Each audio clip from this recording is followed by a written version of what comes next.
Hotep, Great SABA Tehuti, Amun Hotep Ra. Health and prosperity unto you.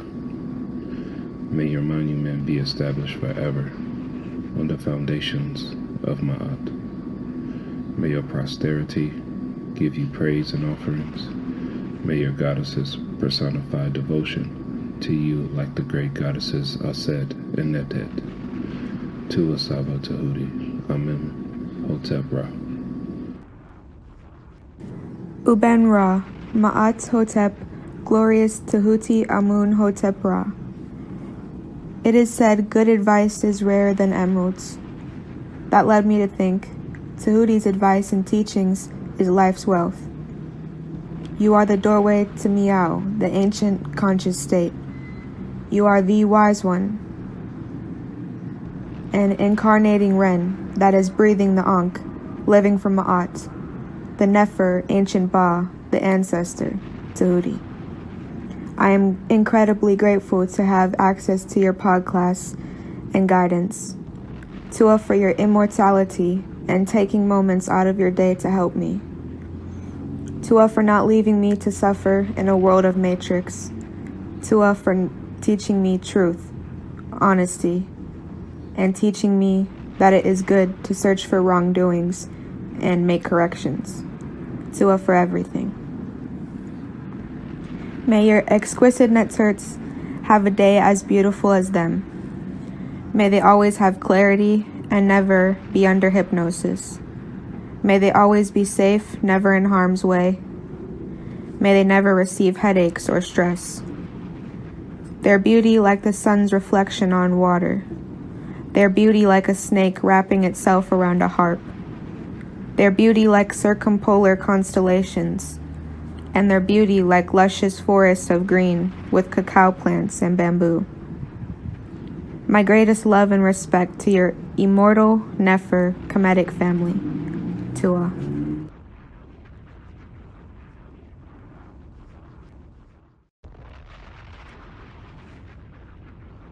The most sophisticated artifacts, pyramids, everything are all the oldest. It gets worse as it goes on. That's not supposed to make sense. There was some sort of very sophisticated civilization that was tens of thousands of years before that, and they were wiped out.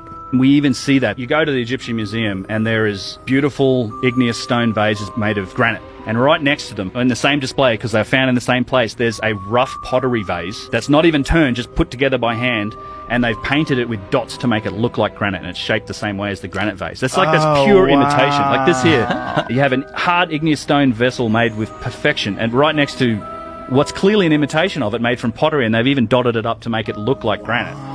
The dynastic Egyptians, they do trace that back 30,000+ years. They have a list of kings and rulers that go back into that time. It's only in our interpretation and our archaeologists that really say, well, you know what, that's just myth and legend.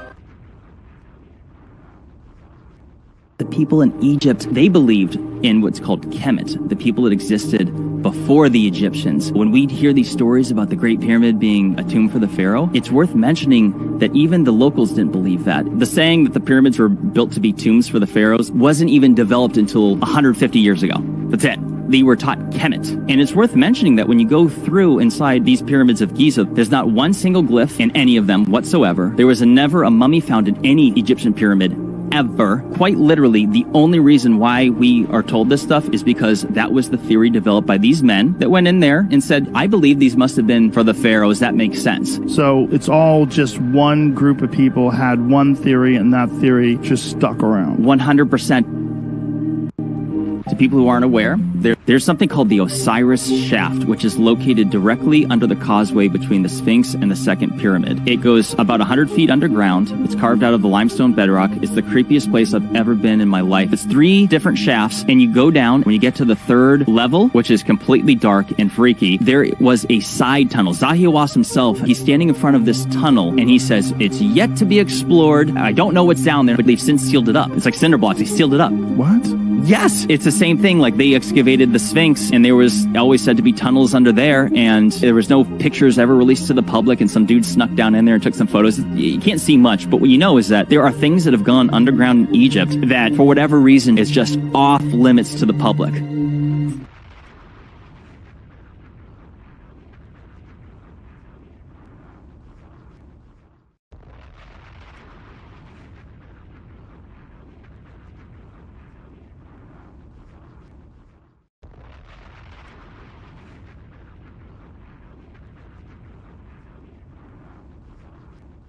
man. If you're to take, But look, I just want to say, listen, yo, Tehuti is a close brother of mine, excellent scholar.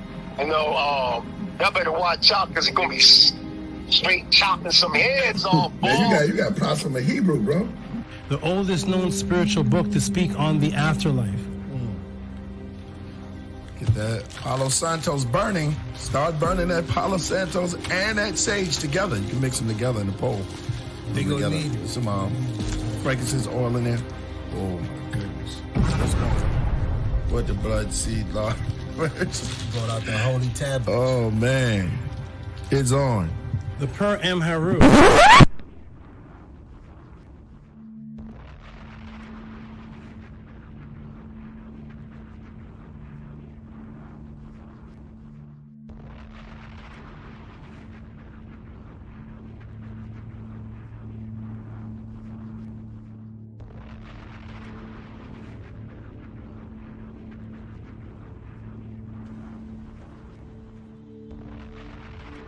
Coming to you live.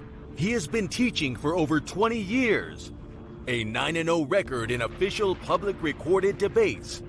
You've heard many teachers out there before in the so-called conscious community, but none with the demeanor, calmness, and detail as Tehuti Amun-hotep Ra on such topics as breaking out of the matrix, truth on religious origins, underground conspiracies, secret societies, mental, physical, and spiritual health, the Anunnaki, the Neteru, Kemet and the origins of Ma'at, meanings and symbolisms of Medu-Neter, the only one who will stand in front of question of this wide range of subject matters, answer, question, and debate. Some have podcasts, but Tehuti is the teacher, so he has a pod class. Subscribe to the channel for updates, classes, and much more. Join the chat, call in, participate live.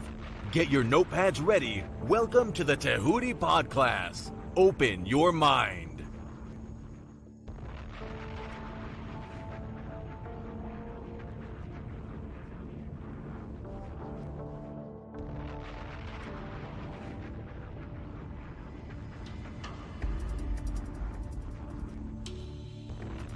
He has been teaching for over 20 years. A 9-0 record in official public recorded debates. Correction.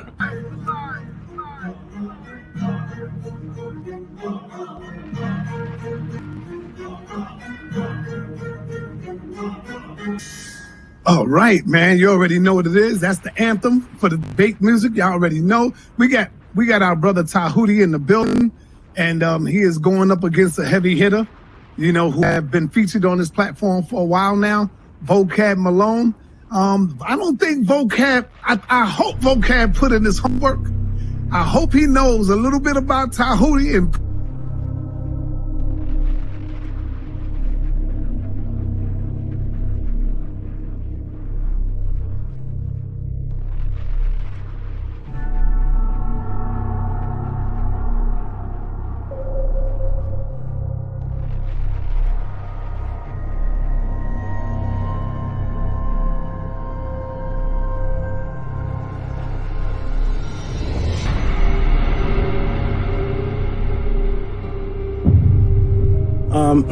I appreciate everybody. Press 1 for Tehuti. Press 2 for JJ, y'all. Yes, I appreciate always being here. It's fun, it's educational.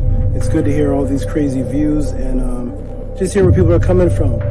Peace and love, everybody. Check me out every Friday, 7 p.m. Pacific on the Tehuti Pod Class on YouTube.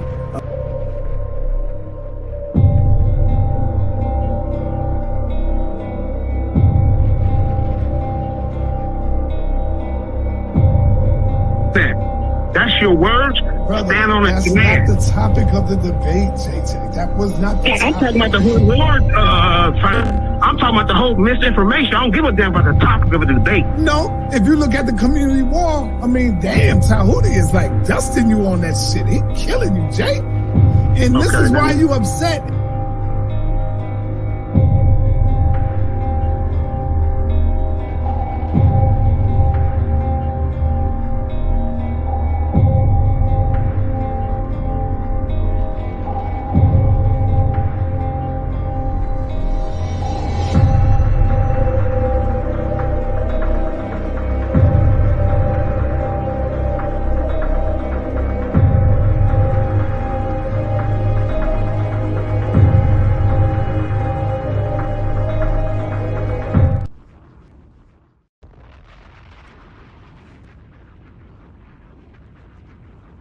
correlation of her not being a literal person with having the sun on her head? I'm trying to link in why you're bringing up the sun is on her head.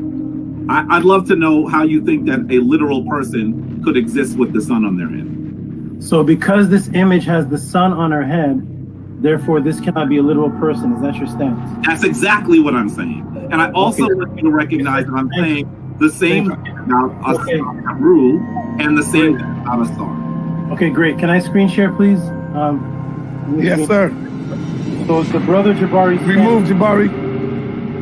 Sorry. Okay. The brother Jabari stance is that because this image has a woman with her son on her head, her stance is that makes this woman not real. When I asked him if that was his stance, he said yes. I'm going to screen share, please.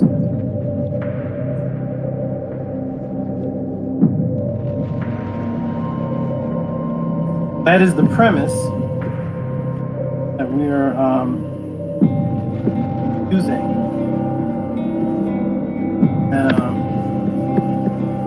I want to know is was Anksenamun a real woman, Jabari? Yes or no? Anksenamun. Or was that a myth? Are you referring to Anksenamun, the wife of Tutankhamun? Yes. Was that a myth, a mythological netter, or was that a real person? She was a real person. Everybody see my screen? Yes. Everybody see Anksenamun with the same sun on her head and the same two horns on her head that the statue of Atet has? Everybody, can you see that, sun in her? Yes, we see it. Okay, this woman is Anksenamun. She has the sun on her head, the exact same sun on her head, and she has the horns on her head that Aset had on her head. And I made sure I asked Jabari clearly, what is the purpose of bringing up the sun? Is it because this woman has the sun on her head? Does that make this woman a myth or untrue? And he said that is his stance. Well, here we have a real person that the brother Jabari just acknowledged as a real person with the exact same symbol on her head, and nobody's going to ask what's the temperature of the sun. So we need to erase. So wait. Let me see. I got to finish though. I got to finish. Go ahead. You need to remove, Jabari. You need to remove the statement that you made, the premise that because you said because, and you agreed that because this woman has a sun on her head, then that makes her unreal. When Anksenamun is a real woman, and can everybody see the sun on her head? That's a real woman. So yes, real women are depicted with images of symbolic suns on their head. Can I ask you a question, dear brother? But as soon as you acknowledge, my good brother, as soon as you acknowledge that having a sun on your head does not make you unreal. And you answered and you agreed with your stance. I think you're not my question. You are not answering my question. You are not, and I know you are. That's because you have a smirk on your face, because you know you're not answering the question. And this is a simple question. In fact, you asked me when we started to go back to the question. I don't know to watch the videotape of being beaten, but let me show you the videotape again. Because we could have started someplace else. But you asked the question. And I started by asking you how hot was the sun. All right. Let me say something. Let me finish on that. And I wanted you to explain to me whether it is possible for a literal person to have the sun on their head, and you are not answering that as yes or no. I'm not sure. That's your question. Is it possible? I've asked it like 7 times, brother. It's not possible, and that's why that is symbolism. Anksenamun and Aset were real. Answer the question. You're not answering the question. Is it? Let me ask you again. It's not possible, but you set your premise on it. This is 8. I'm going to ask it to you one more time, and hopefully you'll give me a clear answer. Is it possible? Is it possible for a literal person to have the sun on their head? No. Oh, good. Thank you. Okay. All right. Let me quick. Yeah, sure. Now, Jabari, you know I love you, brother. did get hit with a straight right on this one right here. If the brother asks you, Jabari, hold on. In all fairness, the brother asks you Now, I agree.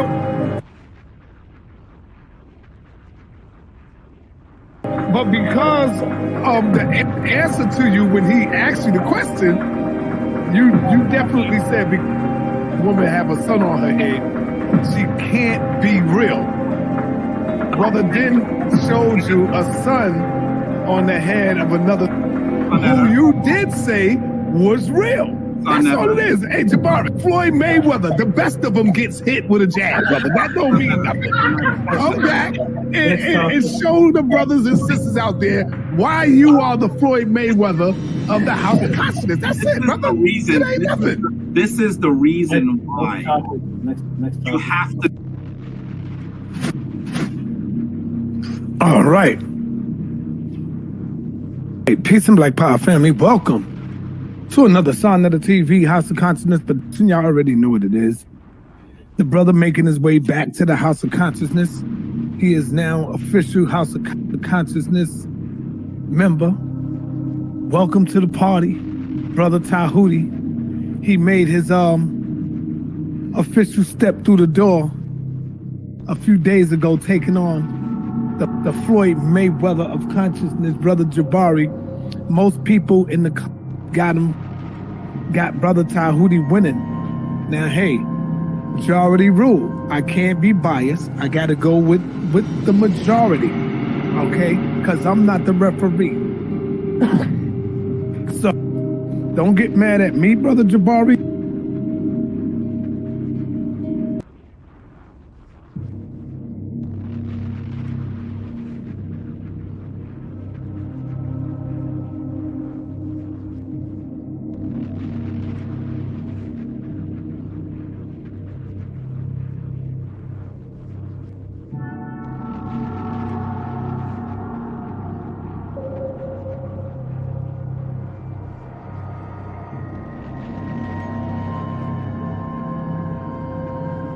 To be very clear, I have never had an official date with anyone.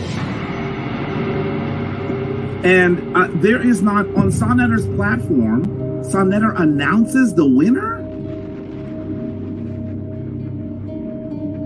And on the people, on the platform. I got to keep it check, right or wrong. So as it stands now, I'll have to go ahead and give the win to Brother Tehuti.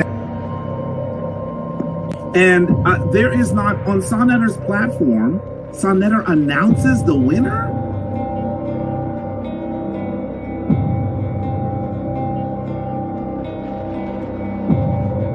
We got Zion the Lion, and of course, we got Tehuti making his debut, coming in the ring with Brother Jabari.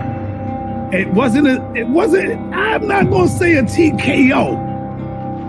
I'll just say a little jabby jab. He won by a couple of jabs, you know. He took some jabs, you know. And now, well, we got the rematch coming with Brother Tehuti and Brother Jabari coming back this Wednesday, 9:30 p.m.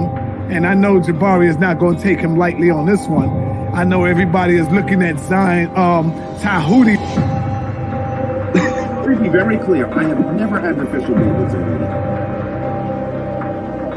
And there is not, on Sonetter's platform, Sonetter announces the winner?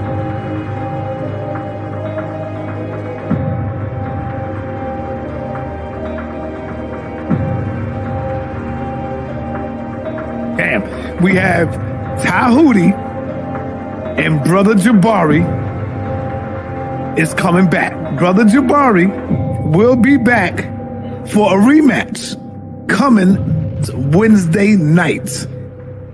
I think Jabari was a little unprepared, got caught sleeping with the brother.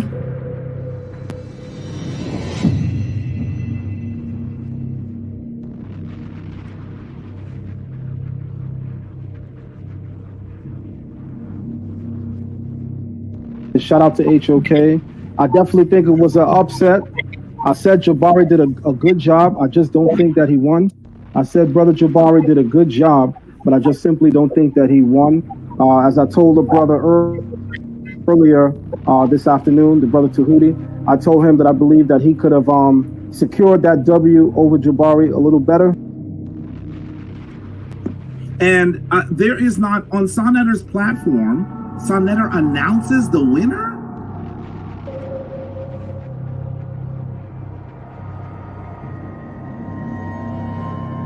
So, I just got to go with that. I just got to go with the win.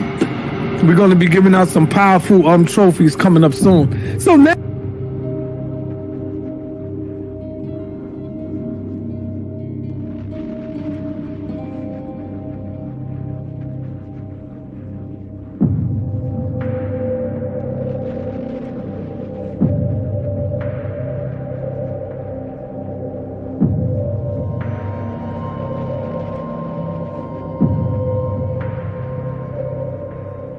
So, I just got to go with that. I just got to go with the win. We're going to be giving out some powerful trophies coming up soon. So now, Zion Lex is coming out. Tehuti is making his way. He's jumping out, going straight to the top right now. Brother Shaka gave me a call the other day. Yesterday, matter of fact, Sunday.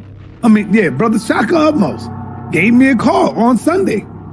And said straight up, Sonetta, yo, Saw, I think Jabari jumped out the window and he wasn't prepared for the brother's questions.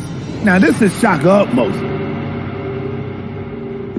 And there is not, on Sonetter's platform, Sonetter announces the winner?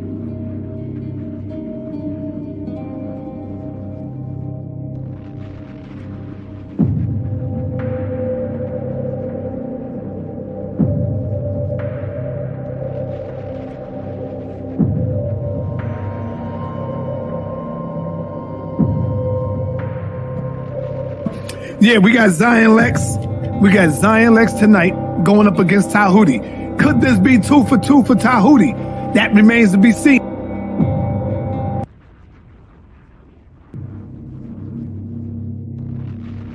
I've beaten people. The winner was announced by Sonetter. The winner was announced by the judges. I have the certificate, the proof. I have Sonetter saying I beat Jabari. I have all the judges saying I beat Kamika. You have me saying you beat Jabari. Yes. You got me saying you beat Jabari. If I said you beat Jabari, he can't be Floyd Mayweather, bro. That is exactly the point. So shall I screen share again? I mean, I have to keep doing this to people. I must have been half asleep or some shit. I don't know. Go ahead, show it, bro.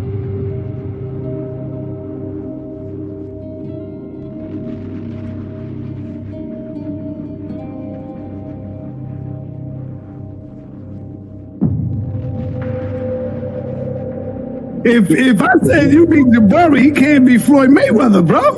That is exactly the point. So shall I screen share again? I mean, I have to keep doing this to people.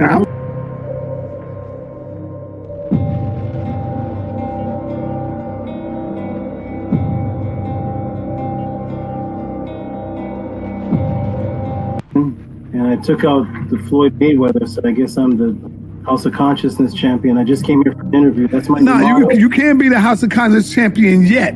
You got to go through some. You can't be the champion from one battle. You got to go through some scholars, brother. And now you face right now with Zion. So I'm sorry. When you beat Floyd, you don't get his title. I'm sorry. Go ahead, brother. I just gave Floyd Mayweather his first loss to this brother.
Me? Yeah, nothing, right? Nothing? Yeah. Watch. Ready?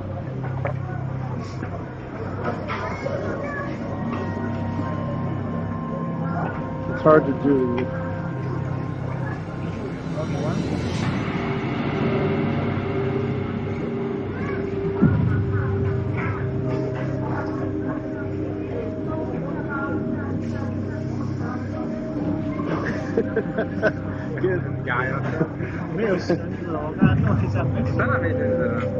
Do it again, bro. Do it again. Watch.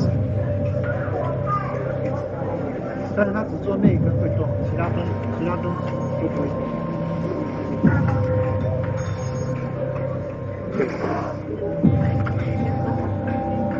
很厉害。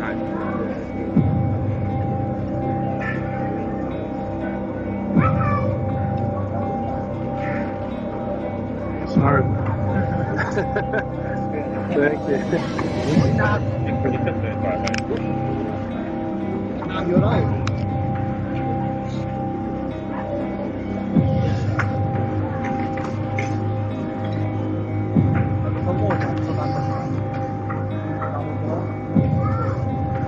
Nothing.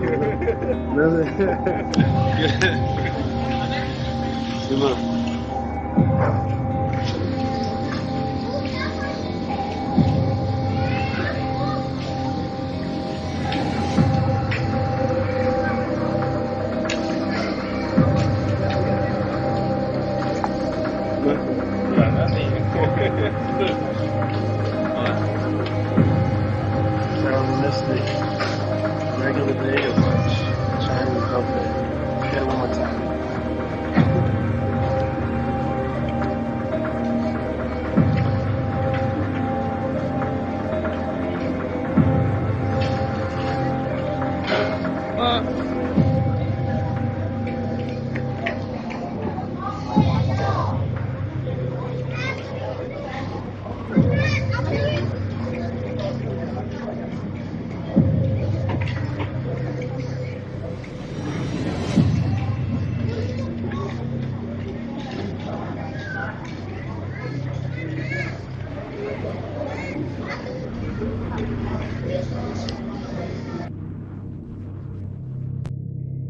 He said he was a fellow practitioner. Practitioner of what? He said he was a fellow practitioner. Practitioner of what? He said he was a fellow practitioner. Practitioner of what? He said he was a fellow practitioner. Practitioner of what?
Check, mic check. Let me see if I can be heard.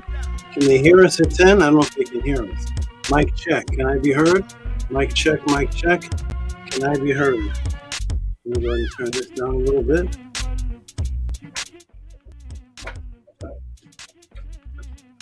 Press a 9 if you can hear me. Press a 9 if you can hear me.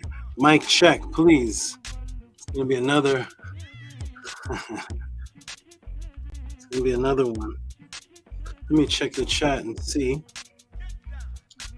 Fix this right here. I think I'm all the way on the screen. Can you see me? Yes, they can. Can they see us at 10? Yes, they can. Wonderful, beautiful, beautiful. Let me check the 9s in the room. Always got to do this. Always have to do this before we get started. Okay. All right, we can get started. Now we can blast away because here's the Master K. He says a 9. Awesome, wonderful, wonderful, wonderful. There's a 9, and there's Nefer Kepret with the 9, Bella with the 9, Unks Effect with the 9, Caleb with the 9, ANTU with the 9, everybody with the 9, VRI. Amazing. All right, we can get started, everybody. Welcome to the Tehuti podcast. Once again, we are here to break this matrix. But before we start, we always have to start. How are we going to start this? How shall we start? At 10. Let's start, of course, with the beautiful vibration of the affirmation. For the new people watching who don't know what the affirmation is, no problem at all. Let me fix something here. No problem at all. It's going to go up on the screen. And we're going to say the affirmation together. If you'd like to inquire about it, of course, you can send a question in. I've done a class on it. All questions go to PayPal at Rocky SV and Cash App TT Amun, which is now going to scroll across the bottom right there for everyone to see for a few moments. And now we're going to get to the beautiful, wonderful frequencies of how we start the House of a 10 podcast. We'll start on the count of 3. 1, 2, 3. Anki and Ma'at, Un and S, Nin Tet Aset and Ma'at, Min, Hapapet and Ma'at, Her, and Hu Kiui, Her Ikut. I live for Ma'at. I exist within her. I do not speak in the place of Ma'at. Every day I advance towards Ma'at. My being is surrounded in darkness. I come forth as conscious light. Greetings, everybody. Welcome to the Tehuti podcast. Let me go and give reverence and respect and henu to those beautiful, wonderful supporters and my awesome students that are in the room right now. Who's that moving? Of course, I'm surrounded by many creatures far and near, and always have to check to see who's moving around. There's Itiru. How you doing, Itiru? I don't think they've met you yet. Maybe one pod class you will come out when I teach upon what you are about, because I always have each animal to represent what it is that I am about.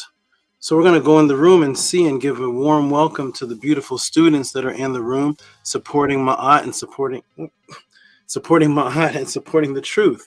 You're pulling my with my clothes. Wonderful. Okay, let's go. You can stay right here. Okay, let's go in the room and see and give a warm welcome to the beautiful students, the great supporters that are in the room right now, starting with Amun, Ra, Sut, Atum, peace and love to you. Henu to you, VRI, peace and love to you. All the way from the UK. Okay, all the way from the UK. Okay, and we go to Dashe, Dashe. Peace and love to you, great students. The waiter that tips. the waiter that tips. You know, though he's a great supporting member, he knows to tip because he lives a life based on knowing that that is survival. So he understands how he lives a life of reciprocity. So shout out to Dashe, Dashe.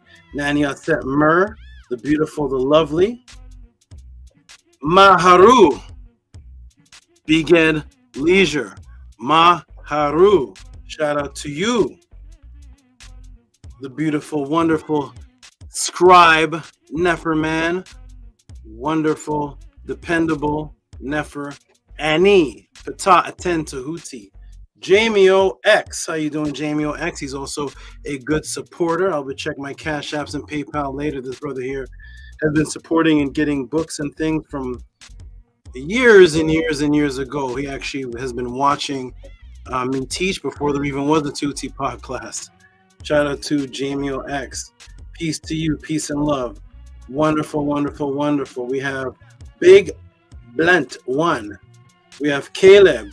Caleb, which is Ma'at Hotep Marie Unk Uja Seneb, Great Saba Tehuti, Amun Hotep Ra. He is another great supporter. We're giving a shout out to all the supporters, those who keep the podcast in motion, those who send support, those who know this is based off of reciprocity, and they appreciate what it is that they get here and nowhere else. They greatly appreciate it. For those who wonder where, get where and nowhere else. Well, everyone, where this is and where you are right now is you are at the House of ATTON. And the House of ATTON, of course, the ancient Tehuti teachings of the NIBIRU. Welcome, everybody. You all are beautiful. The House of ATTON, welcome home. Welcome to our house. The ancient Tehuti teachings of NIBIRU, the last to represent the NIBIRU. We are the last of that which represent the Neter ancestors. While everyone else is focused on making the Neter ancestors disappear. That will not be permitted here or anywhere else where we are within the vicinity. Welcome everybody to the Tehuti podcast. My name is Tehuti Amen Hotep Ra. As everyone knows, or as most people know, because there may be new people in the room, I've been a teacher for several years, breaking the matrix before I was inside of any organization, before I was with any group of people. But I was always trying to break the matrix and get people out of that type of thinking. And when I enter groups and I scale to the top of the group and then end up moving and surpassing the group. My teaching has always been based on immortality. When I was much, much younger, in this class today, due to some of the questions that were sent in, will also be based on immortality. When I was younger, my mother told me the first time she saw me. And the first time she said she saw me was not when I was born. The first time she said that she saw me was when she was in labor. And when she was in labor, she said she saw me come down into her womb. And then she went into contractions and labor. As a youth, this was not fully comprehended until wisdom started setting in. And I started to realize and started to manifest the reality that this physical world and this physical life and reality is not our first existence. And I've done many classes on this. The only difference between me and most of anyone else is the acknowledgement of such. Once you acknowledge such a thing, then your neurological change automatically starts to take place through mental evolution. You start to evolve. Your DNA starts to change once you acknowledge it. It's like those movies you see, like the movie Madagascar, where all the animals thought they were zoo animals until he smelled his friend's fur and blood, and the friend started looking like a steak because he was ignited and remembered what he actually was. He's not a circus animal. He is a lion. He is a great, majestic beast of the jungle. That this fellow friend of his, that's actually a zebra, would actually be his food and would fear him. But in the zoo, doesn't fear him. But once he got the smell and the taste and his DNA was ignited, he came back to be what he was. And that is what I am here for. And that's what everyone should be here for. To reignite that which was taken away from them. Being in this state of mental enhancement, of course, this caused discomfort, to say the least, within the household that I grew up in. Because I would spend most of my time, when I was much younger than even that stage, spending time with these, the animals. This is ATTON. This is the serpent of the house of ATTON. And I would spend time with the animals for hours a day. My mother would wonder where I was when I was young. I was in the forest, I was in the fields, I was in the ponds, I was in the swamps, I was with the animals, lurking, swimming with them in the ponds, catching turtles, releasing the turtle, and the turtle would swim beside me in the water and lure other turtles towards it, and they would swim beside me, and I would have a relationship with these animals at the same time respecting with how they communicate. And so as time went on, being always around these animals, of course, it had me away from regular people and regular situations. And I stayed like that through most of my youthful days. And it caused me to question the reality of people that claim that they were within these religions. And I was questioning it. My mother became extremely uncomfortable. I started finding people on the streets with certain books, would read the books, and certain of these books would appeal to me because they were asking the questions that I was asking. I would be listening to KRS-One's song, Why Is That? And it would formulate more questions, and I would walk the streets and find these brothers in white robes that had more questions and some answers in books, and eventually I started questioning the household, which caused a discomfort. So therefore, my mother wanted me to leave at the time. It was becoming too uncomfortable at the time. And this was the first case of my genetic transformation, I would say, my neurological transformation, which was making a neurological connection with the survival of my well-being, called biological imperative, self-preservation, every animal's first instinct coming from the reptilian brain, to preserve yourself and reproduce yourself. The connection between that and the information that I was studying that was changing my life.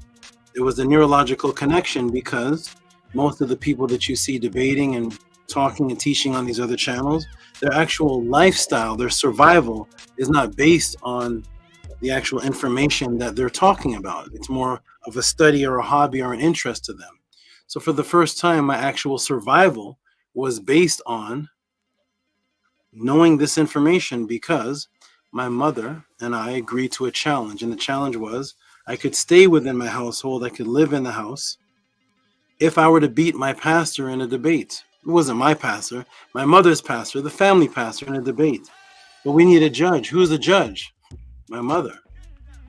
My mother was a dedicated, loyal Seventh-day Adventist under that pastor. So of course, I'm destined to lose this debate because she's the actual judge. And she, of course, starts off on his side before the debate even begins. And there's only one judge, not three. It's not an odd number. So thus, my DNA changed. My neurological imperative completely changed, which was, you are up against all odds. Know this information, or you're going to become homeless right now. You better beat this 47 going on 50-year-old pastor, you as a young child, and your mother is already against you and your teachings. You better beat him to this person who's on the judge's side, who's on the opponent's side. That was my very first debate. Or you will be on the streets. You could be homeless. We don't know. I don't know where I would be. So this debate ensued. The agreement was made, and it went on for several hours until my mother ended the debate by throwing the pastor out of the house.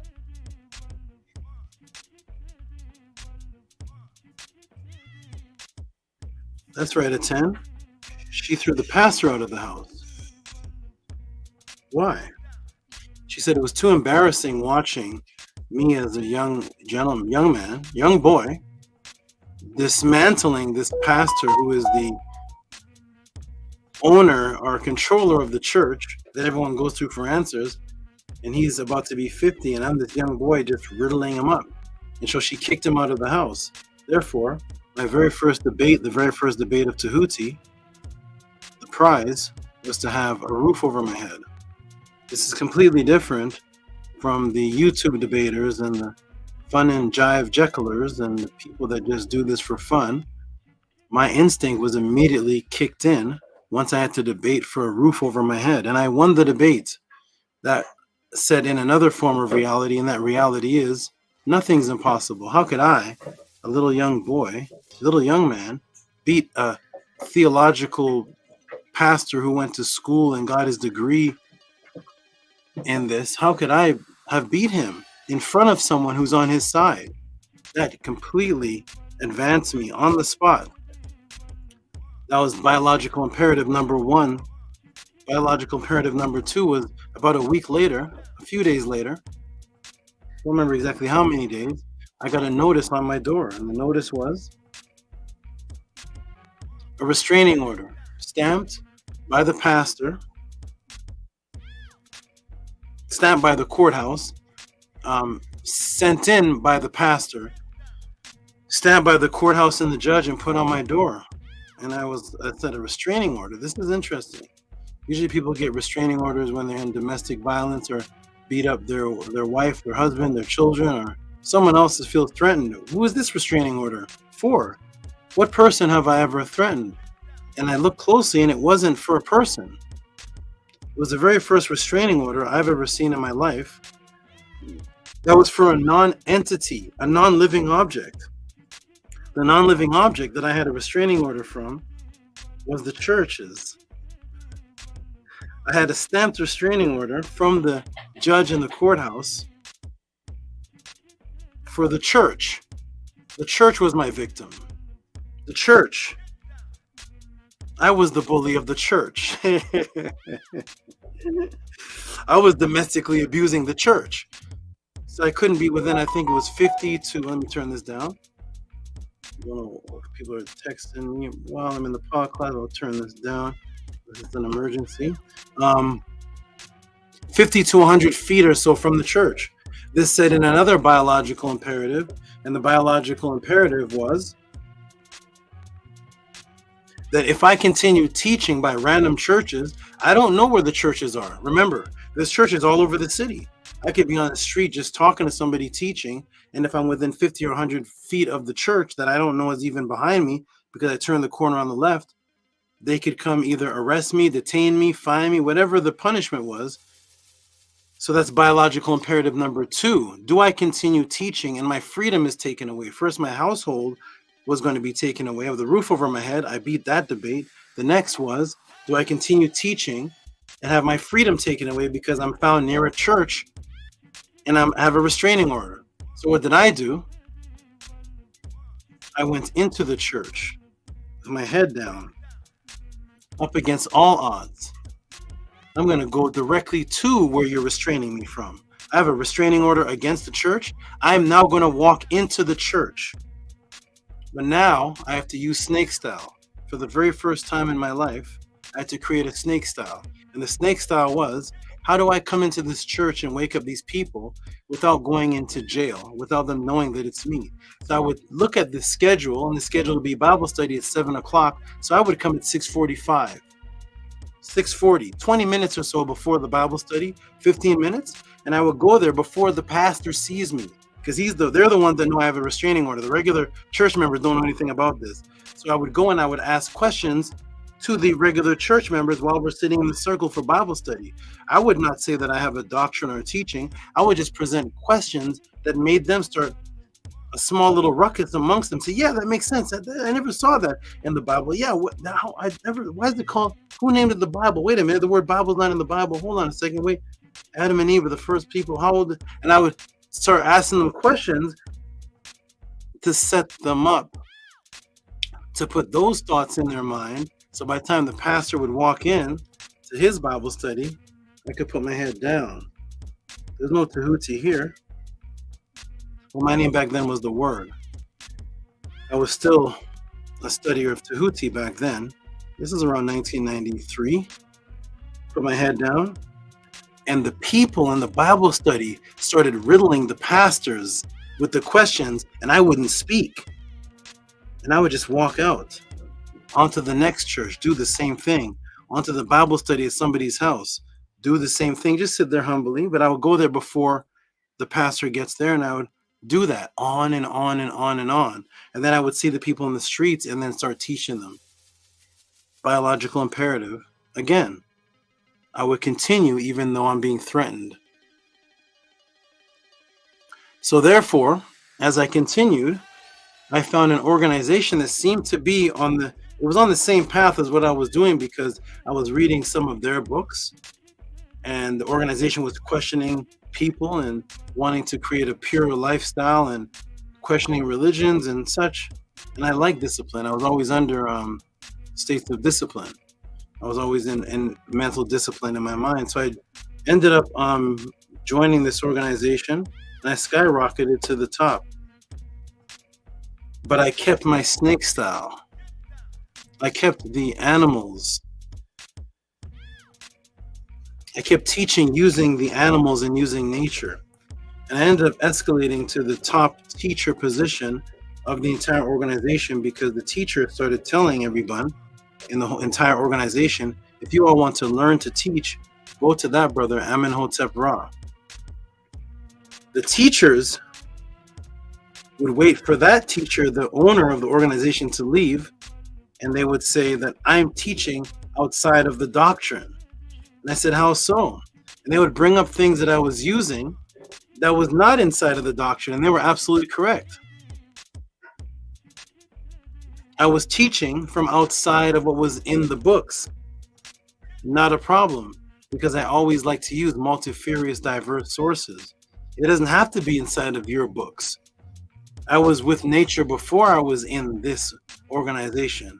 And the master teacher at the time told me, and told everyone else, if you all want to learn how to teach, come to me. So therefore, if that's the case, I thought I turned this down. If that's the case, why would my teaching be not that which you should follow if he told you to come to me? So it was this big jealous ruckus and problem and issue. And then one day, that particular teacher told everyone else in class that one of the things that I was using that was not in his books, he's going to take, and he's going to start teaching it. And that was actually never said in that organization before. That one of the people who's not the teacher, the actual master teacher at that time, is going to take from this person, this student, which was me, and use what I'm teaching that's not in his books, and he's going to start teaching that. This caused major ruckus in the organization. Major ruckus. So the teachers who were in that organization at the time came to my dwelling with torches to burn any trace of anything that was not coming from the particular organization. They didn't want me to teach. They wanted me to stay within the boundaries, and I'm not within the boundaries. I'm teaching truth. The teacher had made me a proofreader of the books. So I'm going through the books and I'm finding errors and I'm finding mistakes. I'm finding mistakes in the books. You made me the proofreader, one of the proofreaders. I'm finding the errors, and I'm teaching from other sources, and I'm not using those errors because I want my people to have the truth, even if not all found within the boundaries of that particular organization. I was never 100%, but I was 100% with saving the people from falsehood.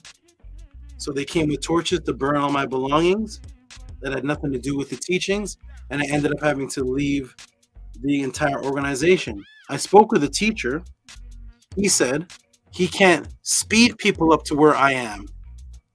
He told everybody that this brother here, Amenhotep Ra, has questions that will trap you. This is him talking. He said he's trapped me. Go ahead, brother, and ask me the questions that you ask in front of everybody. And I would ask him the question, and he would put his hand up, one hand like this, the other hand up, his head to the side, and pretend he's on the cross. He said, this brother just crucified me. So he was telling people that the questions that I had were trapping him. And also telling people that he's going to take the information that I'm teaching and he's going to start teaching it, while telling everybody in the organization, if you want to learn how to be a teacher, go to him. These were his words. That caused confusion in the organization because these statements have never been said about anyone, to my knowledge, in the organization before, so I had to leave. He told me it's not safe for you to be around here anymore. He said, I can't bring people to the speed that you are because I will lose members. He said, I will lose members. He said, you'll be there, but more people will be lost. And it's about the bigger picture, the bigger organization, the movement. It's about the movement, not just particularly where I am. So I had to leave because I was moving. I came in beyond the teachings and I moved beyond the teachings while being in the teachings to the point where the teacher said he was taking the teachings that were beyond what he was teaching and he was going to start teaching it. And it became, I had to get out of there. The people in the organization were talking about putting me in a body bag. I had to leave. It was time for Tehuti to leave because I'm just a visitor, just visiting, just here, just passing through. If I can't teach how I have to teach, then I will move on. Biological imperative set in again because now I had nowhere to go. Remember, I left school from a child. I was expelled. You know, they took the spell away. They removed the spell. So I was expelled from the school. I didn't like the spell. They kicked me out of the school because I waited for a certain time to burn the school down. Not to injure any of my peers or students, but I was against the school. So I waited for a certain time and came there with a torch to burn the school down. And they caught Tehuti trying to burn the school down. While I was yoking up the teachers and putting them in chokeholds because I feel they were teaching the matrix and they were approaching me, yelling at me because I wasn't following the school system. And one of the teachers kicked my table and I immediately put him in a submission move. This was grade 9, my last year in school. So putting teachers in submission moves are not acceptable, and burning down your school with a torch is not acceptable. So I was expelled from the school. I would go into the school to go to the library. That's where people could find me. I'm not in any of the classes now, but I'm still in the school because there's a library there. And I'm there researching and investigating in their school that I'm on bad terms with. And then, before I was expelled, the principal came to me and said, he'll get all my grades good if I join the basketball team. And that's when I knew that the school system was the matrix. They didn't care if a melanated brother was actually doing well in school, but if he represented sports. So I started questioning sports. Why are they so for sports, but none of my peers could name a melanated scientist?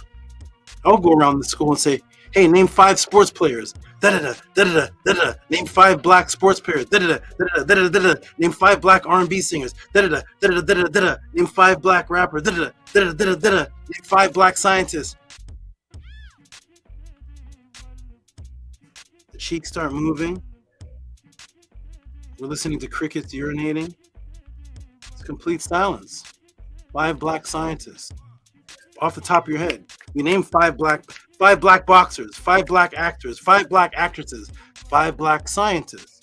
Silence. So I knew there was a matrix happening when they wanted me on the basketball team because I seemed to be taller than everybody. I've only touched the basketball once and I was uninterested. So therefore, when I left this organization, I was basically homeless. So I left the organization basically homeless. My aunt had helped me out in this situation, and I would be in my aunt's living quarters, and I had to find a way or a means to do something. So I liked hip hop, so I created a hip hop studio in my aunt's room while she was gone to work. I would stay there, and I would create a hip hop studio with her, this computer called the Omega. I found a way to make it sample beats and do different things, and I started making beats for hip hop groups that ended up coming out later, like the Bush Babies and whatnot. But this was back in the days of Tribe Called Quest and all that, and I was making the beats for some of these people, and we call it the Soul Food Shack, and I'd be their producer, and that wasn't generating much of anything really. So at any rate, I was studying health, and I started realizing, I was always into biological imperatives, so I started realizing that there's a lot of people that spend money on health products. What if I was to sell them? I didn't have any money to sell any kind of health products. Well, let me take this teaching gift that I have and go into all the elite fitness, bodybuilding.com, all these different webs, Iron Mag, and go into their chat room forums and just start teaching people everything I know about the human body, the anatomy, what supplements to take, what a green leaf does as opposed to what does carotene do, what does citrulline malate, does acetyl-carnitine do for the body, what is vasodilation, what I'm teaching all these things, and I started gaining a small following in the different websites and chat rooms. I started gaining a following. Wonderful. I have no products to sell, but I know that money can be made. I thought I turned this down. I know that money could be made by selling products because people want to be healthy as well.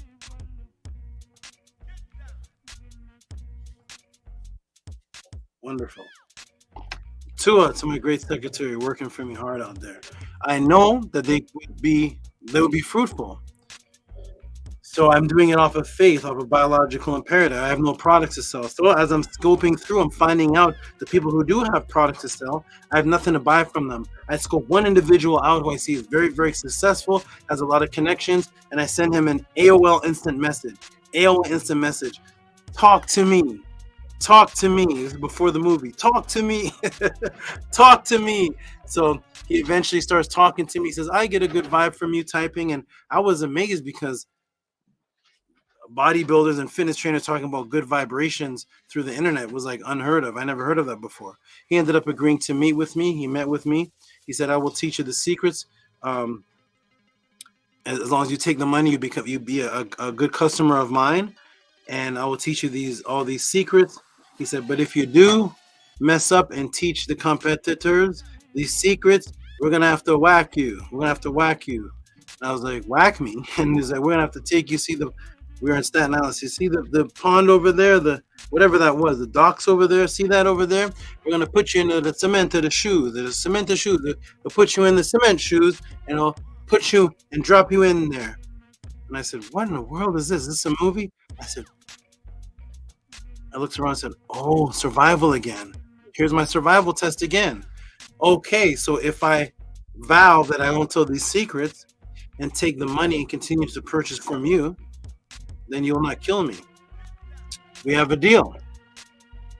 So he continued to teach me, continued to give me the connections, bypassing American connections, gave me connections to Thailand, to the UK, to find out where to get some of these supplements, where to get some of these things for much cheaper than even the stores get them for, and all of these different things. And then people started ordering from me. So I took their money to get these things. I didn't have any money. They had trust in me because for a year or so, I'm there just gaining trust, teaching people the body. So they're sending me money for product that I don't have. I'm taking that money, wiring it to Thailand, calling guys, talking to people in the UK, company over here, this good person over here, and end up becoming very successful. I take that money and I invest into real estate because I saw the real estate was a way to become successful as well, where you didn't have to work for the man. I took this knowledge and went back to that organization and started teaching them not the secrets to compete with the guy that's going to whack me, but just how to become a part of the business that I'm in. And I'll teach you about ROIs, I'll teach you about LTVs, I'll teach you about flipping properties, I'll teach you about all these different concepts, how to buy a property for $500 for free, how to make $10,000 at the closing, take that, put $5,000 in repair, flip the property. I was teaching them. I brought in everybody into this company, Empire Estates at the time, and I brought them into the company, and it was going beautiful. And I said, you all don't have to be poor. Let's bring biological imperative into these teachings. We're teaching that we're kings and queens and gods and all of this. So let's own some land and buy and flip properties and take people out of homelessness and put them in. And I'm taking people out of homelessness, putting them in the properties. It was a beautiful thing until the corruption within them caused them to rob me on a major deal which crashed me all the way down to the bottom again. It was tens of thousands of dollars this deal cost me. But I was so trusting because I don't do things in my name. I'll put deals in other people's names and just trust that because I'm your teacher, I have faith that you will be appreciative, that you will, of course, go by the agreement that we have because I'm putting you onto this knowledge that you never had of how to make money. And the master teacher's sister and another brother cooperated to get me for tens of thousands. That plummeted me down to the bottom again. At that point, I realized that money was not the solution. Understand, right before this, I'm so poor that I have to be searching in my couch for quarters because I'm a single father at the time, searching for quarters to buy cereal for my son at the time. I realized that money just makes you more powerful,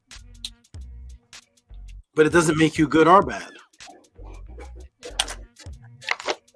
Money just gives you the ability to exercise your thoughts and obtain the things that you want, which could be good or bad. I realized that, and I withdrew from everybody. I went back to just being around my family and the animals because I realized that black business and blackity-black, all this foolishness doesn't do anything but just make the person more powerful. Who does better black business than Oprah Winfrey?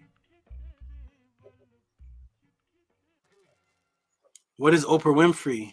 What are these people? What is being Oprah Winfrey? What does being any of these people have to do with the solution of breaking the matrix? Nothing. Because the people that have money just put more people back into the matrix and the lies. So I withdrew from everybody. I took the money that I was making from real estate before I plummeted, and I invested it into magic. And this is what developed me into what I am right now.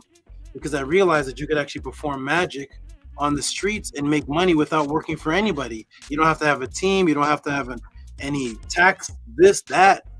You just perform and people will tip you. So I took the money, and my last bit of money I put it into the magic. I started performing on the streets. This was in Canada. I'd moved to Canada. Freezing cold, -8 degrees. I'm in Canada. Performing with my fingers like this. I don't know if you've ever experienced -8. I'm performing with playing cards and coins and forks, and my hands are like this stiff cold. And I'm rubbing my... Hold on, everybody. Okay, just enough to do this. And I'm making tips in order for me to survive and produce for my family at the time. I ended up moving to California because the weather was warm throughout the entire year and I could perform all day, different times of the year. So I moved to California and I was doing the same thing. But I didn't know anybody here. I started teaching on the streets. And here's what's leading to the Tehuti pod class. I'm teaching on the beaches because as I'm performing and doing magic, people are asking me about these symbols that I'm wearing. This is actually the shirt. This shirt that I'm wearing right now is the shirt from 11 years ago. I'm not bawling out. This is the shirt from my magic show 11 years ago. And people would ask me, I would have a magic show and I'd have a theme that I was a great snake hunter. That's why the sleeves are torn. Because my magic show and the snake show was based on, I was on a journey in an airplane going to a tropical island and the airplane smashed. And when it smashed, our clothes were torn up. We had to live in the jungle in this tropical island. And I grew fond of snakes. I had a whole story with my show. That's why the shirt is ripped. It's the same shirt from my show where I was stranded on an island and had to befriend the snakes. And I learned magic from the ancient people that were on the island. And there was a whole show happening and taking place. And so I started performing this and people are asking me about this story and they're asking me about what are these symbols? What does this have to do with magic? Why do I have a big ankh in my hand while I'm performing magic? Why do I have a book on the street called Sex Magic and I'm performing around it? People started asking me questions which caused me to start teaching. So I'm using the magic show to gain students and teach. And I'm teaching people.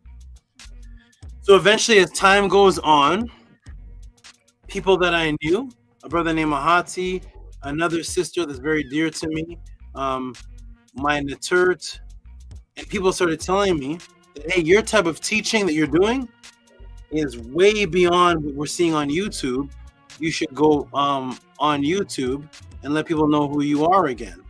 And I was like, maybe one day. I'm not quite interested right now. I'm just going to focus on my family. And so I started scanning YouTube and started seeing the people there teaching. And some of them were my students. Some of them were people that I had beat in debates. And they became your popular YouTube teachers. They were pastors at the time, studying pastors.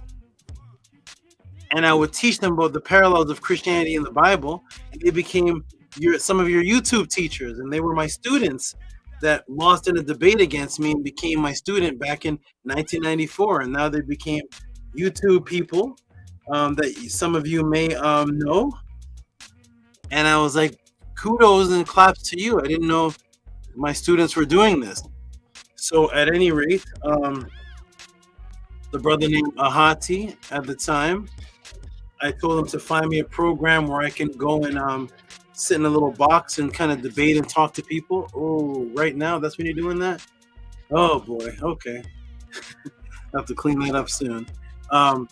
And he's found a group, a debate league. I didn't know it was a debate league at the time. He said there's a group that wants to interview you, and they have those little boxes, and you could talk to them about religion. And so I went to this league. I didn't know it was a league at the time, but I went to this Hebrew Israelite people and did an interview. And in the middle of the interview, the champion of the debate league challenged me to a debate, and I was unfamiliar with this. I was like, I'm a teacher. Well, they started calling me SABA. I started explaining what SABA meant, and I became known as the SABA for some years ago. And then I was like, this is a debate? You can debate like on the internet where you win an award. All this is unfamiliar to me. I said, I'm game. This will be fun. Yo, you don't know what you're in for now, brother. You're new to the internet. And meanwhile, I'm like, I was teaching when you were 7. But hey, I'm new to the internet because I changed my name. I was teaching in 1994, 1993. I've been teaching when you were a Christian. But I'm new, so I play this role. I'm new to the internet. I don't know what's going on. What's going on here? I'm this new guy. And they set up the debate between me and this champion. And the odds were stacked against me. It was 4 Bible believers against 4 Bible believer judges and 1 person that believed in Africana studies, and they were the judges. So it was doomed for me from the beginning. And the debate was against this Hebrew Israelite teachings versus Ma'at. We had the debate. I ended up beating him. The judges voted for me. The Hebrew Israelites voted for me against their champion. And I became the champion of a Hebrew Israelite debate league. And I was like, what is this? What does this even mean? I'm a teacher. Let me go back to, this is interesting. I'm like just gliding with this. And they sent me person after person. We can get you the big names. And I was like, I don't know what the big names are because I grew up in the ponds and the swamps with these, and I'm not on the internet. What's the big names? Send me these. We can get you the Unquest and the Zion Lex. And I'm like, these sound like comic book. I don't know anything about this. What do these sound like? Like Marvel comic characters. We'll get you this person and that person, and all their names sounded like superheroes. I'm like, I'm Tehuti. I don't know what. Sure, get me these superheroes. I'm glad to meet them. They sound like characters, like half English, half Greek. West, Zion, Lex, and all these different names of people that sound like they're about to form Voltron. So I was like, let's go, let's do it, bring them. And they brought me person after person. And I said, you know what? Bring me somebody of different genres. Bring me a Moor. Bring me a Hebrew. I want it to be known that there's no biasness going on. I already beat the Hebrew. Forget about the Hebrews now. Bring me a Moor. Bring me another Kemetic person. Give me this. Give me that. And one after one, I was just beating them.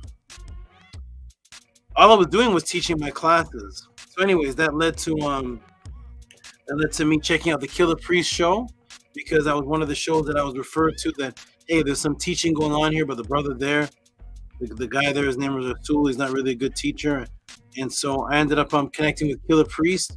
I don't remember if it was him that called me or me that called him. I'm not sure how we called each other, but we ended up on the phone, Killer Priest found out who I was, and I was actually the top teacher in the organization, and he was very, very, very interested. He was very, very interested in this organization, and I was the top teacher of it. So he was very excited. He's like, come on the show, brother. He said, when I came on, he said, you look like an angel. I'm so happy to see you. And anyways, I ended up doing a show on the Killer Priest Podcraft, and it changed the entire genre of the show.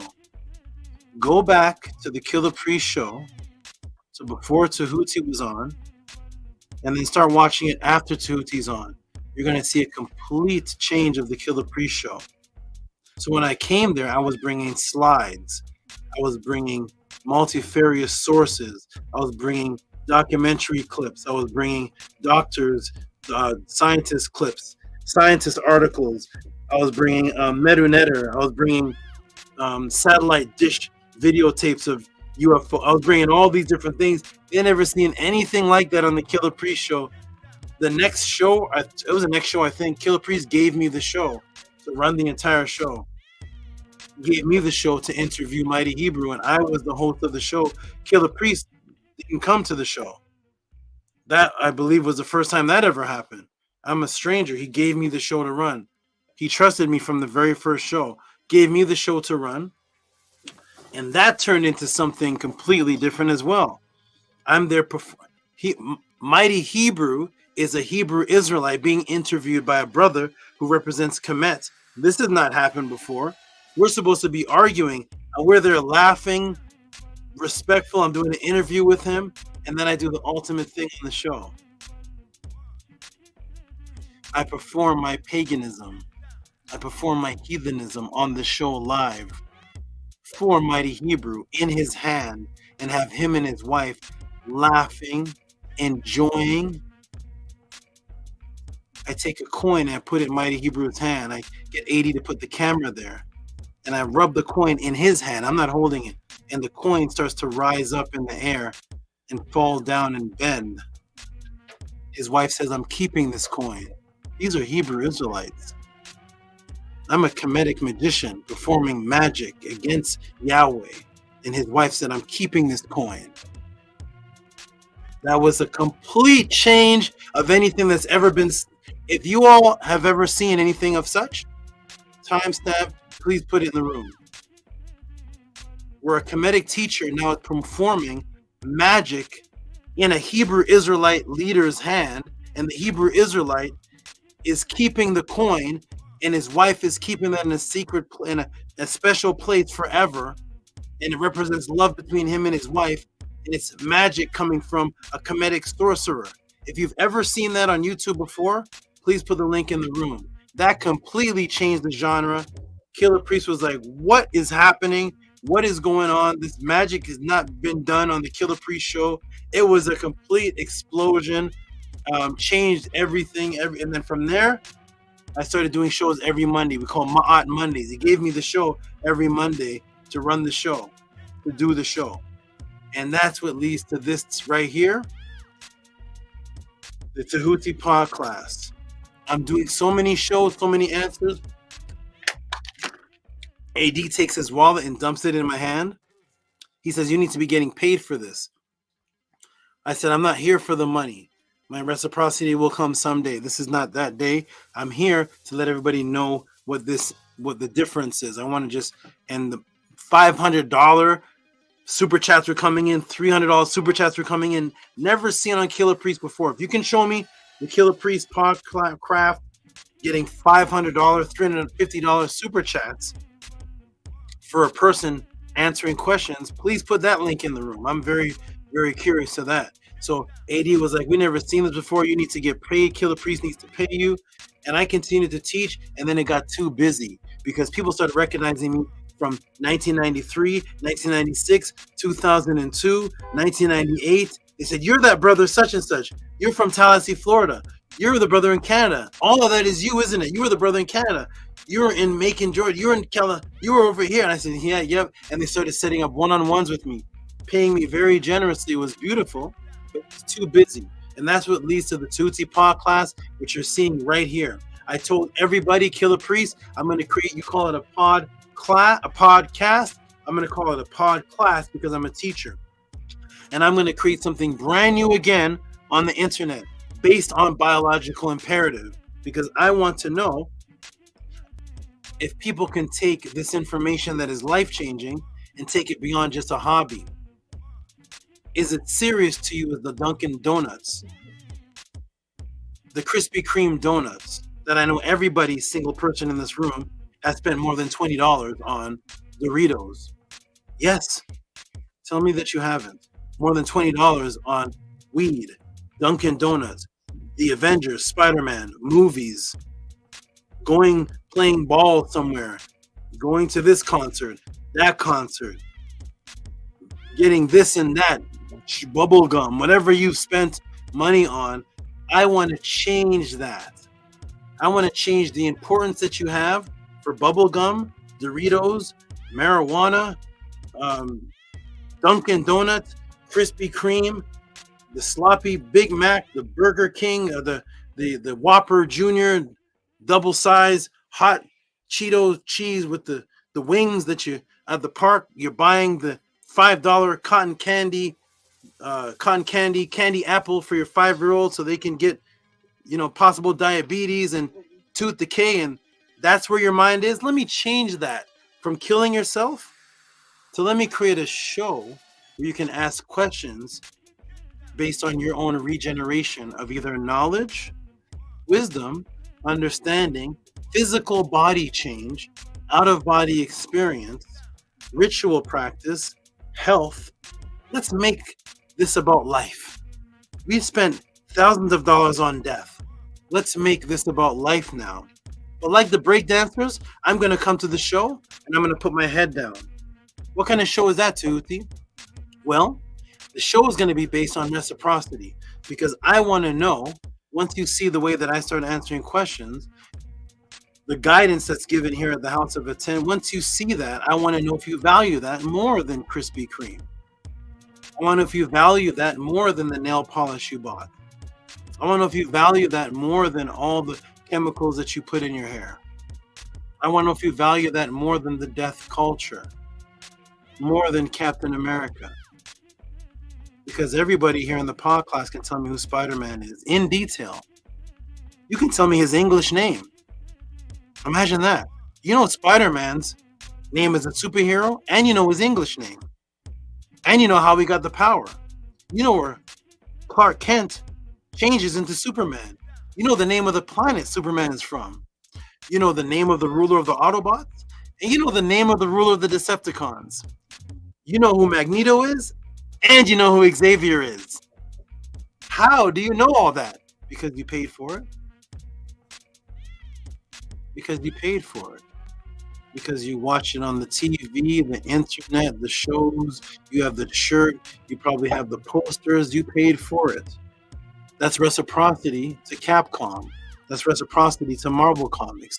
So now that you spend all this money staring at a screen for 2 hours, watching every Avengers and Thanos movie for 2 hours like this, guess what you have? Subliminal messages in your mind, and now you know who Thanos is. Is that your biological imperative? I came to change that. Can you have the same appreciation for guidance that can actually change your life? That means that I have nothing to do with it. What does that mean, Tehuti? That means that I'm not going to come to class with any prepared lecture. That means that I'm going to come to class with my mouth zipped, just like you. And the class is going to be based on a question that you send in, that I don't know what the question is. I may get it the day of the class, 3 days before the class, 5 days after the class. I don't know. It's not going to be based on what I like. It's going to be based on you, because that quest is your personal quest. You may want to know about this, and I may not. This other person may want to know about this, and you may not. So I'm going to create a non-judgmental class where everybody seeking knowledge and wisdom can come and ask a question. And it's based on the reciprocity of the gift that I have to be able to not just answer the question, but break the matrix within. Today, a question was sent in about a movie that I've never seen in my life. A question was sent in about the Never-Ending Story. I've never seen that movie in my life. People's heart was beating rapidly after I answered that question. of the Never-Ending Story. I never seen that movie to this day. But when I answer the question, you will be impacted. Your reality will be questioned. So is this more valuable to you than the waiter that you tipped $15, $20 at Olive Garden and Red Lobster to bring you the greasy red lobster that's giving you cardiovascular problems? Is it more important to you than paying for your own cardiovascular problems? I'm going to change that reality. And so we have a system here called the Tehuti Pod class, where the teacher, which is me, doesn't choose the topics that he's going to discuss. The topics are based on what you send in. And here are some examples of that. People may say, well, how do you send in a question? I see people tapping in the chat sometimes. How do you send in a question to the Tehuti Pod class? You send it in through what you see at the bottom. If you look at the bottom of the screen, you actually will see something scrolling down there at the bottom of the screen. What that is something that I've discovered that people use to send people money, but you can actually type a sentence at the bottom. So I said, I'm going to invent this on YouTube. This is going to be the new super chat. No super chat. You're going to be able to type your question in the Cash App, in the PayPal, so it immediately come onto the screen. When I press the button, it will screen share to the screen. YouTube can't censor it, nothing. Nobody has no chunk of money percentage, no monetization. I'm not monetized. This is strictly between the teacher and the students. And so the Cash App is the PayPal is PayPal Rocky at Rocky SV, Cash App TT Amun. And the type of questions you can send in are limitless as long as they deal with the upliftment of consciousness. This has nothing to do with drama. There's nothing to do with, I don't like you because you're not a good man. Let me ask about this person. I don't like that person. That could look like. None of that is happening here. We are too far behind in information to be wasting time on any type of drama. So I set up a situation where you can send in Cash Apps such as, and PayPals such as, a question was answered about the Nehesi. And this sister here, Sherika, sent in $54.45, which has never been seen on YouTube before, which means that there are several people on YouTube. You'll notice now people are starting to call themselves SABA, SABA this, SABA that. They're being called that, and they never even asked anybody. It's this new thing going on where people are starting to be called SABA. But I set up a situation where you can ask the SABA, which is the doorway, a question that I have nothing to do with, and the type of donations that are sent in here for the appreciation is beyond any other YouTube channel. No other YouTube channel gets this because, for example, this Cash App was sent in, and I want everybody to truly look at this. So the Cash App was sent in to ask about something pertaining to the Orion Star constellation and its mysteries. The person decided to change the question to a completely different question to send in, and this question was now based on what are some ancestral remedies and ancestral and modern day remedies and approaches to recovering from, or even recovering from heart stroke, heart failure, things of that nature. I took it when that question was answered. So many people gave donations on top of that because that question is life-saving. I said, forget about just recovery. I'm going to give you that because that's your question. How about prevention so that you don't even get it to recover from? And I gave so many references from ancient time. That class was explosive and saved people's lives. That donation that was sent in was $27 and 27. What was it sent in? What was that? $27.27. You cannot pay $27.27 to even walk into the hospital. As soon as you walk into the hospital, your insurance is charged. As soon as you go to see the doctor, your insurance is charged $500 and up. You may not even get the remedy. So people may say, well, Tehuti, wow, people are sending in a lot of money. Everybody in this room has had $27. It's not impressive. If you walk down the street and show somebody, look at this, $27, ta-da, look what I have. It'll be like, yeah, I have that too. My mom has that. I had that when I was 15. I have that when I'm 40. Whoop-de-doo.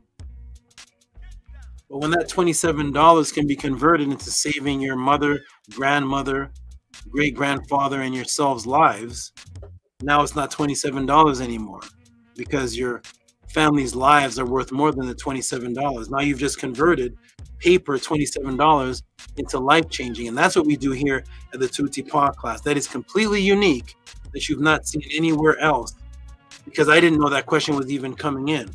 And look at the change of questions. The one was on the Nehesi, the ancient Southerners that became the people of Kemet. This one was on heart failure, heart stroke, and the prevention of. This one is on the origin of pole splitting, superstition. What a completely different genre of questions being sent in, totally different concepts being sent in. This one, $111 from the scribe sent in. That was back in the day. The scribe used to blow the podcast away with the highest donations ever seen. $111 for the breakdown on the portal of light and conscious ETs. That has never been seen on YouTube before. Nobody's sending in $111. And it's not for the question, it's for the support. When you see the answer, you will understand the value of what the support system is actually based on. When your life has changed based on that, Scribe is now a teacher. This gentleman was a fan of Killer Priest. Just a fan. One of the hundreds and thousands of names in the Killer Priest chat for the years. He is now a teacher that teaches on multiple Sundays. A renowned, respected teacher. He is now a technician of a website. His dreams are coming true. His relationship, if he's in the room, because I'm not looking at the chat, this man's relationship has completely changed. Ask him from the time prior to Tehuti's pod class. From the time of him in videos like this, with his eyes bugged out, sucking on straws, with little emojis over his head or whatever that was, to being now having the name Tehuti and Ptah in his name as a respected teacher whose music is now circulating through the conscious, so-called conscious community, who is now the engineer and the technician of the Tehuti pod class and the House of ATTON, whose relationship has completely changed because his lady now does not even have the same name as she had when they were in Killer Priest Podcraft. Her name is changed. Her life has changed. The perspective of everything about their relationship has changed, starting with sending in questions to the Tehuti pod class. This is a life-changing experience, and everyone should become a part of it. People got so amazed at the answers they were getting here that they started sending in support for seeing if anyone else even had anything similar to this. Such as the brother, I can't even find his support right now, but the brother Stranger, he may be in the room. But Stranger started sending, here he is right here. Stranger sent in a $200 bounty for anyone that could match this class. He asked a question and ended up getting an hour more than the answer. After I answered his question, I gave another hour of information after the answer. He gave a $200 bounty for anyone that could ask such a question. You may see that this class today, someone sent in a question about a movie that I still have yet to see. I've not seen this movie. People were so impressed of how I could break down things. I took 5 minutes of a movie, and this brother Rigo sent in $100.72. Well, not for that one. Sent in $100.11 for me to break down the Matrix movie that I only broke down 5 minutes of.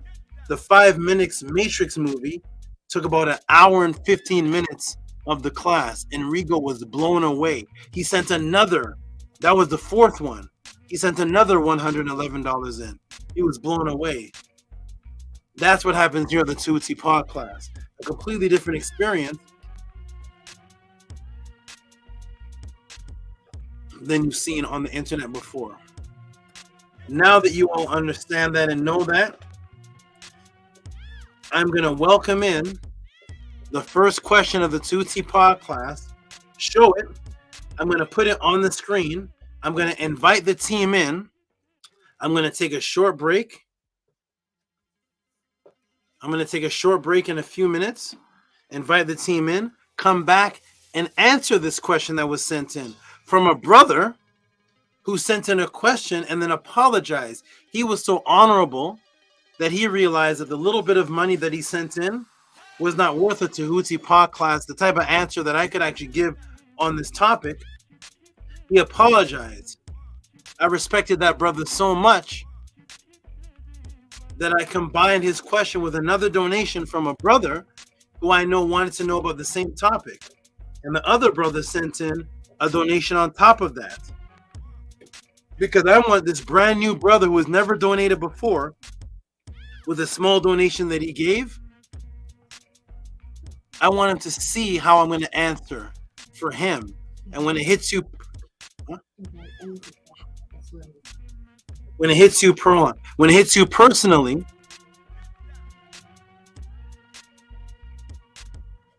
that's when you will start to understand. When you personally ask a question and that question hits you and is designed for you, I make a personal ebook for you, designed for you. What I'm going to do is I'm going to put the question in the room. I'm going to invite the team to the room, take a small break.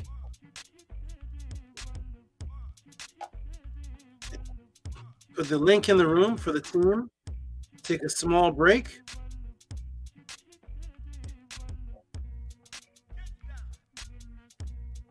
I'm going to put the question in the room for people to see what the question is. The team is going to jump in, and when I come back, I'm going to answer this question. This is how the Tehuti pod class works. See the bottom of the screen? Cash App, TT Moon, PayPal at Rocky SV. And let me go see what the first question is in the Tehuti pod class. What is that first question? This class is based on the students. It's not based on me coming with a pre-prepared lecture that I want to talk about. You all control this because the quest is for you all individually. So the question you send in, an ebook is made for you, personalized, customized. And let me go ahead and see what the question, which are questions are. And then I'm going to see who's coming into the room. The team should be jumping in. And I will see, let me see what this first question is here.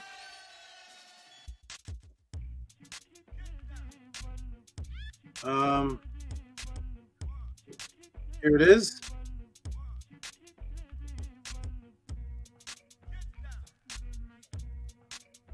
Okay, I see the team coming in the room. There's a brother Primordial Thought. There's ANTU and ANTU. And here's the question here. I'm going to put it in the room. Then I'm going to take a break. And I want everybody to know the question. Actually, one of the people that asked the question is in the room right now. So let me go ahead and put this in the room right here. Hold on, everybody. One moment. 1 second, everybody.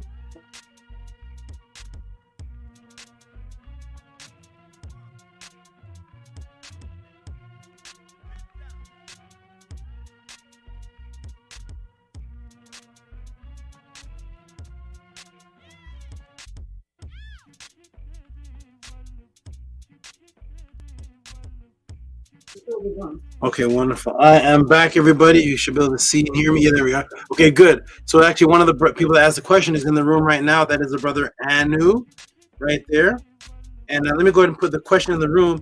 And the other brother who asked the question, his name is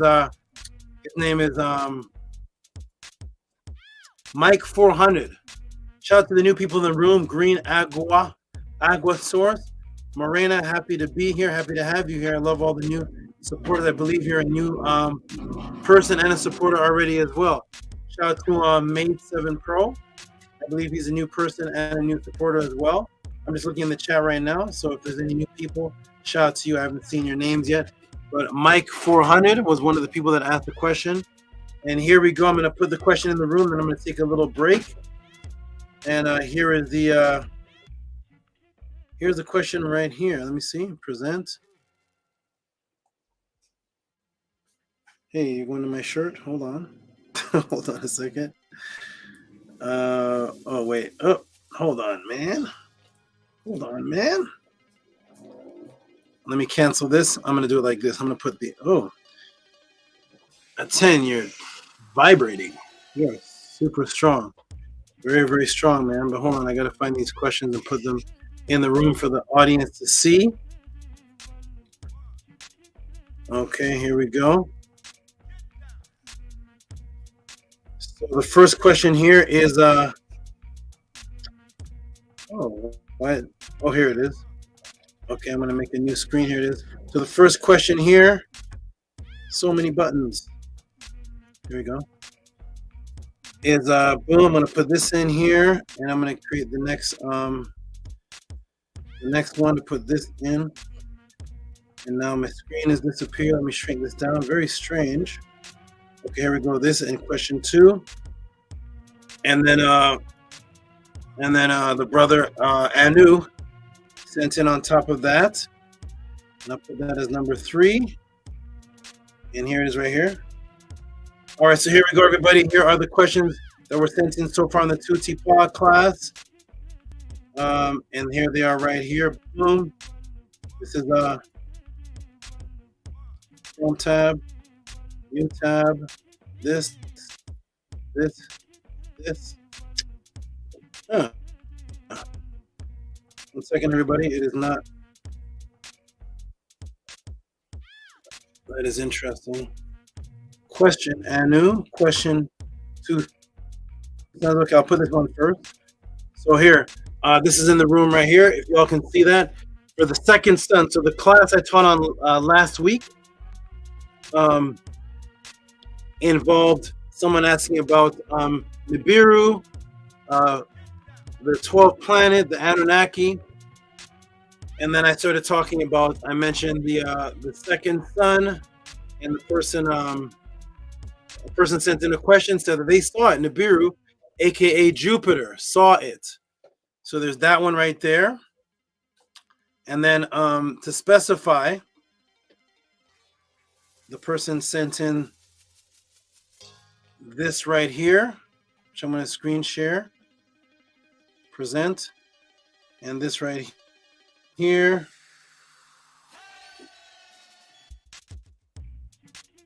And this one states right here, Hotep brother, my question is, what is the connection of the 2 suns? I saw Star Wars years ago. I saw 2 suns taken in the movie. And in 2023, here in Las Vegas, some of us on the road noticed our normal sun setting on a complete opposite side of the sky. That was an opposite side of the sky that day was another object like a second sun. What is that? Because it was scary to see, and the government used these chemicals to try to cover it up, but it was way too noticeable.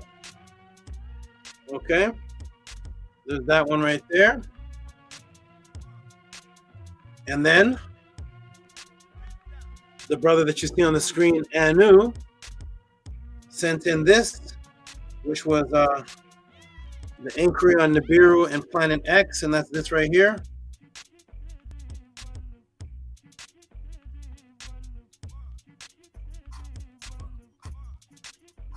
And there is $55 sent in from ANTU to break down NIBIRU part 2, which was the inquiry about what is the Planet X portion. What is the Planet X? So as I have that on the screen, I'm going to give some noise to all of them. There's a brother trying to come in the room named Tone Soul. Tone Soul, let me know who you are in the chat if you're the new brother that is a supporter. If you're, I'm not familiar with the name Tone Soul. But let me go ahead and this is for the. I did tell a brother he could come to the screen. I did tell him, but his name wasn't Tone Soul that I knew.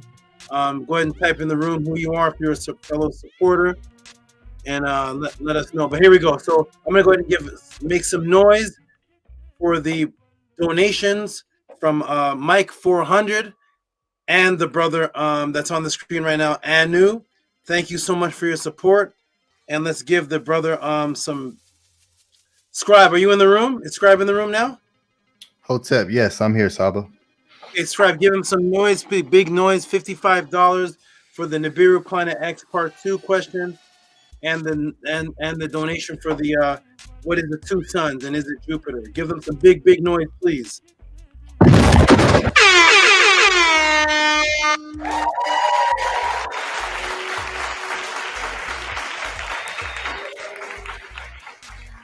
Wonderful, wonderful. So I'm going to take a break, and Tone Soul, whoever you are, if you can put in the chat room your name. I'm not familiar with the name Tone Soul. I did tell a brother that he could come to the panel, but he has to type in the chat room who he actually is. This is for the supporting students that support the Tehuti Pod class, and any new person that is a supporting student who has a question or whatnot, and let us know what your Cash App, PayPal was, and who you are, and you can definitely come to the panel and let me know who you are. Okay, shout out to the supporters. $55 for the Nibiru Part 2, which is the Planet X, and the question about the person saw a second sun, saying it was Jupiter, and then asking him the question, what actually was this? There was one sun setting, and then there was another sun. What actually is this thing that people are seeing? I'll be back, everybody. I'm going to take a quick break. I'll be back to answer these questions. Support the Tehuti Pod class. I shall be back in a few moments. Hotep for now. I'll be right back to answer these questions.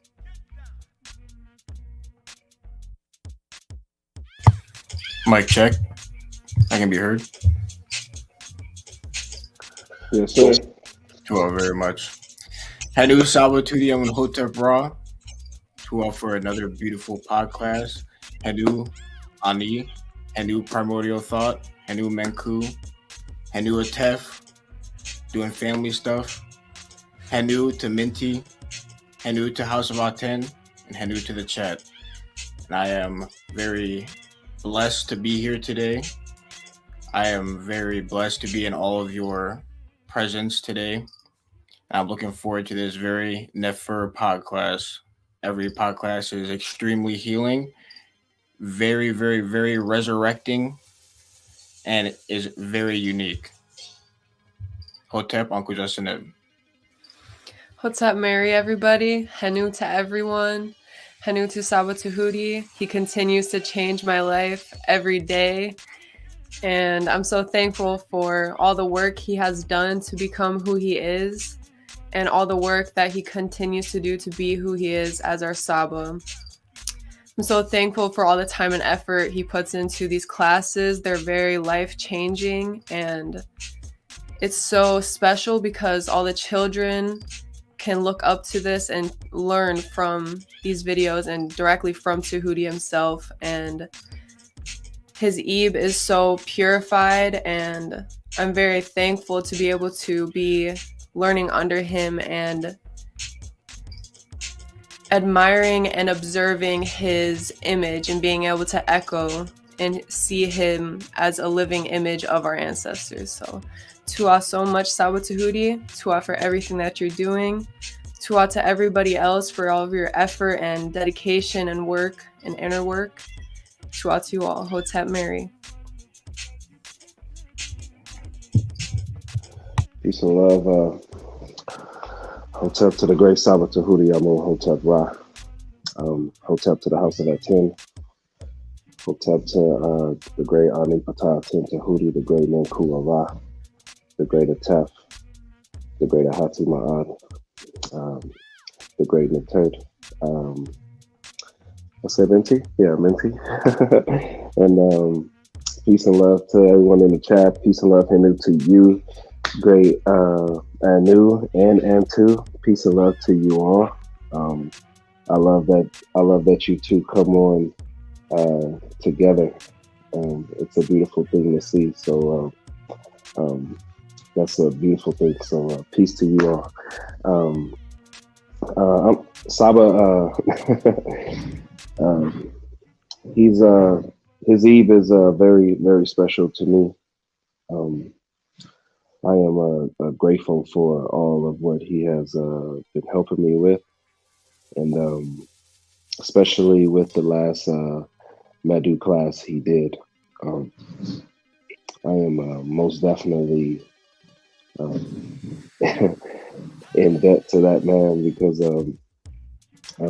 what he's doing and how he's helping me grow and purr through things. I am most definitely appreciative of him. Thank you everybody for all the love and all the peace and just all the wonderful energy. I'm grateful for the House of ATTON. There's nothing like it, and I am at peace, and I am just grateful for just all the love and support that is being done here, and just peace and love to everybody. Hotep and Hinu, to the master teacher, Saba Tehuti. Greetings to you, great Saba, for all that you are. I'm looking forward to you answering these questions and for you opening our favorite space for healing, our favorite space for recharging. Thank you for building this powerful temple. Hinu to everyone on the panel. Hinu to Atef, Hinu to Ahati, Hinu to Saba's Nuterts. Looking forward to being in alignment and just being able to improve my listening skills and improve my ability to comprehend what is possible. I think so much of the time we're focused on the energy that Saba is putting out. But today I was thinking about his amazing listening skills. You have to be a really calm, patient person to be able to take in all that he absorbs.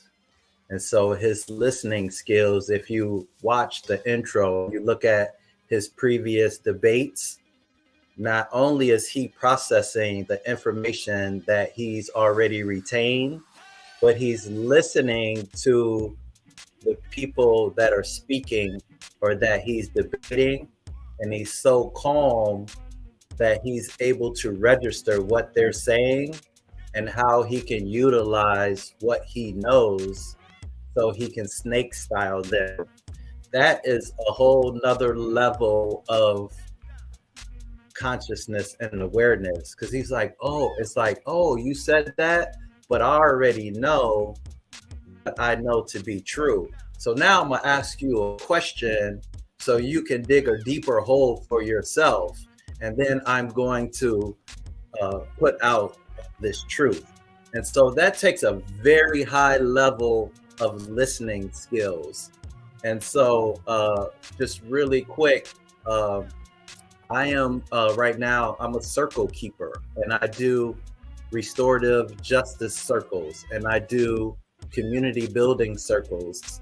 And it's an indigenous kind of a ritual. It's a very tribal kind of a process. And in the circles, you only speak when you have the talking piece. And so the talking piece can be anything from like an ankh or anything that whoever is the circle keeper is holding. And the great thing about circle process, it teaches people how to listen and not interrupt other people. And so the holder, the circle keeper, which I am, makes sure that the process is equitable, right? And that it's a safe space. And so I just want to, give a lot of adoration to our Saba, because he embodies so many aspects of ancestral living. And that is like really foreign in this day and time, that someone who's actually understands and lives the culture of our ancestors, and that comes from a great deal of listening. So I just want to, give adoration to SABA, and day by day, I learn more and more about our ancestors, and I learn more about SABA, and I learn more of how to be in his energy and how we're supposed to carry ourselves. So Hinu to SABA, looking forward to your teachings today, and very happy to be in this recharging portal.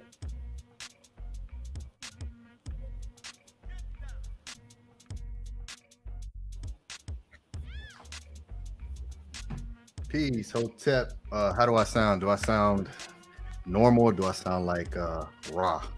You sound very normal. Your mic is very clear. Okay, excellent. Now let me come to the screen. Okay, here we go. Hotep, everyone. Peace and love to all the great people, the great brothers on the panel, and sister on the panel as well. Hinu, Hotep, Ma'akaru, to all the wonderful supporters, the ones who support the Tehuti podcast, who send in your questions.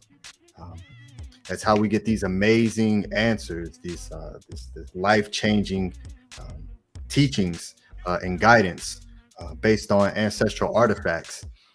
It's because everyone who is also on that path, wanting to ask the question to the great SABA. So Tua and Hinu, to everyone who is supporting, and the link. I think the link should be posted in the pin to the top of the chat. Let me check and make sure that it is before I say that it is. Let me see. Yes, it is pinned. So for all the people who want to ask a question, everyone new here who would like to ask a question and send in your reciprocity and support for the answers that are provided. So when SABA Tehuti is breaking down these questions and building up the answers, if it's something that you appreciate and you benefit from it, then of course here at the House of ATTON, we're based on a reciprocity system. So when you receive something, it's just as important to give, or else it will be known as stealing, right? So to stay and maintain in the frequency of Ma'at, we build off reciprocity, and this is what the links are for. So make sure that you all utilize the links that are posted at the top of the chat and that are also in the bio for those who may be watching on the playback. It's also posted in the bio. Cash App TT Amun and PayPal Rocky SV. So yes, Hotep everyone, great to see you all. Welcome back to another fantastic pod class. After the question was asked about the Talk to Me movie, I haven't seen that movie either, but I went and looked it up, and I remember seeing a clip from it, and it was pretty wild. I'll say that from the clip that I saw. So I'm looking forward to hearing that. So this is going to be fantastic. Planet X, are there two suns? That's another. I love being here. I love the information, the knowledge, and removing the isfat, digging through each individual question, and just going by what the ancestors taught, which is so important today because there's so much information. It's an overload of information, but most of it is false, right? So it's more important to make sure that what information that you are taking in is accurate, more so than just taking in and being able to Google anything and have access to all of this information. Anyone can look up anything in today's time, and you don't even have to type anything no more. You can just say it, and answer will be you'll be told an answer. So our ability to access information is at its highest point, but with that comes a lot of misinformation that you have to dig through and siphon through, and dealing with opinions and all of these different aspects that we have to siphon out. And so with the great SABA Tehuti has given us the ultimate foundation to stand on, to base our own research on. And with that, we'll always be guided. As long as we keep and maintain Ma'at at the forefront, Ma'at will continue to guide you and allow you to find the answers to the questions. And SABA Tehuti is the door. He's the SABA. So Hotep and Henu for everyone who is on the frequency of where we are here today, to be here with us. And peace to the good brother VRI in the corner. Peace, good brother. I seen you come up. Hotep to you. And I'll see you. Look, you're almost covered up by the AI supporter. So peace to you, good brother. Let me, before SABA Tehuti comes back, I'm gonna show the website. I'm not sure if Atef is in the chat room, so I'll put the link to the website so everyone can go there. Make sure you have this bookmarked on your web browsers. All right, so there's the website, houseofatton.org.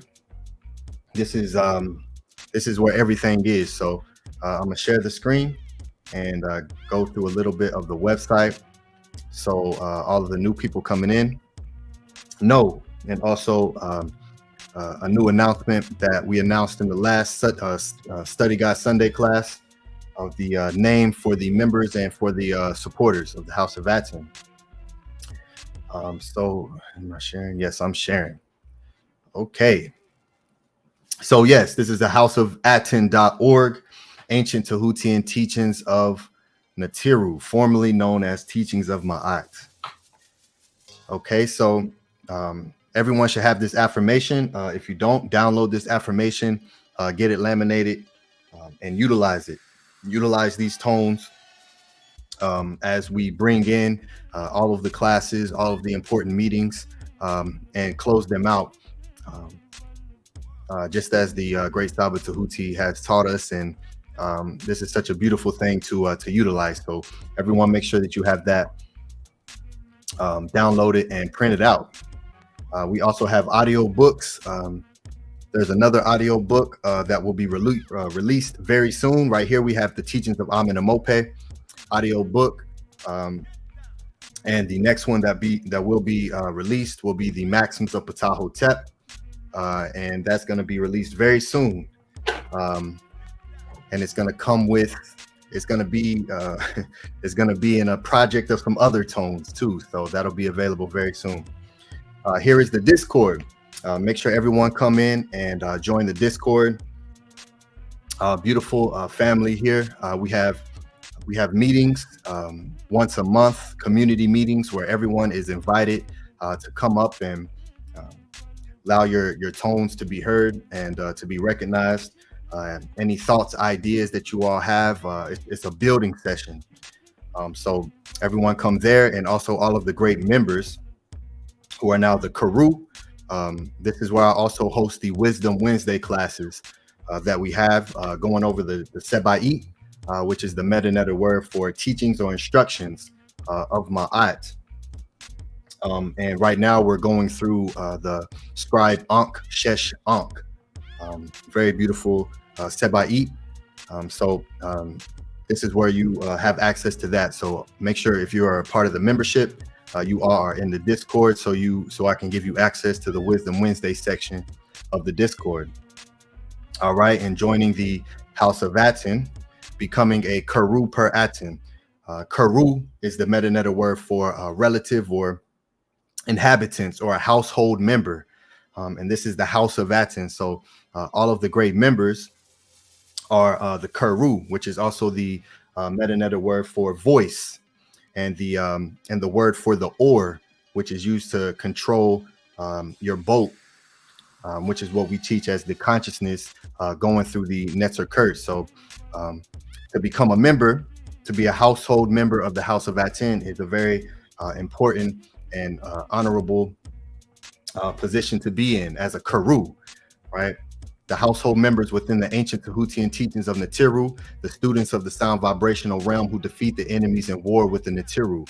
That all encompasses the word Karu. So Hotep Ahinu to all the great Karu that you see. We see some here on the screen with us. The great brother Primordial Thought 9, the great brother Anu, the great sister ANTU. Fantastic, wonderful Karu, and of course one of the great leaders, which is the word Sashim, Minku Ara Mary Ma'at. And next we have the Peru, the Meru per Aten, right? The Meru per Aten, the partisans or the supporters. So Meru is also a word for supporter, which also then creates Meri, which is one of the names of the land of Kemet.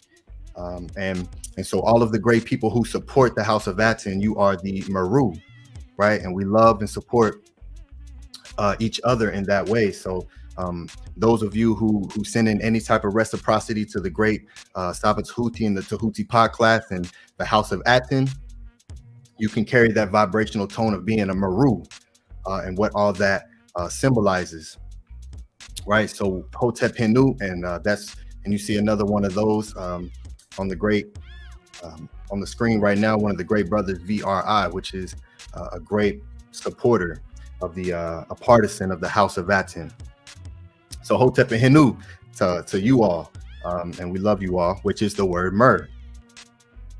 And so here is the newsletter, and all you do is put in your email address here under the newsletter, and you'll be added to the list. And we send out the newsletter every Sunday, and it's a wonderful newsletter. There's a lot of information on there, and this is one of the two ways that we send out a mass letter, or are able to reach a mass amount of people through the information, which is the newsletter, and the other one is the Discord, right? So instead of individually messaging each person one by one, you want to make sure that you're a part of the newsletter, and you want to make sure that you're a part of the Discord. So any information that goes out, you have access to it. You're privy to all of the updates that we are providing. So everyone, make sure that you sign up here at the House of Aten so you can have that newsletter. All right, and there's a lot of information here on the website. We have our Study Guide Sunday class, House of Aten, where you can also subscribe to the House of Aten YouTube channel and watch some of our previous classes and some of the readings that we do, the ancient Tehutian teachings of the NIBIRU, the literature of our ancestors, and we go through and read some of that and give some teachings on that as well. So we're doing some amazing things and building up a beautiful per Ankh library of ancestor literature and teaching. So and here it's Stepping Out of the Matrix, Study Guide Sundays, and this is what started the House of Aten. The teachings of Ma'at was SABA Tehuti's ebook, Stepping Out of the Matrix. So episode 13, the first 13 episodes you'll find on the House of Aten are Stepping Out of the Matrix, and we also go through the Melanin Dark Consciousness ebook as well. Okay, and all that you can find here under the shop section, where you can also partake in the merch. And I see the great brother Primordial Thought 9 has his House of Aten merch on. Let me blow you up. Let me blow you up, great brother. Let's see. Yeah, there we go. Yo, let's go. Hotep, great brother. Tua for that.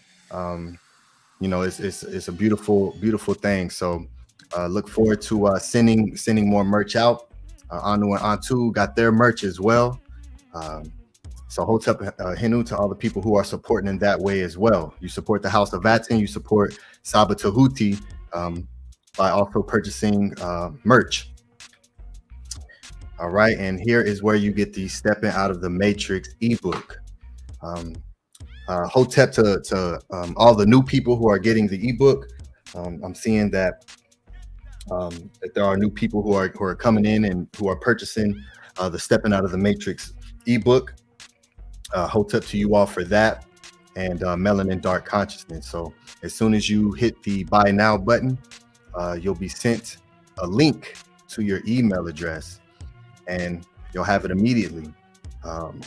This right here was everyone should absolutely have these books.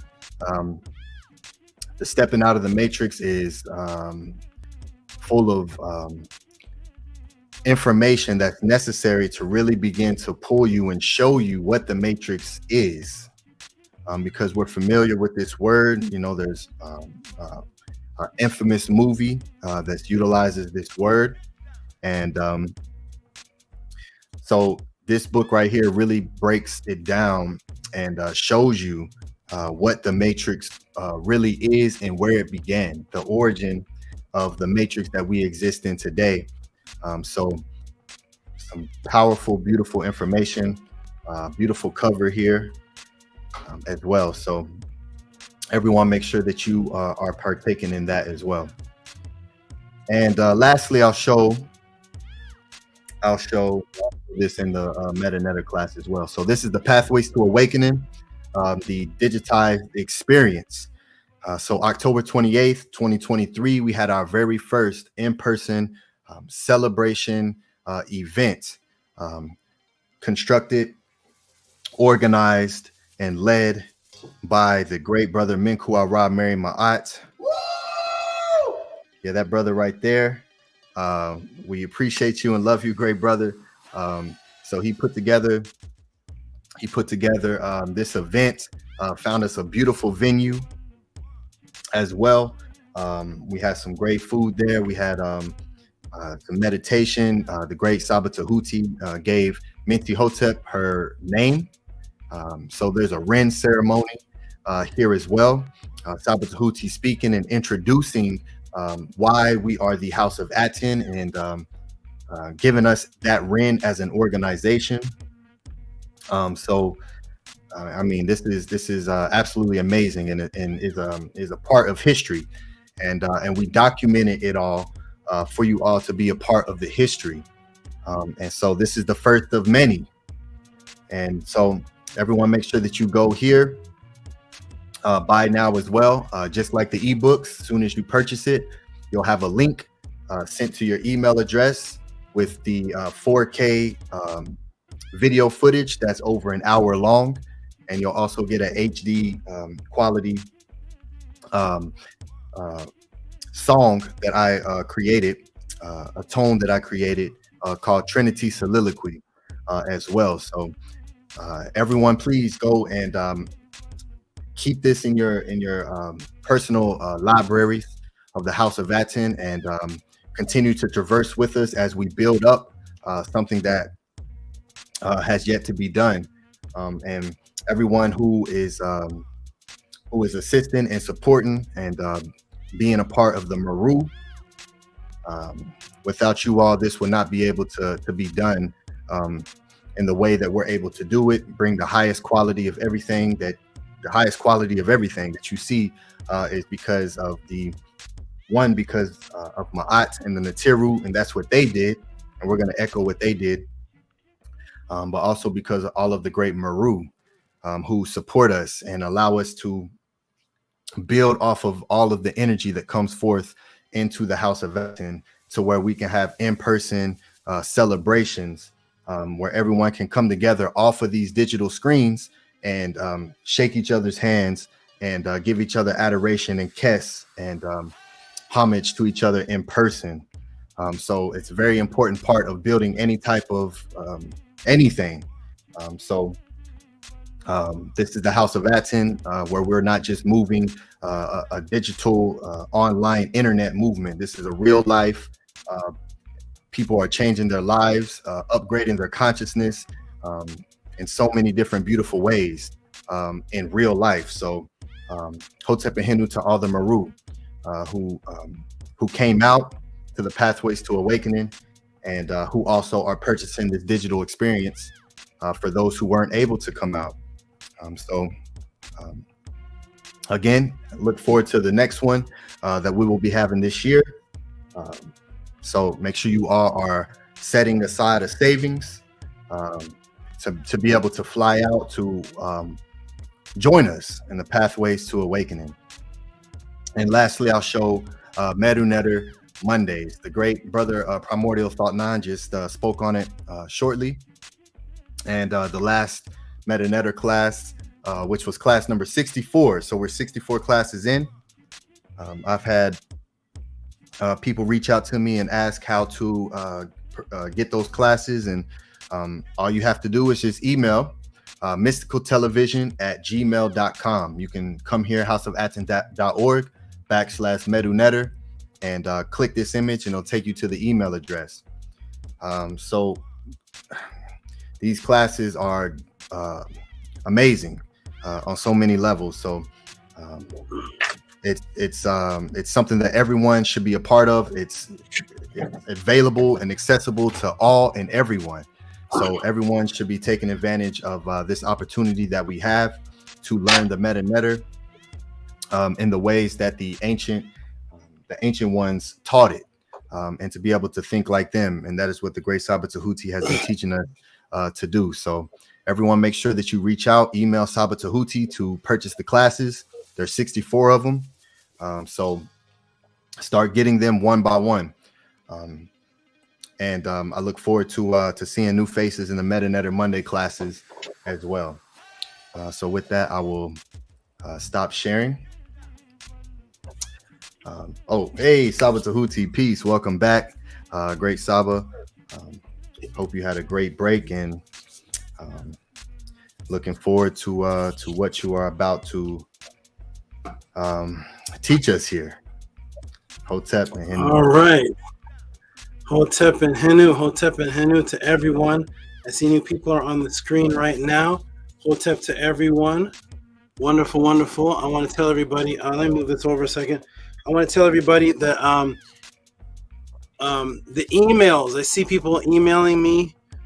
Peace and love to everyone emailing me. The email that is set up there is strictly for, it is for the Cash Apps, the PayPals, the sending in a question based on the Cash App that was sent in, finding out about the Medu Netter class. There are people, a lot of people bombarding with conversations. I can't have any conversations with anyone. I do one-on-ones. They're paid one-on-ones. They can be an hour to an hour and a half long. If I was to answer personal emails of different people's thoughts, I get thousands of emails. The emails are going to be forwarded to Scribe if I see that they're not matched up to if they're not matched up to a Cash App, to a PayPal, if they're not matched up to the inquiries about the Medu Netter class, how to get a book, all will be forwarded to Scribe, because I can't have any personal one-on-one relationship conversations with people. If anyone wants to have those connect and talk directly with me in that way, support the Tutsi Pod class, and then you come up to the panel. When you come to the panel, we have intercession where we can talk shortly back and forth, and let me see straight supporters. But as far as trying to have a conversation with me one-on-one, and what you found out and what you did and all of that type of stuff, those are for one-on-one classes, because my time is extremely valuable. I don't even have time to read. I can't even, sometimes it takes me 2 days to get to Scribes. Scribe will send me a message, and it will take 2 days for me to read his Ubin Ra from February the 6th or something. And that's how busy I am. Scribe has supported thousands of dollars towards the Tuti Pod class in the House of ATTON. So if he's supporting thousands and I don't even get to his message barely after 2 days, just supporters, send to that email. If you want to create a relationship with me, come to the panel after you send support. When you send support, then you'd be like these people right here, and all these people here can talk to me. Primordial Thought, I sent Primordial Thought a message before this class started. I don't do that with anybody. Nobody gets any message. If I'm going to teach on a topic that you asked a question about, you'll never know about it. The way that you know about that I'm going to teach on a topic is you stay subscribed to the channel, and the channel gives you a notification, and you look at the what's it called, the thumbnail, and the thumbnail looks like it has your question in it. That's me telling you that you're up next. But I do not send anybody any messages saying, hey, I'm answering your question today. But Primordial Thought, special brother, he had an incident that just happened with his beautiful mutt, and he asked me a question that should not be able to be answered because it's nobody. There's no answer. It's one of those questions where there's no answer for. It's a breakdown on a movie that I've never seen, but after he gets this answer, he's gonna see how directly he's gonna be able to use the wisdom of what he's getting from my breakdown of this movie, plus the Meta classes, and he's gonna be able to use that to keep the relationship with his mother and understand what's happening, get more perspective on that, because the movie was actually all about that. I've never seen it before, but the movie was all about that. So everybody's sending me personal emails. Just build your relationship with me right here on the podcast. Talk to me right here on the panel. There's a lot of people that send me emails and chat, and they don't come show their face. So those will be forwarded to Scribe, and he'll do what he wishes with those emails. All for all the fellow beautiful supporters that are on the screen. Peace and love, Hanu, to everyone. We're gonna get into the first question here. Questions. The second son. How many people in the chat just type, have you ever seen two suns in the sky at once? That would be strange, right? Is there two suns? People are asking about it, inquiring about it. Some people are making up things about it, using it to generate YouTube views. Is the second sun, is that Nibiru? We already covered what Nibiru was, and Nibiru is not any of that. But by me describing Jupiter as having a chemical makeup similar to the sun and being its massive size, could that be what's seen in the sky as the second sun? Because we've established that Jupiter, to the ancient ones, that is the Nibiru. But what about this planet X thing? There's a planet X. People are calling it Nibiru, even if it's not Nibiru, even if we don't accept that's the name for it. Is there another planet that is orbiting? What? What in the world is that? Is there another planet that is orbiting, coming close to the solar system, even if it's not Nibiru? Is there such a thing? We're going to find out today at the Tehuti Pod class. Thank you for those supporters sending in the support. And that question is Cash App TT Moon, PayPal at Rocky SV. Shout out to all the missing fallen soldiers.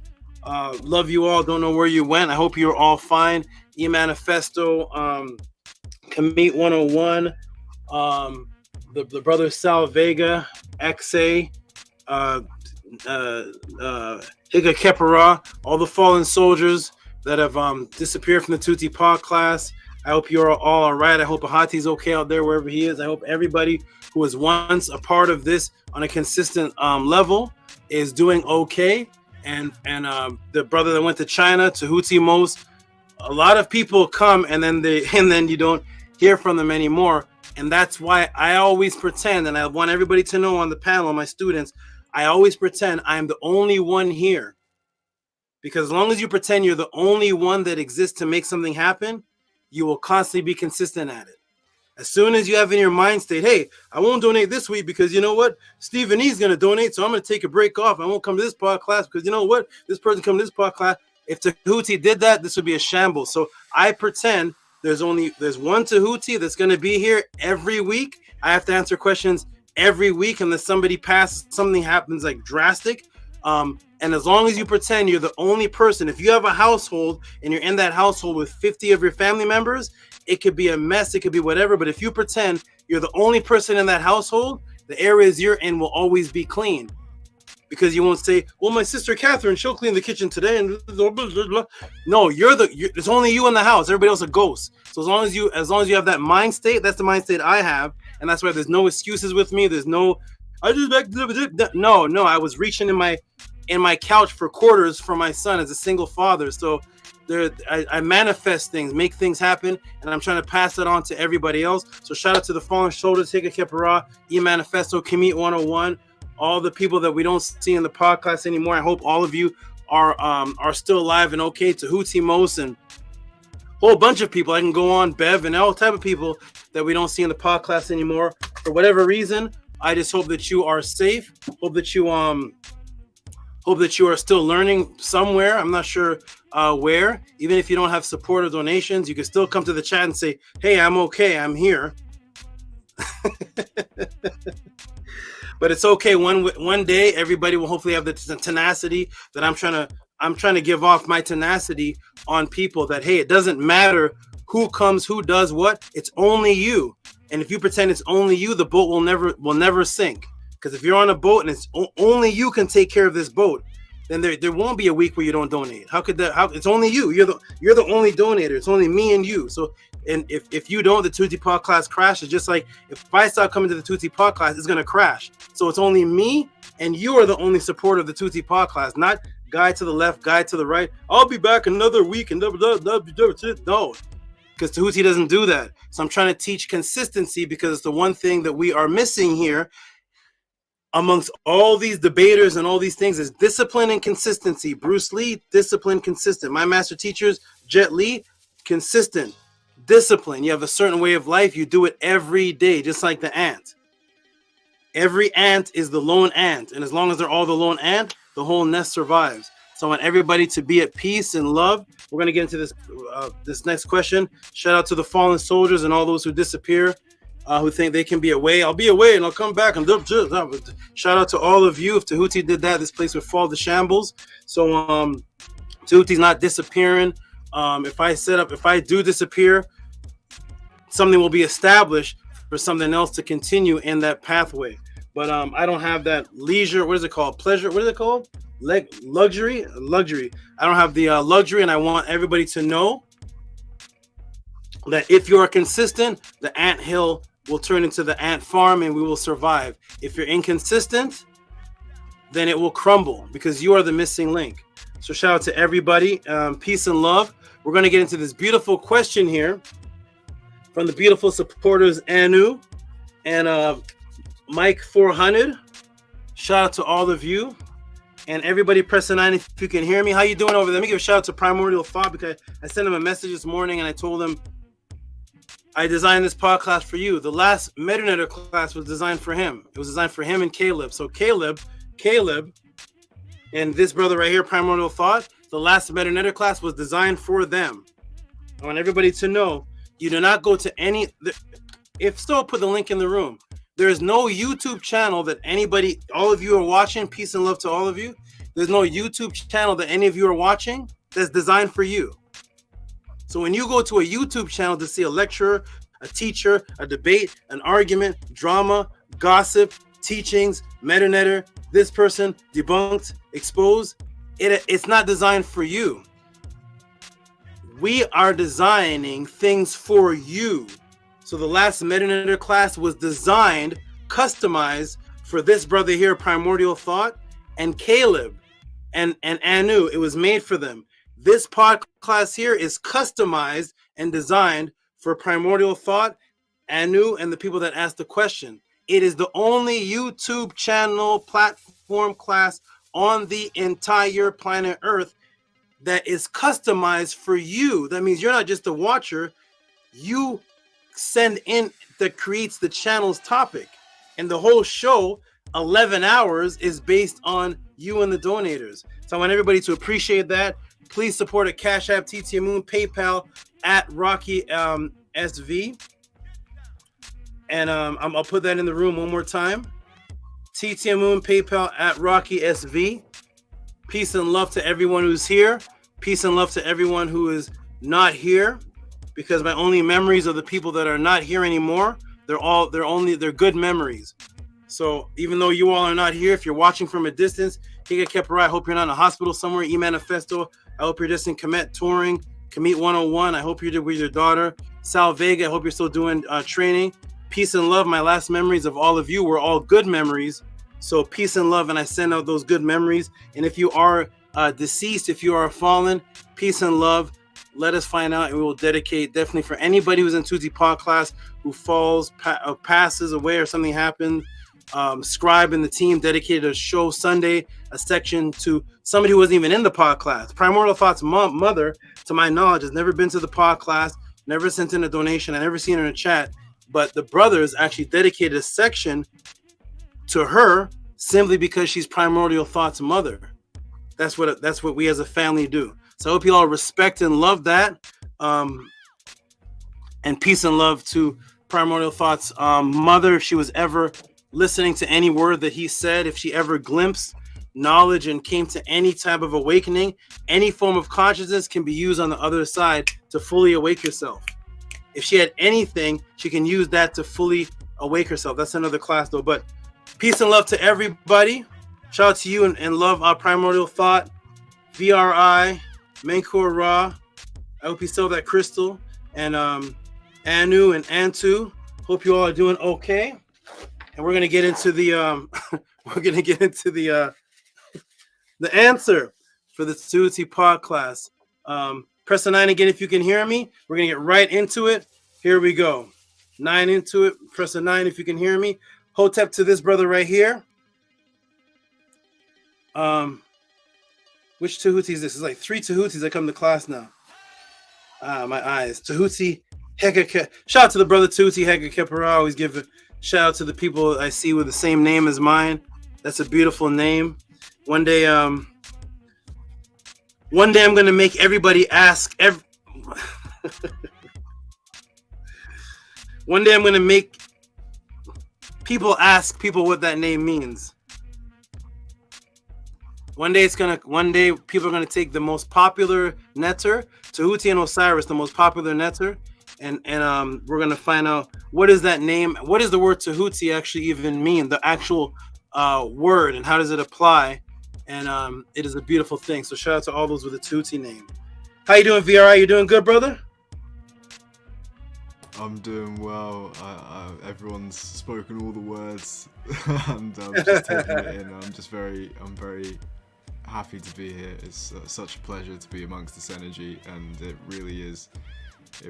I am lucky to be here. So I hope that I am consistently turning up for the rest of the time that this is happening. Honestly. Wonderful, wonderful. And as you see, I'm wearing blue. If you lift this up, yeah, if I actually look and see, this is the blue Tehuti, the double duality Tehuti, which is going to be, we're going to find out why am I wearing blue and how does this have to do with talk to me. We're going to see why is all this blue on my clothing today. Why am I wearing blue? And we're going to see if that ties into anything that was asked about in the question. We're gonna see. How you doing, Primordial? You doing good, my brother? Before we get into class. Yeah, I'm doing fantastic, Saba. To you. I appreciate definitely all that you do for me, and I'm grateful for your wonderful Eve, great Saba. Wonderful, wonderful, wonderful, wonderful. Glad to see you, good brother. Glad to see you. One moment, everybody. Hold on, one moment. Give me 16 seconds. Hold. Everyone hit the like button. Make sure you hit that like button. Share this class. Spread this information. Tuan Hotep to all the new people who are here with us, and support.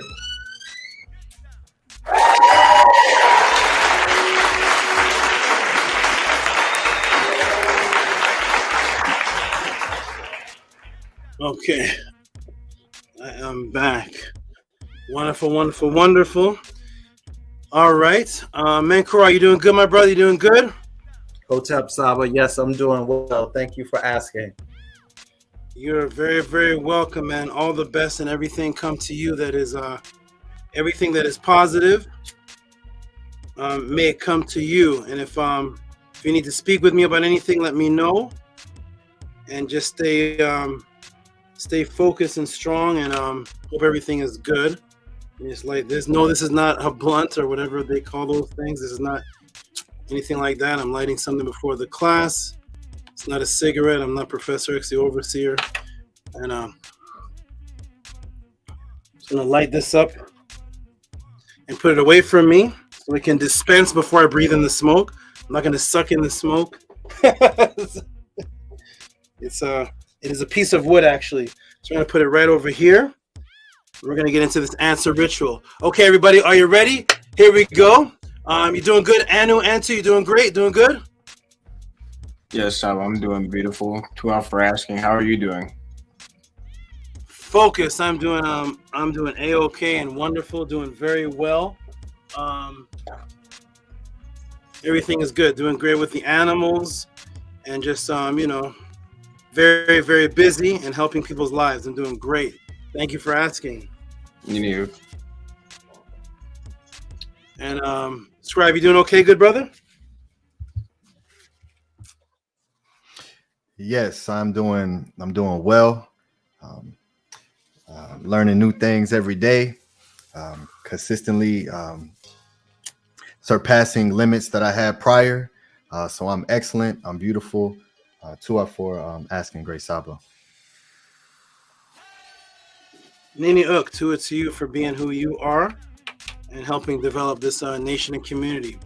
And shout out and peace and love to your beautiful, beautiful, young, developing, Nefer Keperet, transforming, a little being packed with power in a little tiny body with a strong Ka. So shout out to her too. And shout out to everybody. Shout out to you, Antu. I don't know if I forgot to you. Doing good, Antu? I think. How you doing, Antu? You doing good? Tua, I'm doing very good, Tua. Wonderful. Okay, beautiful people, here we go. Get ready. We're about to get into this question here. Everybody, welcome to the Tehuti podcast. Welcome to the once-in-a-lifetime experience. And this experience is not just one day. This experience is a continuous experience for as many years as this continues, which is hopefully for an eternal experience. This is the House of ATTON. Welcome, everybody. You all are beautiful. It is going to be beautiful. Look at the bottom there. Cash App, TTM Moon, PayPal at Rocky SV. Come and support the pod class. Come and support the House of ATTON. Ancient Tehutian teachings of the Netzeru. And here we go. Let's get into this question, everybody. You ready? Here we go. Okay, beautiful people, jump in the chat. We're going to get into this first question of the Tehuti podcast. Let's get it in. Let's go. Peace and love, everybody. VRI. Peace and love, Anu, Antu, Menkur Ra. VRI, the smiling one. Peace to you. All right, everybody. Here we go. Let me see if I have the light properly on me, so that if I come and make hand gestures, let me move a 10 a little bit over. A 10, what's blocking you? A water bottle. Okay, we're gonna move you a little bit over so that I can move a little bit over. Wonderful. Here we go, everybody. You all have already pressed a 9. You can hear me. And now we're gonna get into this beautiful question. And the question is, like, for those who just jumped in the room who don't know what the question is, the question is about this was sent in here. The question was about the breakdown of Nibiru Part 2, which is Planet X. What is this extra planet people are speaking about? Is it actually Nitiru? Is it actually Nibiru? And then this brother here sent in, for those who just stepped in, I want to keep everybody posted as to what's going on. This brother here just sent in Mike for, actually Angelo Degree sent this in. I don't know if Angelo Degree, is that the brother in the room? I'm not sure. There's so many different names, but Hotep brother, my question is, what is the connection of the two suns? I saw Star Wars years ago. I saw two suns. I'm taking it in the movie. And in 2003 here in Las Vegas, some of us on the road noticed that our normal sun setting on the complete opposite of the sky. Whoa. That day was another object like the sun. What is that? Because it was scary to see. And the government used chemicals to try to cover it up. Yes. It was way too noticeable. So shout out to you for that that right there. And then I believe let me go back to it and see. I think the same brother, let me see if it's the same person. Oh, what's up? The same person sent in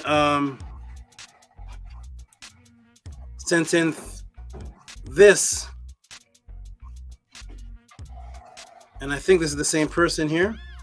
Sent this one right here, which was added to the donation, and it was thinking that the next sun, the sun that was seen in the sky, was Jupiter. Shout out to you. This is the same person. I think I cut it out, but I think it's the same person. For is the second sun Nibiru, aka Jupiter. I saw it. So there it is right there. This person saw it in Vegas. If it is the same person, yes, I believe it is. Saw it in Vegas. And what is this thing? Everybody, here we go. Welcome to the Tehuti Pod class. We are about, oh, this is you. I am here. Is Nightmare, that so many names of everybody. And Nightmare, I'm taking it that's the same brother. So many names. Or is this the brother? Agua. No, it must be Nightmare. It is Nightmare then. Nightmare. Okay, got you. Wonderful. I'm linking the names to the email names to the Cash App names are different from the email names, different from the YouTube names, different from the whole bunch of different names here that I'm getting customized to. So I'm glad when you make it known if you're who you are in the room, because a lot of people may be saying, Tehuti, you kind of ignored me in the room. I was sending you a message, and I have to say I didn't even know that was is that the Cash App name? That's you. I don't know who's who. So shout out to you. I don't even have the brother's Cash App name. I think I cut that out and put it in the screen here. So here we go, everybody. We're about to get into it. Oh, you are Angelo. Wonderful. I thought it was Mike 400. Here we go, everybody. Welcome to Tehuti Pod class, and let's get started. I'm going to put the screen share on. I'm going to put the timer on because, you know, these answers get long and beautiful. So here we go. Let me clear all of this. The package is delivered. We're going to clear. Oh, I know what that is. Yep. The white crown is okay. All right. Here we go. Let's start, everybody. Welcome ready to the Tehuti Pod class. Here we go. Let's get into it. What is this? The Nightmare. The brother really helped you out because the answer, of course, wouldn't have been as elaborate based on the donation, but the brother came in and threw something on top, and now we're going to get into all of those mixed into one answer. And you're going to get your answer. What was that? What are people seeing in the sky? What are these second suns? Anyone else saw it? You can type it in the room if you have seen it. VRI said,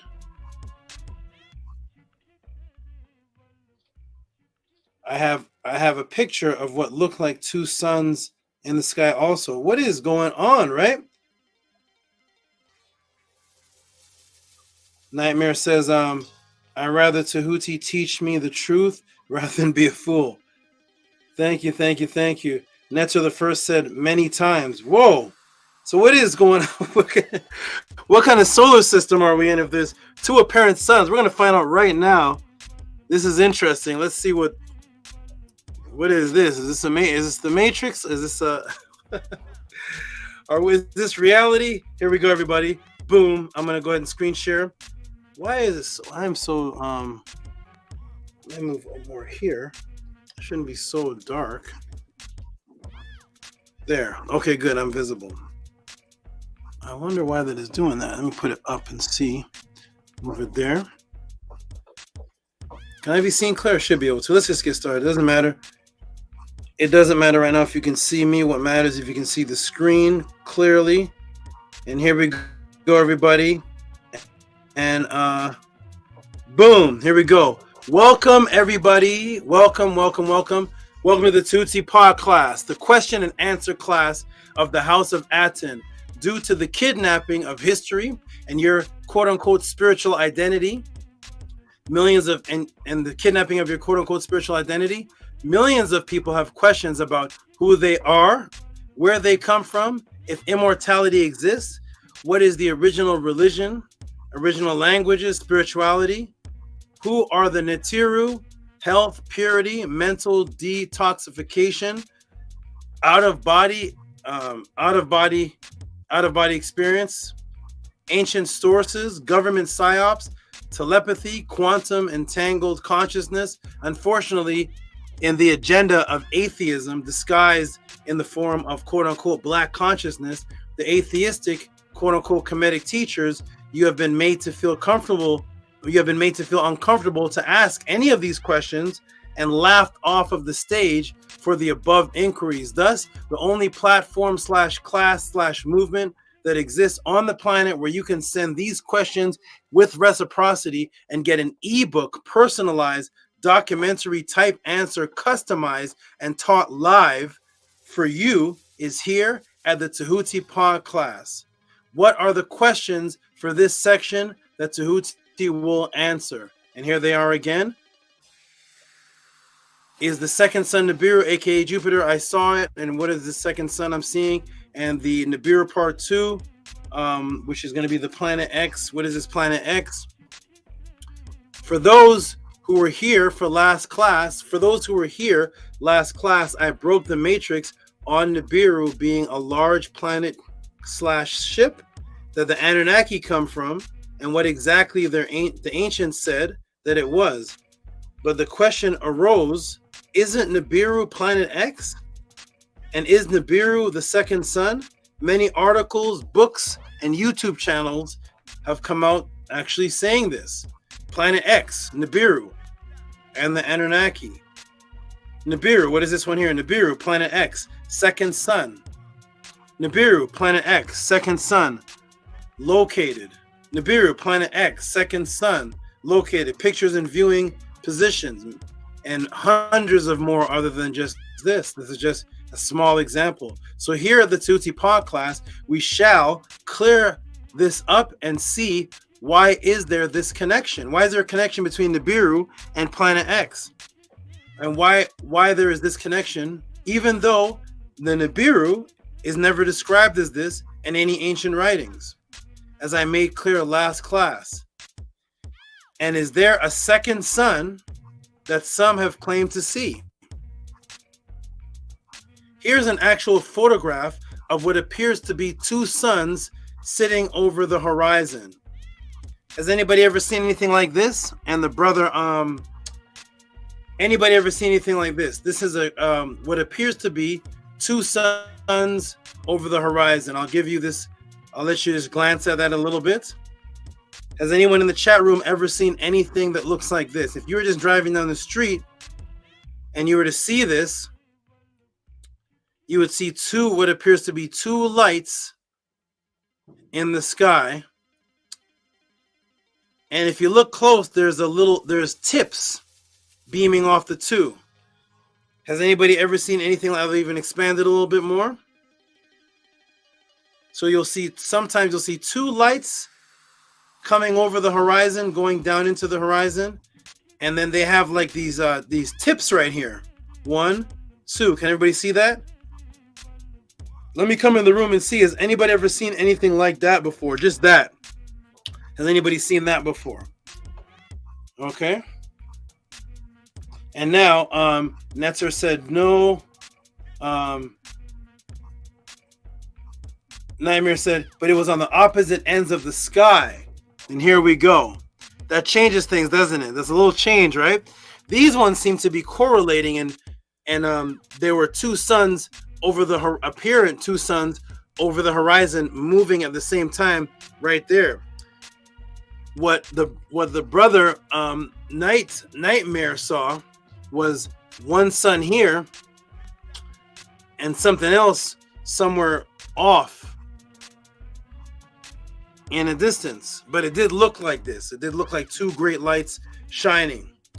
And yes, they can look to appear in different locations, and we're going to get into all of that.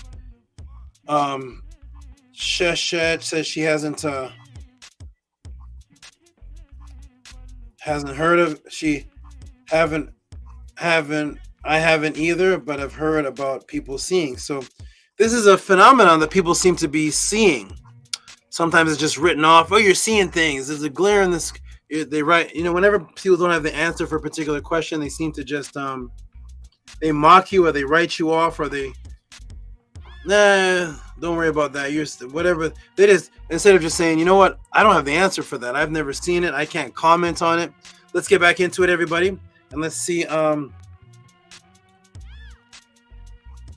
yeah, somebody say perihelia, all type. You know what? People just throw their words. Words are now the answers. The European makes up a word, and now that word is now the answer for everything. So when you don't believe what somebody says, pseudo. When there's a group of people that listen to one man, cult. It's like these trigger words that are they just describe every single thing that exists to put you in a mind frame. So you see something in the sky, pareidolia. But what actually is happening for everybody and for individual people, meaning that there's 7 billion people on the planet and there's millions of people seeing things that are not always quite the same thing, even though they're describing them as the same thing. Is everybody seeing the exact same thing? Let's find out here at the Tehuti pod class. And now we got here Quan is like, how is that? how's that? Yeet TT says sundog. Right. Pareidolia, sundog. And let's find out what sundog. Let's take a look at the sundog. Let's go. Everybody, welcome to Tehuti pod class. Let's walk through step by step. We're not gonna X anything out. We're gonna look at all possibilities and look at actually which one matches what certain people are seeing and what is actually happening here. And let's find out, everybody. Here we go, everybody. Boom and boom. So what is this, everybody? It looks like two suns right there. Okay. This was seen in Lake Madison, North Dakota. And then let me go back here, everybody. I'll tell you right now, people can take this image and you can create a whole complete doctrine off of this. People can take this and use your imagination, and they start having answers saying, see what it is, there's two suns because we originally came from the Sirius star constellation, which had two suns, and now we're merging back with Sirius, and you have a whole explanation as to what this is. So we're going to walk through and look at these things from an even closer lens, and we're going to change the perspective. We're going to change focus. We're going to change the lens. We're going to do a lot of things here at the Tehuti pod class right here. We're going to find out why are there lines coming off here, line going up, line going up. Let's find out, everybody. So here we go. So this was actually seen in Lake Madison, North Dakota. Let me ask the class in the chat and the audience, what do you see here and what do you think is going on, which I've already done, at least in this picture. So we have what appears to be two suns. Somebody put sun dog. Okay. Boom. What is going on in this picture? What do they put in the class? What do they put in the class? Somebody put a sun dog. That's about the only answer. And Nightmare said, facts, Tehuti. That's why I brought this to your attention. Shet is smiling at ETT. Okay, here we go, everybody. Let's go. Okay, yes, this is the go-to answer. What's the go-to answer? Yes, this is the go-to answer whenever someone mentions seeing two suns. So it's called sun dogs. So Yeet TT was actually right. Yeet TT?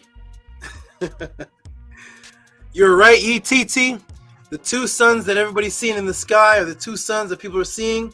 Because this is where the class should end right here, right? Because the average person or answer, or if you ask any of these people or any of these, what's that? The average answer is going to say, hey, that sundogs, class over, there's your answer. Boom, it's sundogs. ETT, you got this right. Let's give you a round of applause. Class is over. The official shortest Tehuti pod class ever in existence. 11 minutes and 51 seconds. What everybody's seeing in the sky are sundogs. Class dismissed. Let's go to the next question of Tehuti pod class.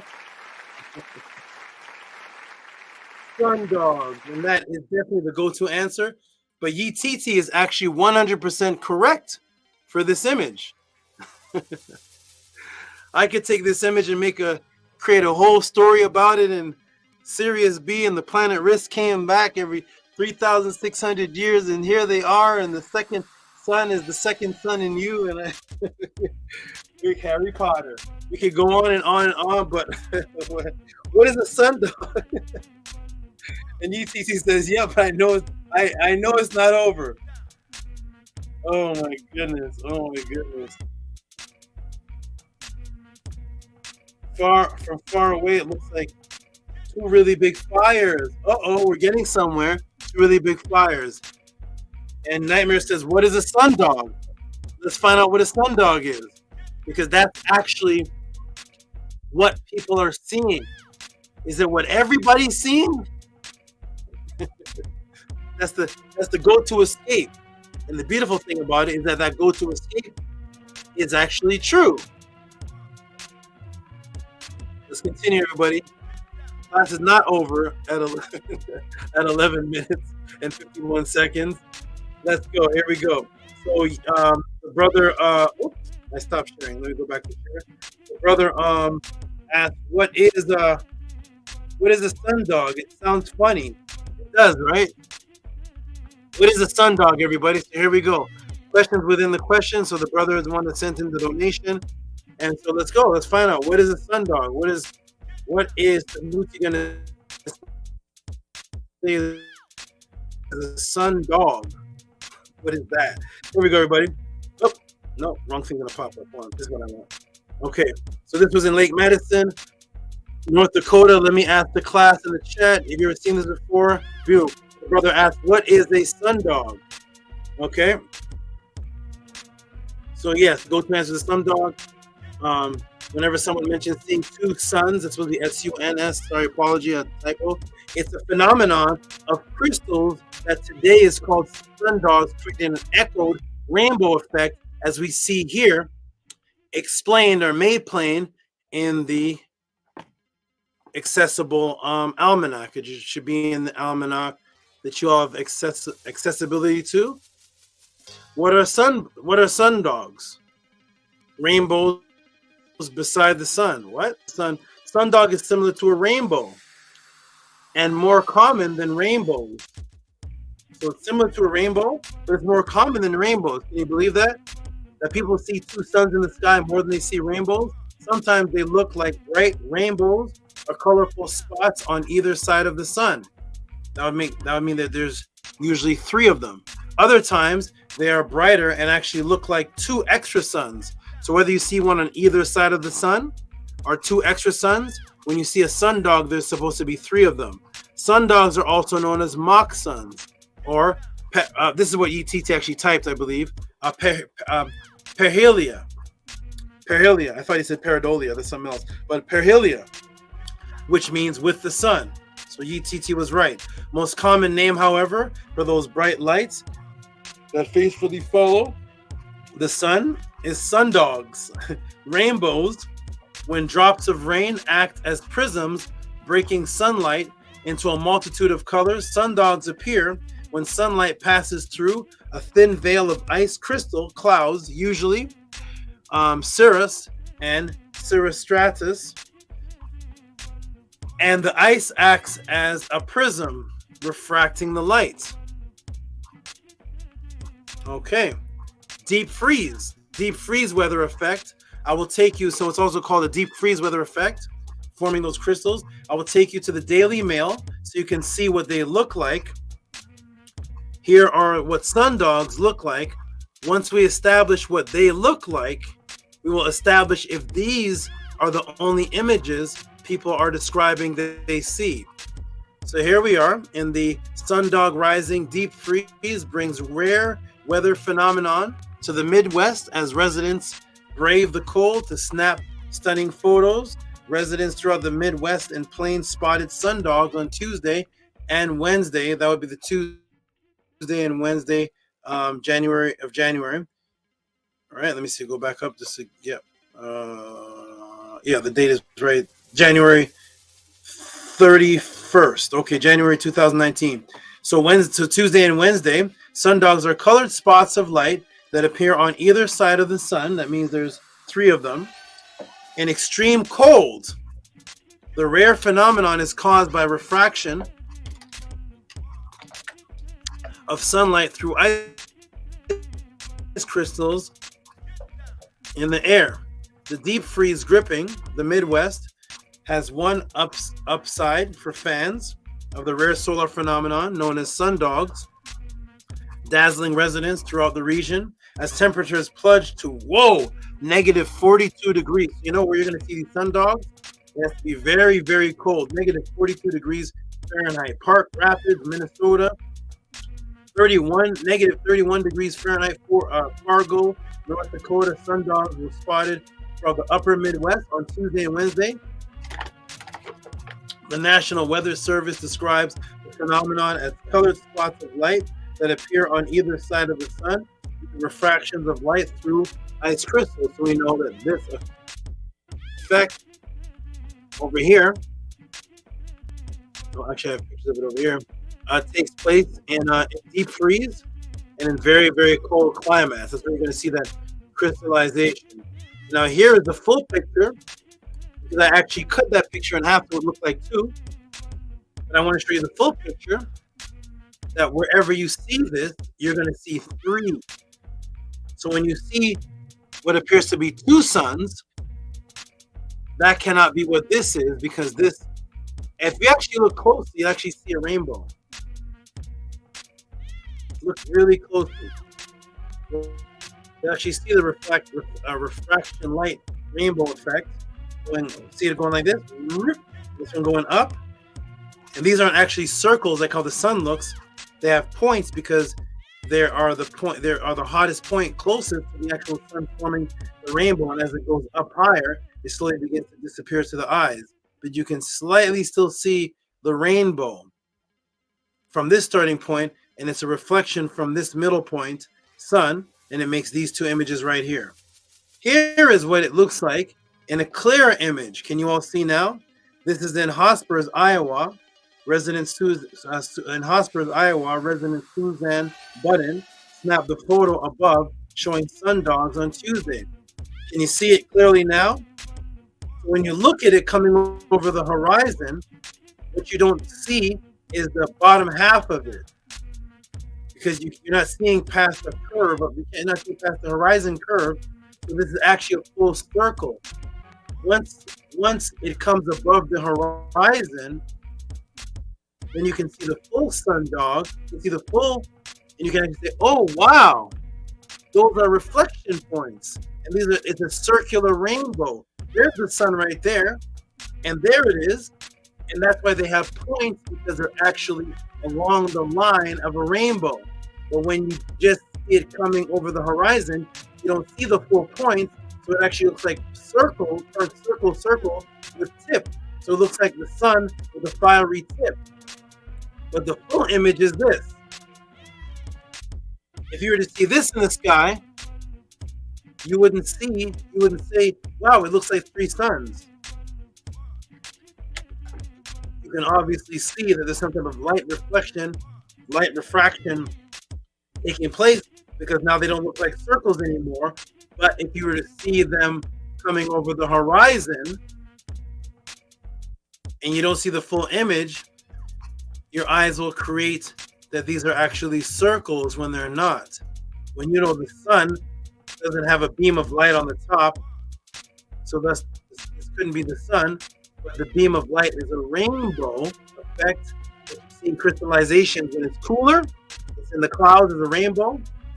When it's regular temperature, when it's freezing point, the deep freeze effect, negative 31, negative 42 in certain areas, the crystallization causes this ice rainbow refraction. And there's what it actually looks like. Coming over the horizon, not so much of three suns. Peeking over the horizon, looking like multiple suns. There are the sundogs. Wonderful, everybody. There it is. Boom. As you can see, the crystal halo effect has two lights always within the line of the halo. And they are a far distance from the sun and are curved. So as you can see, the crystal effects it's always within the circumference of the line. You see the line, if you actually look close, see the line circle going around? You'll notice the beams of light that look like what people are calling two suns as they come around, as they come over the horizon. They are always trapped within the line. You'll never see one over here and one somewhere by where the moon is. They're always in perfect symmetry, perfectly on either side, perfect distance, always within the line of the refraction. Now when we go back to the image, we can actually see what we were looking at. Perfect distance within the refraction perimeter line. Okay, wonderful. So that Nightmare, that's your sun dogs. That's your sun dogs. Okay. Sun dogs do exist, but people are also seeing something else. Look closely at the sun's halo here and see the second ball is nowhere within the lines of the halo that is a perfect circle and no third one. Uh-oh. Uh-oh. Uh-oh, what's happening here? This is a perfect circle, and there's no third one over here. It doesn't quite look like this, does it? This is up in the sky. This is up in the sky, not coming. The horizon is way down here. If you look closely, I don't know if you can see it, but the halo where the refraction would be formed is right here where my mouse is. See that? See that line? That's the halo around the sun, that if it got cold enough, that's where the sun dog would be, in the halo. Do you see it, everybody? If we form a circle going from here all the way around like that, the halo would be somewhere where the letter S is. Somewhere around where E is, right here. This ball of light is nowhere inside of that refraction line. It's over here right by the sun if you're looking at it from that angle, and it's a perfect circle now. Uh-oh, here's the reflection lines. What's this? Let me come to the room for a quick second. What's that? Do you see the slight difference between that second picture and the sundog? Anybody see any type of a difference at all? Is that the sundog too? The new form of a sundog? The perfect circular sundog with no light coming off of it. The light is actually just within the circle, and it's within the halo. Within it, the halo is off to the side, and it's between the sun and the halo is just one circle. Is that's the sun cat? That's the sun wolf. The sun hyena. That's the sun coyote. So you see, that one doesn't quite fall into the definition scientifically with the temperature from where that picture was taken, with the temperature, with the alignment within the perimeter, the area there. There's not two of them. There's no peak, because the peak is actually the peak of the rainbow. It's a perfect circle there. What's that one? That's the sun German Shepherd. So here we go, everybody. Welcome to and it's solid. That's right. Notice that? It's solid too. You see that? That looks more like what you saw.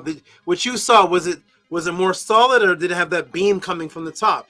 It was more solid. Now, of course, depending on where you are and where that particular ball is from the angle of the planet that you're on, that could look like it's different distance. It could look closer, far away. It could look different distance depending on where you are on the planet, where it is in comparison to where that sun and that other thing is. it could look like it's in different places, but at least we know that that is not a sundog. No, no, no. No, no, no. You saw it was solid, right? Exactly. Here we go. Let's continue. So we've canceled out that sundogs are the only answer. Sundog is actually not even the answer to the solid ball that is sometimes seen by the sun or somewhere else in the sky, and it's not within the refraction line, and it's not even on a cold day. It's not even on a cold day. So here we go, everybody. Welcome to the Tehuti podcast. Let's get into this and find out what's happening. So there it is. No sundog here. Nope. What is that? Some may say, well, that's a glare of the camera. Even if it's not a sundog, it's a glare. You know, it's a reflection of the sun inside of your camera. Let me break the matrix. Let me take you to the footage. Let me take you to footage, actual footage in Scotland that was taken December 26, 2013, where the lens was continuously adjusted to show you what was seen in these footages. So, for people that may say it's a reflection, it's actually on the camera lens. The camera lens that the camera lens. The camera lens is at fault. That's what caused it. So therefore, what happens? What you're looking at, if that is from the camera lens, then that's actually an easy thing to solve because whatever's on the camera lens has to move with the camera. Is that clear? So if it's a glare on the camera lens, then that means it's on a specific spot that the camera is projecting, or it's on the camera itself, or it's a light. That means you've seen it where you move a light, and wherever you move the light, the little orb thing is moving with it because it's glaring. It's a reflection on the camera lens. So the camera lens is actually similar to this right here. I am on the camera lens, and the background is on something else. Both of us are in the camera, but the camera lens. Actually, let me reverse that. Let me correct that. I'm in the camera. The beautiful ladies you see in the background and me, they're actually on the lens. They're actually in the program of the backdrop. That's a part of the camera program. So that's if I grab the camera, I'm moving. You see that? You've all seen it you've all seen this. I am moving. The background is still because it's a part of the program, but I'm moving. So as long as you can move this, whatever is affected by the camera, the thing in the background that's not of the same program as me, it's gonna stay in one spot and I'm gonna move. See that? See? So therefore, what we're gonna do is we're gonna take this image of the sun in this second ball of light sun that looks like people are saying is the sun, and we're gonna and also of course one last thing that I'm going to show that everybody should know, but I'm going to take my virtual background and I'm going to change the focus and change the lighting of the camera and watch what happens to me compared to the background. Look, you see me disappear because I'm a different program. I'm on the StreamYard. See that? And there's another program running the thing behind me.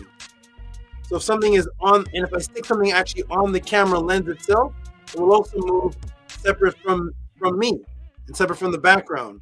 So there we go. So now we're going to do the same thing. We're going to do the same thing with the sun and the sun in the background, or whatever that may be in the background. We're going to do the same thing. And let's see what actually happens. Let's take a look. We're going to change the color. We're going to change the color. This is what we do here at the Tehuti podcast. We're going to change the focus, the lighting, and the color from color to black and white. That should change perspective. That should change the glare. Black and white usually changes glare. We're going to change the lighting, brighten it, heighten the brightening, change the color, move the camera. We're going to see what happens with the glare on the screen. Let's find out, everybody. Welcome to the Tehuti podcast. Let me go ahead and put this on and see. My I gotta put it back because okay, here we go.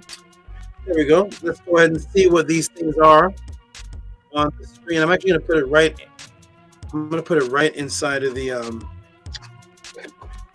gonna put this one here. I'm not gonna play it just yet, and I'm gonna put the next one in the next screen, and let's see what this. Let's see what they look like. I'm not gonna play this one yet either. Nope. So this first one should be. Where's the black and white? Okay, here we're gonna change it to the black and white.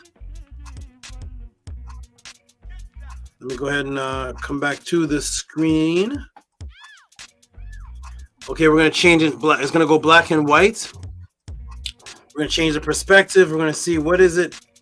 Let's watch these. What everybody will say. People say anytime you ever see something, people will say sundog, and YTT was 100%.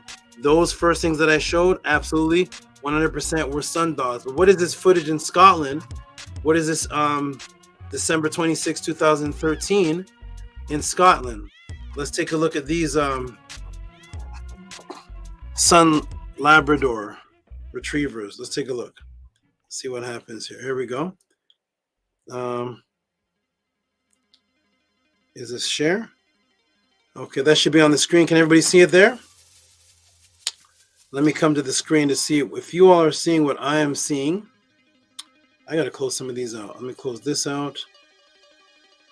I'm gonna close this out. Close a lot of these out so there won't be so much interruption. Close this out, close this out, close this out. You all should be able to see that, and I'm gonna close all these other windows out so it will not slow down our connection. Our connection. Okay, where are we? Okay, good. Let me see if we're okay. Can you all see that? Wonderful. There it is on the screen. I'm gonna make it bigger, and we're gonna look and see. We're gonna change. It's black and white now, right? First of all, as soon as you see the black and white, you notice there's a consistency taking place. The consistency is this one looks like it's giving off more of a light, similar to that image I last showed you. This one's perfectly solid, like Nightmare saw. And like I said, depending on the perspective of where you are on the planet, will determine where you see this second one. Or if it's something that's actually moving, of course, that will determine it. And you'll notice that in the first picture, this was definitely smaller. The secondary one seems smaller than this one. And from this angle in Scotland, because of where he's located, it's much larger. Let's take a look, everybody. I'm going to blow it up. And let's change the, let's go to the color change and see what we have here. Here we go. There he is. Lighting down. Oh, staying the same. What's going on? Lighting up. That thing does not seem to be changing with the camera glare. Oh, darken. One thing seems to be changing. That thing in the background seems to be pretty non-changing, non-stationary. Seems to be giving off a different type of light than the first one, and it's not being affected by the light change of the first one, which means it cannot be a reflection. Now we're in this, what is it called? That reverse, I forgot what that's called. We call that, it's a reverse camera. People know what that's called. Now you should really be able to see what's going on because it's now in a reverso. And as we can see, I'll play it again. If it's a reflection of this sun, then it should be changing with that one, right? It should be changing with it. But it does not seem to be changing with it at all. This is black and white. It doesn't seem to be having any effect whatsoever on the shifting of this brightness. So it doesn't seem to be a reflection of this whatsoever. It doesn't seem to have anything to do with this, actually. The size of this one is changing in the light change, but the size of this one is not. Do you see that, everybody? That was December 26, 2013. That one was in Scotland. And now I'm going to go ahead and now we're going to put it in the let's put in the color perspective. let's see what that is in the color perspective. So here we go, everybody. Let's take a quick look in the color perspective.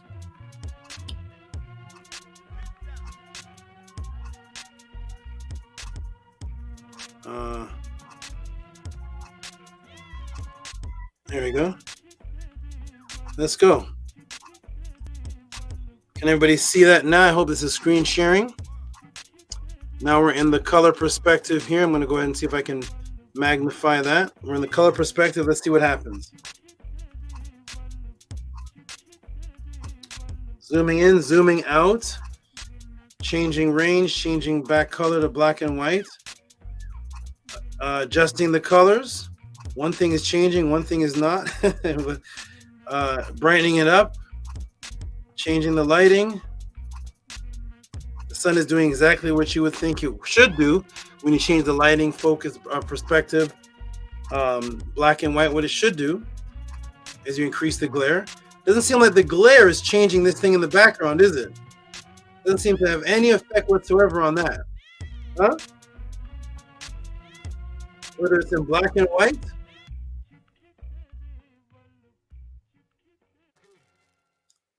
whether it's in reverso, it doesn't seem to be changing whatsoever. Doesn't seem to have anything at all to do with the halo either. The halo perspective is actually changing. It has nothing to do with the halo. Nothing is changing with this thing in the background. Nothing is changing at all. Very interesting. What is this? What's happening here? Wonderful. Here we go. Boom, everybody. Has anybody seen that demonstration done before? We actually took the image because remember the first one, broad daylight. People are saying the same image stay the same in broad daylight, and even when it turns into evening and nighttime, the thing stays the same. Adjusting the color, the thing stays the same. Changing the range, even moving the camera around, it stays the same. It doesn't move with the camera. That X's out the sundog completely. Here we go, everybody. Welcome to Tehuti Pod Class.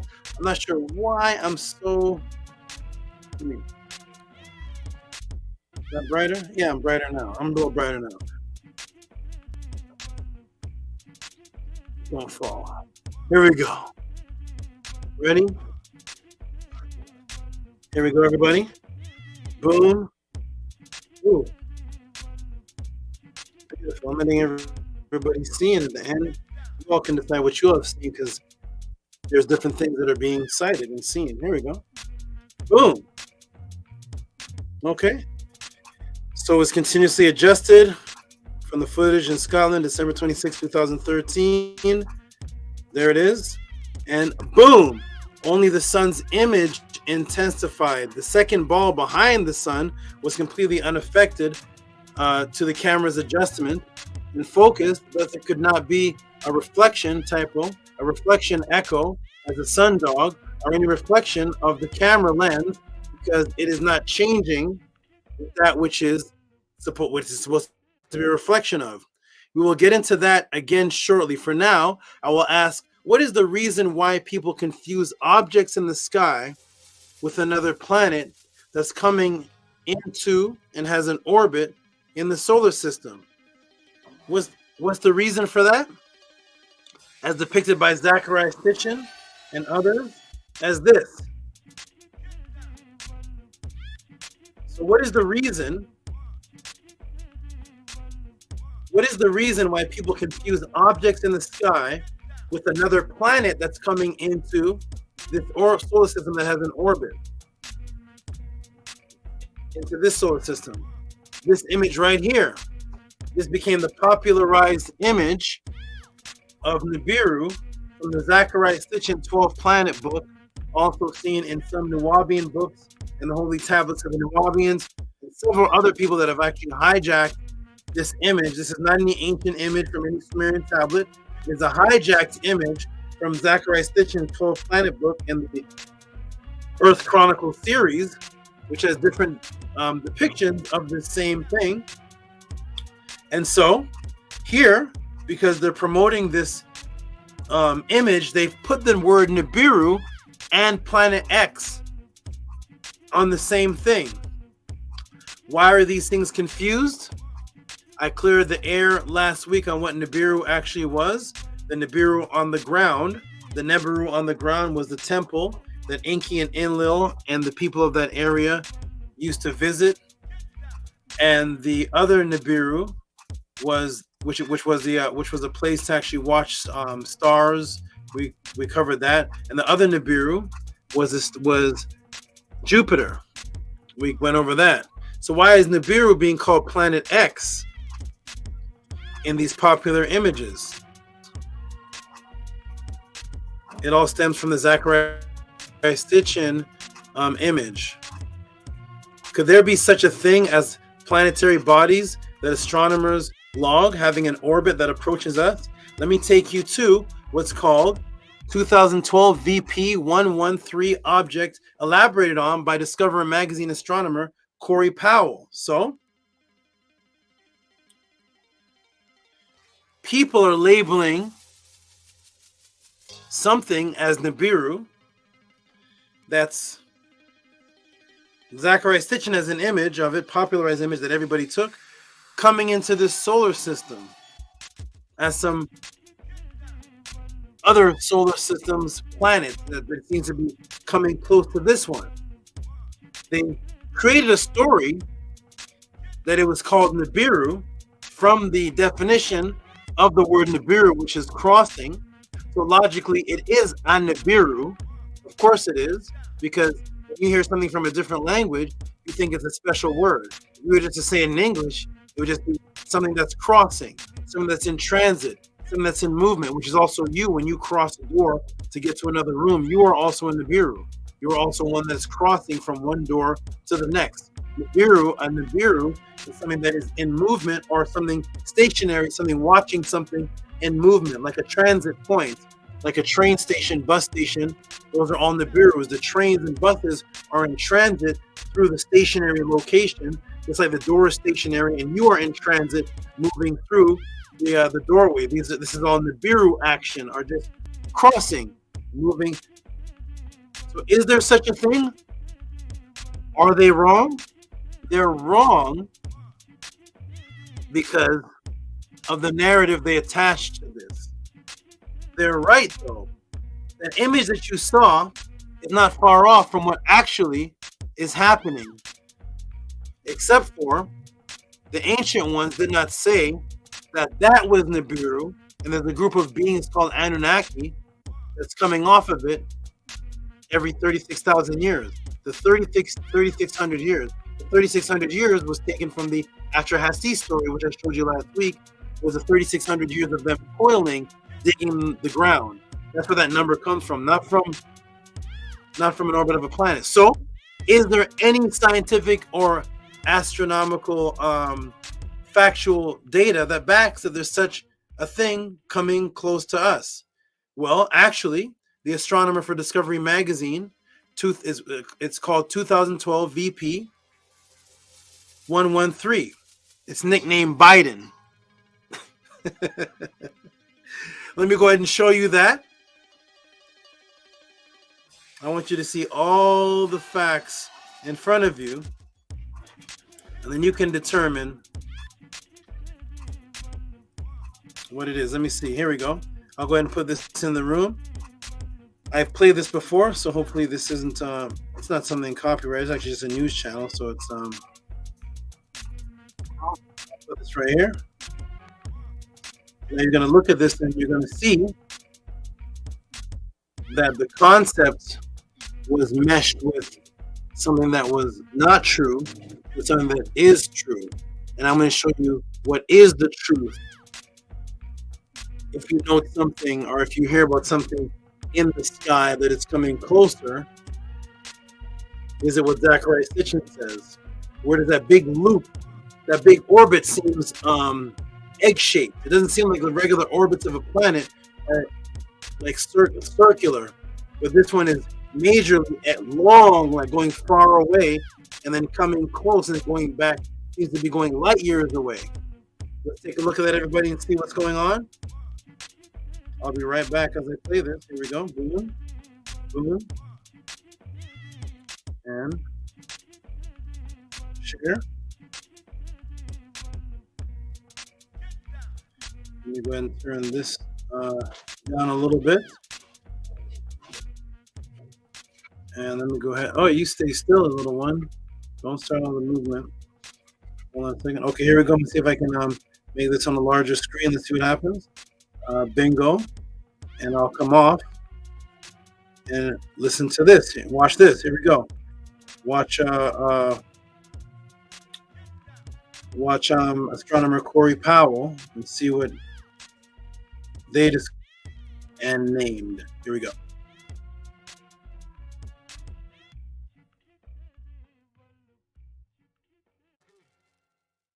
12 VP 113, jokingly dubbed Biden. Get it? Corey Powell's editor-at-large for Discover Magazine in studio. How you doing, Corey? VP Biden. Right on. There we go. Correct on that. Two images show you. This is the arrow obviously pointing to it. But there are three dots on here. One is red, one is green, one is blue. Right. What's significant? So this is the actual discovery image. Basically, two astronomers were looking one little patch of sky very, very far away, looking for exactly this kind of thing. Stars don't move.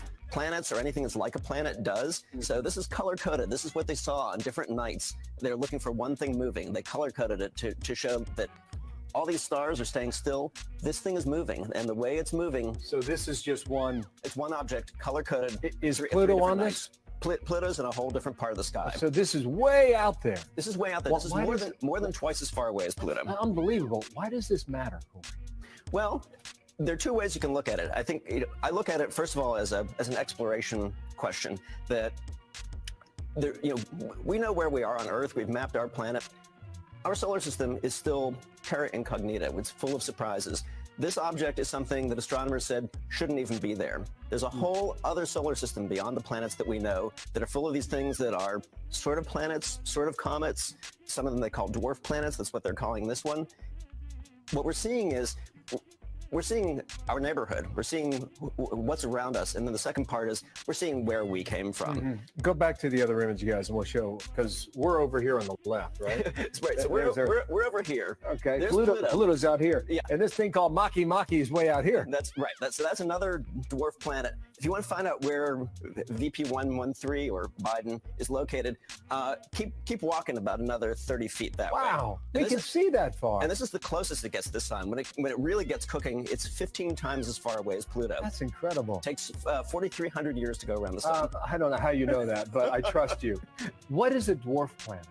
So a dwarf planet, the fact that you hear weird terms like that is actually scientists saying there are things out there we don't really understand. It's a dwarf planet is kind of a catch-all term for something. It's round like a planet. It sort of looks like a planet, but it doesn't orbit in a regular way like all the planets that we knew growing up. Would this be part of our solar system? So it's part of our solar system. Would it be outside? It's a whole new zone. They're calling it the inner Oort cloud.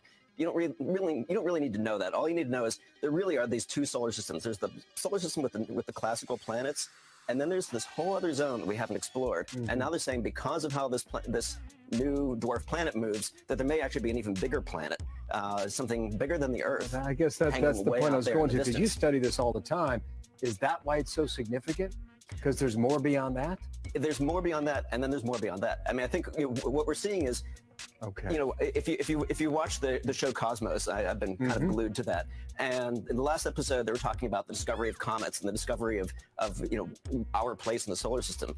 We're still learning that. We're still learning this right now, and there's still. All right. Yeah. Just like you're out of space, I'm out of time. But this, this is where we came from. This is why we're here. Oceans, continents, air. Thank you, us. Corey. It's all part of that. You got it, man. Good to have you back.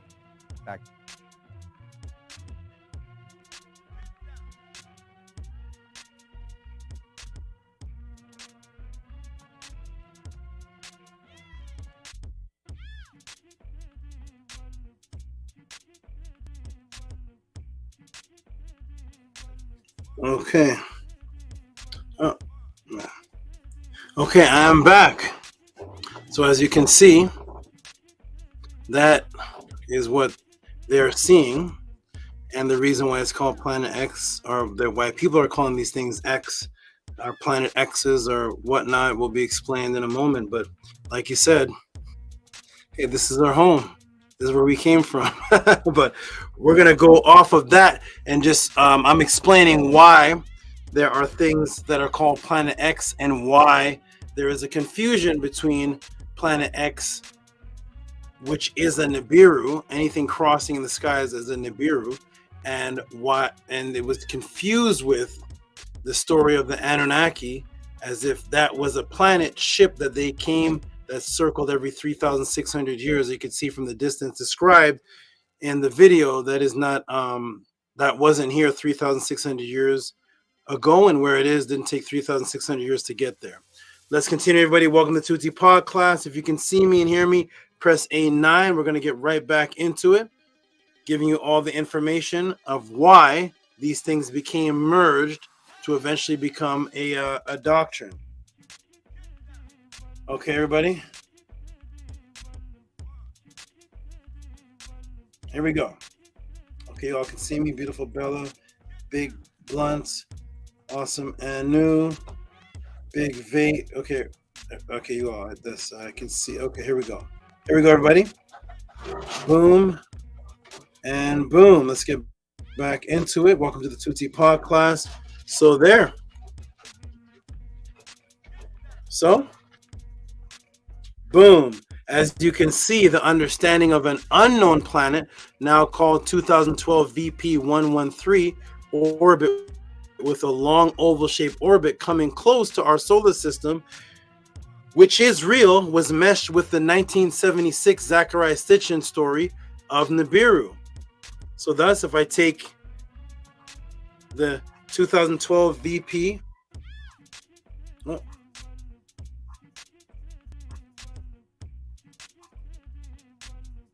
the 2012 VP113, you see that long elliptical orbit? You see that?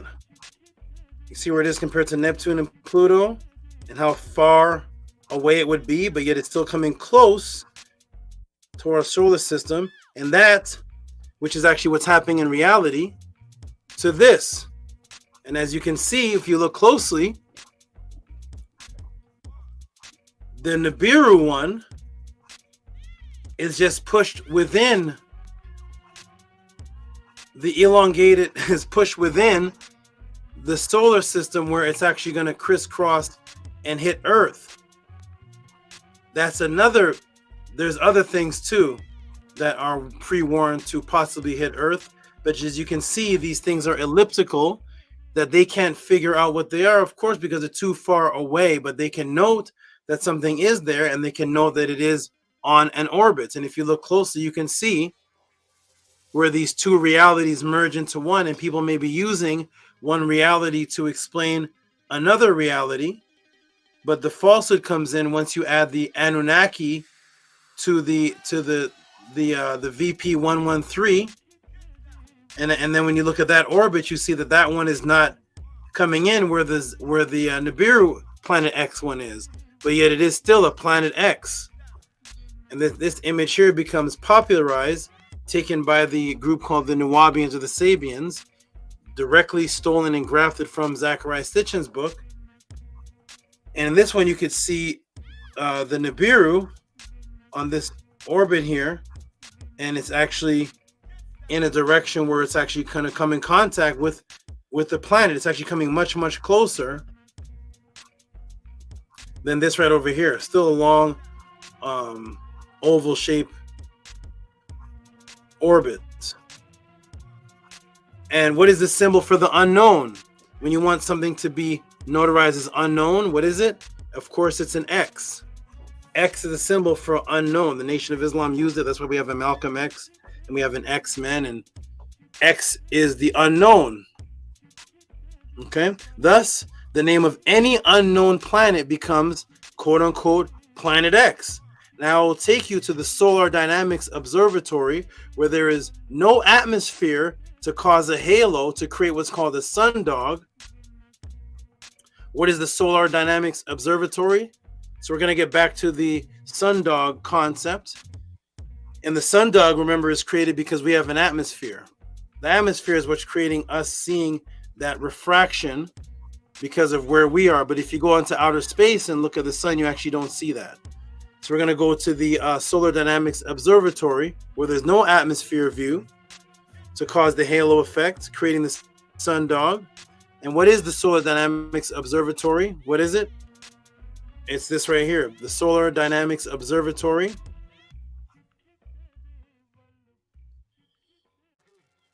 Okay.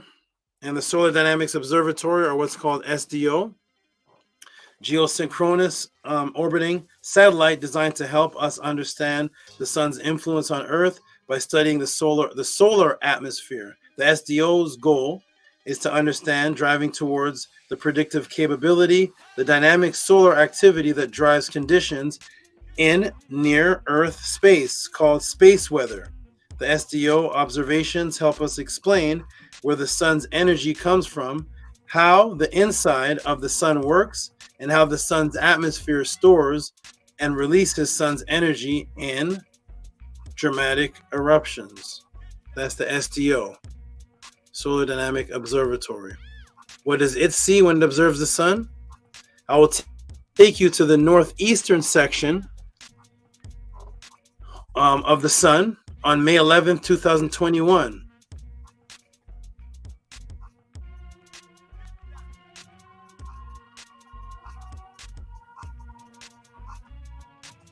What do they see?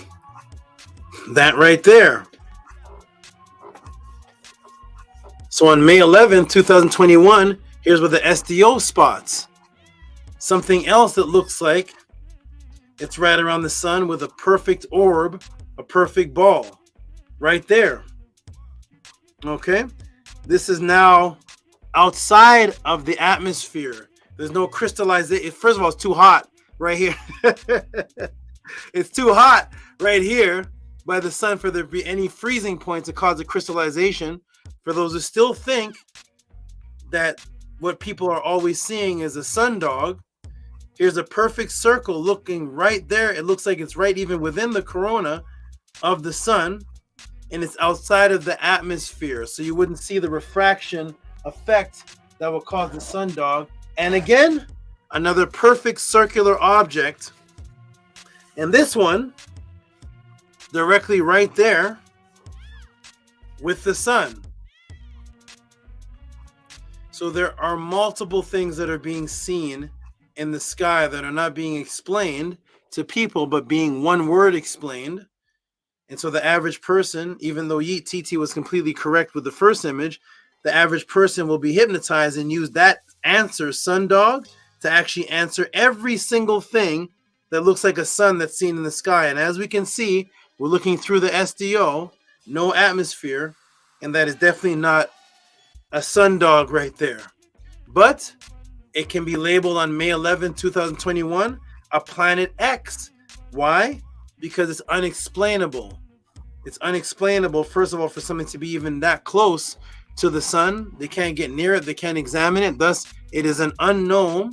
It's an unknown, and thus, it's a planetary looking type object. So the X just means that it's unknown. So there's another planet X, and that one is completely different from 2012 VP113. That's not the same thing, obviously, but that one is also a planet X. And this one is also a planet X, which is just something that's unknown in the skies. It's an unidentified orbiting or flying object that they can't seem to identify. And anything that looks like a circle is called a planet X. So boom, not a sundog. Some may think this could be Venus, or maybe it's Mercury. You know, maybe it's like the brother said, he thought he saw Jupiter. Is this one here Venus, Mercury, or could it be Jupiter? What is, first of all, well, let's go into, well, here is where they were on. Here's where they were on that date. So if we go back to the May, over here, May 11th, to the SDO, where'd it go? If we go back to the May 11th, 2021, SDO, the SDO also captures, they also capture where the other planets are orbiting. So could this be, maybe this was Jupiter seen? That would project such a light that it could be seen actually through the sun's light. Maybe it's Mercury. What is this? Could it be Jupiter? Could it be Venus? What is this thing? And none of them are this close to the sun anyways. But let's take a look. We're going to go back to May 11th, 2021 to get a look at the larger image, to look at where the other planets are located, to see if this is them. So here it is. Here's the May 12th, which is the very next day, May 12th, 2021. And as you can see, look, Venus is not even on the map. Here's the sun right here. Venus is not even on it. Mercury is way out here. Here's Venus way out here. Mercury here, and here's Earth, and there's the sun.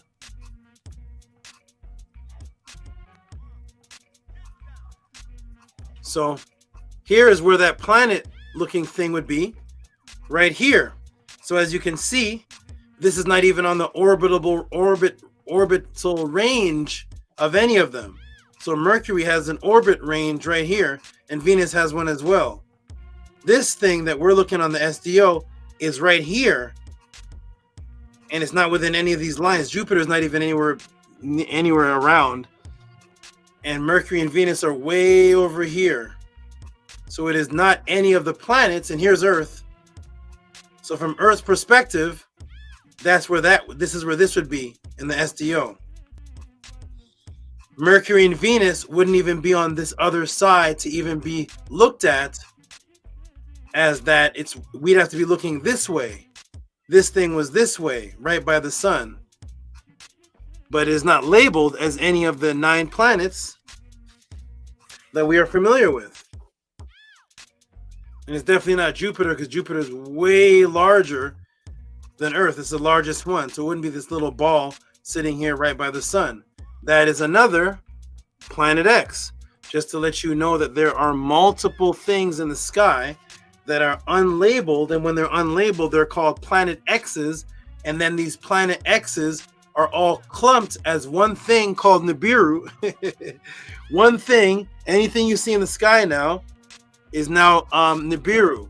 When there's things in the sky that are acting as what look like second suns to us. We're going to get into a second moon in a second. Second suns to us.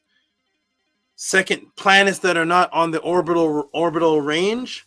Planets that are coming closer to this solar system. All of these things are Planet X's.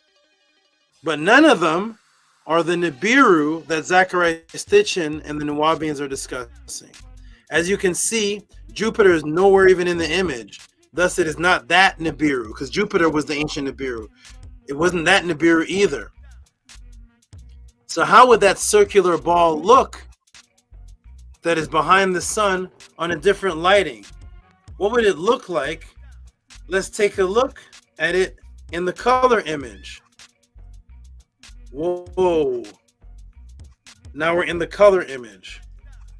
Look at that.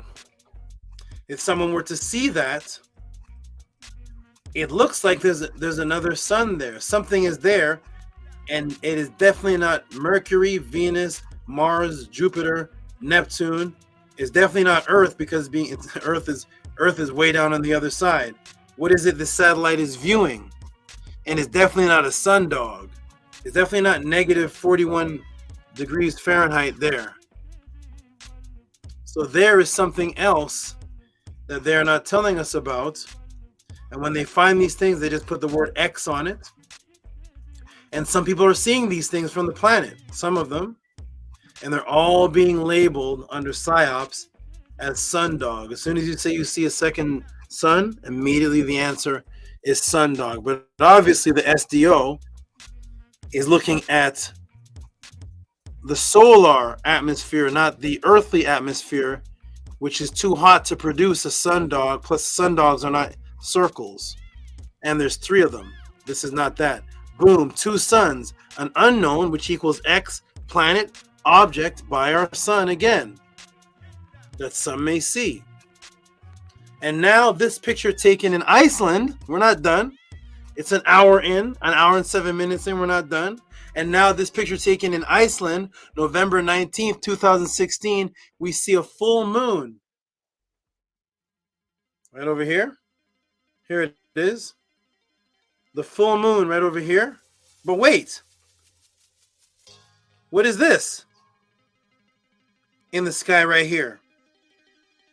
Now this right here, this is a smudge. If you see some white thing here, that's actually a smudge on the camera. But what is this thing right here? What is this? On November 19th, 2016? Because this is the moon over here. But if somebody wasn't looking in this direction, they just looked over here, it looked like there's a crescent moon over here. That's in Iceland. Boom. It looks like a second moon, a crescent. Well, if you go back days earlier to what's called the satellite stereo A, guess what you would see captured by the satellite that could not be clearly seen with the human eye. So when we go back to the same dates, so this was seen on November 19th. So November 19th, the person happened to be there and get the image of this, but it wasn't just there on that day, but we have to go to the days around it to look at it from a space image to see what is this crescent thing when you're not looking at it from the Earth's view. So here it is, everybody. Stereo A. Here it is. What in the world is this?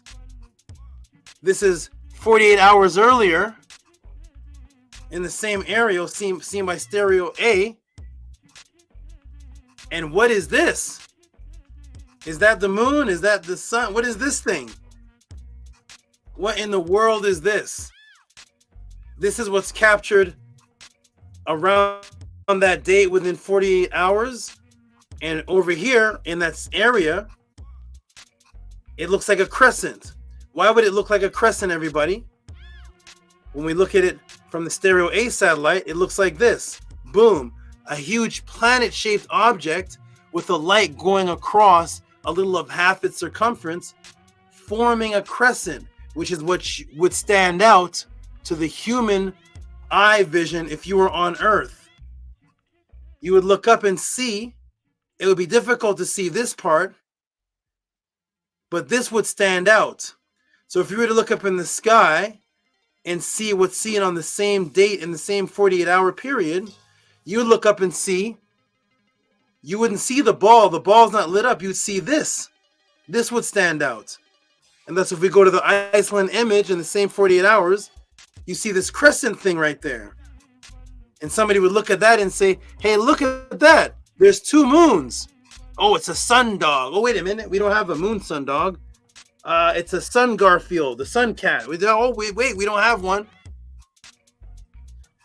Because they're not going to show you what the satellite sees. Of course, it would look like a crescent from Earth perspective, but the satellite shows the real image, and it's actually some planet-looking thing that has light for some reason just gleaming and beaming on this side, which if you looked up, it would look like a crescent, because this would stand out in space. As you're looking up in the sky, your eyes would see the crescent part, what is most visual. Just like when you look up at the moon, it is a ball, but sometimes due to the light of the sun, you're just going to see the crescent, but the ball's still there. And if you look up at this thing, you see another planet in the sky, which is not one of our 9 planets, and there's a light on the side. So to our eyes, it would look like what they saw when they looked up in the same 48 hours in the same area in Iceland. They would see that. They would see a crescent. And if you weren't looking over here and just looking this way, you would look and say, oh, I saw the moon. The moon is there. It was a crescent. And the other people say, oh, wait a minute. No, it's over here. It's a full moon. But the stereo A shows it without your perspective. It shows it from the satellite perspective, which is a full circle, but does not match any of our planets. Thus, people looking up at that night would say, boom, 2 moons. Also another Planet X. Uh-oh.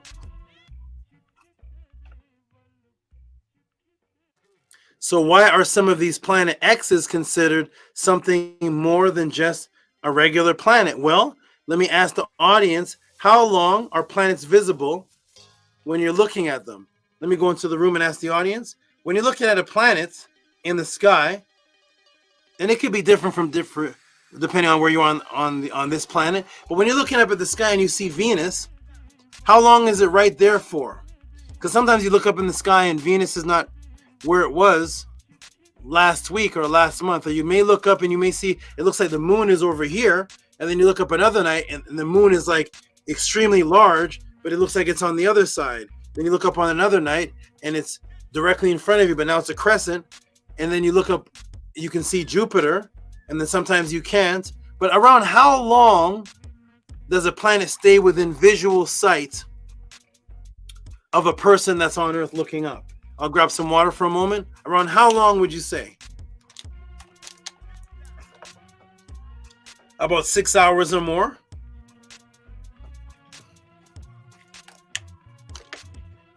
ETT says all the time. How long would it stay? So if we're orbiting the sun, because sometimes you'll see Mercury and it's going so fast that you catch up to it, and when you look at it then, it looks like it's going backwards. It's called retrograde. Like when you're driving beside a car and you're going 80 miles an hour and the car beside you is going 80 miles, but it's ahead of you, you're going 82 miles, and then you catch up to it, and then for a few moments it looks like you're both like just hovering in one spot, but then the car looks like it's going backwards. It's called retrograde. So Mars and Earth, Mars spins so fast, you look up at it, and then it could appear like it's going backwards. It's in retrograde. So therefore, where you looked up at it before wasn't where it was before, because you're rotating, that planet's rotating, it's also rotating on an orbit, you're rotating on an orbit. So depending on when you look up, what week, month, it may be not in the exact same position that you looked up before.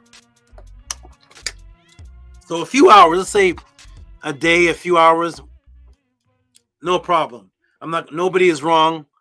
We're not looking for a wrong or right answer. We're not going to even pinpoint what the exact time is, because it may be different for you depending on where you are. You could be in Wisconsin, the other person could be in China. It doesn't matter. But we do know that it takes a while for it to move. So while you're looking at it, you don't actually see the planet in orbit while you're staring at it, do you? So while you're staring at it, you don't actually see Jupiter going and spinning around. It takes a while. You have to go back to the next day and say, oh, it's over there now. You actually see it moving like you see a plane flying by. So it takes a while. Let's take a look at this planet that the satellite A captured that looked like a crescent in Iceland in the same 48 hours. And it is viewed as a circular planet with light on one side for some strange reason. And let's see how fast or slow it moves. I'm going to go ahead and play a video.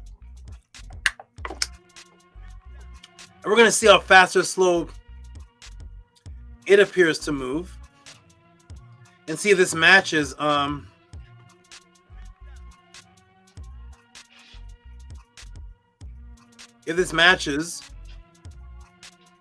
the other planets that we see in the sky. So first, let me put it back on the screen share. Hold on, Komodo. Okay, let me hold that and that, and boom, screen share. Let me show you something you have never seen in your life. I want you to notice the moving timestamps at the bottom. I'm going to show you the satellite with the moving timestamps on that particular planet at the bottom. That shows that at the bottom that shows they use hours while looking at it, so you can actually look at it while the hours are going by, while they're looking at the planet, the quote-unquote planet. Are you ready? I will play a clip from Observer Stereo A. And so when I play this clip, you can actually look at the rotating numbers at the bottom, which will show you the time lapse that's going on, because it speeds up the time lapse. If you're actually there looking up, you'd have to be there for hours or days to actually see the movement. But in the stereo, it's speeding it up, so you can actually see how fast it's going to move, or slow it's going to move, or if it's even going to move on the time periods. Here we go, everybody. You ready? Hotep Mike Ferg. I thought you were the one that asked one of these questions, but enjoy. Enjoy. Here we go. You ready, everybody? So let me go ahead and show you that. And let's see if it...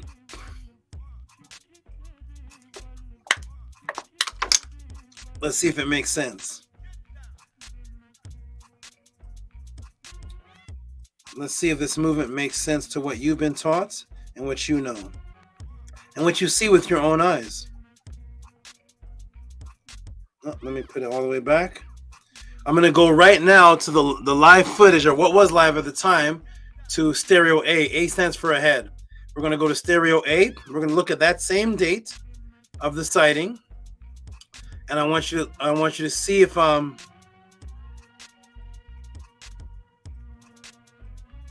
me see something here.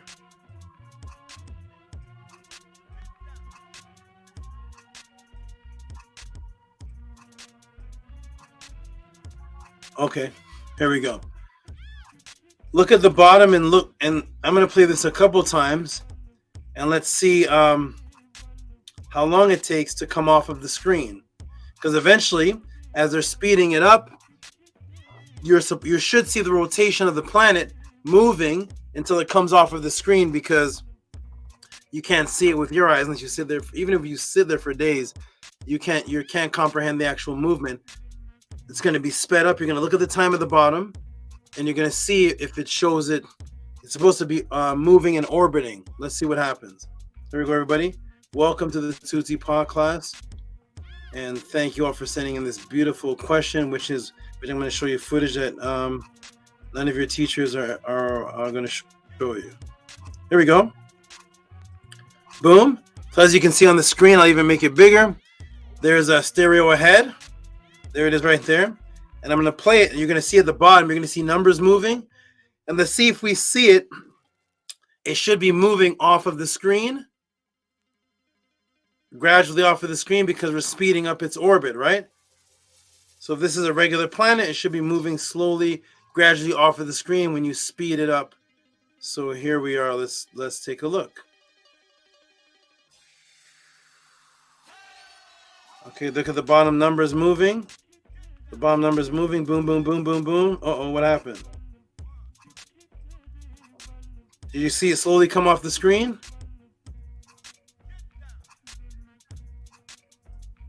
What happened?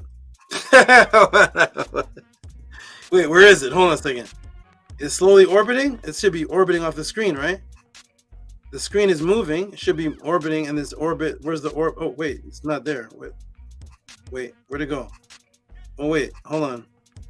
Hours late, hour before, minutes before, it's not there. It appears there, it disappeared. Wait, what? What happened?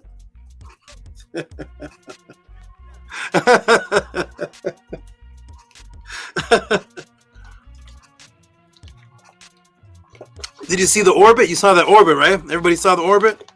It orbited off the screen, right? Did it orbit onto the screen? Or was there nothing there? And then you just see something appear. And then as you see the timeline, and then it disappears. Where's the movement of the orbit? As you speed it up, it should just speed up the orbit. When it first showed the screen, nothing was even there, right? Then as the minutes and hours sped up, it appeared on the screen, and then it's gone off the screen. But the rest of the screen is moving in the speed of things speeding up. So you see the things moving on the opposite side. You see the movement on the opposite side. This thing is not there, then it appears. What is that, everybody? What's that? It is what your teacher is afraid to talk to you about. He's not going to tell you about that. What is this? What is that? Did it disappear? Did it cloak? Is it still there? Now you see it, now you don't? Oh, wait a minute. The brother told me that he saw these two suns on the Star Wars movie. Interesting. Star Wars and Star Trek. Do they have any kind of... Is there any cloaking technology in those movies? Is there any Any type of cloaking, spacecrafts anywhere, Star Wars, Star Trek, any type of cloaking in those movies that are of the past but are really futuristic? Any type of cloaking going on Star Wars, Star Trek? Because now you're seeing it on your satellite. You're not watching a movie now. Right. The Death Star. What you think is a movie you're watching is them having access to knowledge of things that are actually taking place. What you think is a little book you're reading, what you think is a movie, a novel, some fiction thing you're reading, this is Stereo A satellite capturing this secondary, what looked like a moon to somebody, because people are not just seeing two suns. Now we're seeing two moons, but they don't have a sun dog for that one. There's no sun dog moon. Moon dog. Moonshine. Maybe you're drinking too much moonshine. You saw two moons. You saw the moonshine twice. No.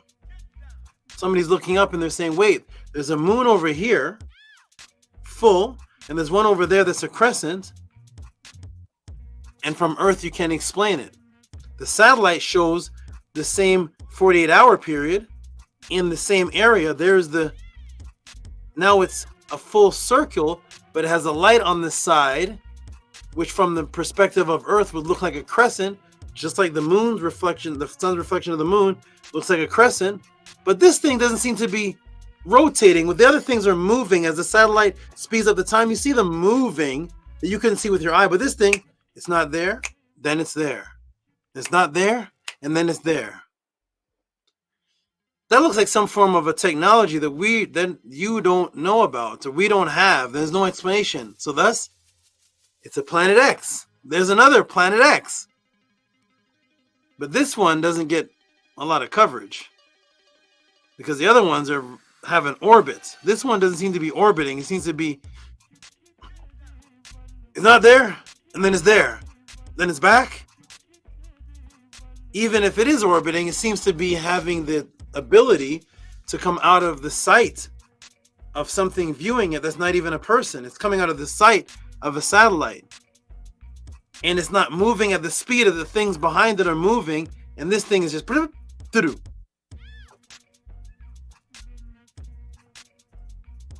This is what's happening all around you, ladies and gentlemen.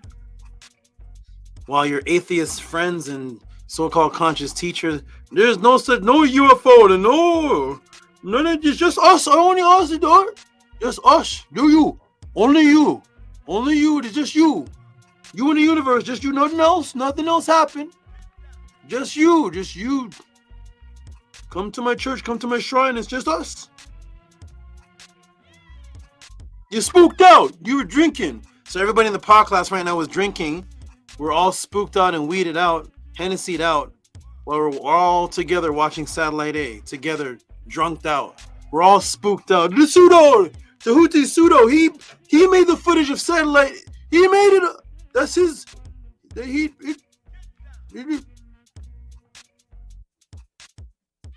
Is that people are just afraid to acknowledge there are other entities out there.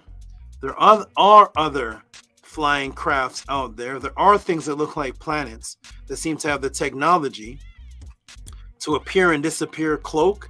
They don't match our moving planets. They are here in this solar system.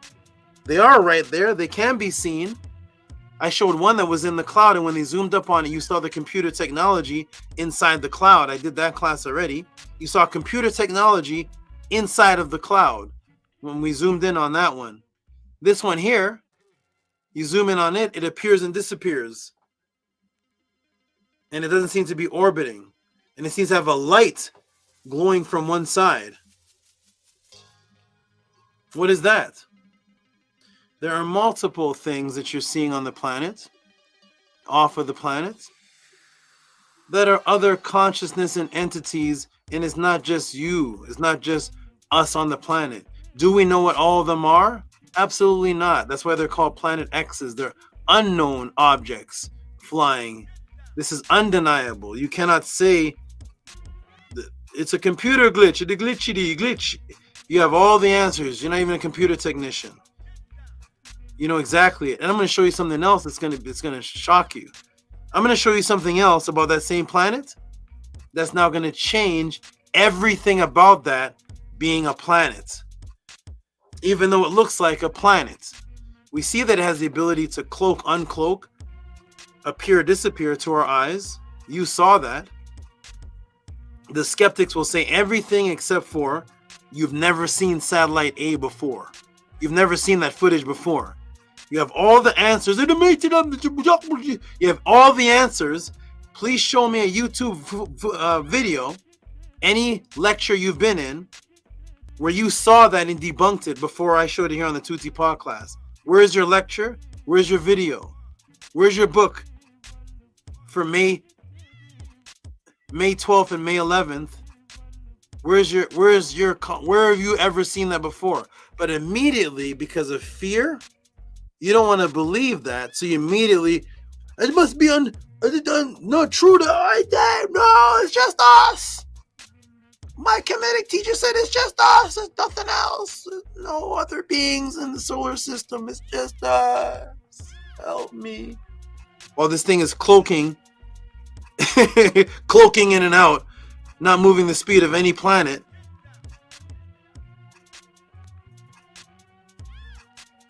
Let's go. I'm going to show you something else. This is going to be a little shocking, a little scary, a little strange. But let's go, everybody. Welcome to Tehuti Pod class, and we're about to end off this one here. Let's go ahead and show something else right here to see what are people seeing. Are they sun dogs? No. There are other planets and other things that give off light that appear like suns to us, appear like moons to us, cloak, come out, go into the clouds, cloak inside the clouds. All type of things are taking place and consciousness is taking place around. And as long as we deny it, you're just like a Christian. You're an atheist Christian in a state of denial. Here we go, everybody. Boom. There it is.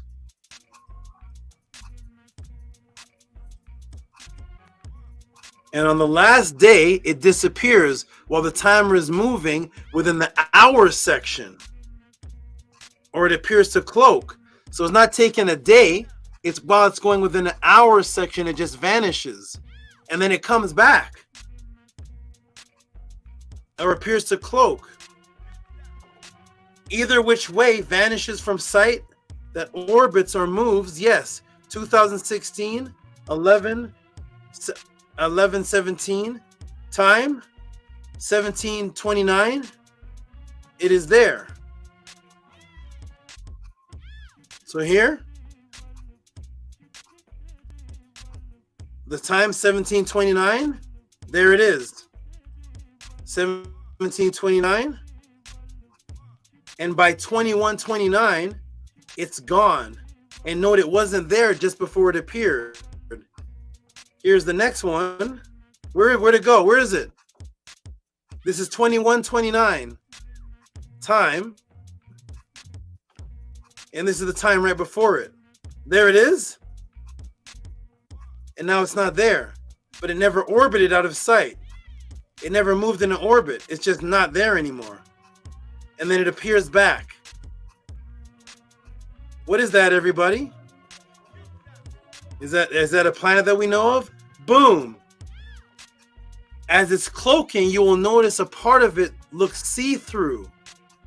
A part of it is very bright, but I want to show you that again. A part of it looks like you can see through to the other side. Thus, what part would look most visible from Earth?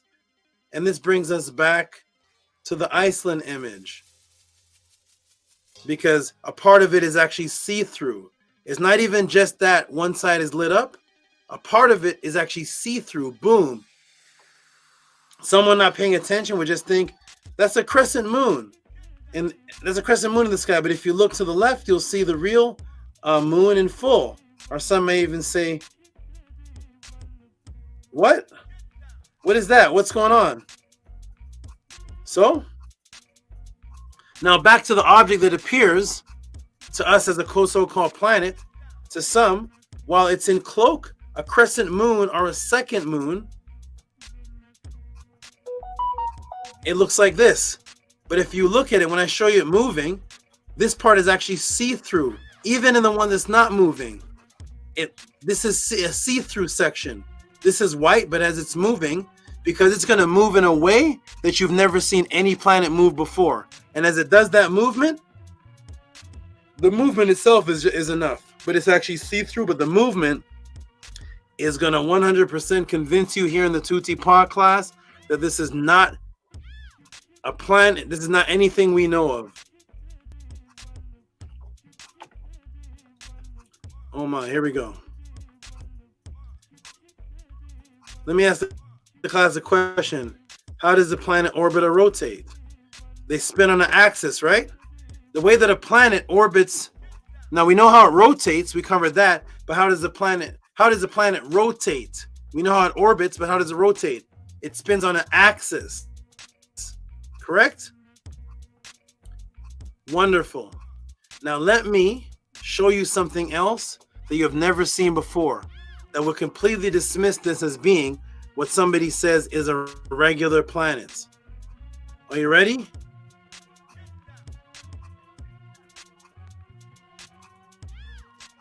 I'm going to show you something right now, and I want everybody here to please look closely at this. This time, we're not going to look at the time period at the bottom. I was getting you to look at the time period at the bottom so you could see that it just appears and disappears within a short period of time. There's no moving of an orbit. It's not there, then it's there.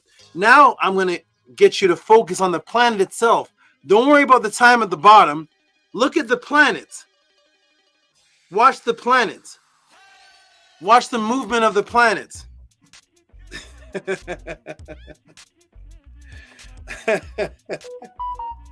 Are you ready?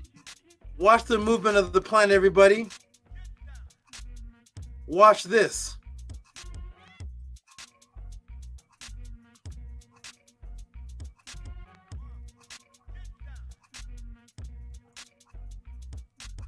They'll never show you this. You've never been shown this.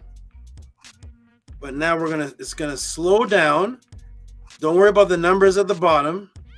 I just want you now to look at the so-called axis. Where's the axis of the planet? Let's take a look. Here we go. Ready, everybody? Watch close. So there, it's not even there anymore. That dismisses that the planet. It's disappeared. It's not even there. I'm going to expand it. It's going to appear, and watch the movement of this planet, as they call it. So it's not there. Look at the movement. What in the world disappears? Look at the movement. How's that moving? How's it rotating?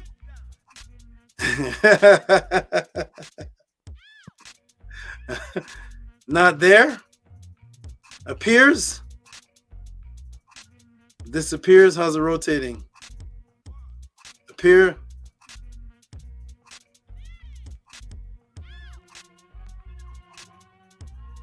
Oh my goodness. Are you all seeing this? Are you all seeing this so-called planet? Is that how planets move?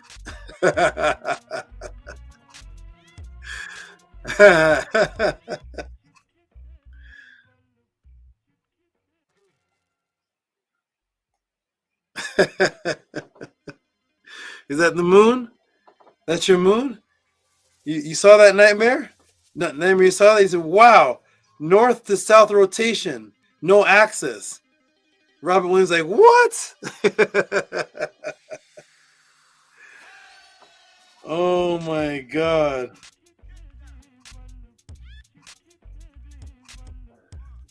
North to south rotation. It's moving like this.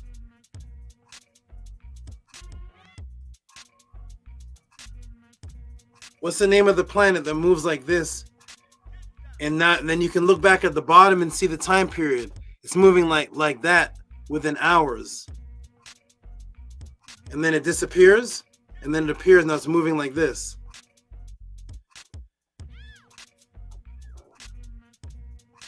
You all have seen that before? Is there something that can be caught on camera? One of our planetary bodies that moves like this? That's seen in the sky in Iceland? The coordinates of it is in that spot in Iceland that looked like a crescent while the moon was there at night. And when they zoom in on it, it's going like this. And it only has light. As it's spinning, it only has light coming from one side. What's the name of that object? What's the name of that planet? Light is coming from one side only. While it's spinning, if it was an object that produced its own light, light is all around it. What is this thing that has light only from one side and it's rotating like this? What is the name of that? I need the astronomers to tell me that one. What's the name of that one? That looks like a crescent to us in Iceland. That's a little bit away from the moon. What is that thing? What is that? And light only stays on that side. Light only stays over here as it's going like this. Let's get back to it, everybody. Welcome to Tehuti Pod Class. Let's take a look and let's see what's happening. And let's end this thing off. I just want to show people that there are things in the sky that can be seen by the human eye, can't be seen by the human eye, seen by satellites, and they're not all explainable flying objects. They're not explainable. What am I sharing? They're not all explainable flying objects.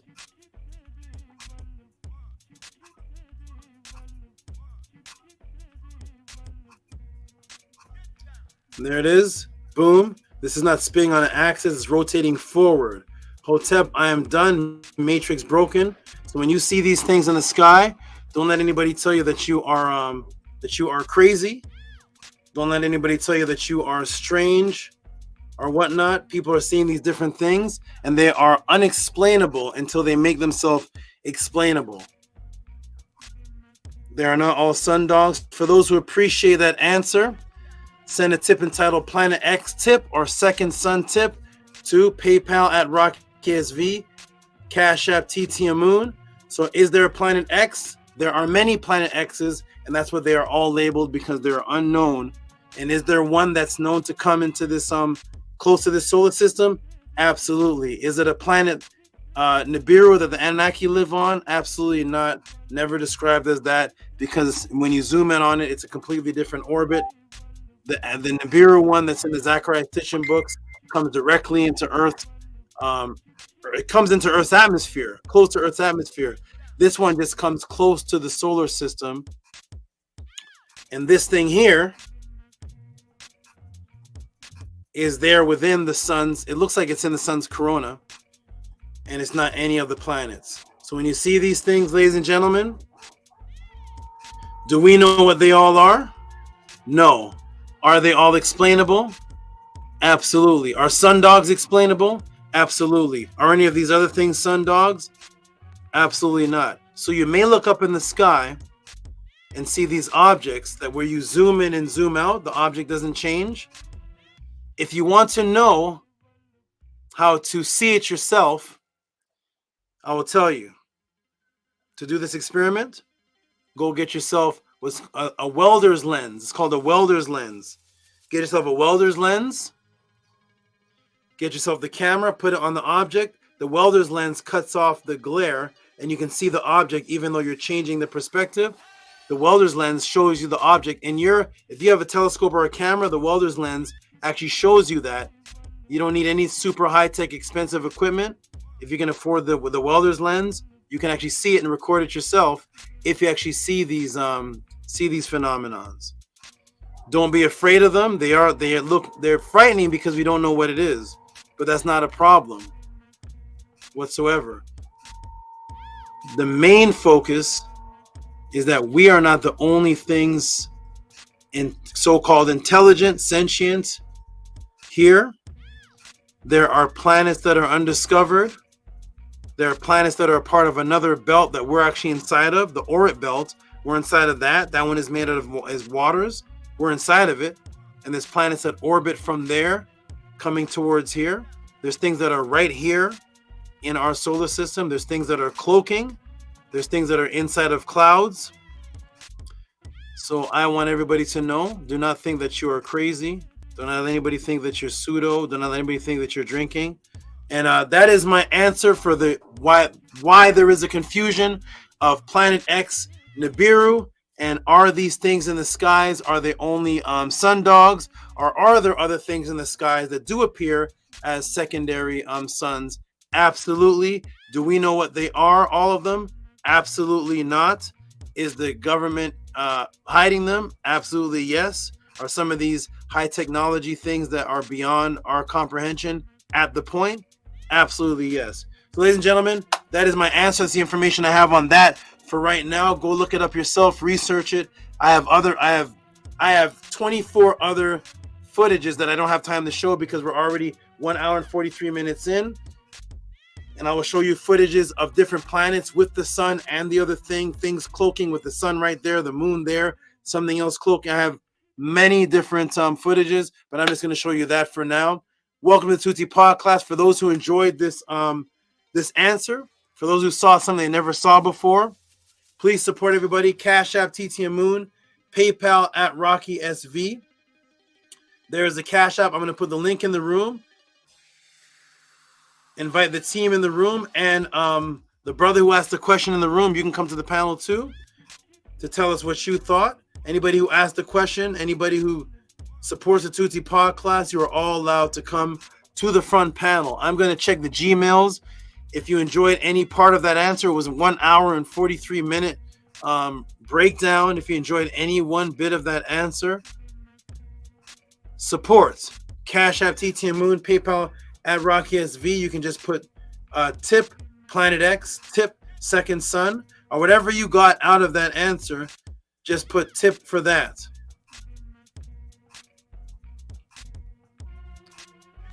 Let me put the there it is right there for those who want to know what the PayPal is. It is PayPal at Rocky SV. Let me take this banner off. PayPal at Rocky SV. Cash App TT Amoon. Oh, wrong thing. PayPal at Rocky SV, Cash App TT Moon. It's actually going to be scrolling down at the bottom there. And just send your tip and support. And I'm going to go and check right now for the tips that were the support that was sent before and for this question right here. And I'm waiting for the team to come to the panel. And Nightmare, you can come to the panel. Tell us real quick what you thought of the answer. This is open for the supporters to come and tell us what they thought. Okay, and let me go ahead and go back into the room and get this big thing off the screen. Where's this thing? I can't even see you all because this big thing is on the screen. If you all are commenting, if you're in the room. Oh, there's Primordial. No, it's on the screen. Let me get this thing off. Boom, this Primordial Thought. How you doing, my good brother? Peace and love. How are you? Fantastic, SABA.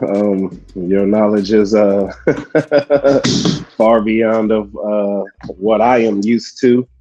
Was very interesting. I need to start commenting more in the chat because when you first showed the video of Planet A, I was like, man, look at the rotation of it. That looks weird. I've never seen anything. Move north to south. That's weird. And then, but I'm so fascinated by how the satellite caught it. And I'm like, man, that's crazy. And then you mentioned at the very end, like, hey, did y'all catch the movement? I'm like, dang, I should have wrote that in the chat. Like, I should have wrote it.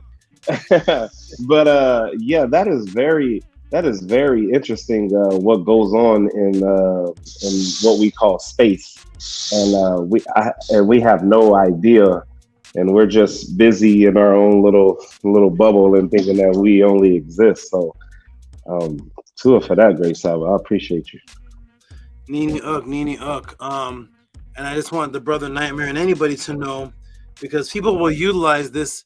People will utilize calling you a name and getting your attention away from it, which is not very good. If you are in a, if you want to know what your surroundings are, you should be aware of everything, even if you don't know what it is, because you may see another clue of what it is later and put it together with the other thing and say, okay, that's what it is.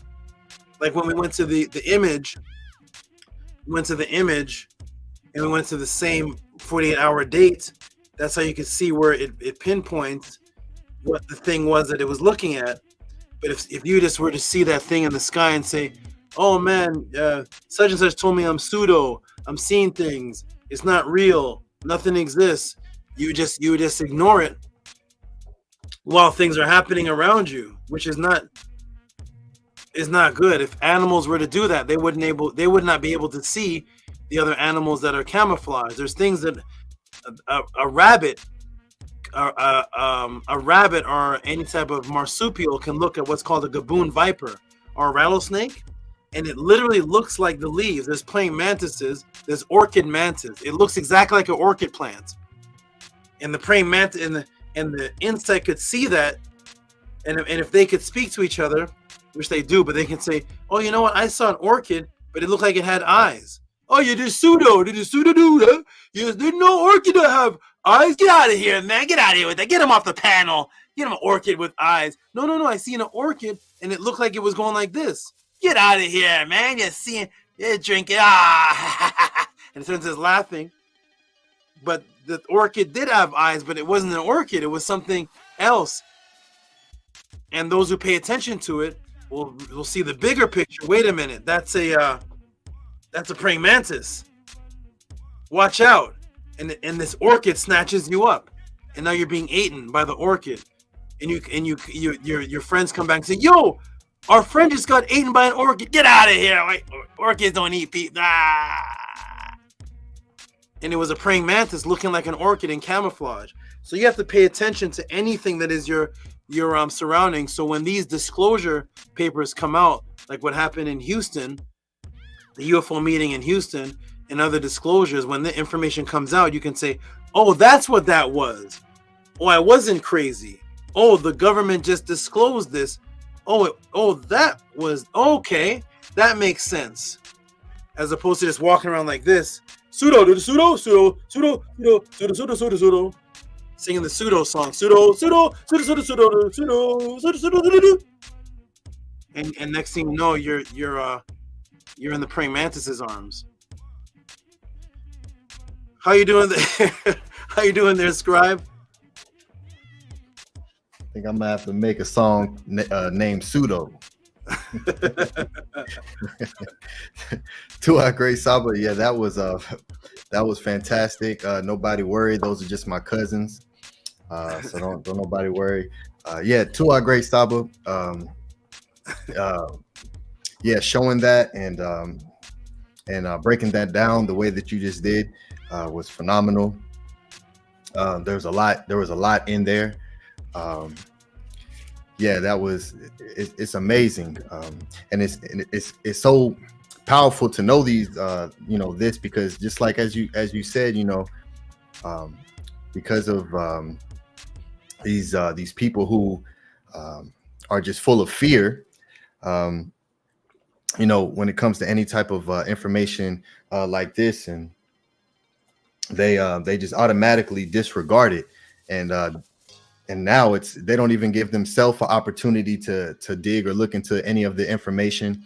It automatically gets discarded, and to me that never made any sense. But I guess some people haven't had experiences to where it questions your reality, and that's the only thing that can make any type of logical sense in my head, to where someone can just disregard something for no reason other than it's just incomprehensible within their basic reality. So it's amazing when you're able to break that and really dig into this information and study what you're teaching, and it just expands what all this is so much, and the possibilities that are available to us. So Tua and Hinu, great Saba, for being who you are, and for answering these questions and giving people a doorway to walk through to get the answer to these questions.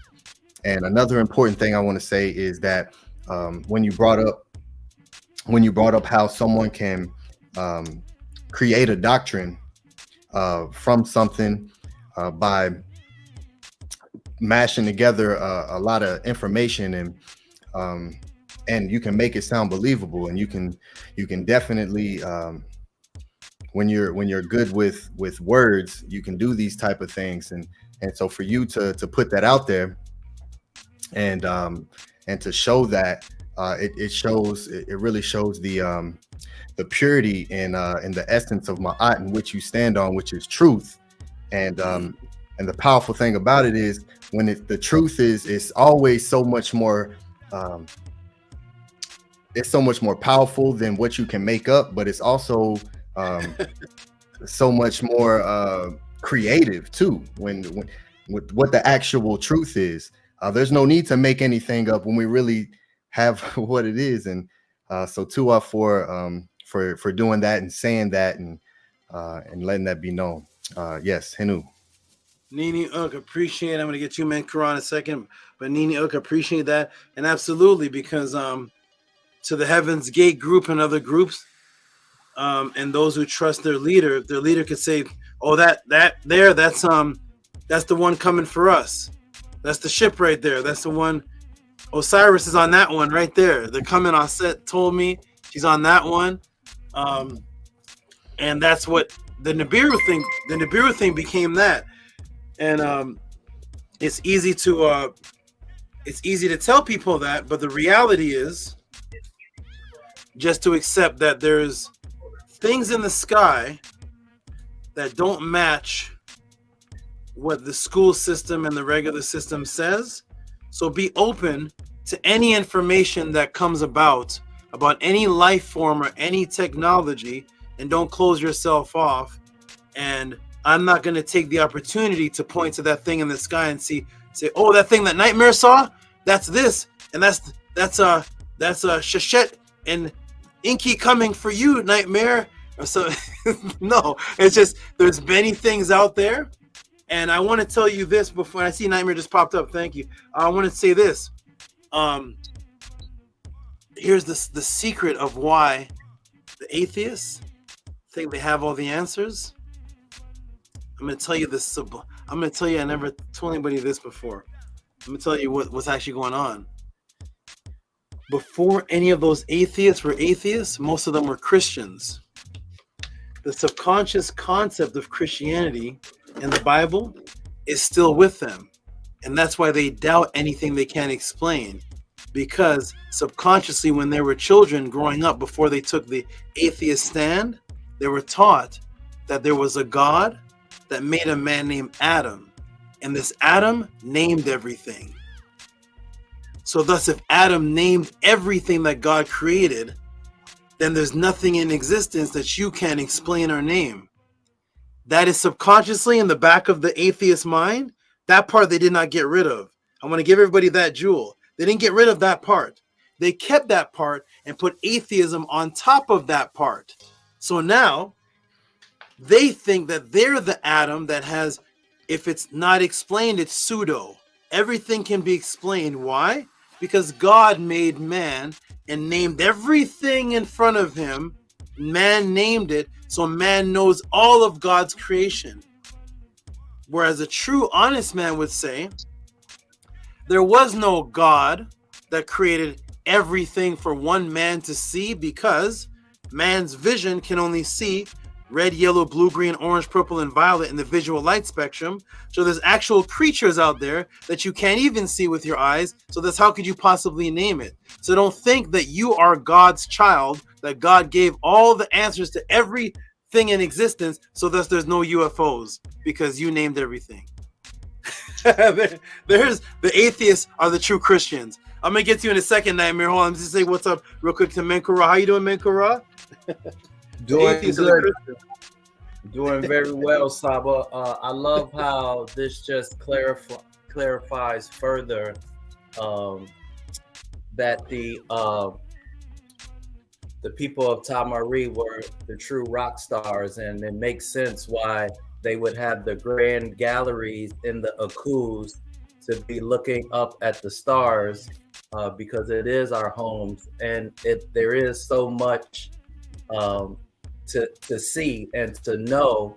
And their level of being astronomers was super impressive. So it's great that you have this in your repertoire, and you know how important this information is, and that you share it with us.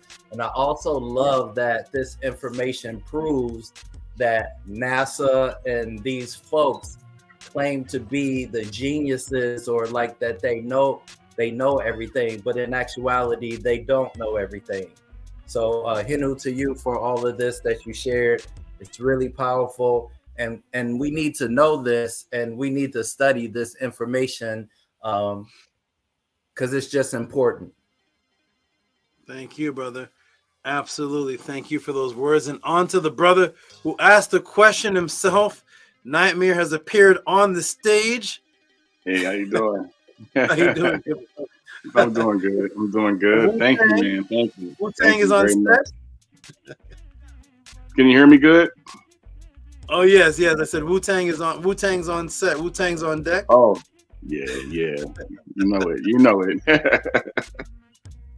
Hey, you know what? Going back to when I was a younger. I'm in my late 40s now. What brought me into this kind of comedic knowledge was Wu-Tang. You know, back in the day, I was trying to find myself. Trying to figure out what my manhood's supposed to be like. Being this daughter, didn't have my father in my life, and Wu-Tang was kind of like the father in my life. You know what I'm saying? So, yeah, and I don't know if I told you this before, but me and Killer Freeze, we used to be Hebrew Israelites. So, I don't remember talking to anybody named Night. Were you under another name? yeah, I had a different name back then. We had a nice little conversation back on one of his podcasts, and we were talking about that. Okay, yeah. Because I don't remember a Nightmare, but what did you go back then? What would I have known you as? You remember the name? No, I don't remember. That was a couple years. Yeah, that was about 3 to 4 years ago. Yeah. Okay, yeah. So wonderful, my brother. I'm glad you asked that question, and I'm glad I could tie it into the question the brother asked, because imagine the hundreds or thousands of people that are just brushed off and told that you didn't. Imagine you saw something and you're being told you didn't see anything. Nah, man, you didn't see that. You're like, holy crap, man! What? I saw it. I'm the witness. I know I saw it. Oh, that's the glare in the eyes. Yeah, and the fact that was on a complete opposite of me. It was 12 o'clock looking at the sun, basically, and then when I saw the other light source was like 6 o'clock. So I'm like, I heard what the other guy said as far as the sun dog, and when you described that, I said, but that's right next to each other as far as a sun dog. This was behind me. Yes, exactly. The thing, the reason why I want people to know this is because people, when you do the practices that I teach out of body practices and things where you're gonna see these things, the entities. I did a class on ITIs. I don't know if anybody remembers it, but the entities are here. They're right in front of you. They're here. And when you see them, when you do an out of body, I don't want people to be afraid of them, because the horror movie taught you what it looked like. And you're on this atheist vibe where you think that everything looks like a person, and it doesn't. So just be aware that we only see 0.005% of all reality.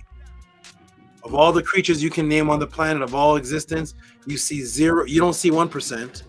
You see 0.05% of that's 0.05% of 1%, and we have all this vast reality within 0.05 of 1%. So, but at any rate, everybody, what I'm going to do now, I'm going to go through a couple of donations, and then I'm going to take a little break, and then you all build. Then I'll be back to go through some more donations, and then the next question. So let's see what everybody did to appreciate that.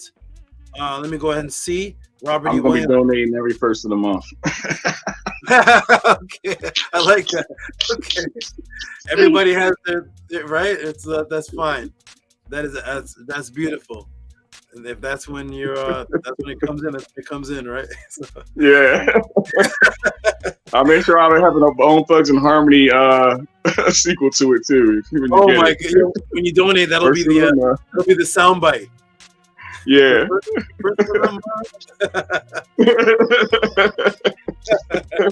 Featuring Nightmare. Okay, let's go through this donation right here. So we have so the first person, which is actually the last person because I'm going down in file. Robert E. Williams gave the tip here for that answer. He has to get one of those welders. Contact me in email, and I'm gonna find out more about it and kind of guide you to where you can what that actually is. Wait a minute. Podcast. Wait a minute. Hold on. Talk to me. Oh, February 10th. Here we go. All right. So here we go, everybody. We're going to give Robert Williams some noise for this, for the tip here. Tip, Planet X. And give the brother here, give him a hand clap for this tip here. On top of what was already donated, he's giving a tip for that answer because he appreciated it. Give him a hand clap. It says Planet X, I got to buy a welder's mask. The welder's lens, yeah. Give him some hand clap.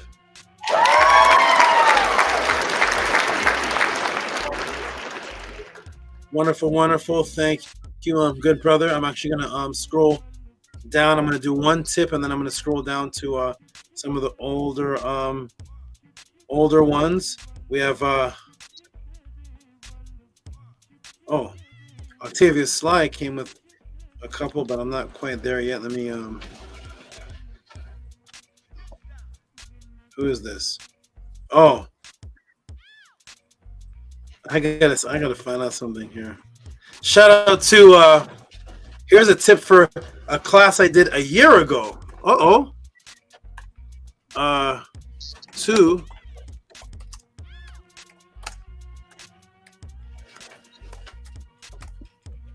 whoa. This person is so honorable. They went back a year ago to give a tip for this. Give this young lady a round of applause. Give her a clap. $20, Gabriela Lopez, Zodiac Dendara Orion class from a year ago. Give her some noise, please. Give her some noise.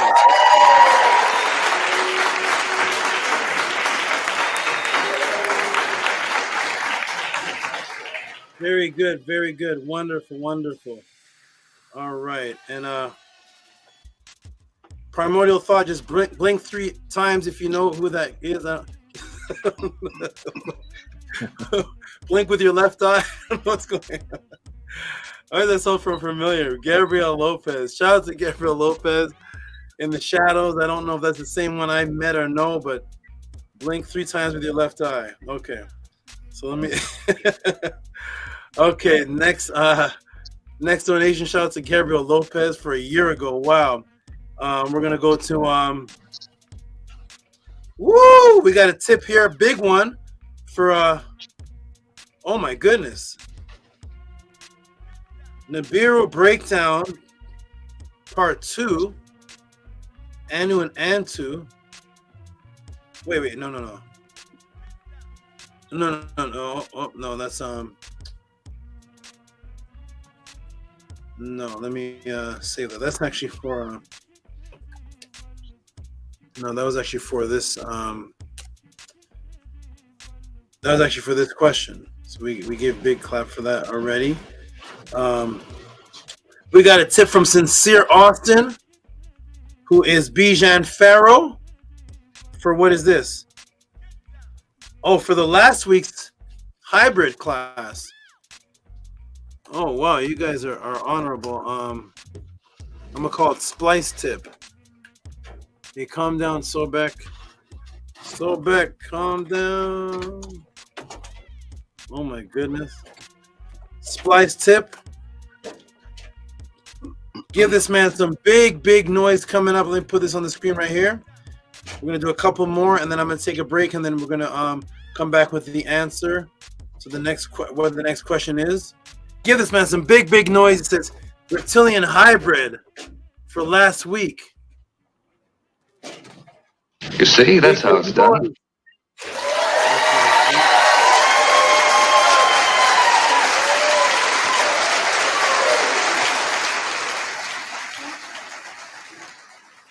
$50. What else does he get? There we go.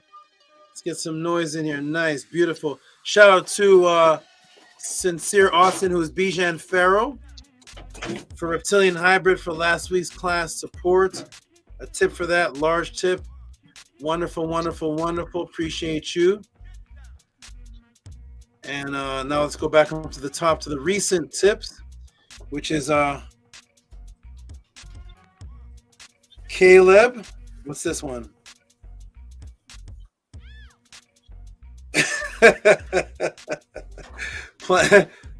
Well, this is a funny tip here. Hey, Sobek, where are you going, man? You're going in. This is this one is 5 Planet X tip. Appreciate you. This is Caleb.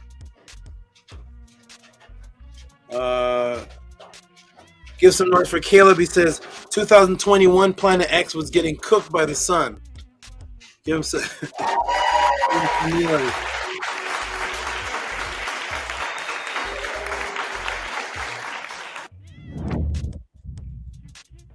Okay, I'll do one more, then I'm going to take a break and let you all build, then I'm going to come back and we're going to get into the next question. I see you all's tips for this answer. Thank you. I'm definitely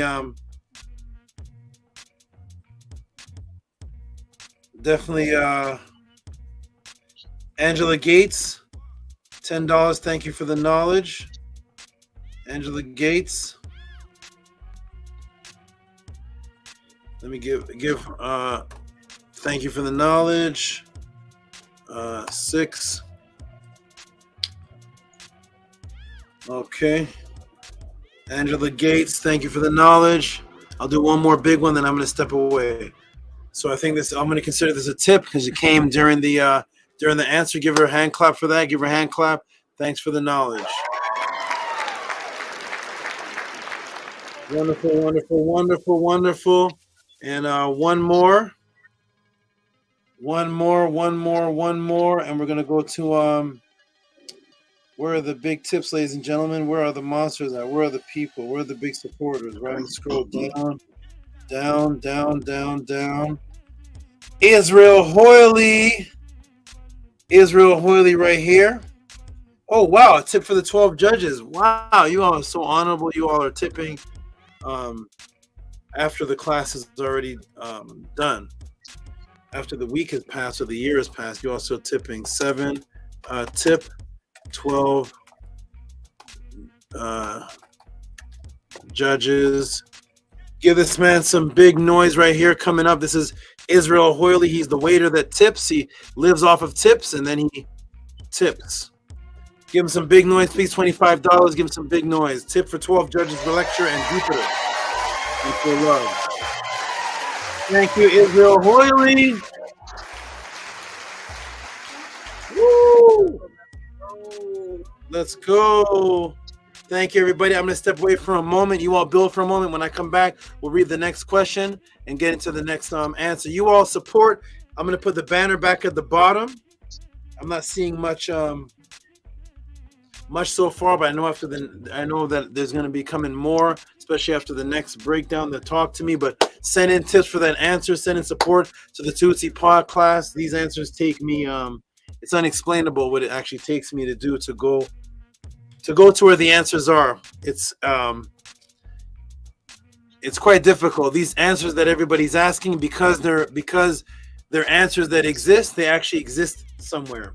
So it's not it's not Google, but they exist somewhere. And to be able to put it together is extremely difficult. So I hope you all appreciate this. For somebody to be able to send a question, then all of a sudden I have a video of rotating planet north and south, and have everything that goes particularly to that question. That's not, you can't just Google second son and all of a sudden all that pops up on your screen.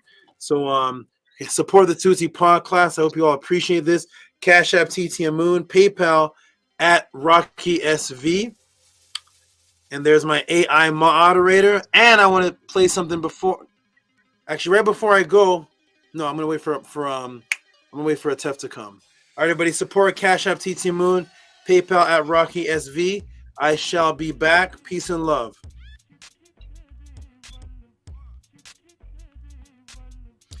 Yes, peace and love, Hotep. Yeah, to our good brother Nightmare for asking that question. Yeah, because this is one of the only places where we're actually going to get information like that and answers like that. That's not built on deception. So it's a beautiful place. It's a wonderful opportunity for those of you who have questions like that, because I know there are many of you who experience certain things and have seen things, and because everyone else around you tends to like to make everything imagination. A lot of times we put that into the back of the consciousness, and it's things that happen from childhood. So to bring those things forward and to speak about these type of experiences are extremely important for anyone else who may have seen and started to see people in the chat saying, yeah, I've seen, and that's important because it really allows us to be open to the possibilities. When this reality that we're experiencing, it's just so minute. So thank you for asking that question and allowing SABA to show that, and that was amazing. So yeah, to you, brother, for that. Thank you very much. Yes, absolutely. I think Primordial Thought 9 dropped off. Yes, Minku Ara, Mary Ma'at, peace, great brother. How you feeling, great brother? How was your week? My week was good. I feel enlightened. I feel, some of the things I'm curious about. I love it how SABA can delve into those things, and I get a lot of peace and confirmation from all the brothers and the HOA, because I think what I'm coming to learn is I think a reason why so many people are interested in astronomy and astrology is, I think that's just another way people are looking for source, right? I think people who want to be closer to the Neteru, I think it's a good place to search. I think there's so much to learn from, I think I'm going to stop using universe as well, because it can't be one. It's not just one, right? It's not just one so-called universe, right? There's multiple. We can go. I think I liked what the news guy was he was like telling a lot of truth. Like the guy kept asking him questions, but he was like, there's even more further beyond what we know. And so if that is true, and we know that there is true, there's so much to learn, and there's more life that exists than what we can comprehend. And that's what you were touching on a little bit earlier, Ani. And for me, that's fascinating, because a big thing for me, a big motivation in my life, and the thing that brings me joy and turns the lights on in the 9 aspects of me is having something to look forward to. So the more that there is to learn, or the more there are places to go, that's what keeps me kind of excited about life, and keeps me young, and keeps me motivated and feeling ambitious that there's more. And I feel like in my lifetime, I've experienced a little bit, Like Saba said, we're only seeing a very small percentage of reality. Well, I'm crazy enough that I want to see a higher level of reality. I'm becoming more adventurous. I'm becoming more courageous. Um, I want to go places and I want to see things and I want to experience things. And Saba is that door that has opened up a lot of the things that I was curious about, but didn't have access to. So these kind of teachings, I love thinking about space and all there is to know about the planet. Mm-hmm. Yeah, I agree. It's, when we go into the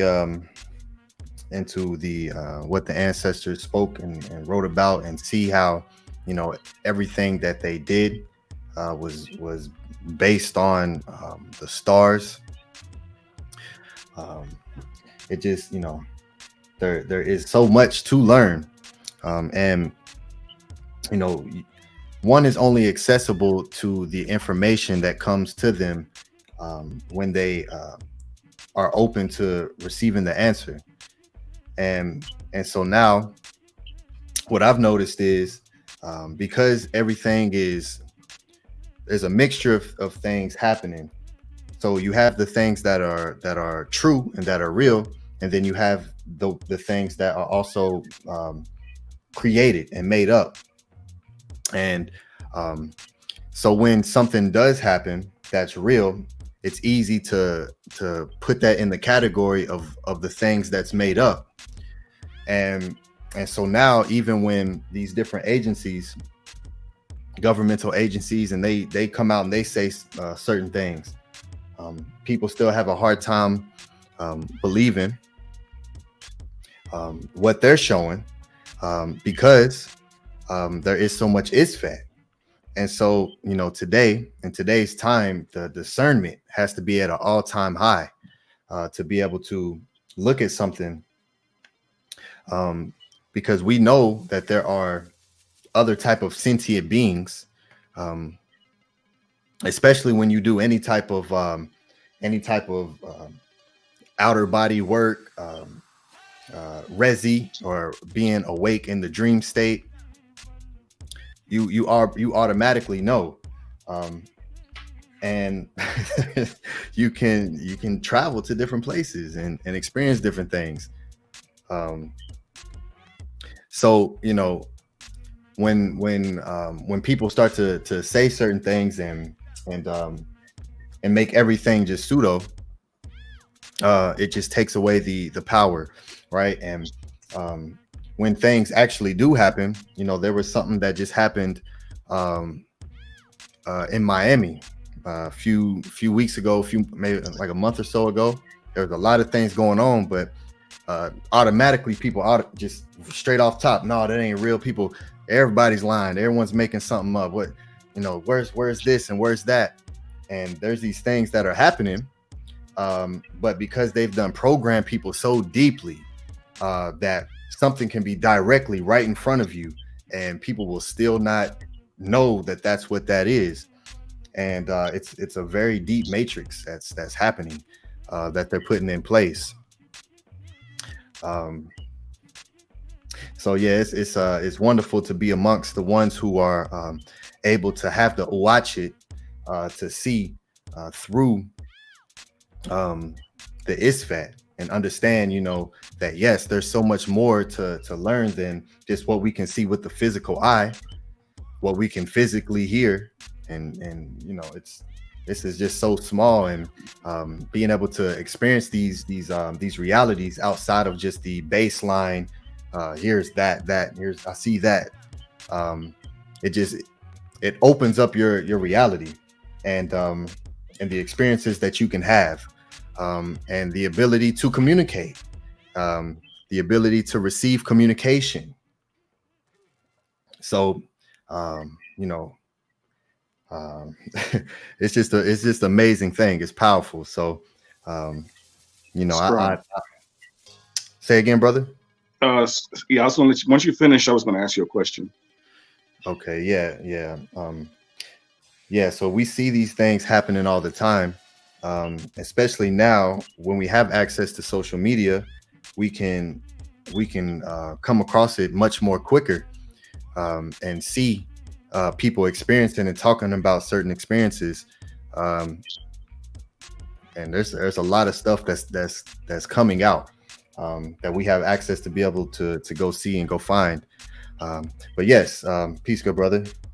Yeah. I was going to ask you, how do you feel? So everything that I'm seeing today, as far as what I learned, as far as my history on ancient knowledge and stuff like that, I keep hearing an echo in my mind saying, just as it was in the days of Noah, so shall it be in the days of the Son of Man. And here we are in this so-called quote unquote, I guess what they call the last days, or the days of enlightenment, Aquarius, whatever you want to call it. People are starting to see certain things more and more now because we have cell phones. Plus the veil is being broken where people's perception is changing. You can see through your dreams, you can see things in reality. Everybody's gift is different. But I was wondering, how do you feel as far as how things were back then, how they say there was a war in the heavens? And basically I'm in my mind, I'm picturing like Heru versus the reptilians, and all the Anunnaki fighting against these reptilians. And nowadays you're hearing about reptilians in Hollywood, you're hearing about them in the military, within our government, our political system, and it's like it's being brought back up again more and more. And now everybody's seeing UFOs in the sky. I'm just wondering, how do you feel about the collaboration? Is that really probably happening right now? Well, we will have to look at specific things, because what I've come to understand by researching and reading the ancient literature is that it's always been happening. And when they, when we see the different stories and writings that that there are Heru Bahutet, and being in the sky and fighting different enemies, and the winged sun disk, right?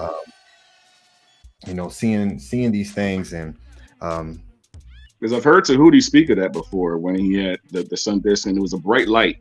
And after the bright light, most of the reptilians, they were even shooting each other. They were so scared and firing. They were trying to fight them, but they all ended up killing themselves too. Yeah. So we definitely have war stories in what we call the heavens, the skies. Right.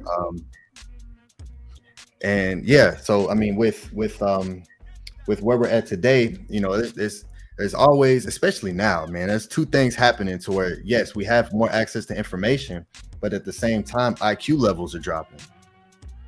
So when there's those of us who are able to extract the information and expand and grow and learn at this, well, I would say at an even more rapid rate, there are people who are losing consciousness and losing intelligence, because the sword that they're using is pointed at themselves, and so all of their consciousness and energy and attention are going into now the social media space, and now Apple just came out with these glasses where it's like virtual reality and AR mixed together, to where you put these glasses on, you can see the world that we exist in.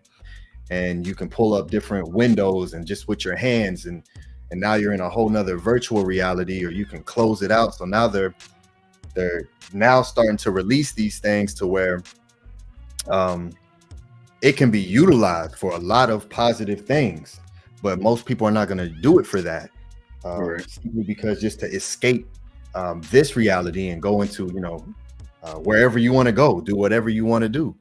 And instead of being able to do that within your actual vessel, now it's all now it's like the double illusionary matrix that's being introduced. So it seems like what you're saying is that's the goal. That's the ultimate goal, though, to be able to shift consciousness into a new body, the way Tehuti used to back in the ancient days, where he would use a body for so many thousands of years, and then when he was done with that one, he would switch over into another body. Yeah, it's Am I right about that? I mean, if I'm well, correct. as far as switching into other bodies, I haven't seen any record of that. The records that I've seen, as far as like the Turin's King's List and him ruling Kemet for 7,726 years. There's text and of him being in a physical presence, what they call physical body, but I haven't come into any text of where he's changed bodies or anything like that. So I wouldn't be able to speak on that. But I know that regeneration chambers. I think he was using some kind of regeneration chambers. Yeah, it's because when you go into these different stories, just like when they talk about Enoch or Hermes and all these different beings throughout different cultures, that automatically puts you in the mindset that there's a different body being utilized in these stories that people are erecting. But yeah, it's what they're doing and what they're successfully doing, of course, with starting with the programming and taking away the consciousness and introducing where there's no masculine, there's no feminine, there's no it's more androgynous, and taking away the consciousness of understanding of who you are and actually being all the things that the technology that they're creating outside of self is what we always were and always acknowledge that we were the original computers. So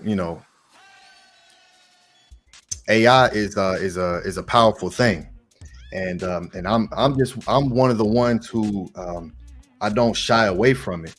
I don't look at it and say, okay, yes, I understand what they're gonna do, and part of what their plan is with it. But I'm the one who says I'm gonna learn that, because I need to know how that works. I need to know what's able to be done with that.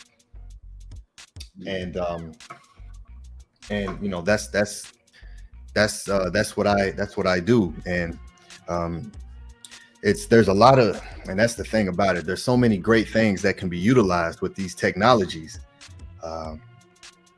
We can do so much positivity with it, but of course it's just a tool, just like anything else. So whoever is utilizing that tool are going to do what they're wanting to do with it, and of course it's not about Ankh. It's this death culture. This is death culture. To be alive here is a lie here. So yeah, there's a lot that's happening all simultaneously at one time. So to be able to ask questions like what you asked and be able to observe those things and be aware enough to hold that and not just throw it away, because that's what they want us to do. They want us just to throw it away. Mythology, all of the ancient stories, that's mythology. The Bible, that's the real. The Nephilim, these are the real. All the other, the Anunnaki, the NIBIRU. No, they weren't living for 7,000 years, ruling for 7,000, ruling for 3,000, ruling for 800 years. They weren't doing that. Only these people in the Bible, they can only live that long, and now man can barely make it to 100, and so all of the ancient cultures who spoke about these things spoke about ships, beings coming from different star systems. It's written about in so many cultures, but today, of course, they don't want us to know and understand any of that. And so when they fake when they fake an invasion. Project Bluebeam. Yeah, it's they're very well planned out, and they're centuries ahead in their plan. So yeah, it's definitely brothers like you who's gonna make sure that we maintain the consciousness of understanding that there's much more out there. We're not the only sentient beings. I've spoke about different experiences I've had with beings outside of the planet. One of my first questions to Saba was the sun being used as a portal for beings to come in and out of, because I've had experiences with that. I've had experiences of communication of beings coming from the sun, speaking to me like how we're speaking to each other. You know, so you know, and that was one of my first questions. You know, and it's only because I allowed myself the opportunity to experience that, and not just, you know, yeah, it's amazing. So yeah, I feel you. Okay. Yeah. I think I have oh, go ahead. I have a lot of I have a lot of I guess you call it visitations with like shadow people, what they call shadow people. And a lot of UFOs that I see around me, most of the time, they look like water. They look like rain, like raindrops, but they'll be like really close to me, flying above me, follow me around. I've had witnesses that ran away from me because they saw them too. I had a cousin one time that was with me. We are out here in Vegas. I see him a lot out here in Vegas. I saw a lot in Philadelphia too when I was living over there. But she had her cell phone. She actually recorded one. And so nobody really didn't believe that she recorded it, and they like, look, they're following him around. So yeah, I like to be here to be able to ask Saba a lot of questions, you know, pertaining to that. Why me? As far as out of body experiences, I have been taken out of my room. I've been clothed in a white garment. I've been around other beings that look like me, some that didn't look like me. I've seen the inside of ships. Where the walls were all white. I couldn't tell the distance of how close or how far they are because everything was whited out. There was no windows. I've had experiences that, I mean, when I came back to my senses or came back to my body, my heart was beating so fast. I was sweating. And I would constantly go through these things where I would know about certain things I'm not supposed to know. I would talk to people and I would know their name before I even meet them. And they're like, how you know me? And I'm like, I had a vision of meeting you before I even met you, like the whole scenery and everything. So I want to be able to talk to Saba and, you know, figure out some things like how you were saying, like you would talk to different entities from the sun coming through a portal. I'm like, well, this is my Islam. This is my little, you know, my story as far as what I'm going through, you know. And it still happens to this day, you know. Wonderful. Yeah, I hope you're documenting those, writing that down. And I've learned over the time that, you know, there's, when you have experiences, to document them, because a lot of times we'll forget them and even certain details. So when you actually open that book to go back and read that experience, you'll remember something that you may not remember just automatically. And so write that down. That's very powerful. Too off for sharing that. Yeah, I just wanted to highlight the way that Saba started answering the question. He started by talking about how our history and spiritual identity has been kidnapped. That in itself is so significant. And I was just thinking while you brothers were building that the two are so connected, right? And so if you take away a people's history and their spiritual identity, they have almost zero, well, I shouldn't say zero, but their ability to have the consciousness and the awareness of the kind of teachings that Saba teach are slim to none. And so you know, it makes this information even more precious, right? And more important, because we know this isn't like new information, but it's starting to like resonate different, the way that he is consistent in presenting it. And we know that our history has been kidnapped, and we know our spiritual identity has been kidnapped, and that is being prioritized here, and that is super empowering. And so when we think about the technology and all the distractions, how you get to this without eliminating that, you know, makes it 10 times harder to get where SABA is trying to take us. I just wanted to share that, because he gives so much information, and the answer now is getting to the point before he even gets to the answer, he's sharing very powerful and very relevant information. So I just wanted to highlight that real quick.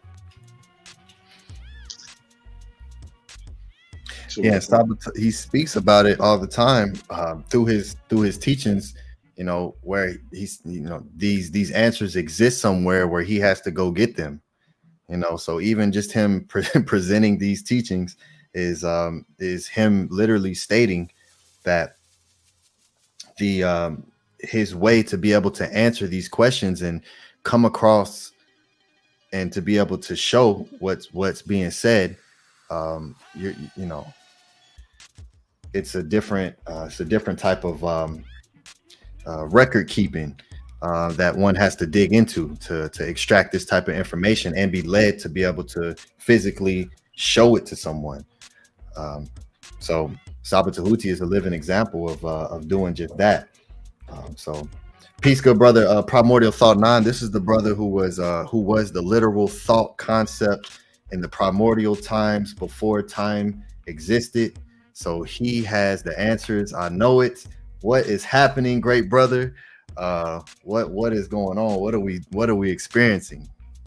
Hotep, brother. Peace and love. No, it was interesting what you and Brother Nightmare was talking about when you said like this has always been happening.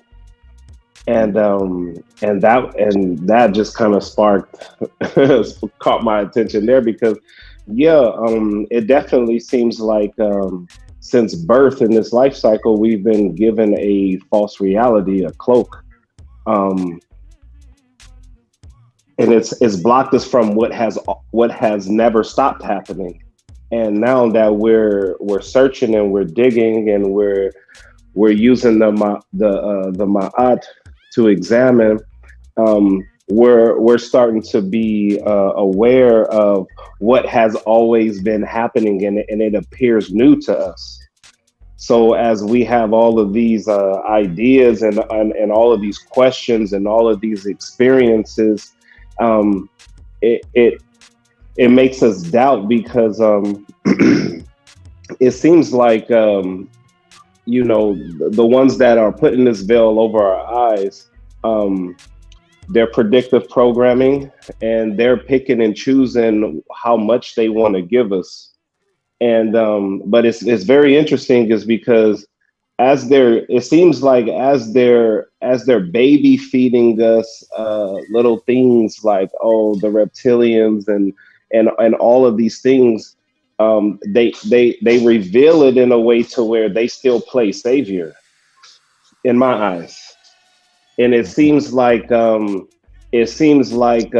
they reveal it, they play the savior to make us feel like, you know, hey, they are our comfort. If you just trust in us as we continue to put this veil around you, to act like there is no war happening, act like we're not your enemy, we're not this. It seems like it makes you it makes you feel confused in what is real and what is not. And And then just saying that makes me feel like it brings even more value to the things that SABA is trying to teach us about. It brings more importance to me now about outer bodies and things that are on the side and why we should be practicing, because that actually shows you the reality. It shows you that, look, you don't, no one has to put any veil over you. You go see for yourself. And then when you come back, and then it just shows it just shows the proof. And and I just got that just from you saying like it's been like this. And that is very interesting to me, man. That makes me ponder heavily. And I don't know, that's kind of all I got. Yeah, that felt like a wake up slap to me too when he said that. It was like, whoosh. I was like, wow, I never thought about it that way. But yeah, he's right. You know, it's always been happening. It makes sense. It's been downplayed. It's been camouflaged. You know, but like you said, it's always been happening. Yeah, and their program is fear. You know, they have the fear program. So everything is literally based on that. So when you do, and I learned this from just experiencing and first starting to have outer body experiences and waking up in a sleep paralysis prior to any information, and you always see it's always some fear-based negative demon type information. Yeah. So they have a fear-based program. So having to reprogram that to be able to allow yourself to have these experiences that are beautiful when the mindset and the perception switches. Henu, great brothers. Tua SABA, welcome back to the panel. Hey, thank you. You said Tua before I didn't even do anything yet. Thank you. You're here. Back Tua. I'm like, did I teach another class already? Thank you for the great warm welcome. Hour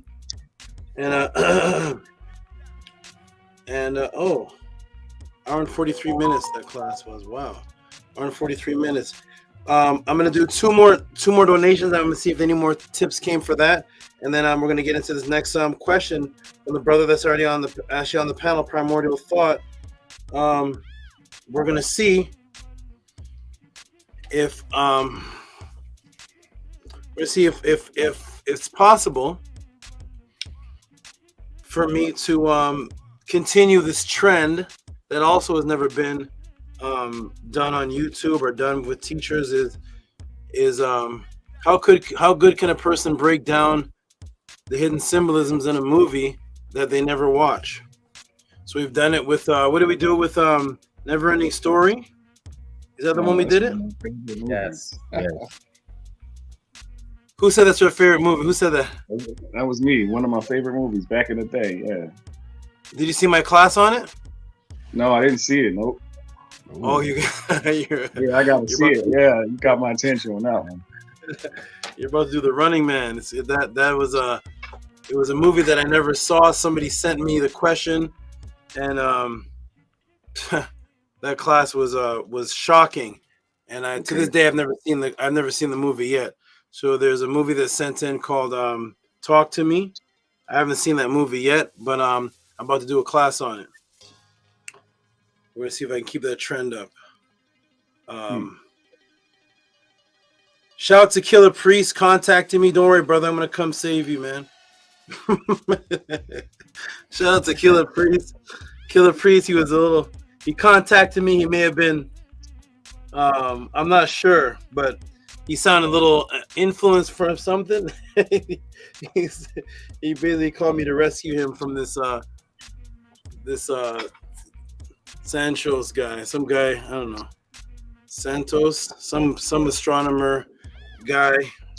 He wanted me to jump on right like now. Monsantos. Sound like Monsantos. Set it up, Killer Priest. Set it up, and I'll come on one day when he's on, and do what I do, but he called me like the SOS. Come on, yeah. You know what I'm saying? And he said what he said, but he basically wanted me to come clear the air on this 3-hour flat Earth astrology assertion from this Sancho's guy. He wanted me to come in and do what I do, but I couldn't. I just finished a training session, so I couldn't come on. But shout out to Kill the Priest. Invite him back on. Let me know about a week ahead of time. I'll do that for you. Oh, okay. On to the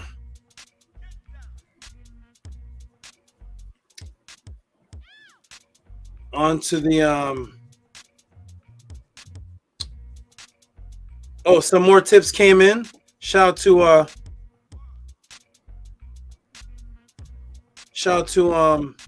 who's this?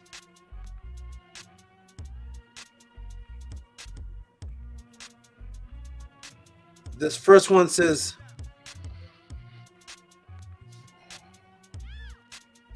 one says anonymous, so I'll keep that anonymous, but the other ones have messages.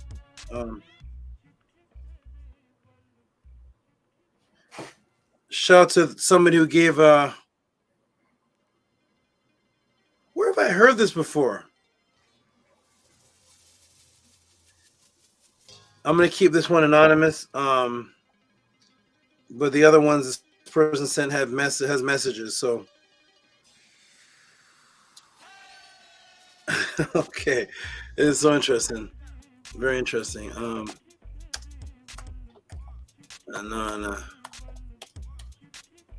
Anonymous. Okay, shout out to this person right here who wants this to remain anonymous. And it is the message is, for those who like to give but can't, but I'm keeping the name anonymous, so I think that's what they want me to do. I'm not sure. Interesting. There's $20. Give a big hand clap for $20 anonymous, for those who like to give but can't. I've heard that before.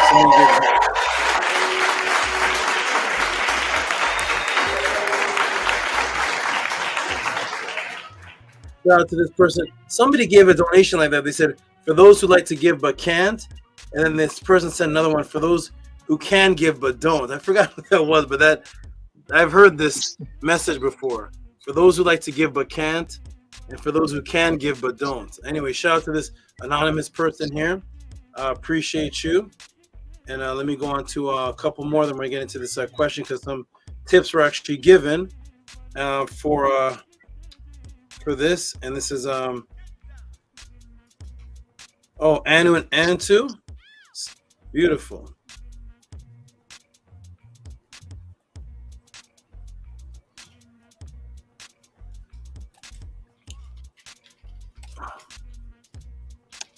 Tip.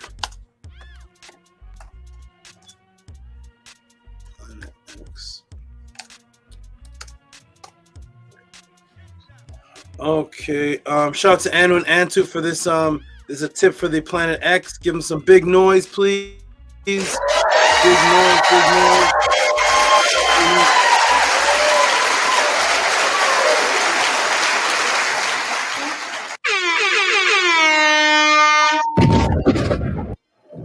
Beautiful. It says Planet X tip. Planet X tip. Oh, it's way over there. Oh, hold on. Come on. Planet X tip. Henu Tua Marie with 2 suns and 2 moons. Thank you. That was great. Great. You all being creative with these with the support. And here's Netzer Unk. Hey, Netzer Unk. Netzer Unk.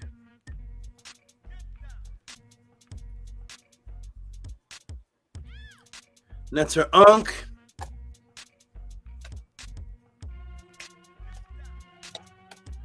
Tip. Okay, good. There's some tips have been coming in for the Planet X one. Appreciate that. And here's appreciate you all. Appreciate my the time and what it takes to do this. So here's Netter Unk, who donates every single podcast multiple times. $10 for the tip for tonight's answer. Give him a round of applause.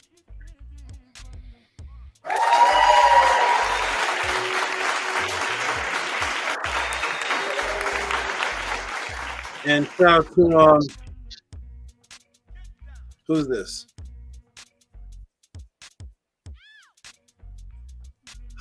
Somebody sent a tip.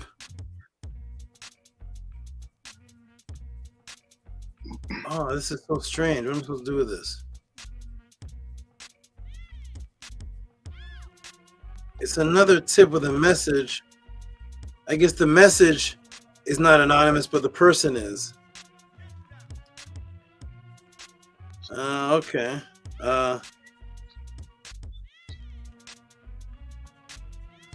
So I'm gonna read I'm gonna put the message up, but I'm gonna keep the person anonymous. I guess that's what this person wants me to do. And the message is for Annie. What's going on? Okay. Shout out to this anonymous person who sent a message saying, Annie, are you okay? Many thanks. I guess I'm not sure what. Giving many thanks to you, asking if you're okay. Give a hand clap for this anonymous person. I'm excellent. Giving many thanks to Annie and hope he's okay.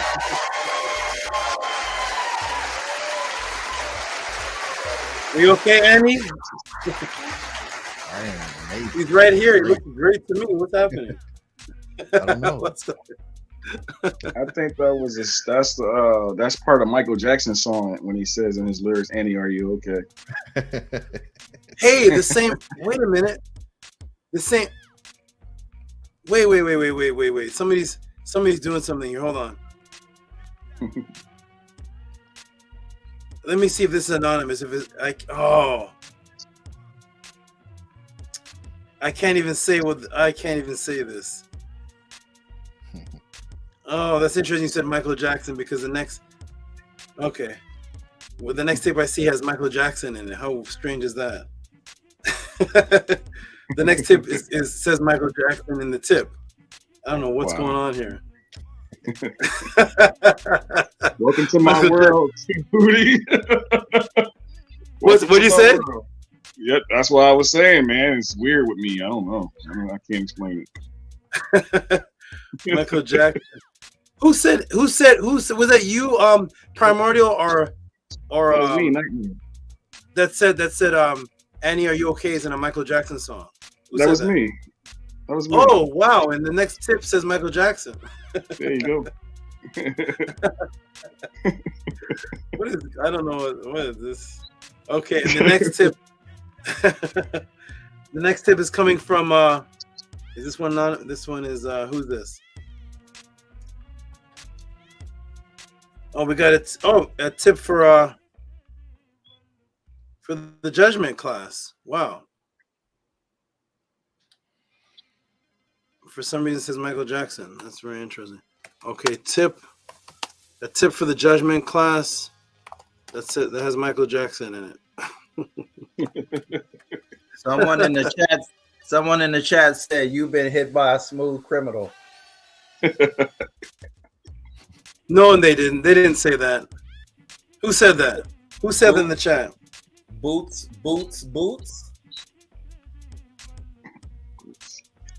Wait a minute, man. Hold on. And then GMG Ruger said smooth criminal song.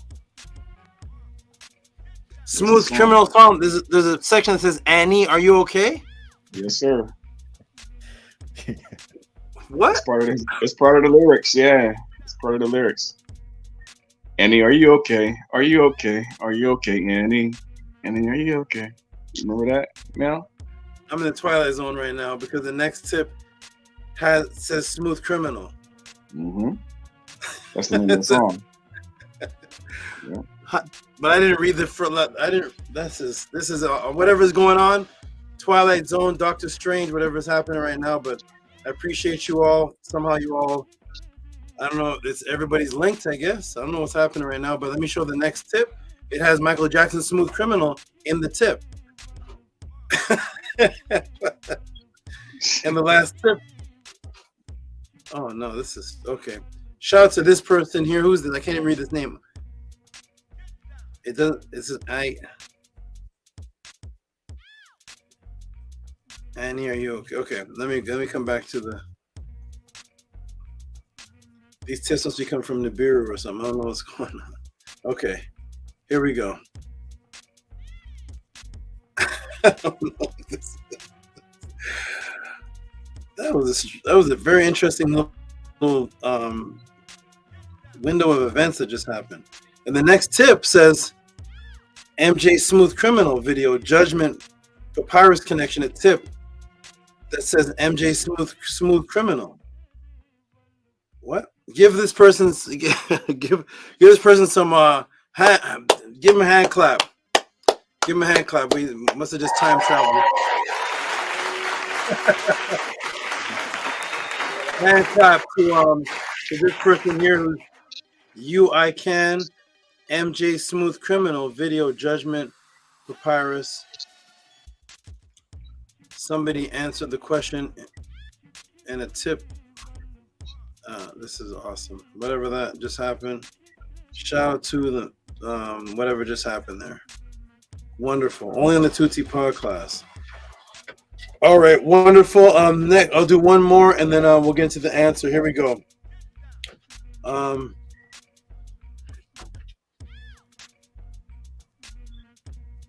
Somebody sent a message.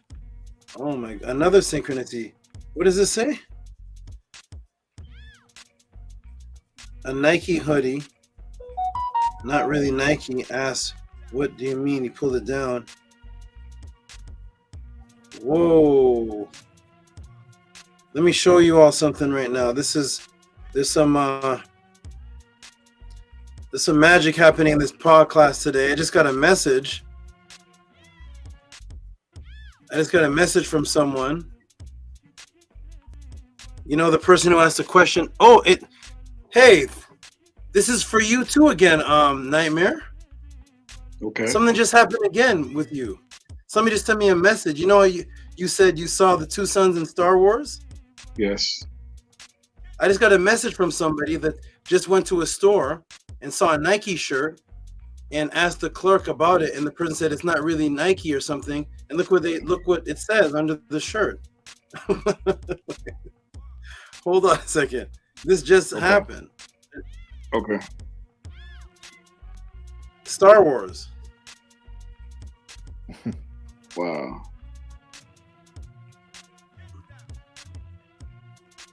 This just happened. This is happening now. Someone sent me a picture. They're at the store to look at this Nike shirt, and they pulled on a Nike shirt and it says Star Wars. Is that what you all's Nike shirts say on the back? Yeah, that's what it says in the back of your Nikes? I have never seen that. I've never seen that one. That's a new one. Nightmare came in the room and shifted the matrix. Darth Vader out there slanging Nike shirts now. What in the world? Yoda got some Air Force Ones on now. Nightmare says Michael Jackson Smooth Criminal, and the next tip says Michael Jackson Smooth Criminal. Nightmare asks a question with Star Wars in it, and the next image I get is somebody who's at a store as we're doing this, saying they pulled on a Nike shirt and it says Star Wars. Wow. Oh man, what kind of Nightmare came in with some doctors shifted the matrix. This is awesome. All right, let's go. What else is gonna happen? I'm gonna read another tip. It's gonna say I've been having nightmares. Let's see. Let's see what's going on. All right, next tip. Let me see. If I see Nightmare on Elm Street, I'm done. Hold on. All right, we got Jamario. Shout out to Jamario. I'll read this one, then I'll get into the next pod class answers.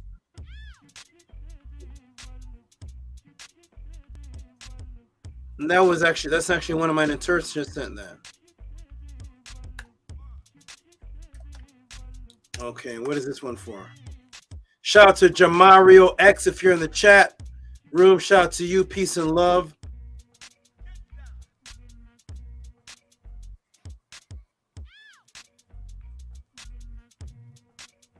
Give him some big noise. Oh, no, wrong screen. Sorry.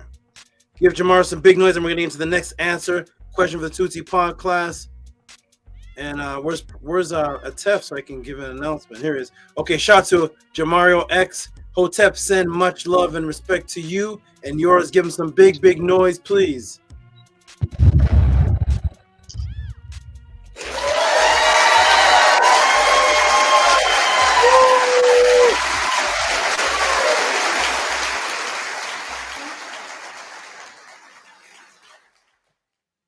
Shout out to Jamario X. Are you in the room? I'm not sure, but shout out to you, Jamario X. Peace and love to you.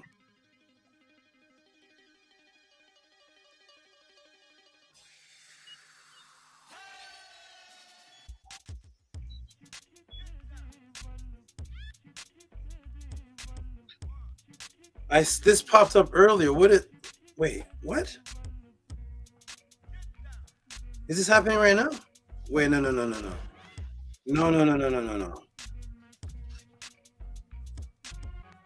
Yo, wait a minute, man. Something is happening right now. I just got I have a notification. I have a notification. What is this? I have a notification. Something just popped up on my YouTube. Did you all see that?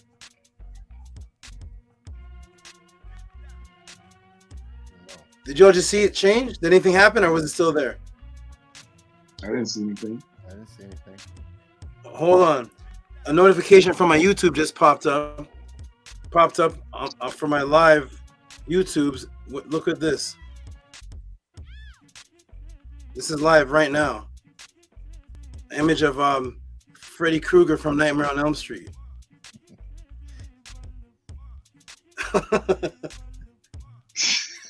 I can't show you the book.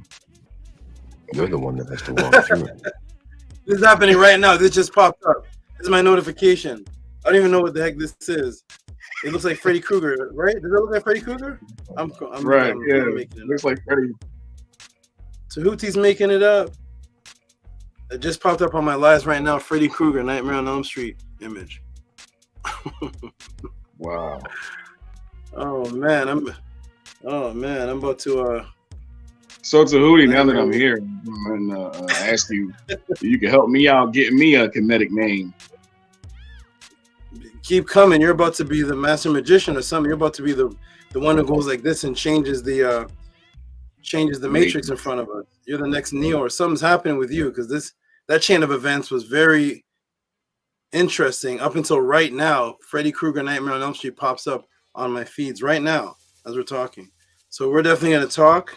We're going to see what's going on inside of your energy, and see what kind of power, what's going on with you. What's this? That I've never seen such a thing happen on the pod class like that before. So shout out to you. Definitely keep coming, and you'll definitely take some. I will. I get to know somebody for a while before I give them a name, so keep coming. How long have I We'll talk outside of here. Send me an email, and Okay. we'll correspond. Keep coming here, and we'll set that up. All right. Sometime in the future. Okay. All right, everybody. That was an interesting chain of events. Somebody sent Annie, are you okay? The Brother Nightmare said that's in the Smooth Criminal song. The next donation said Michael Jackson, Smooth Criminal. He asked a question that had Star Wars in it. My Natur just sent me an image. She's at a store. She pulled down Nike. It said Star Wars. And I said, because his name is Nightmare, next thing you know, somebody's going to send me something that's Nightmare on Elm Street. And then my YouTube feed popped up with a notification. It was Freddy Krueger from Nightmare on Elm Street. Welcome to the Tehuti pod class. And let's get to this next question, everybody. That was interesting stuff that just happened. All right, everybody. So here we go, everybody. I'm going to put up the question that was asked. Here's Bijan Farrow. Peace and love to you, good brother. I'm going to put up the question that was asked that led to this this thumbnail. And here it is, everybody. ask by, actually, I'm going to put up the thumbnail, and then I'm going to put up the question. Okay, so here we go. Here's the thumbnail.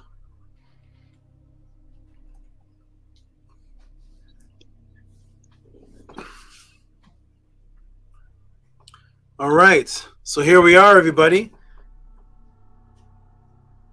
Welcome to the Tehuti Pod class. The brother named Primordial Thought sent a question in with a movie that most people in the chat said they never heard of this. I asked my editors, they never heard of this movie. Some people said this is an interesting movie. Talk to me. I don't know what Primordial Thought expects for an answer. I'm going to put the question. He just wanted a movie breakdown. I told him I've never seen this movie before. I still, up until now, as I'm talking right now, I've never seen it before. Maybe I'll take a 5-minute break and skim through it and see what kind of answer I can come up with. But up until right now, I have never seen, I want this to be on record, I have never seen this movie, Talk to Me, in my life. So I actually took it and made a creative title. Since the question was asked about two suns in Planet X, I called this pod class Tehuti, Can You Talk to Me about the two suns in Planet X? I'm going to get the brother's donation. We're going to give him a round of applause. And then I'm going to see what I can do with this movie that I've never seen before. Where is oh, let me go to this February 10th. See if I can find his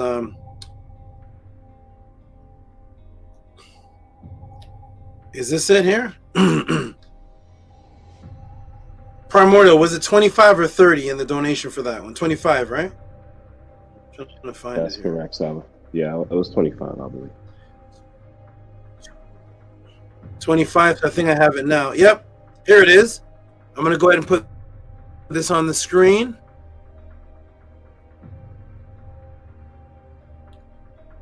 And I'm going to ask a question. First of all, let me...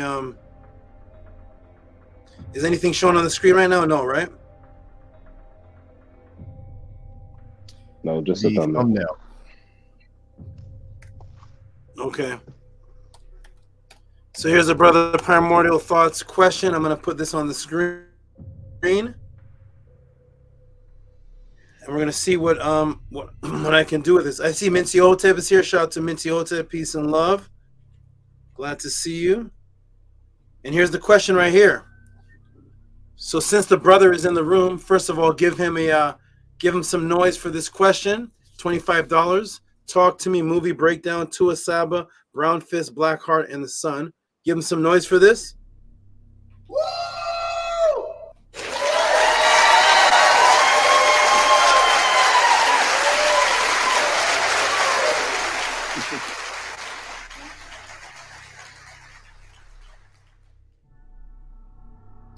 All right, brother. It says, "Talk to me." Movie breakdown. Tua SABA, Tehuti, Brown Fist, Black Heart, and the Sun. So go ahead, Primordial Thought. What I want you to do is tell the audience, why did you, of all the movies, what made you ask about this one? It's not even popular. I heard from somebody you're a movie man. I don't know if you're just watch movies throughout the day. I'm not sure what's going on, but you seem to know the movies, and you have some great. This is a great topic. When I went to where I had to go to find out what this was about. So, what sparked you for this, brother? It was that one of my favorite classes is the one you did for Nahum, where you talk about the festivities of the fiends, and then so when you mentioned the whole like people who are not in my odd, and they go and they be conveyed and be caught up in the succubus, to where they feed off of one's energy or their light consciousness on the other side.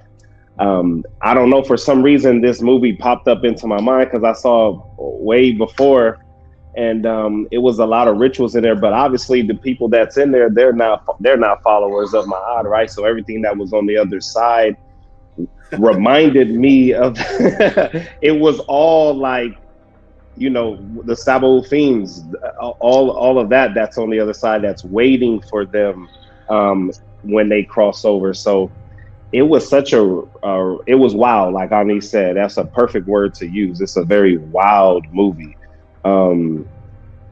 And that's kind of what sparked it. So it wasn't important to me at the time because I wanted to ask you the question, but I just kind of just like, okay, I'll just leave it. Then it kind of hit me. I was like, you know what? I'm gonna ask Saba to see. Let me just see, just because your knowledge expands far beyond of.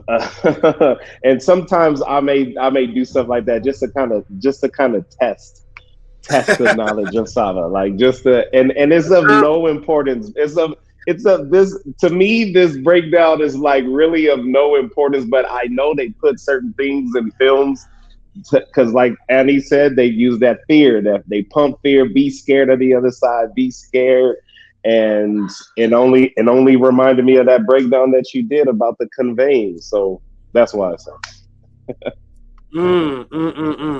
Let me ask everybody a question. Scribe, have you ever heard or seen this movie before? I haven't. No, I saw a clip one time, but I didn't know it was this until I looked it up prior to the pod class, and I seen one scene from it. But other than that one scene, I never seen or heard of this. Big Vape says he watched it today before the pod class. He wants to know what. That's smart. He went and watched the movie, so when I break it down, it will make more sense to him. Most people in this class, anybody in this class ever seen this movie? How about you, man? Kurai, you ever seen this movie before? I haven't. Never seen it, never heard of it, don't know nothing about it. I ain't seen nothing, I don't know nothing. Nightmare, have you heard or seen of this movie before? No, I haven't, but the vibe that I'm getting is what you're programmed to fear and stay away from, most likely that's where you're supposed to be going. You're supposed to be getting closer to. Interest. Let me check the chat and see if anybody's heard of this movie. I haven't seen this movie. I don't know. Anybody heard of it? Fred First Cause says, go ahead and read that for me. Primordial, please. Read that on the screen. My eyes are getting tired. Read that, please. It says, I haven't seen a movie or watched television over 2 years since they got AI and underpaid writers to write scripts. I never know what I'm going to click on. Okay. Neferket Parat said she never seen it. She heard of it but never saw it. Oh my goodness, we have to do a movie watch before I do this. This is so I could say anything right now. Nobody's seen this movie. I don't know. I have to go. Let me I'm gonna light this Palo Santos right here. That smells good, by the way. I have it before. What's that? The Palo Santos that you have there, I've had that before. It smells good. Okay, yes, it smells wonderful. Harass said, nope, and it would not be something I would watch. Me neither. You see what I mean? You see what I'm saying? Like,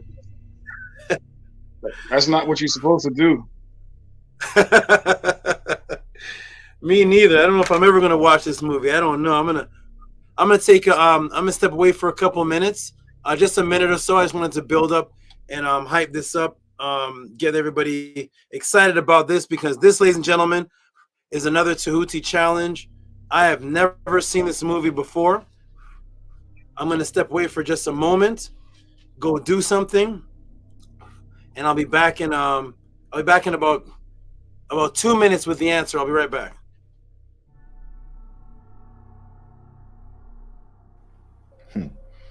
Watch yeah, this. I love how Saba,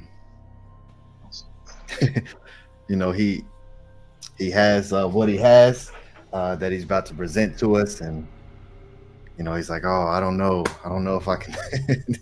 You know, it's just hilarious to me because it's like you got a room full of You know, say you're a painter, you got a room full of paintings in there, and then you know someone says, "Hey, are you a painter?" It's like, I don't know if I got anything in stock. I gotta go see what I got in stock. Yeah, I remember seeing one clip one time, but I didn't know the name of it. So when I went to go look it back up again, and I was like, "Oh, okay, that's very interesting." Remember, Scribe, you were saying earlier they rule us by using fear. You know, so when they show a movie like this, like you said, everybody gets that ooh, I don't want to go, no. And I'm telling you, no, you got to go into the darkness. You have to go in there and figure it out. This is for you. You know, but they're gonna tell you, you know, to be scared of it. Your natural reaction is to be scared of it. Yeah, there's some jewels in it. I'm sure there's probably some jewels, some information. I'm sure there's something that you can get out of it, you know, that'll help you tap into your inner self even more. It's just that the way they present it, they make you stay away from it because of the taboo, because of the dogma that you're trained to respond to from when you're a youth all the way up till now. You stay away from that when you see that. You stay away from that when you hear this. You know what I mean? So everybody's natural response is, oh, that's that white people stuff, or that's that, no, I'm not going over there. That's, you know, but that's what you're supposed to be going to. You know, that's how I found out a lot of information, by stop being scared of certain things and going in and finding about Oshun, finding about the Orishas, finding about all it. But in the beginning, I ain't gonna lie, when I used to be kind of religious, my religion kept that boundary up where I would stay away. But you know, I had to let down the walls and go and jump the wall and go the gate, whatever you want to call it, get on the other side and figure it out. And come to find out, it ain't so scary after all. This is your stuff. Right. Yeah. There's definitely a balance in, you know, utilizing the motion picture to program the subconscious mind is an absolute real thing. I mean, I used to watch all type of horror movies. I mean that was my thing. But when I started to take in more information and understanding that, you know, what the process is of what you allow into your doors, into your doorways, that is always programming your subconscious. Everything that you take in is programming you in that way. So, you know, it's they utilize that. It's definitely Heka'u being utilized, magic. You know, so I'm extremely excited to see what Saba's going to break down from this. You know, being that he hasn't seen it, what little bit I did see was was very interesting. But you know, there definitely is a lot of truth in what they put in these movies. So, can I say something really quick? Absolutely. Well, as we know of Saba, he doesn't have to see the movie to know about it, because his Uwajit, he is connected. He's Tehuti, and Tehuti is connected to Ra, who's connected to Asar, who's connected. It's all connected. So where he goes to get the answers, and he's a magician, and the Nuwabians didn't like that he was getting, he had these books with all this nefarious information. He don't have to see these movies. He sees everything. So it's not, I'm not going to be surprised how he answers the question. Saba, I like when Saba throw that eerie music on. I always remind you as a kid watching wrestling when the Undertaker's coming out. He's doing the setup is real. I know that he has like Manku says, you know, he got multiple bags, and I know he's dipping in that. I know Ani used to watch horror movies in the back of the day because his tracks say Insidious, the movie, came direct to mind every time I see missing what's connected to was not divine. So I can see that, you know, there's multiple things, man. So Saba's definitely, I know he's about to definitely blow some minds. And I believe that if you don't want to watch something, don't watch something. I know movies definitely, like Ani says, programs the subconscious mind. Technically, everyone's just walking around information based off of what they saw on TV. People are scared of things just based off of what they saw on TV. That is their teachings. That is their knowledge. And so it's very challenging to be able to decipher through things that you watch. And you do have to be careful of what you watch. And while I say that, it also reminds me of that old Batman movie with Jim Carrey being the Riddler when people are like zombified watching the movie on TV, and because it is structuring the mind. So you definitely want to be careful of what you watch. So peace and love to it. Real quick, Saba, BJ and Pharaoh put in the chat, Saba will be on live next week to see So Back. I've been busy at work. Okay, wonderful, great. Okay, everyone. Here we go. I want everybody to definitely, for those who hear this answer, definitely support with the tips of this answer here. I think people will appreciate this answer, and those who even saw the movie will appreciate it even more. But I'm going to go ahead and explain the subliminal messages within this movie. I'm going to, then you'll understand why I have on the blue today. The blue will become very apparent as I'm doing this explanation. And we're going to definitely discuss duality. And the wonderful thing about this is that you're going to get a lesson, whether you saw the movie, liked the movie or not. You can pull out your pen and your pads right now, and you're going to learn about what the ancients taught, and you're going to learn about things that affect your subconscious. And the movie is just going to be my my background canvas to explain those things, and then it's going to hit you that the movie was put together with those things in mind, even if it wasn't in the mind of those two YouTubers that actually made the movie. So here we go, ladies and gentlemen. Welcome to the Tehuti Pod class. I'm so glad that this question was asked, because I like the curveballs, as the brother said, a little bit of what'd you say, a challenge, or a would you call it, Primordial? Would you call it a something, a twist or something? What do you call it? What you talking about, Saba? The question you asked me as a curveball, this question that you're asking me about, just to test, right here. Yes, sir. Just to test you, test the knowledge. Thank you for testing me, because I like to be tested, ladies and gentlemen. And I purposely do not go and watch the movie. I purposely do not go and watch the movie. So I want to reiterate again, I have never seen this movie.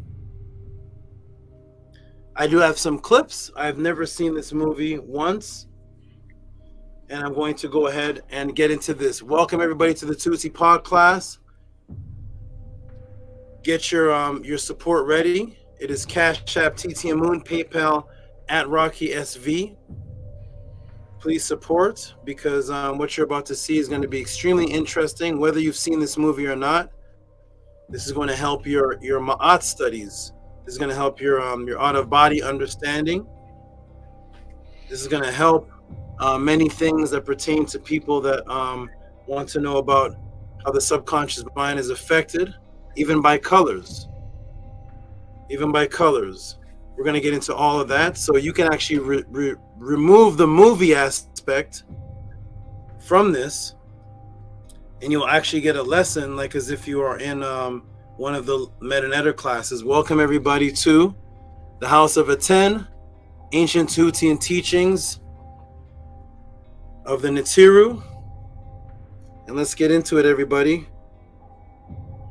And press a 9 if you can see, if you can hear me right now. And also press a 9 if you can see me right now. And I'm gonna check the chat, everybody. I hope this is well worth it for me, for where I had to where I had to do to get this this answer. And I'm gonna check the support afterwards to see if you all really appreciate it. Let me check. I'm gonna check again right now to see if I still have the answer. 1 second, hold on. Let me just double check to see.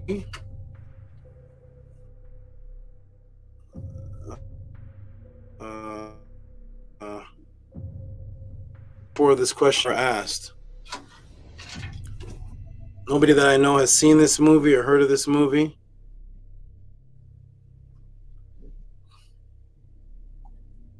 And let me see if I still have it here. Beautiful. Oh man, I'm not gonna even have to do that. Okay. I never had this answer before this question. Oh, you're gonna do that today? Sobek.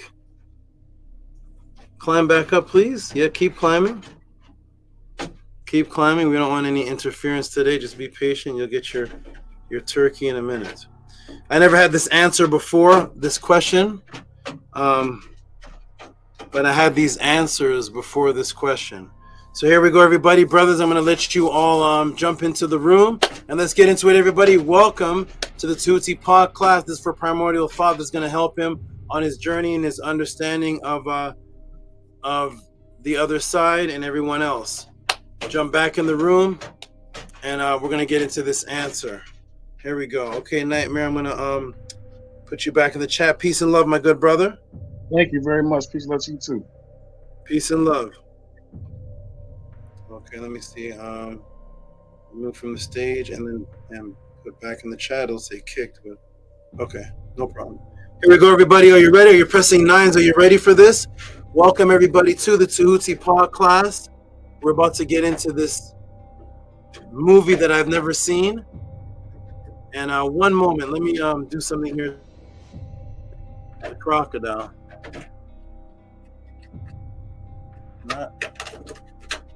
You're gonna have to go on.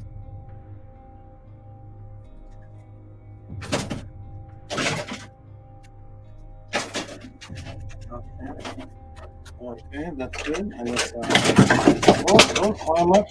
climb up, keep climbing. There you go. Keep climbing. Oh man, okay, there you go.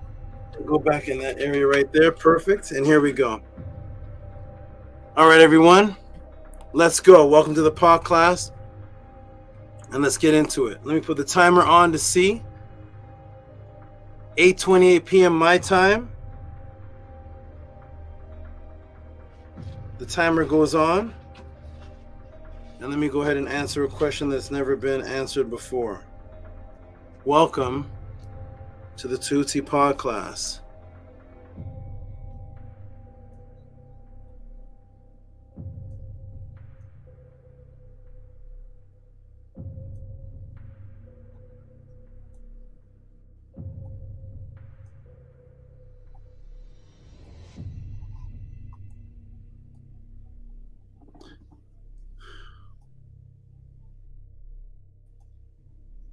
Perfect. Welcome to the Tehuti Pod class, the question and answer class of the House of ATTON. Due to the kidnapping of history and the kidnapping of your spiritual identity, millions of people have questions about who they are and where they come from. If immortality exists, what is the original religion?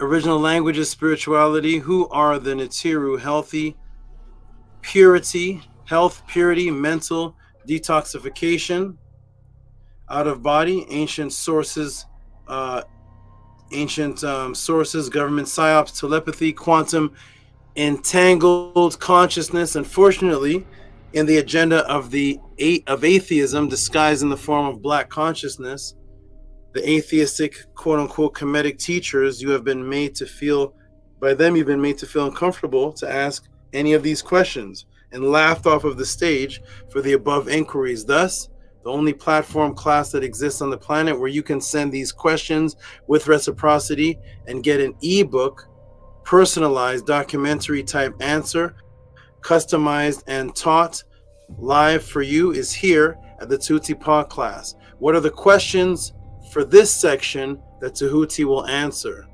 And the question is, from Primordial Thought, Talk to Me movie breakdown.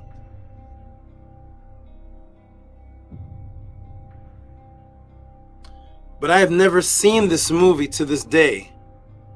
I guess it doesn't matter. I'll just have to cheat and use the gift. Okay. The way the Matrix works best is through subliminal links and association, neuralistic and neurovisual programming that you can relate to because it's already embedded in your subconscious. Thousands of years ago, that's when mirror neurons see something similar, they automatically become attracted to it and start to imbue. Such as walking into a room and people are smiling, you begin to smile, and you haven't even heard what's happy yet. Those are caused by mirror neurons. They cause you to imbue the emotions and empathy of other people and symbols that are around you because you're already familiar with the emotion or the symbolism and the archetypes that have existed thousands of years before you were born. Let us begin. This story is of the ability of a spirit, a deceased spirit, imbuing a person, possession, like we've seen many movies before, but the unique turn of this particular movie is that it is a willing possession. Unlike The Exorcist or other movies with the possession, where the possession is forced, this one is willing. Another symbolic subconscious message is that this is the only and first possession movie where the star of the movie is a melanated black woman. I want to make note, I have never seen this movie. Is Tehuti again going to thoroughly break down, expose the symbolism and build up the truth and messages on a movie you've never seen before, Tehuti?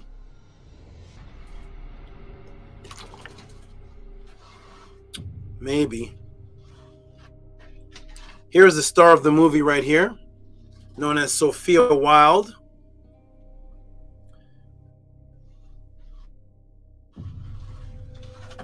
And this is the star of this movie. The individual that receives and requests a willing possession, unlike any other horror movie you've seen, where they try to exorcise the being who is possessed. In this one, you are actually requesting to be imbued by a deceased spirit in this movie. Now again, how was the first black woman depicted ever in an exorcism type position horror movie? She's depicted as allowing energy to come in, and it's a conscious choice, like a conscious choice, completely different theme from all other horror possession movies.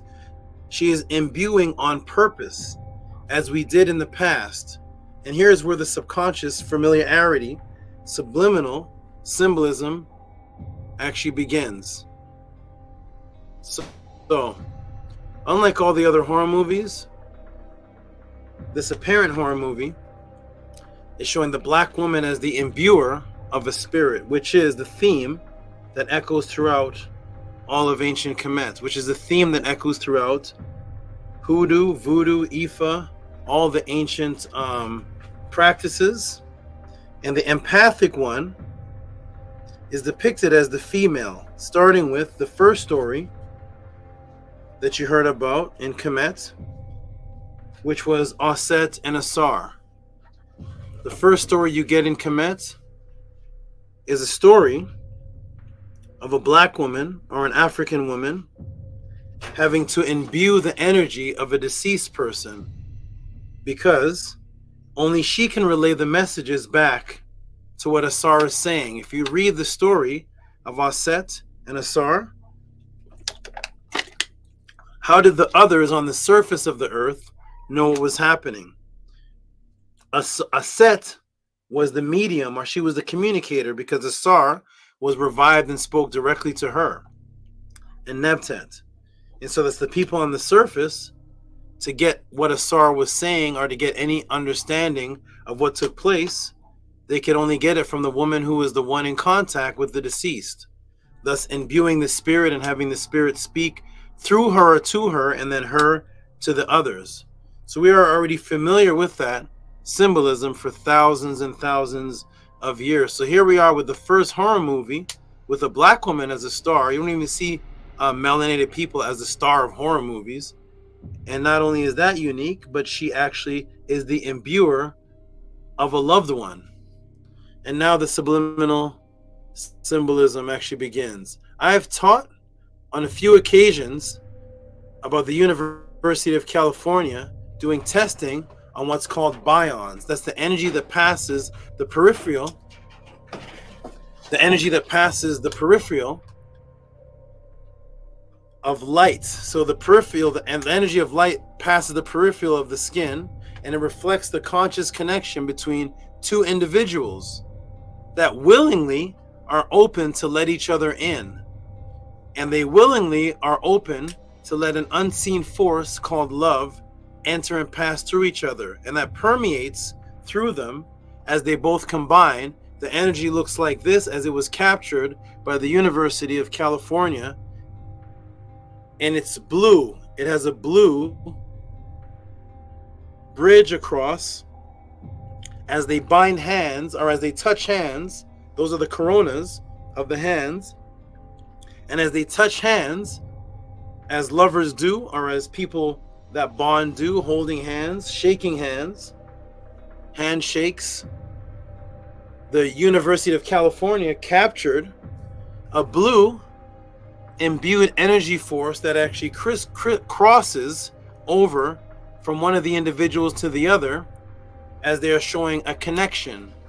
A conscious connection between one and the other creates the color blue between them both, and passes past the peripheral from one to the other, but it's unseen by the physical eye. In the possession ritual in this particular movie, when they allow the unseen to bind with them, what color is beaming from their hands as she's shown willingly being possessed to begin? So as soon as they show the possession, which is actually a willing possession, an entrance by a request, it shows a bunch of people around her, and they're all beaming blue lights towards her. This is what's happening from the beginning of the possession ritual until the person is actually possessed. They're all beaming cell phones, and for some reason the light on the cell phone is depicted in the movie with the bluish tints. Although you can take a picture of somebody with a cell phone right now and the light will be white. But this one, and all of them were blue in the movie as they hold it in their hands and point it towards her, as actually the lights were on. So I want you to understand that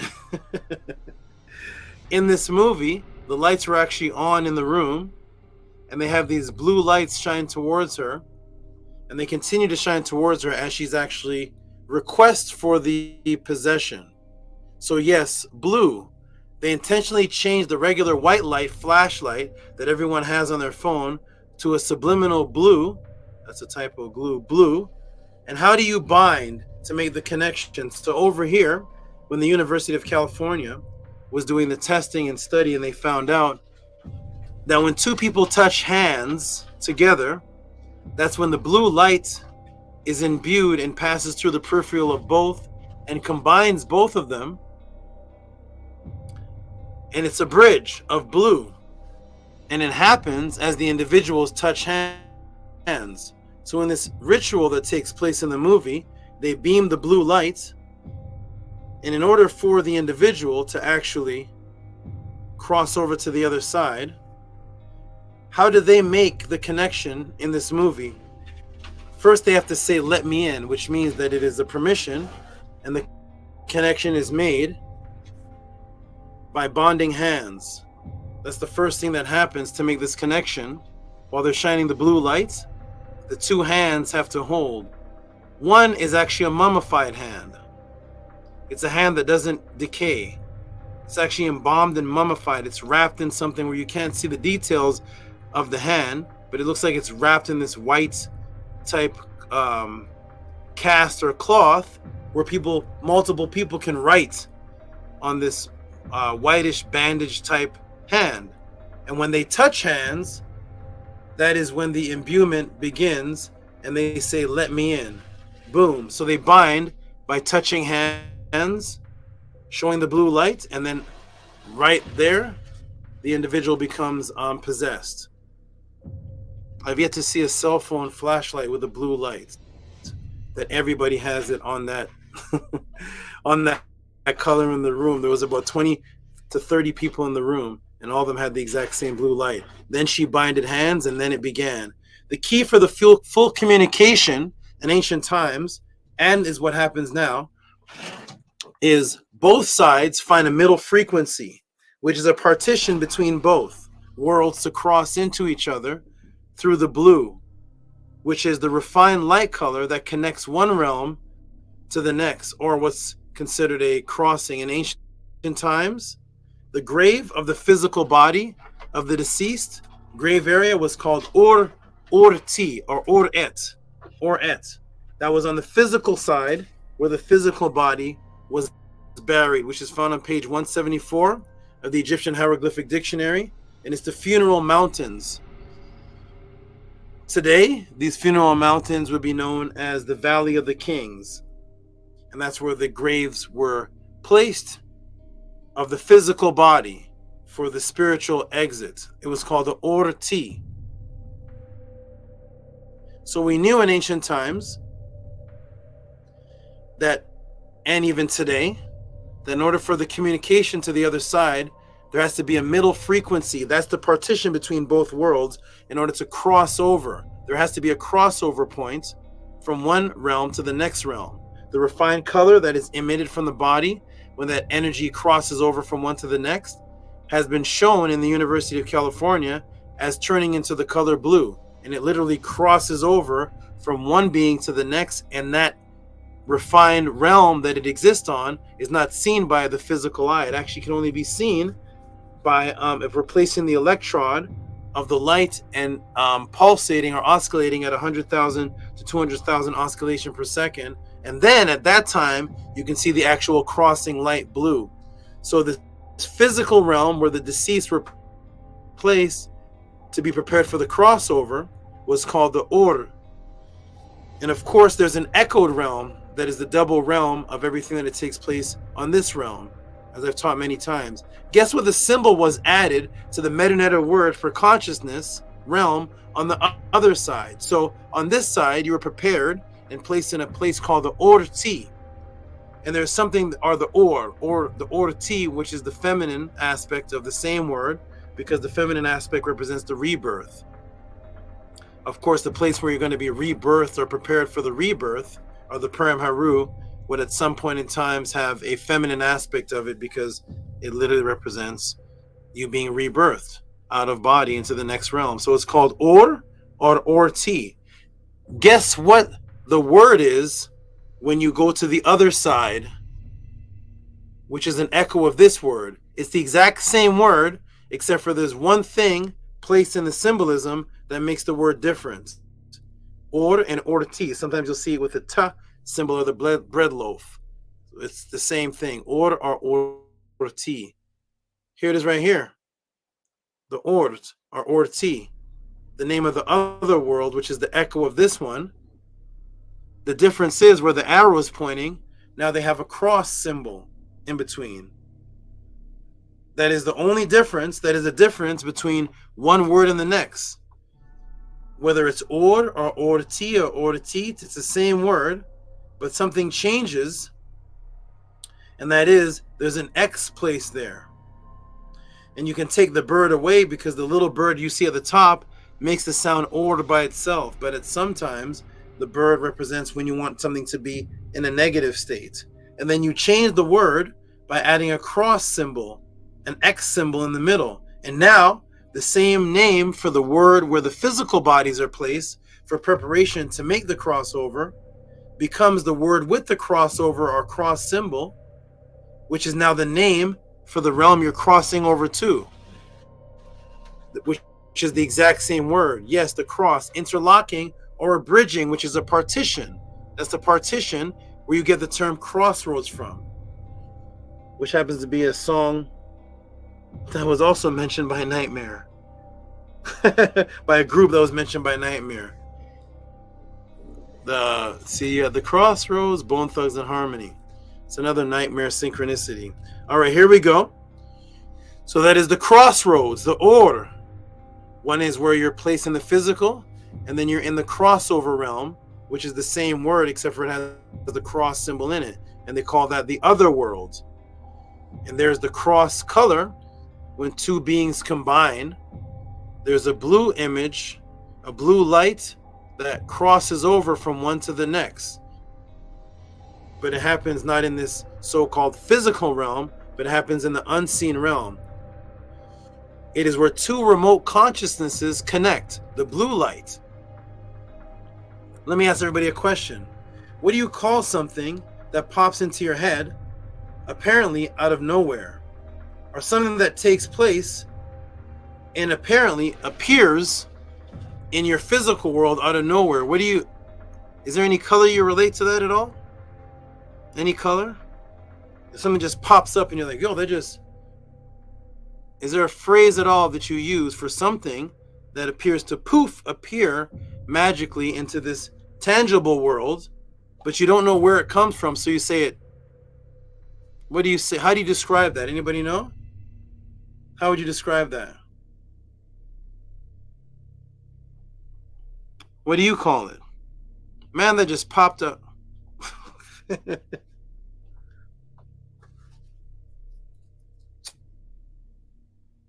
Go ahead and type it in the room. Any particular color you use for something that appears out of nowhere? Do you say, man, that just came from purple? Yo, man, that just appeared from the pink. Let me check the room. You say it came out of the blue. You don't know why you say that. You don't know why. You say it, it's in your subconscious, but you don't know why you say it. But you use it only to describe one thing.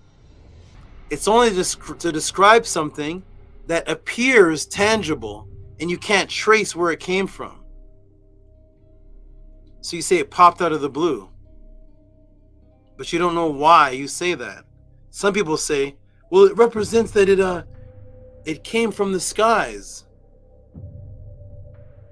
What comes from the skies into your life? What's that?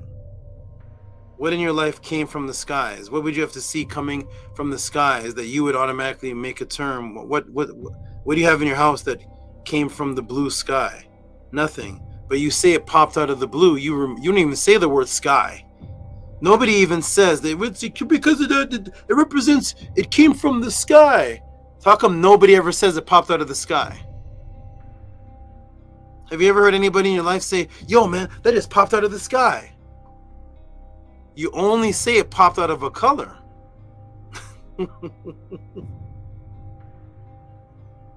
When something magically appears that you can't trace, you don't have a physical path of where it came from. So if you can see something coming from a physical path, you never say, man, that just popped out of the blue. Yo, this thought came to me from out of the blue. The thought came to you from out of the sky? That's what you're talking about? The blue is the crossover color. The blue has been shown, it's in ancient times, I did a whole class. I did 3 classes on that, and it's shown as the crossover color. When two things interconnect on the physical, there is a color in between them that comes out as blue. And if you were to pull something from that realm because you can't see it, and it was to manifest in the realm in front of you, it came from that realm of the blue, the crossover realm. Blue is a subconscious color, which is why I'm wearing it today in the pod class. Blue is a subconscious color that actually appears through your physical body when you interconnect with someone that you want to let in. You know, when you meet somebody and you're like, yo, just let me in, bring your walls down. You're too apprehensive. Relax. Let me in. And when somebody doesn't want to let you in, they go like this. They're arguing with you like this. They always cross their arms like they're blocking because it represents a time when we evolved to warm ourselves up. And we were cold. When you get cold, you automatically go in that position. And it means you want to go in a position of security and safety.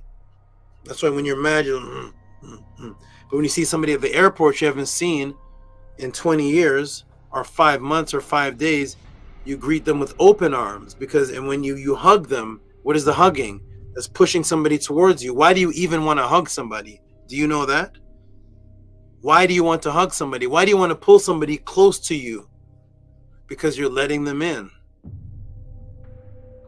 And what was the first evolved gender that in order to create had to let something in? Was it a female?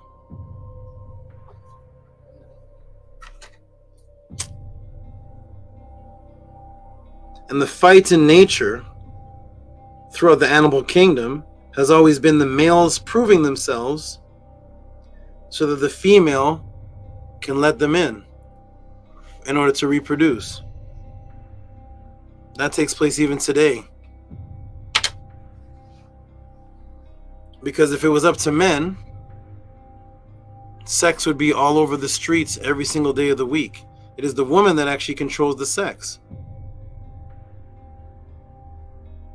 She's the one that makes the decision. She's the one that lets you in when you want to reproduce. All of these are subconscious terms, subconscious things that are inside of you, popping out of the blue. Let me in. Let you in to do what? To reproduce, to create a relationship. What do you say to somebody when you want to know if they're involved with someone else? Any particular phrase you say at all? It has to do with your mouth. No other action do you use to describe when you're in a relationship with someone. They automatically say, "Yo, are you talking to that person?" I talk to a lot of people. Why is that the term for being involved in a sexual relationship? Or a relationship that's going to lead to sex. I'm talking to him. Who are you talking to? I talked to my boss this morning. I talked to the mailman. No. Who are you talking to? Who are you talking to? You know, talking. You know,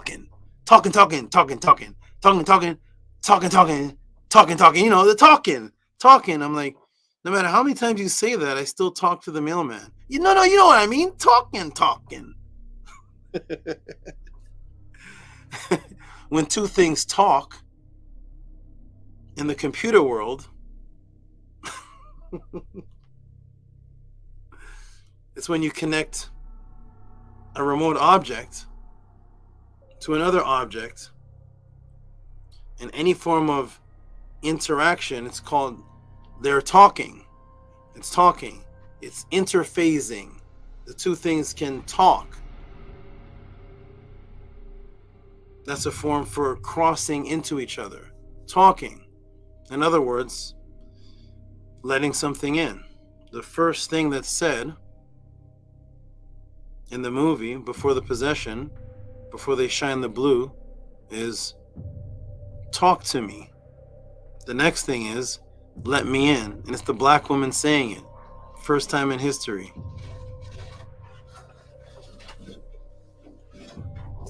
So that is the crossover color that is subconscious in our mind because it exists in nature before human beings even evolved. That color existed. It's one of the reasons why we associate the realm we go back to after we die with the skies. All the religions, when you die, I want to go to heaven. What way is heaven? Is it down the block? Is it over here? Oh no, it's up there.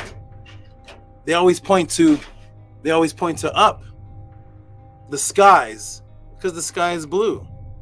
That's the crossroad color that you're associating yourself with going to in the afterlife. Heaven. That's where God is.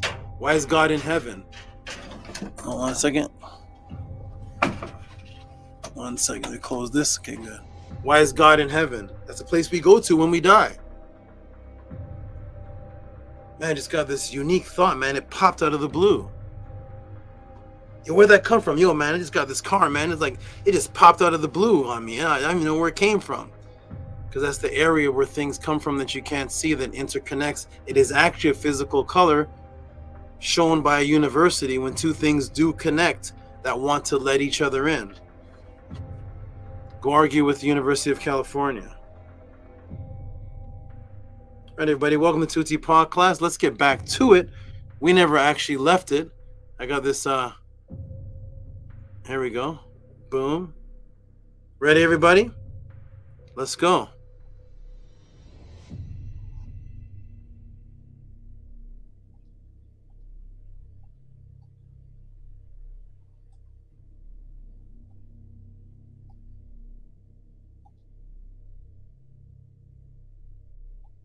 So there it is when it's popped out of nowhere.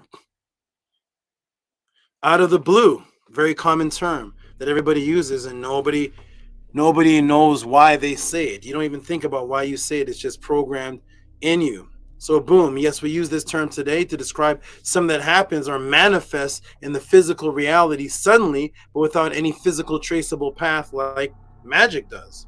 Poof! We are literally calling that invisible realm that it appeared from subconsciously blue. We're saying that's where it came out of. We're not saying the sky. We're not saying it popped out of water. We're not saying it popped out of the stars. It's literally the only time that you ever use a color to describe where something comes from. What sense does that make? How could something come from a color? Unless that's the color where things actually come from. What is the technology called that's sped up holding the speed in disks to transfer? What is that called? What do they call today? You know, when computers started taking over, when things started becoming hard drives and disks, and that's where information was stored. That's where it was saved. What was that disk called? It was the fastest one. What was that called again? It was the one that had a laser that put something on the disk. What's that called again? Anybody know? What was it called? Blu-ray, was it? Was it? It's not yellow ray? Gotta be black ray. No? The pink ray. Do you know, everybody, that the ray that transfers the information to the disk isn't blue?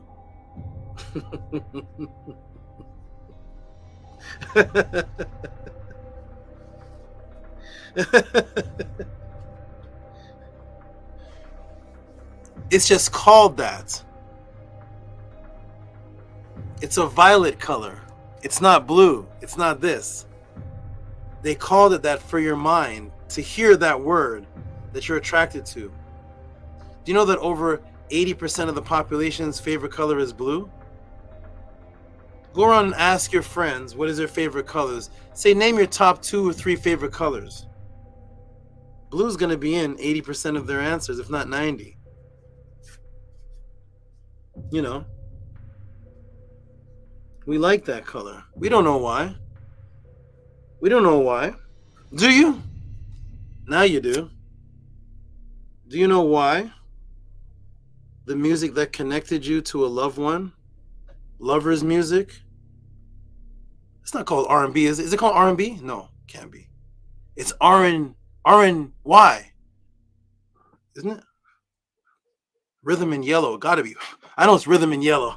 No, it's rhythm in red. It gotta be rhythm, because red is like the flower, the roses, the color of the heart, red. So it has to be rhythm in red, right? Gotta be.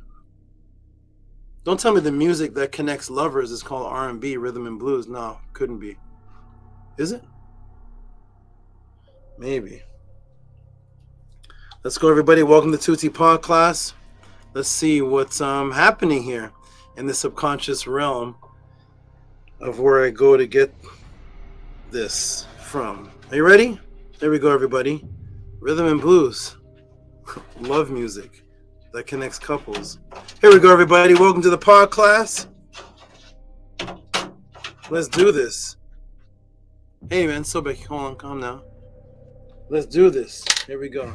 Because you gotta live in right and truth. You gotta live in right and truth, and you gotta be true yellow. Gotta be. When you're true, it's a true green. Or is it called true blue? I don't know. Who knows? Who knows? Maybe. We'll see. Welcome, everybody, to the Tehuti Pod class. Here we go. It's called blue ray disc, and the color of the ray is not blue. Please go look it up. Please go look it up. The color of the ray and the disc is not blue. But they put this big blue square in front of you, call it Blu-ray, spell it BLURAY.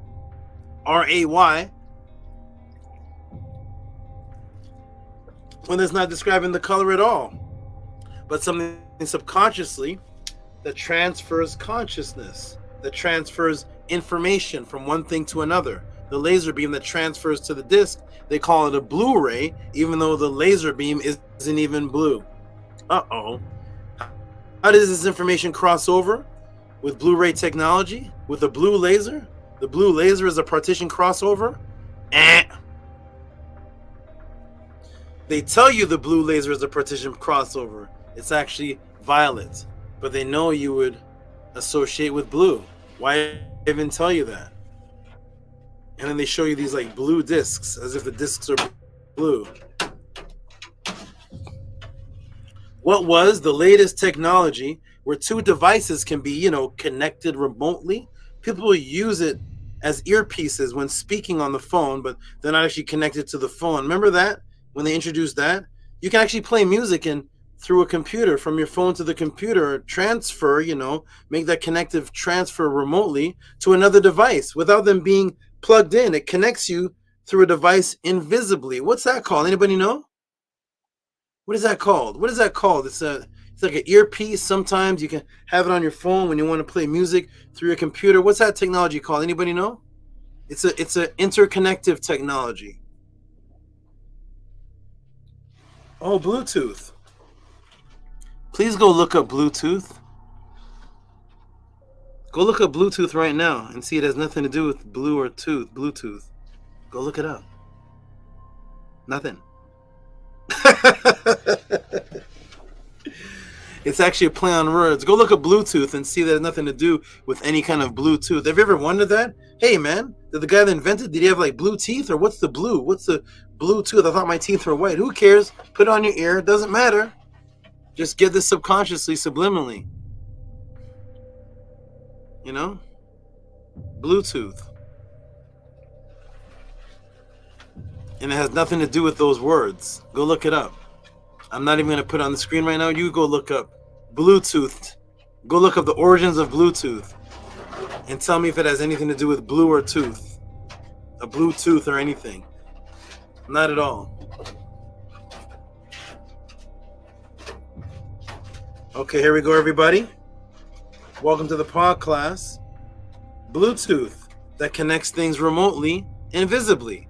Or if you were in another day and time in the 1800s, it would look like magic. As a matter of fact, it would sound like something going from one thing to your phone to a computer, and it would appear to just pop out of the blue onto the computer. That's how it would appear. It's called Bluetooth, everybody, and you know now, well, I hope you go look it up, that Bluetooth Has nothing to do with the blue or tooth. Nothing at all. It's a connective color that you have subconsciously. They even make the symbol look like the letter B. See that right there? And they put a blue there. It has nothing to do with these two words. Go look it up. But it shows connectivity between lights in your house, your camera. All of these are connecting. The printer, your headphones, your washer, your speaker, your washer and dryer, the watch, the phone, the internet, all connective energy, you know, because the color of connectivity from one realm invisibly into the next was known to be blue. So let's call this thing a Bluetooth, even though it has nothing to do with blue teeth or the color blue. Let's call this Blu-ray for the people, even though the color is violet. Let's call it popped out of the blue. They understand the technology of the blue, but even as importantly as they understand labeling logos, they understand the magical symbols and the blue color subliminals that will attract you to the transference, because the association of that color to remote communication, aka talking, and the afterlife is embedded within us for thousands of years. They know this. Now remember, over 3,000 years ago, the followers of Ma'at taught on the Neter Ptah, who had the symbol of the Ku consciousness in his name and was associated with wishes and desires and love. In other words, manifestation, or to bring something close to you. That is love. It's a connective energy. I did the class on love and the magnetic pull of that desire to pull something towards you, which in other words, to connect two things, to create a third. Now the area of consciousness is the head. And you guess how Ptah is depicted? Of course, with the blue on the head. The blue is on the head, the area of consciousness that we just discussed. And the blue is always on the head of Ptah, as the Namuz, or this cap-looking object on his head. I did the whole class on the blue Ptah and the green symbolism already. Go check those out. Blue was the merging of consciousness and communication. In other words, for two entities to invisibly talk. Like the movie is called. Modern day engineers and scientists and archaeologists have now discovered that blue in Kemet to the followers of Ma'at was not just symbolically the color of merged communication, consciousness, but they have now found out that the ancient people actually created a chemical compound that makes artificial blue for the first time in history that can be used in modern technology. Guess for what? Guess what the artificial blue that the archaeologists have found in Kemet? They're going to use the technology, chemical compounds of the artificial blue that was found in Kemet for modern technology. Guess what they're going to use it for? Let me take you to a publication of Archaeological Institute of America, which I've shown this. Egyptian blue to infrared. Tehuti, you wrote that article. You made it up. Egyptian blue is known as the world's oldest artificial pigment.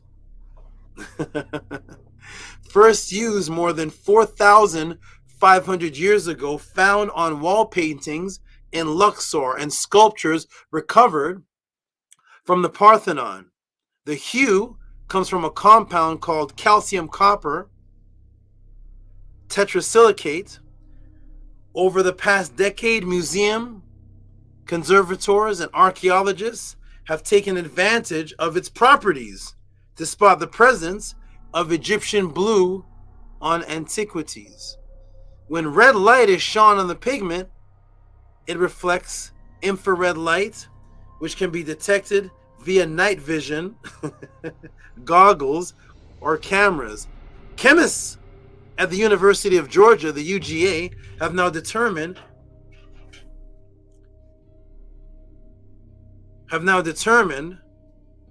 that the luminescent quality of calcium copper translucicate transilicate is retained even when the compound is reduced to what is termed nanosheets, which is 1,000 times thinner than human hair. Even if you have a single layer, the thinnest possible, you still get the effect, explains the University of Georgia's Tina Salguero. At that scale, she believes you can start thinking about modern day applications. I wonder what modern day applications they're going to use the blue for. Salguero says that Egyptian blue primary molecule could be incorporated into a dye to improve medical imaging, since the infrared radiation it would reflect can pass through human tissue. Since the infrared radiation it would reflect can pass through human tissue, the pigment's luminescent quality could also be effective for developing new types of security ink, typically used to secure currencies and other artificial documents from forgery. Further possibilities for a second act for the long out of use coloring extend to devices such as light emitting diodes and optical fibers, both of which transmit signals using the relatively long wavelength of infrared light. From Egyptian blue to infrared. Archaeology, a publication of the Archaeological Institute of America. Egyptian blue. Yep. The color of communication and transmission. They're going to use it today, that they said was used for the first time in Kemet. Not just for symbolism, but actually even broken down to the nanosheets contains the chemical compound for transmission. Boom! Ancient blue, chemically created by the followers of Ma'at, is being studied today to enhance modern day light transmitting diodes and optical fibers for the transmission of signals.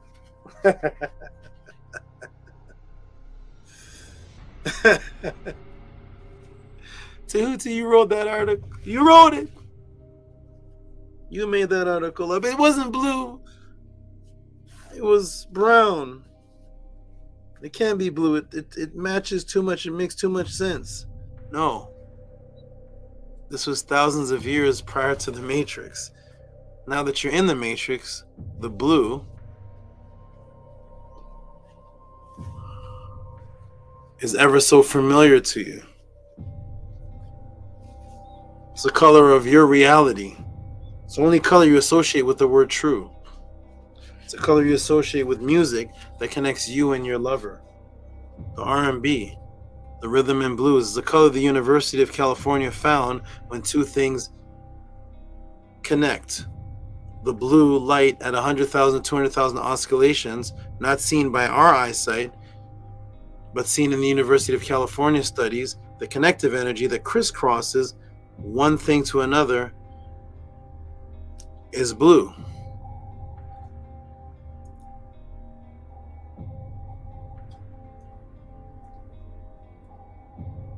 Welcome to the Tutti Pod class.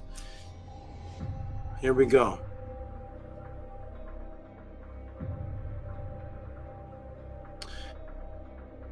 Let me test your psyche right now to emphasize to you the theme of, just to break another matrix, let me test your psyche right now to emphasize to you the theme of blue, imbuement, and subliminals, which again makes this completely different from any other possession movie, but more matches the Kemetic ancient theme of correspondence, connectivity with the spirit.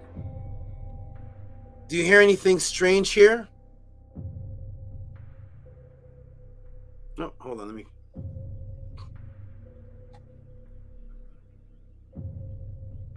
No.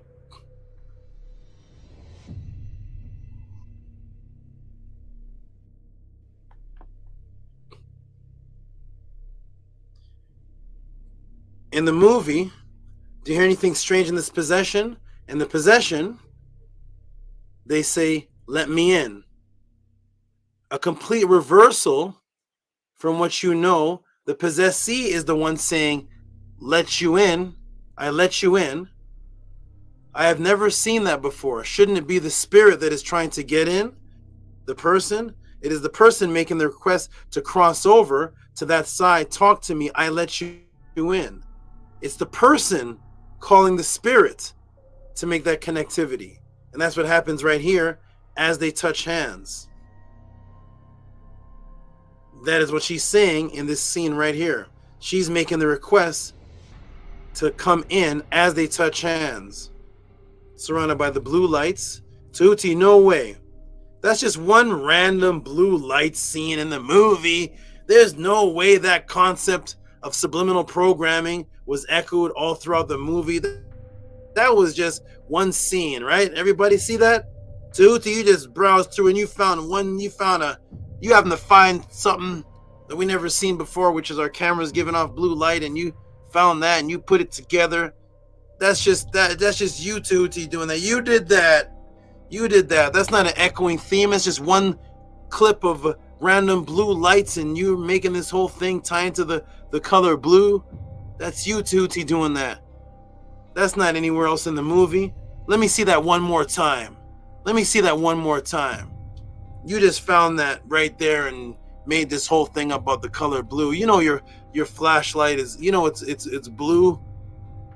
Well, it's not, but I want it to be.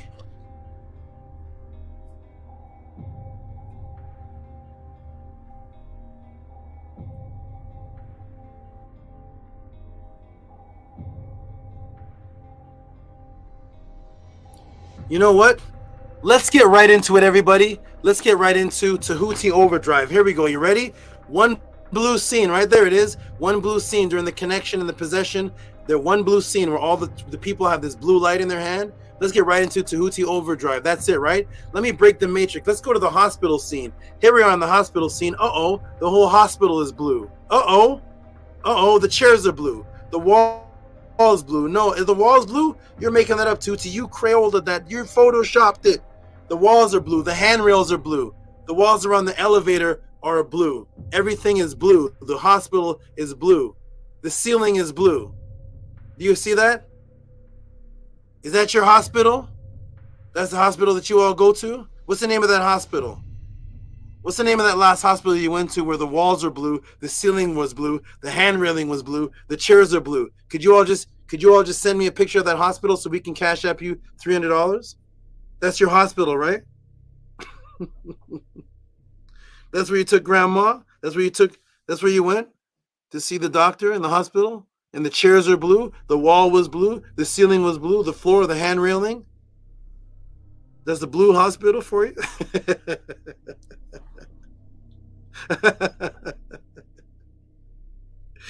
Welcome to the Tehuti Pod class. You made it up. You drew that in, Tehuti. I know you did. I'm going to go watch that movie. It's not going to look like that. It's going to be green. It's going to be yellow. Everything in the house, look at all the blue. The ceiling is blue. The elevator, the handles, everything is blue. The sidewall behind her on the other side of the door, blue. Boom. Shrouded in blue. Well, that's just another one, Tehuti. This is just 2 for 2. Shrouded in blue. What about the when MIA goes to kick the hand? Because she gets sick of this hand and she goes to kick it away. Oh, it's on a blue floor. With the blue chair behind. The whole scene is blue. There she is kicking the floor, kicking the hand, and the floor is blue. That's right, everybody. Because right now, at your house, you could take your camera right now, everybody. Send me that email. Take your camera right now and just point to your floor. Because your floor is blue, right? It's not? You have a blue floor, right, everybody? That's normal? Your floor is blue? Is your floor blue? Everybody whose floor is blue, press a 9 for your blue floor for me. Because that's what everybody's floor is blue, right? Your kitchen floor is blue, isn't it? Isn't this your living room? Your bedroom floor is blue?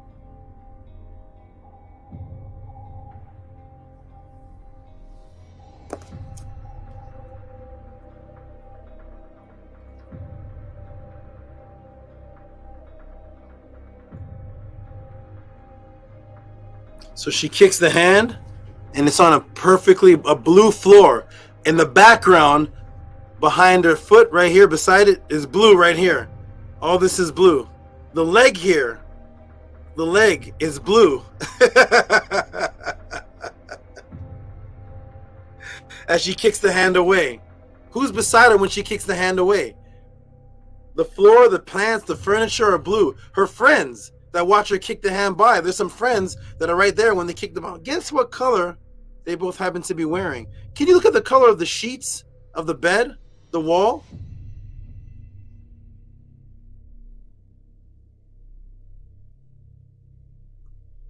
And she kicks the hand away. Oh, the sheets are blue.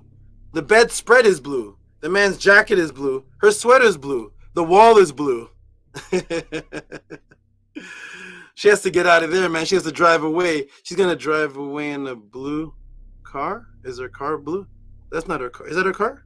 Is her car blue? No. It's yellow, Tehuti. You made it. You painted it. Ah!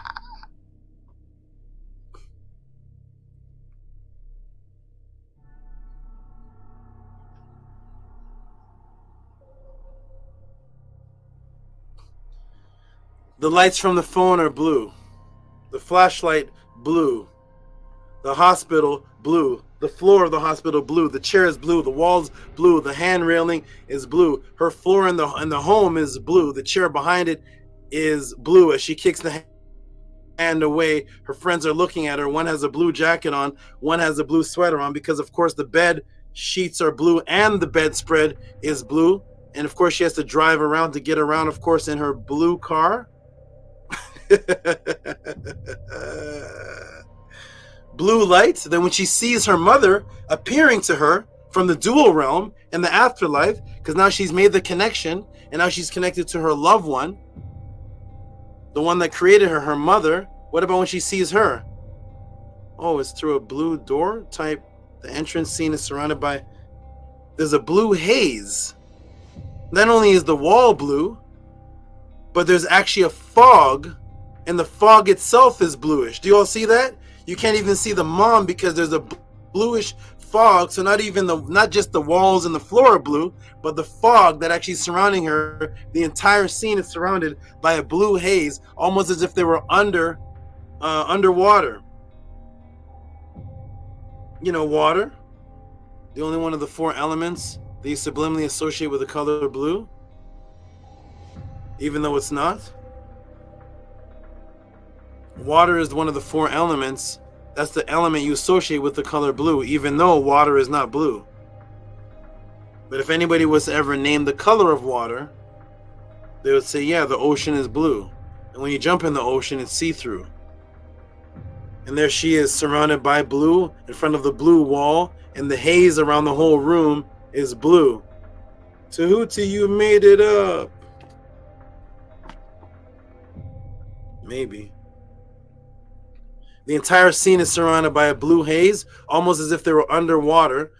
The only one of the four elements you subliminally associate with blue, which is water. What's the name of the star of the movie again? Does anybody remember her name? What's the name of the star of the movie? Does anybody know? Let me come to the room. There's the star of the movie. I gave you her acting name, her birth name, Sophia Wilde. What's her name when she's in the movie? Does anybody know her name when she's in the movie? How about you, Primordial Thought? You saw the movie. What's her name? What's her name, everybody? What's the name of the actress? Anybody know? Not the actress, but when she's in the movie, what is her name? Does anybody know? Primordial Thought? Type in her name. Somebody tell me the name of this person who's the star of this movie surrounded by blue. What is her name? Does anybody know?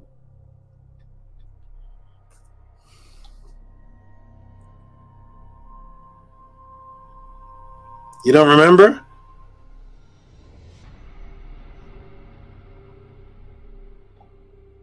Maya? Maya? The heck is that? Maya, that's her name? I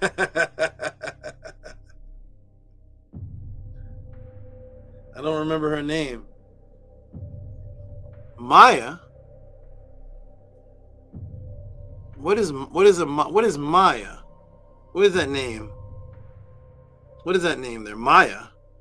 I don't know. Could be nothing. Her name is Maya. Yeah. Let me look it up in baby names. Hold on. Maya, overview, illusion, dream, or water. That's the Maya. Now today spelled in English as M-I-A or M-A-Y-A, the same word because it actually comes from a Phoenician origin where the Y makes an I sound. So it can be M-Y-A, M-A-Y-A, M-I-A. It's all Maya. It means water. Connection to water, symbolizing rebirth.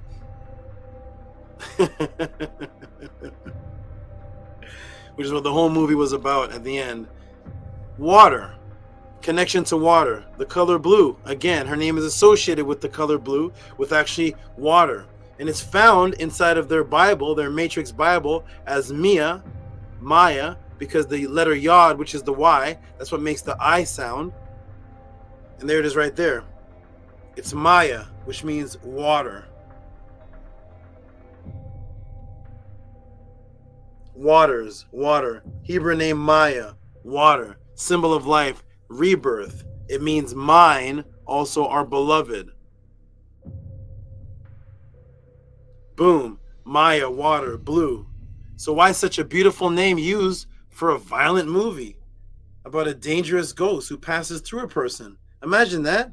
Look at this name. It means water. It means the beloved, a connection. Why such a beautiful name for such a violent possession movie? Guess what else is coded in definition C of the word Maya? Danger, violence, transitory things.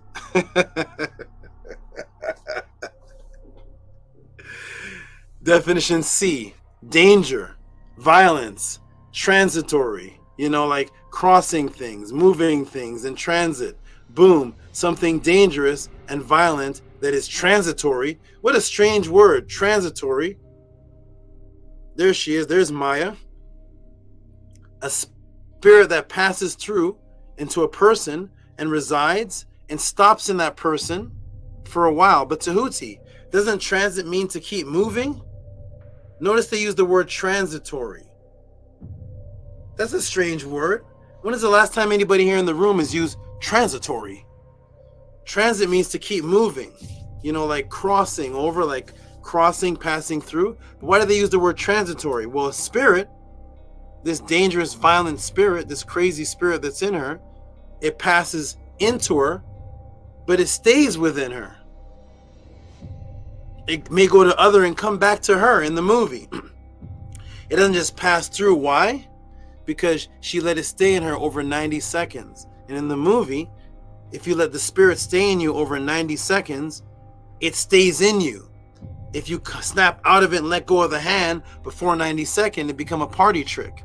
But if you hold it for over 90 seconds, it now becomes a part of you and imbue you. And they use the word transitory as one of the definitions of Maya, dangerous and violent, also water. Why would it use that? What is this transitory? What is that? What's the difference between transitory and transit? There is one unique difference between the word transitory and transit. Transitory, passing without continuing.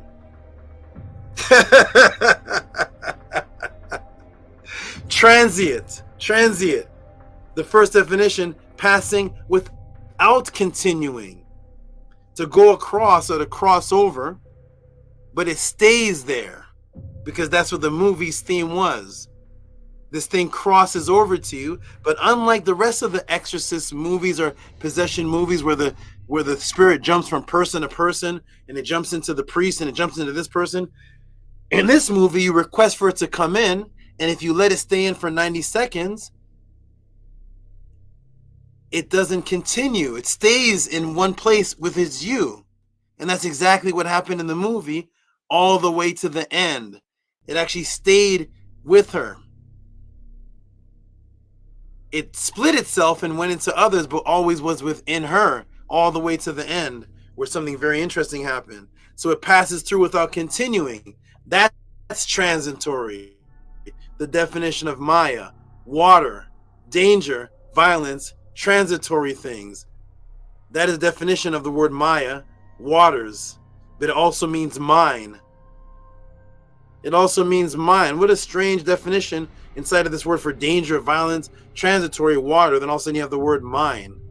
Transitory. There it is right there. Boom. It passes through without continuing. Welcome to the Tehuti pod class. And that's the being that right there that was inside of her, which is actually her. It was her mother, which she is an echo of. There's her, and there's her mother. The mother, which birthed her, which she's an echo of, is the one that supposedly was inside of her, possessing her. Allegedly. After the conjuring is complete in the movie, how does it show Maya? Staring at water. After she's done the conjuring, it starts to pour rain, and she's just staring at it. You know, that's what you all do, right? After you get possessed, that's what we all do, right? That's you get possessed and then you just stare at water. That's what we all do after possession, right? It's a common thing that you're staring at water after this possession of this crazy creature. You should have seen the thing that possessed her. Crazy looking creature that scared her. And after the possession, she's happy and she goes and stares at water. I gotta watch this movie one day. I heard it was good.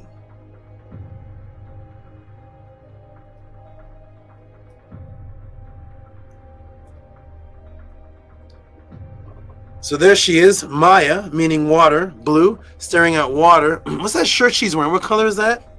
That's not blue. Tehuti, you drew that in! The only part of the shirt that's showing is the blue part. Does anybody see that, or is it just me? I colored that in. Photoshop! There's Maya, water, after the possession of the transient spirit that stays in her. After she's possessed, stares at water with the blue shirt on, gazing at the raining waters. And let me ask the chat, what is dangerous about water that causes violence? What's the dangerous thing about water, everybody? Type in the room right now. What is it about water that can become dangerous? Does anybody know? Is drinking water dangerous? What is it about water that you're most afraid of? What is it about, what event takes place with water that makes it dangerous, that takes most people's lives? How does water take most people's lives? Because that's the only way that we would associate water with danger. How did it take most people's lives? Drowning. That makes sense, Rigo. That's the only dangerous thing I know about water. That's how water could be associated with violence and danger, because water can drown you. Hey, Mia, is that why your name is Water, Maya? Is that why you're staring at water with the blue shirt on and the blue hospital and the blue floor and the blue chair and the friends with blue? And your name means water, dangerous, violent, and transitory, something that passes through but it stops? Why would drowning be associated with the name they chose for this character? I don't know.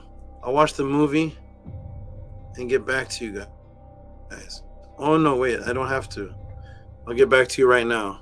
It actually led to the conjuring in the first place. How so? Guess what happened to the transitory spirit that possessed Mia? Guess how that spirit died? She was a victim of drowning. That's the being that possessed Mia. She died from drowning.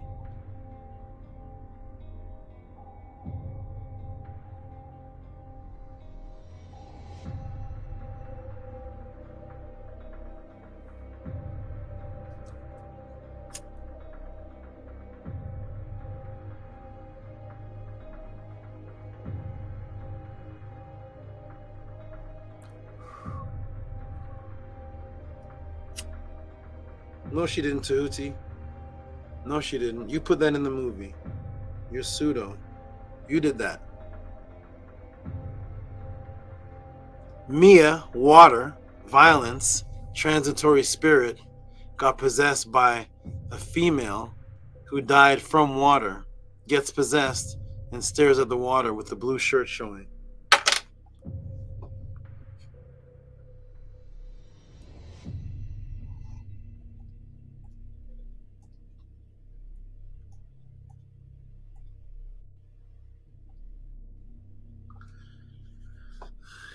The lady was killed by water, victim of drowning, and wants to be rebirthed through Mia. That's the whole goal of her. The being wants to be rebirthed through her, wants to continue living through her, through this possession, rebirth. By the way, you know your possession, what the word possession means also? It's what you own.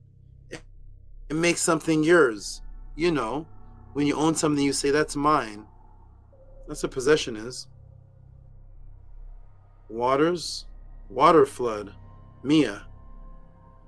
Water flood, that's what kills people. Waters, Mia. Oh, it also means mine.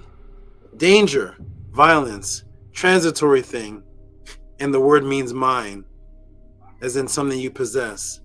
Boom. I have never seen this movie.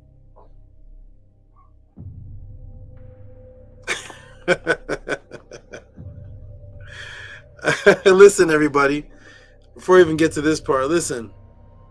Those who are watching this right now,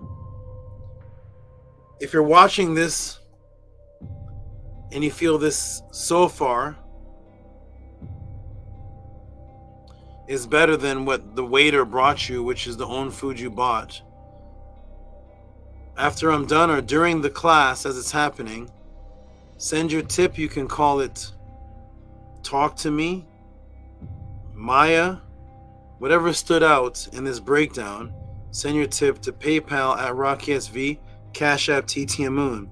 If you've never seen a breakdown of this movie like this before, if you've never seen anything like this before, send your support of Reciprocity to PayPal at RockySV, Cash App TTM Moon. I'm going to check afterwards to see if I should continue to do this or go flip burgers.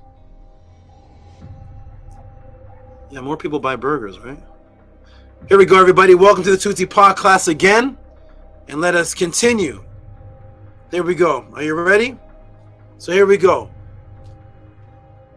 This is what's called the dual realm that I explained in the beginning. It's the crossover realm, the hidden duality over principles subliminally echoed all throughout the movie.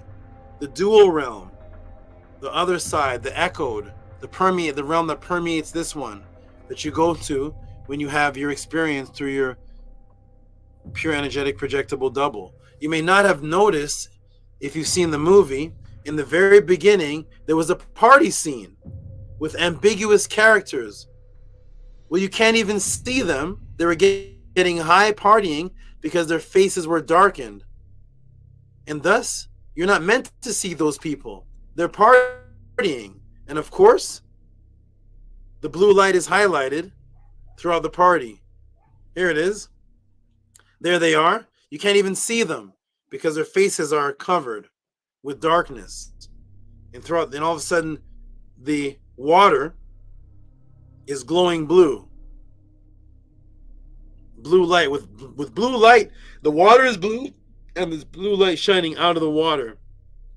And then you see these people partying, but you can never really see their faces. Their faces are, it's all like in the dark. What does this represent? What is happening here? So who are all those people that you're not even meant to see? They're in the movie, but they're too shrouded you can't see them at the party in the beginning of the movie. What if I were to tell you that they are the exact same characters that end up as the main characters of the movie playing a double role, but they're actually disguised with wigs on at the party, and they have nothing to do with the actual characters when the movie begins? When the movie starts, they're completely different people in the party, but they're actually hidden. Let me show you. There they are right there. All the main characters of the party in double. This is Maya right there. There's her friend. There's everybody right there in the movie. That's the main character. Here they are right here. In the blue again. There they are as these characters, which are in wigs and disguises, hidden as these characters partying, but these characters have nothing to do with these ones when the movie continues. That means that this is not Maya at the party in the movie. This is just a random young lady with blue wig on. This is not any of these people that are these people in the movie. It's a different set of people, but it's the same actors that play as double roles, hidden away in the darkness so that you can't see their face. There's Maya right there with the blue wig on, and there's the other lady right there, but you can't really see them because they're shrouded in darkness. Well, here they are smiling in the light, and it's the same people that are in the movie getting possessed, fighting the possession over here in the party scene. Completely different people, but the same actors. Boom. The same people twice. Dual. Welcome to the Tehuti podcast. There's your dualism right there. The duality double. And guess what? The directors of the film, they tell you to go find this. They say this is a hidden thing happening, and they tell you to go find this. I'm going to take a quick 2-minute break right now. I'm going to put the link in the room. I'm going to put the link in the room. Take a quick minute break. Minty, jump up here. I'll be back in about 2 minutes or so. But just jump in. Comment so far on what you think on this answer so far, because there's more. But I'm going to take a little break. Go refresh myself. Come back in about 2 or 3 minutes. Team, jump in the room for just a minute. Everybody, send your tips so far to Cash App TT Moon, PayPal at RockySV. And we're not even at the climax yet because there's more with this duality.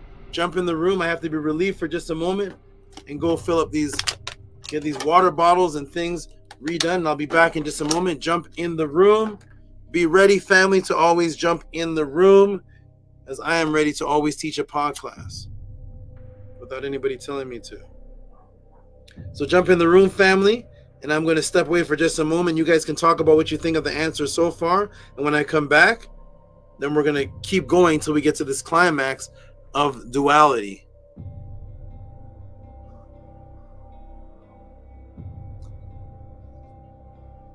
Where is everybody? There they are. There's Primordial Thought. How you doing, brother? I got to watch this movie one day. So I did not know that little last part you broke in. They're playing other characters from the beginning of the movie. I remember that part. How you doing, Atef?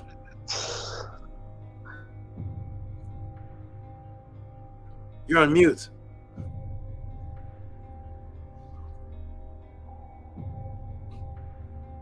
Still on mute. I don't know what's going on. We'll get back to Atef in a minute. Primordial, you saw that movie, right? I didn't see it yet. I got to watch it with you one day. So you are dismantling this movie. Yeah, that is good. That's phenomenal. And don't even get me started on the blue part. that is amazing. You didn't notice all that blue in the movie? No, not at all. Zero. Not even a breakdown of her name and the lady that I remember that possessed her. Didn't even connect any of that together. Zero. She drowned. How you doing, Menko Ra? Doing good. I feel like this should be titled a Smurf movie. All this blue in it. I didn't even know. I've never seen this movie. It's just a lot of blue. This is crazy. I love it. It's movie night with Tehuti. I used to watch. That's what I used to do with my family. I'd watch movies with them and then teach a class on it. A day in the life of Tehuti. How you doing, Nightmare Man? I hope you don't have nightmares tonight. Yo. Nah, not at all, man. I thought it was pretty funny to see some fat lady that drowned at the end. I'm like, oh my gosh.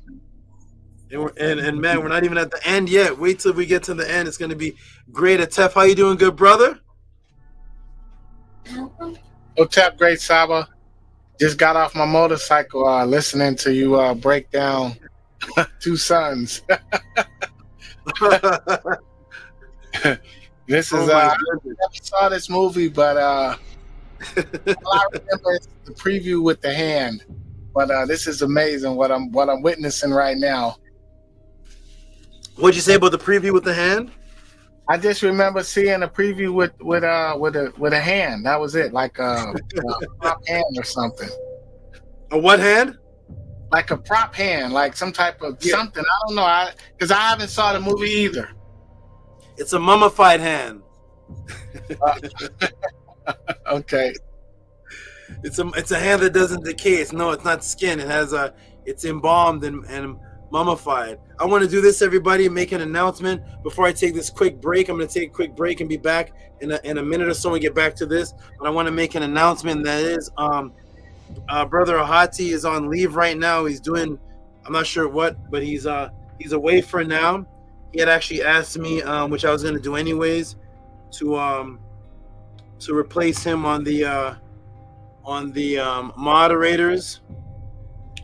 And he mentioned Primordial Thoughts. I wanted to show this, everybody. Here's the latest announcement. For anybody who's wondering, who are these people in the room that have wrenches that you can ask questions to that help keep this room organized? They are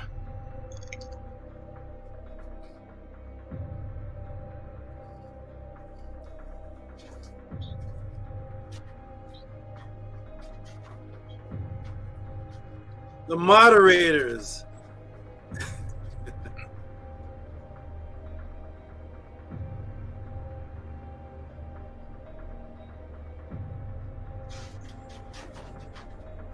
The moderators of the House of ATTON, Nani Aset Mur, Ankia Ma'at, the Scribe, and the latest edition, Atef Rem Kem Ma'at.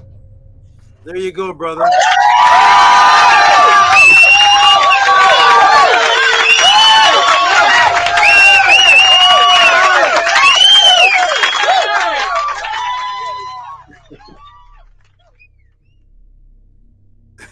Sure, great Saba. I'm honored. I'm honored to support you any way I can, great Saba. Nini Unk. I'm going to step away for just a moment. You all build so far on what you thought of the breakdown, and I'm going to be back for those who just stepped in. Welcome, everybody, to the House of ATTON, the ancient Tehutian teachings of the NIBIRU. I hope you all truly like it and enjoy what you are seeing, because this does not happen anywhere else on the planet, anywhere else on YouTube. When I return, we're going to finish the breakdown and the subliminals of this movie. Peace and love. For those of you who have been watching this, please support, send your tip to PayPal at RockySV, Cash App, TT Amoon. We're not even done yet. I'll be back. Peace. Otep, peace and love, great people. Primordial, who is that? Would you ask that question about that movie? Yeah, most definitely. It's an horror movie, because I've never seen the movie before. But, yeah, I'm not a big fan of like horror movies, but that one did like catch my attention a little bit because of so many rituals that was in there.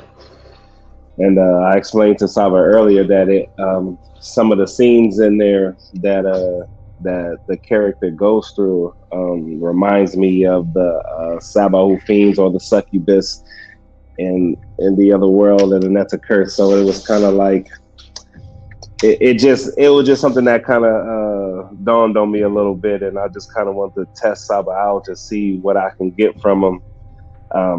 Like I said, this movie was not of importance to me at all whatsoever.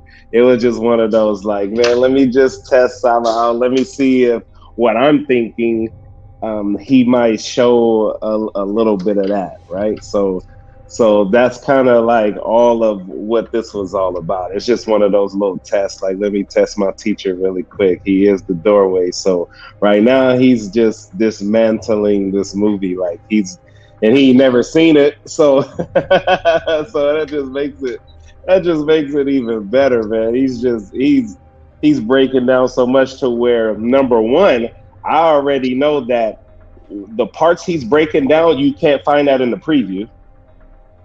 So it's nothing that he can just watch the little 90-second preview and be like, oh yeah, A, B, and C.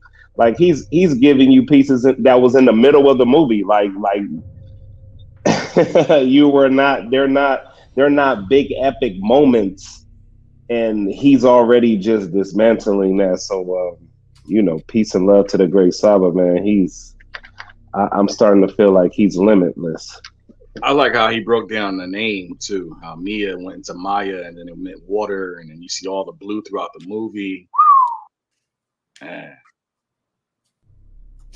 So this is an hour. It's like an hour and a half of already, right, on this one breakdown. On this, how long you been going? It's not possibly, maybe. You get lost in the teachings with Saba. You don't even look at time anymore. You just kind of get lost in it. Hey, you trying to test him, and he's exceeding the test. Because I'm listening and I'm like, I'm on my motorcycle with my headphones as I'm riding. So I'm not watching. I'm listening to this, and I'm like, this is a scary movie. Like this is ridiculous. But we're learning so much from like something that seems so insignificant.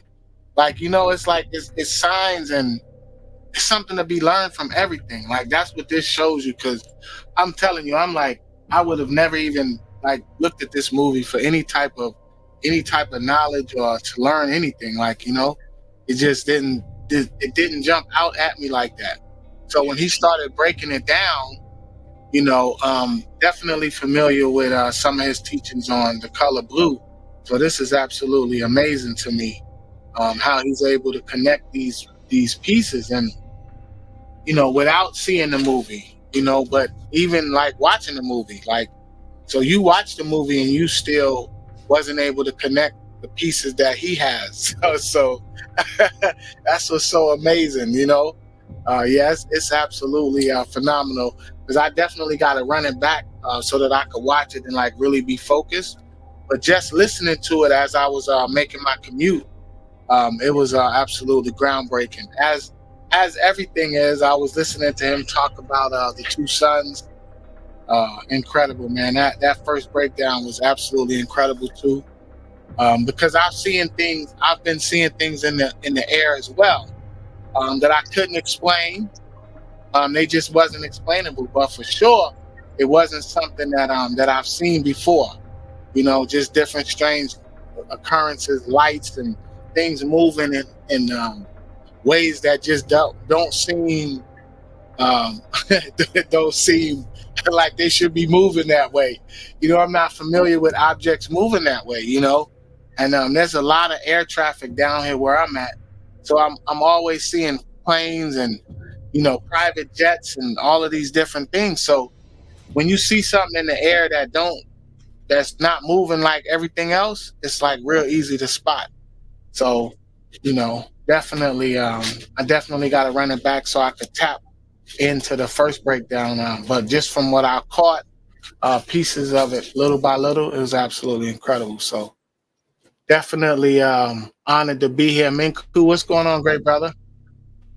And welcome to the panel night, man. It was good to see you. It's always good to see new people on the panel like that. Wu-Tang. I like that.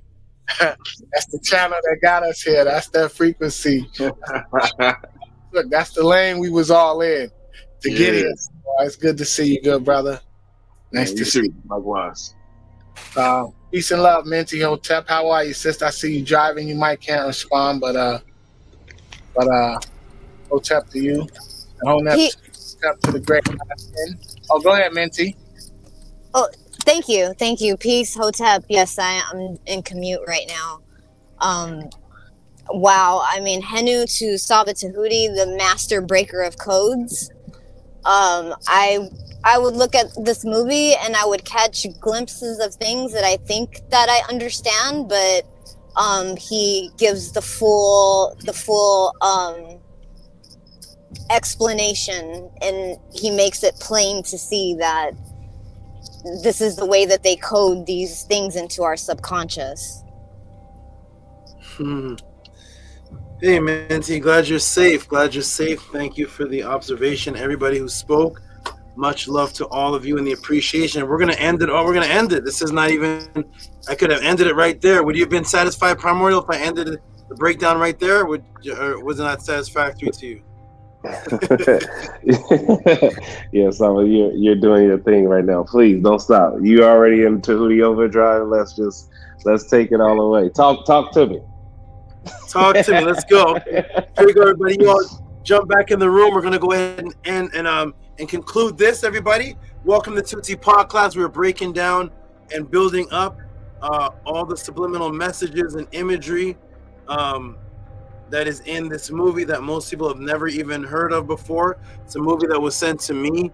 The movie wasn't sent to me. The question was sent to me without even a link of where I watch it. Where do I watch this movie? Do I go to the theater and see this? I've never seen this movie before in my life. I still haven't seen it. I'm going to put you in the chat, my good brother Peas. I've never seen this movie before, and here we go. We're breaking this down. Tehuti's breaking down a movie he's never seen before. I'm going to go ahead and Tef, I'm going to put you in the back, and then put you over here in the chat. And here we go, everybody. Press 9 if you can see me, hear me. And here we go. Can you all see and hear me? Let's continue this breakdown and build up like never before. Can you all see me and hear me? Press a 9. I'm just looking for 9s right now. There's the 9s right there. Big vapes. Okay, here we go, everybody. Welcome to Tehuti Podcast. We are about to finish this up. Here we go. Ready, everybody? Neferkeperet with the 9. Harass did. King Lemur Productions. Here we go, everybody. Welcome to Tehuti Podcast. Here we go. We're at an hour and a half breakdown. I hope you all supporting after this. I will definitely check the Cash Apps and PayPal for those who are watching this movie. This is the movie.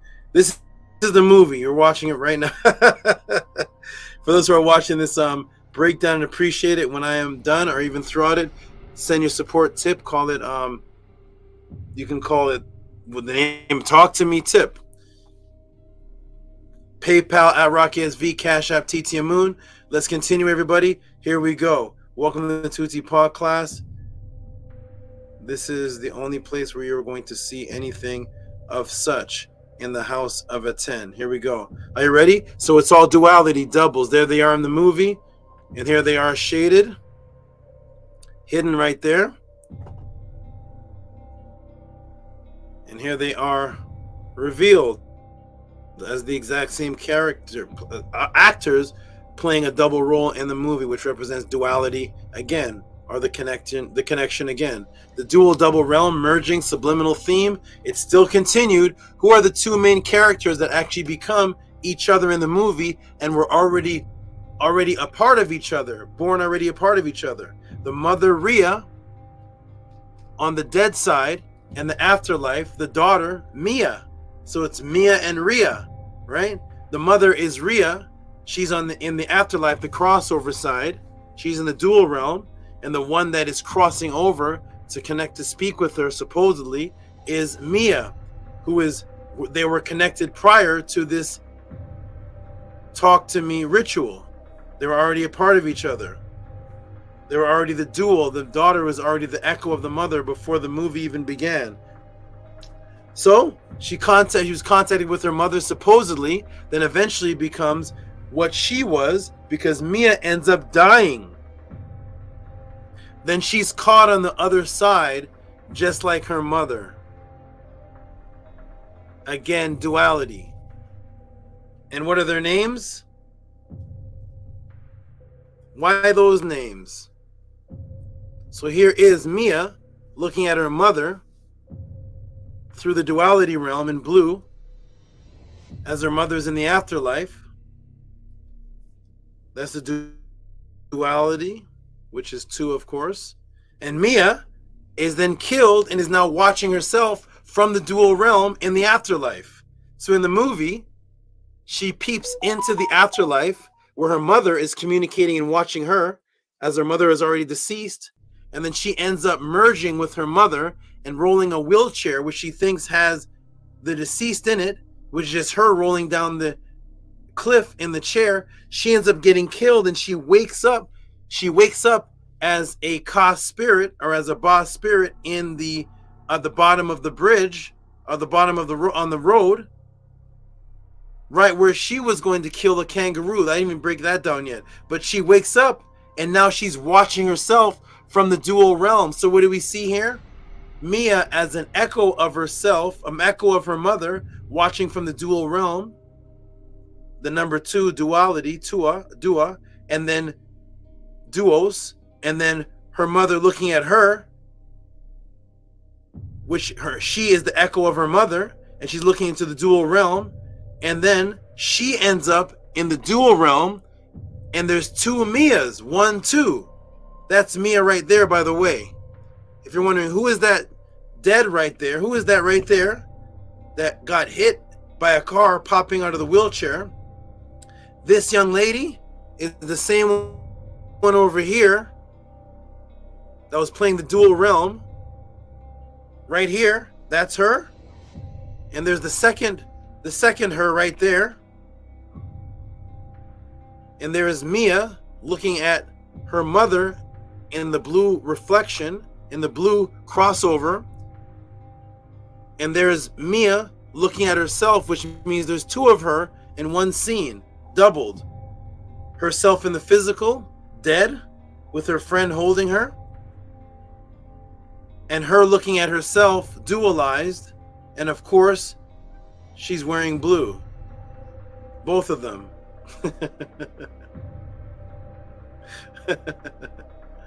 Oh yeah, I asked you why those names, everybody. We already explained the Mia name, how the Mia name was already imbued in her demise. Her Mia name was already imbued in the symbolism of what her name meant, which was water, because she was possessed by a drowned woman who she eventually thought was her mother, who killed herself. She was told her mother killed herself. She gets possessed while they're taking the light in blue by the hand that she eventually kicks across the blue floor. She ends up in the hospital with the blue floor, the blue walls, the blue ceiling, the blue handrails. She kicks the hand across the blue floor that goes by her friends that are all wearing blue clothing, sitting in front of a bed with a blue sheet, with a blue cover over the blue sheet, and the chair is blue, and the hospital chairs are blue.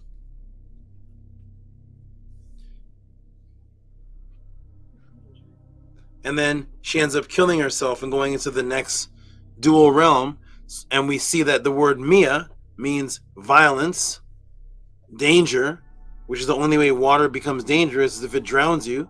And she's possessed by the drowned woman. After being possessed, then she sat and looked at the waterfall coming down as the rain, water pouring down. She sat there the whole scene, and everything on her clothes was dark except for one part of her shirt, and that part was blue.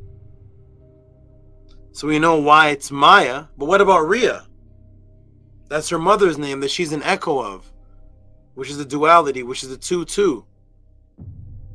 The 2 people in one scene as each other. Mia looking at herself, Mia, who's the echo of her mother, who ends up committing suicide, just like her mother was supposed to have committed suicide, echoed that death, seeing her through the blue phase. All of her friends are actually double characters in the party. That's all echoed in blue water with blue light coming out of the water. And the scene starts off with two brothers and one kills the other brother. That's how the movie starts. I gotta go watch it one day. But why Rhea and Mia? Why those names? Anything to do with duality? Does anybody know?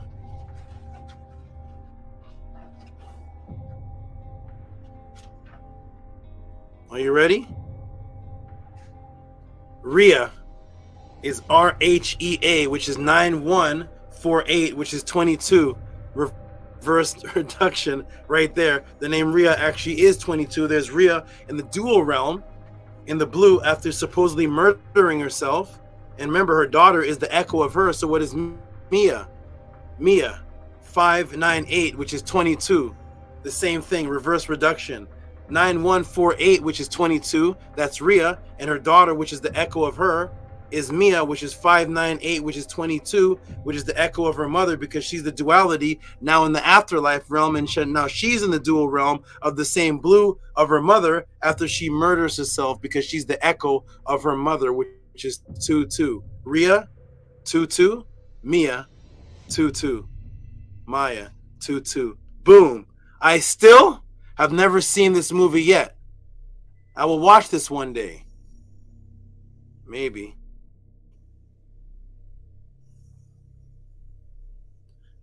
I brought this for the first time and revealed it to the so-called Black conscious community for the first time. The hidden code in the movie Murder by Numbers, that the B's actually were transposed. I did this on the Kill the Priest show. The B is actually transposed into the number 8, and the letter E is transposed into the number 3. Directly into the word murder. Right in front of you all this time, right on the cover of the movie itself.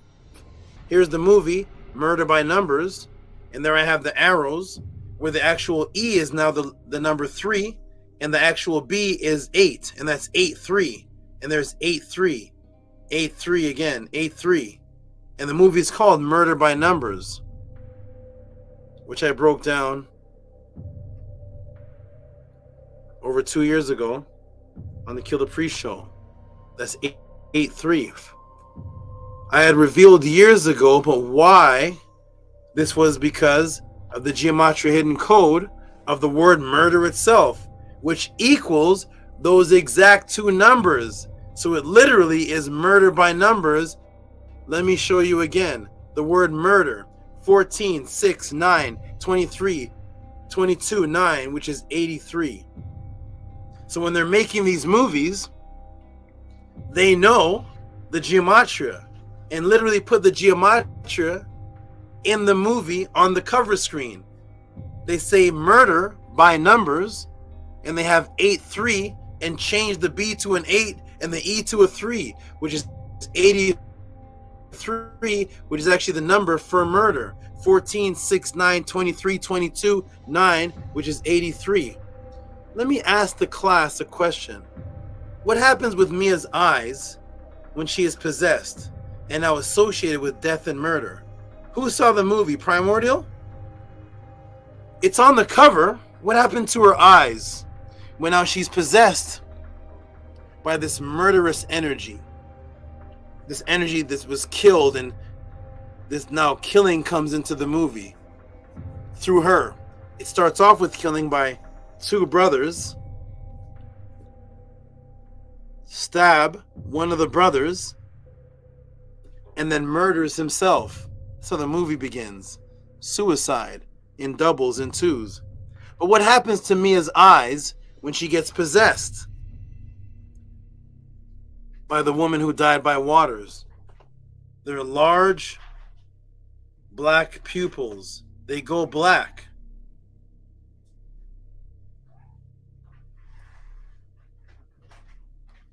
gets 2 black eyes. Why? Why does she get 2 black eyes?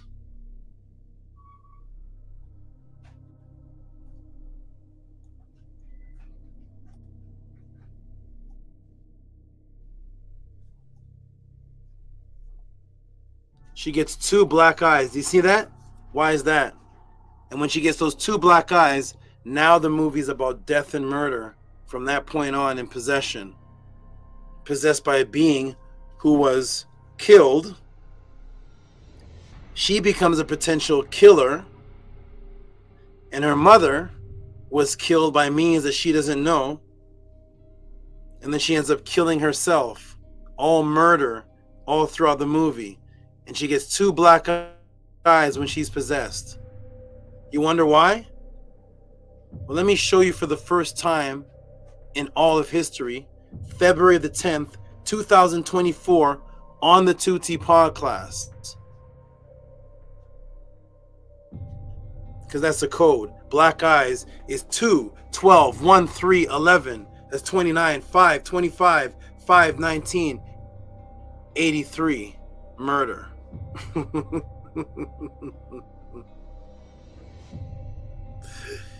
you think they're playing with you? Maybe. Murder by numbers, because that is the number of murder. That's why the E is turned to the number 3 and the B's are turned to 8, because it's 8-3, which is a geometric code of murder. 14, 6, 9.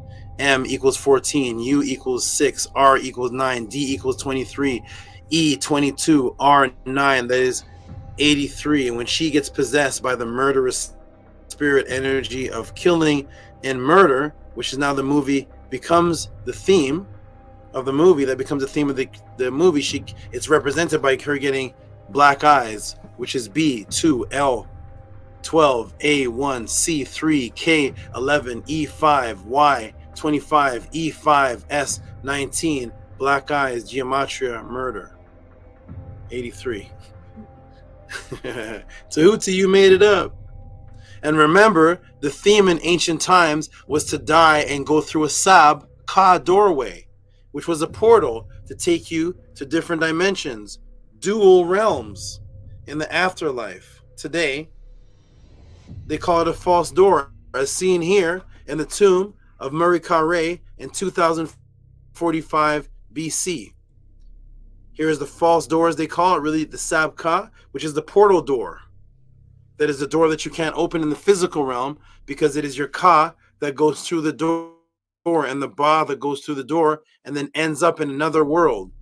That's how it's represented, that they call the false door. That is the portal door in ancient times that you use to get to the dual realm. Who played Mia in this movie about crossing over to the afterlife, dimensional portal? Who played this movie? Sophia Wilde. They do not just pick actors and actresses randomly. Talk to Me was about contacting the afterlife until you eventually ended up there, going through a portal or a door, emphasis on the blue color all throughout the movie. The actress Sophia Wilde, guess what other movie she's in, and guess what it's called? The Portable Door. That's the other movie that she's a star in. The Portable Door. Boom. Guess what color the vortex portal door is on the other side? Let me go ahead and play a clip from The Portable Door. I haven't seen that movie either.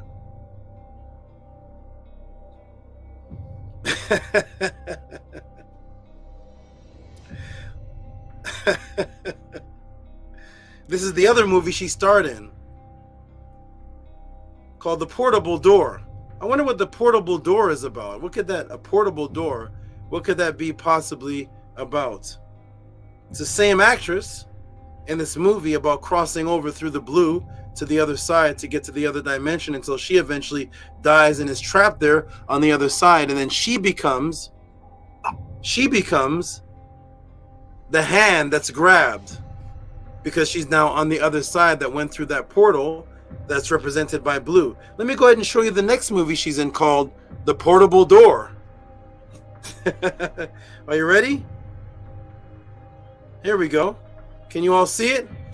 Here it is, everybody. Welcome to the Tehuti Pod class. This is the next movie that Sophia Wilde is in. It's called The Portable Door. No. It's a door. Portable door, to be specific. You're not to share this with anyone. Can I trust you? So it goes wherever you want to go. This has just become the best job in the world. Come on!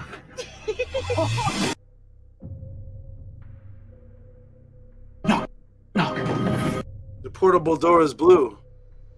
It's a door. Portable door, to be specific. They go through the portable blue door, and when they go through the blue door, share this they end with up on anyone. the other side, which is depicted right there with the water falling and the blue waters. As soon as they get there, it is. The blue waters end up on the other side with the blue waters right there. The blue door. So it goes Portable wherever door. you want to go. This is Goes just wherever you want to go.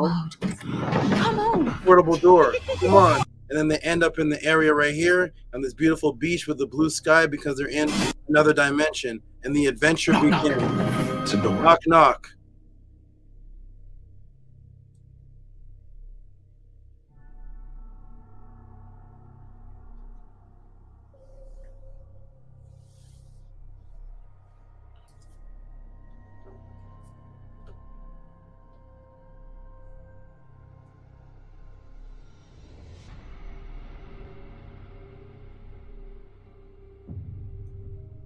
Who's there?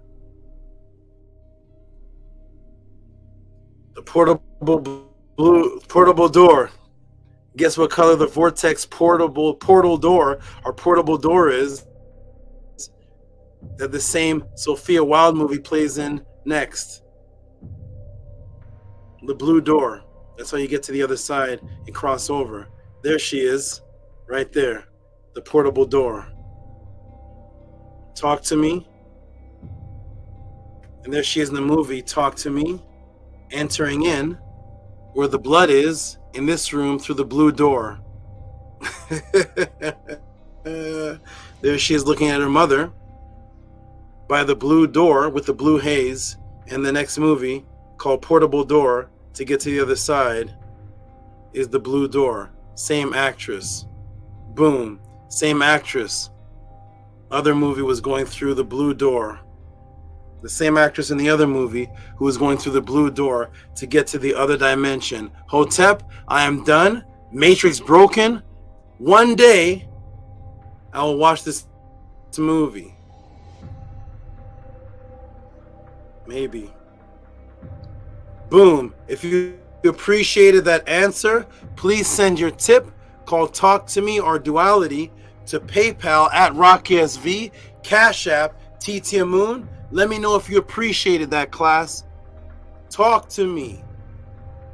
Sophia Wilde, Rhea, 22, Mia, 22, The Blue Door, Hotep, I am done.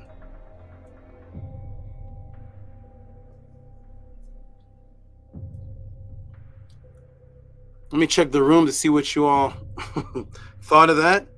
If you are getting this information anywhere else, put the timestamp, link, book, number, page, number, YouTube channel, website in the room.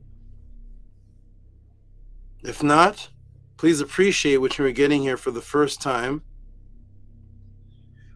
On February 10th, 2024, support PayPal at RockySV, Cash App, TT Moon. I have never seen this movie yet. I'm gonna check the Gmails. I'm gonna jump in the room, team. I'm gonna take a break and then come back, check the emails to see what people thought of this breakdown and build up and the tips that were sent and the support for this. Welcome everybody to the House of ATTON. This is what happens here at the House of ATTON in the Tehuti Pod class when you send in a question. This is not happening anywhere else on the planet. If it is, ask the moderators and they will put the link in the room. And send your teacher this question on a random movie and tell me how his answer goes, or her answer. Please support what is only taking place here at the Tehuti Pod class. I'm going to let the team jump in the room. Here's my AI moderator. Support with Cash App, TT Moon, PayPal at RockySV. How you doing, brother? At 10?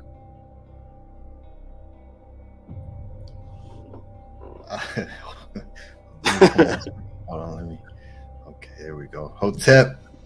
You came on laughing. Well, you know, yeah, that was it's very deep. It's very deep, and I'm saying, oh, it's wild, and it's her name is wild, and this is some wild knowledge, wild Sophia right here. So Tua, yeah, that was amazing. Yeah, it just really, again, goes to show how deep and the coding is, and for you to be able to show the coding like that, and then to show at the end the other movies she's a part of, and there's a new jewel for your false door breakdown now. Right, there's a whole nother. Oh my goodness, man, this is a crazy world we live in. Mm-hmm. Yeah, you are you're just amazing with able to do that, and to show that, and to of course, you know, with what you put in from the Perm Haru, and all about what the blue is, and you got the blue eyes right here. You got the blue eyes too? Yeah. Yeah. Yes. Wow. Yeah, that was absolutely phenomenal, Saba. Tua for that. Tua for breaking that down. Tua for doing whatever you needed to do to attain that information.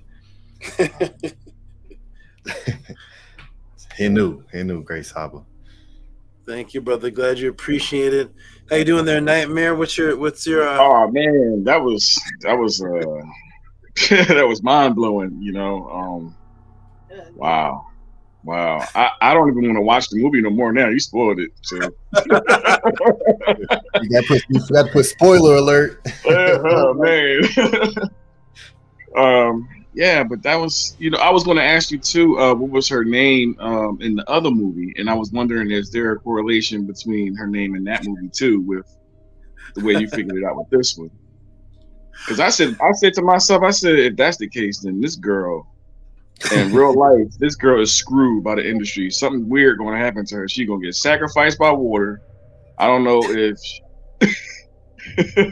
you know how they do people in the industry, man. They die in some crazy situations. So absolutely, and they do it with especially with the black woman. Yeah, that's why in all the movie that these Halle Berry, all these different movies that you see these black women in, they only touch European men. Yeah, there's no black man that she touches in either movie. Nope. Halle Berry's in one movie where she touches a black man. I haven't seen her movie recently, but there was several decades where Halle Berry never touched a black man, and the first time she touched a black man, she killed him. It's called Gothica. What happened with her and Eddie Murphy and Boomerang? Was that the only time too, right? I think. Yeah, that's another question, but yes, she was in that movie too. How'd that turn out? But anyways, we're gonna hold on. I'm gonna take a break, but for the person who asked the question, Primordial Thought. There's your answer, my brother. Glad you appreciate it. Maybe somebody will send me break down the portal, the portable door now. What happened in Boomerang? But there's your answer there, Primordial. Hope you appreciate it, man. Hope you liked it. Fantastic, Saba. And new to you. Tua for that, for dismantling that test. You've passed the test with A3 pluses. That was too easy for you, man. Just to for a person that never watched a movie that obviously that shows to everybody in the chat and all the doubters that Saba definitely gathers his information very magically, and that is wonderful, Saba. You never cease to fail to impress me, and Tua for that. That movie is completely done now. Now I don't even have to just think about that anymore. That is done. It's been Tehuti Overdrive. It's over. Like to you, Saba. I appreciate you. Tehuti Overdrive. Nini Ugg. Glad you appreciate that. That was I don't even know how to explain it, but I'm glad you appreciate that. And I'm gonna take a break. I will be back, everybody. I'm glad you all appreciate it. Please support Cash App TT Moon, PayPal at Rocky SV. One moment, hold on. Scribe, could you put the Cash App and the PayPal in big on the screen before I step away? Yes. Everybody, please support Cash App TT Moon, PayPal at Rocky SV. If you all really appreciate that, I'm going to check the when I come back. I'll be back in just a few moments, a few minutes, and I'm going to see what you all thought. We're going on another 9 hours. These classes are, I don't know. There's nothing else I'd rather do. What's that? There's nothing else I'd rather do. Who said that? Yeah, that Nightmare said that. I don't care how long the class is. There's nothing else I'd rather do. Wonderful, wonderful. Appreciate the love, everybody, that you all have. Glad you all appreciate what it is that I'm doing. Send your support. I'll be back. It's deep. I haven't seen that movie. What's it called? The Portable Door. I haven't seen that one either. So, yeah, Mia, played by Sophia. That's her real name, right? Sophia Wilds. Yep. Yeah. You know what? Oh, you asked what her name was in the other movie? That's what I was asking you. I don't know. Her name is Sophia. I'll be back. Peace.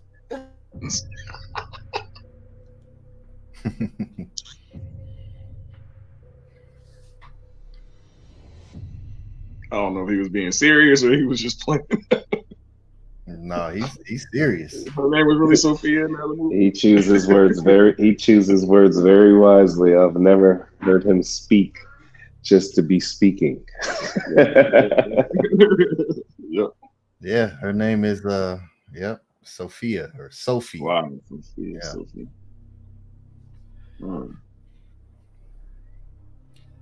Yeah.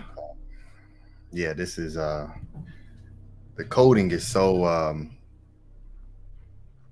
deep, and you know, it's to see these actors and these actresses in these movies, and I've noticed that in looking at, you know, certain people will play specific roles in certain movies only, and this goes back to like some of what Menku Ara teaches about in his classes on the Sunday class when it comes to music, and how people will portray themselves in music a specific type of way and break down a certain type of knowledge, but when you see him in interviews or when you hear him just speaking, it's as if it's like there's someone else in the recording studio versus who they really are talking. And I noticed that with actors too, with some of these movies that you know are deep or that have such a deep story to them. I haven't come across any actors in the actual movie breaking down any of why the movie is what it is, and that's always very odd to me. Why the people who are actually in creating the thing never speak about what the movie is really actually representing. Even the directors, when you look at the directors and the writers of the movies, different interviews, and it's very odd. But yeah, I see certain people playing certain positions in these different movies. And you know, we're dealing with Hollywood gets very weird really quick. So yeah, Tua, great Saba for breaking this down. All the blue, it just really shows how much they really know when they put into these movies. And you know, when you're creating a movie or you're creating a song and or an image, the ones who are creating it are extremely aware of what they're doing. Everything has a absolute purpose, and that's why there's such things called Easter eggs, right? In these movies, that are the hidden things that aren't necessarily spoken about openly. They're the hidden Easter eggs. And so, you know, it just goes to show how deep it really gets when it comes to these motion pictures, and how much subconscious subliminal messaging is going into the receiver of the program. You know, this is, yeah, that was mine. Say again? They're really heavy on numerology. Yeah, they absolutely are. You know, Man, they're like that, even not just in movies and music, but in politics too. I mean, look at the layout of Washington D.C. You look at how it's structured. You look at Philadelphia, and you see the art museum all the way down to City Hall. From an aerial view, when you look at it from an overhead aerial view, you see how mathematically everything is just interlocked, and it's almost a mock-up of what's going over in Kemet. You know what I mean? It's like, man, this is deep. Like, it goes from the top, like I said, from politics all the way down to what you see in movies, you know. And I'm sure all the way down to the NFL, the NBA. I'm sure it's probably a lot of that in there. Yep, it is. It's probably in everything. You're right, you know, because the ones who, you know, started to build that up. This is what we did in Kemet. Everything was mathematical. Everything had an absolute purpose. When you take the imagery and you put the sacred geometry symbols on top, and you measure it's absolutely in alignment. And so they seen that, they studied that, and they seen what we built. So, you know, they definitely echo that in every way. And yeah, in the sports too, you'll hear people, you know, people who play the sports say, you know, it definitely is set up. It's not organic, you know, whoever wins, it's not that way. Like, you know, they'll set it up. This is who's supposed to win. And all, yeah, it's definitely encoded deep in sports. I think a lot of those meetings too, they usually take place in a place in California called Bohemian Grove, where a lot of these, if you ever heard of it, yeah, a lot of those rich politicians and whoever, the richest guys you could think of all around the world, they all meet up. They leave their wives at home, and they figure this kind of stuff out, you know. And then when they all break out, you know, when they leave this little resort or whatever, they go back into their offices, they go back into their countries, whatever, and they let the plan proceed. You know, like I said, but it goes from, I mean, they think of everything. So yeah, that's one of the reasons why you know, I personally started to go on the journey that I've gone down, and taking it as serious as I do, because I understand that the ones who are the architects of this secondary false matrix, how serious they take it, and how in this illusion it seems as if, you know, I can't tell how many times people will say, "Oh, you're thinking too deep into it. It isn't that deep." And I was like, well, you know, it's not deep enough. Like, That's exactly what I get to a lot of times. A lot of people say you look at it too deep. It's not that deep. I'm like, no, it is. I'm like, no. But, either you're crazy or you're paranoid, or Mm-hmm. So yeah, absolutely. It's something that is super imperative, and they definitely do and created what they created based on the numbers and the mathematics of what it takes to create and build what they have. To echo what we've always done. We've always taken it that serious. we were everything we did, and that's what the great SABA Tehuti has beautifully illustrated from the very beginning. Is because I remember I used to ask myself questions in certain things, like pick up anything in the image, pick anything out. Is there a reason why the helmet is shaped that way? Is there a reason why there's however many arms coming out of the sun? Is there a reason why his wings are going downwards? Then I come to realize there's a reason for it all. It's just for us to have to learn and figure out what each and every reason is, and it's based on a teaching, and then creates these concepts today that we live by, and utilize the words, like when he was breaking down, when we say that just came out of the blue. Mm-hmm. Things like that is, I mean, it's just so important to know where these teachings come from, and what the original teachings were, and why it still exists today. SABA Tehuti has given some fantastic, beautiful classes on blue, Bluetooth, Blu-ray. A lot of them were in the Meta classes.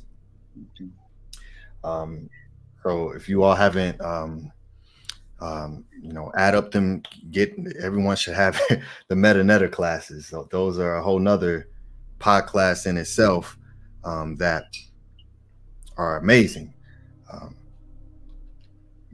Yeah, this was amazing, and I love when he pulls out the gematria, because it's a beautiful tool. It's a beautiful tool to see some of the mathematics and some of the angles that they're creating in these stories, and why and how it shows names aren't just names. Like it ain't just picking a name because hey, that person looks like that name, or I like that name. Like, no.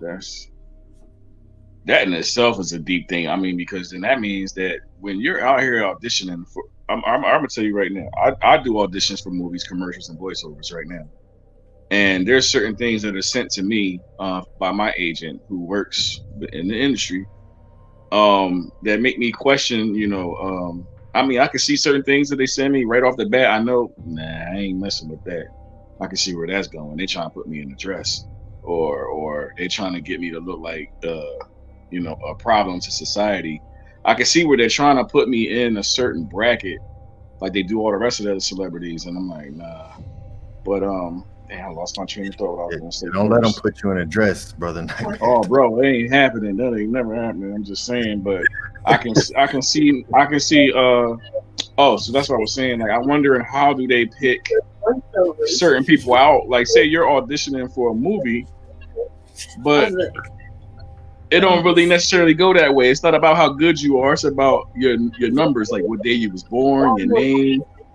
You know what I mean? What if it's like that? Like, that's how you get selected. It's deep. Like, you don't even have. You might not even be a good actor, but it's just your name and your birthday line up with what they trying to do. Yeah. Okay, everybody, I'm back. Let's get into that last sentence you said is exactly right. That's why when you take the name Sandra Bullock and put it into gematria, Sandra Bullock equals 83. She's a star of the movie. So, absolutely. So here we go, everybody. Now we're gonna. That was 2 hours and 45 minutes. I have 51, but I did take a break. It was about 2 hours and 1 hour and 40 minutes. There we go. Yes. Yeah, it's 1 hour and 51, but it was really 1 hour and about 40 because I did 1 hour and 45 because I took a couple minute break. Let's go into the Gmails to see how everybody appreciated that answer. It's 11 o'clock. What's the time? 8 hours? My eyes are gone. 8 hours. So here we go, everybody. We're gonna go into the Gmail, see how everybody appreciated it. I can't even see the chats. My eyes have had it. But let's go see everybody. I'm glad you all enjoyed it, and we're gonna go see how everybody appreciated it. Let me go refresh the page and check the tips and donations that were given for this breakdown. Let's see. So first of all, reload. I gotta reload. This thing is in my eyes. What is it? Something's wrong. Okay.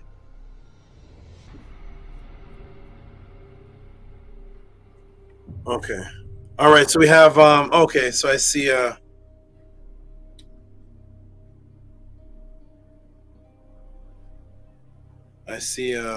here we go. Robert E. Williams. Let's get ready to give this man a big round of applause.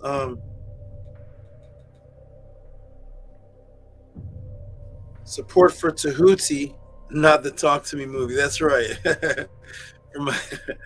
Yeah, yeah. Wonderful. You know, brothers and sisters, and just people across the globe, you know, this movie made millions. They all do. Okay, here we go. All right, everybody. So here's the first, which is the last donation so far. Not the last, but the last one that I see. And it is the brother Robert Williams. Give him some noise, please. Big noise. $20.27. Oh, sorry. Let me fix that. Don't not yet. Oh, let me fix this. Let me fix that in one moment. Let me do that again. Shout out to Robert Williams, Robert E. Williams, who gives a tip for every answer that I ever do. Shout out to this good brother here. He's been supporting ever since forever, ever since the pod class has began. I believe he was there before there was even a pod class. Yeah, he was there since the Killer Priest days. 14 tip. I'm gonna call it talk tip. Talk. So shout out to this brother here, Robert Williams. There it is. I got the full thing on the screen now.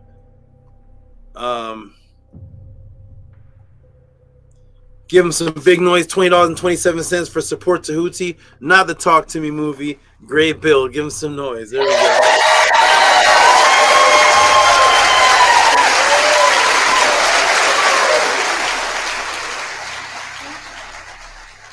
Wonderful, wonderful. Thank you, Robert E.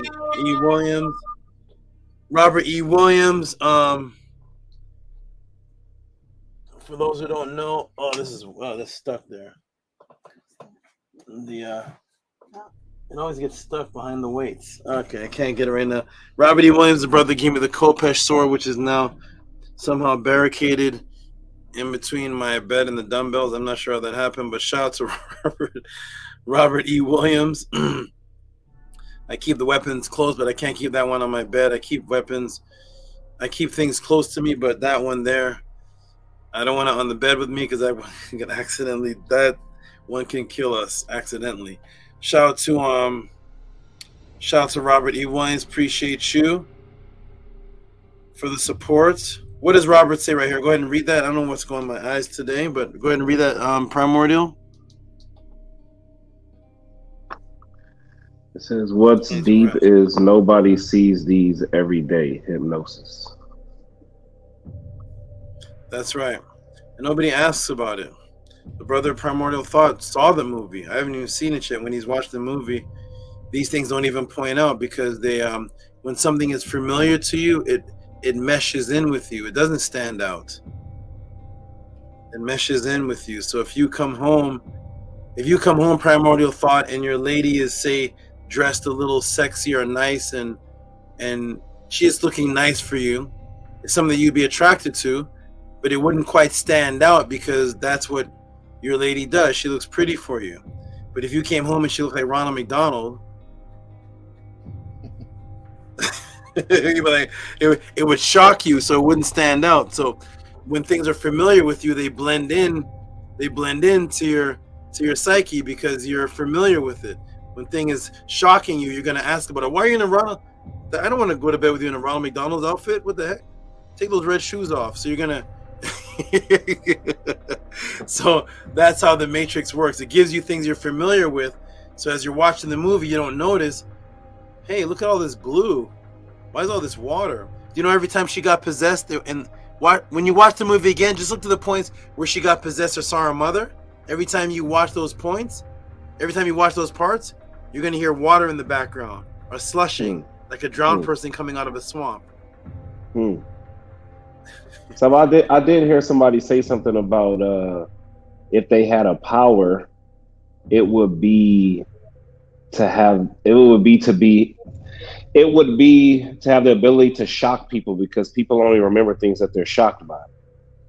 And I don't know. I want to know if you now. I feel like I gotta ask you a question about. Can you break down? I guess the shock value. I don't know. Maybe I have to see how I can formulate that question. I'm not sure yet, but yeah, shock value is everything. But to us all. Take your time, man. Formulate that question and formulate that question. They definitely run the Matrix all through shock value, but it's a different method. Well, I'll get into that one day. Okay, shout out to the beautiful, who is this? Sarah. This has to be Sarah. Harassed did. Ooh, my eyes need to rest today. 15 tip talk. Shout out to Sarah, who is harassed did for harassed did. She took the culture part off, and give her some big noise for this tip right here, $22. It's mind blowing. Her brain is blown from the answer. Give her some noise, please.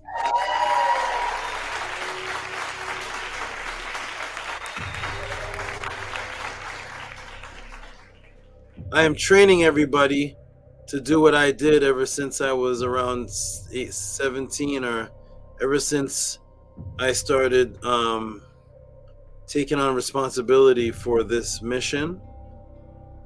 And that is, I am subconsciously and outwardly training everybody to be able to take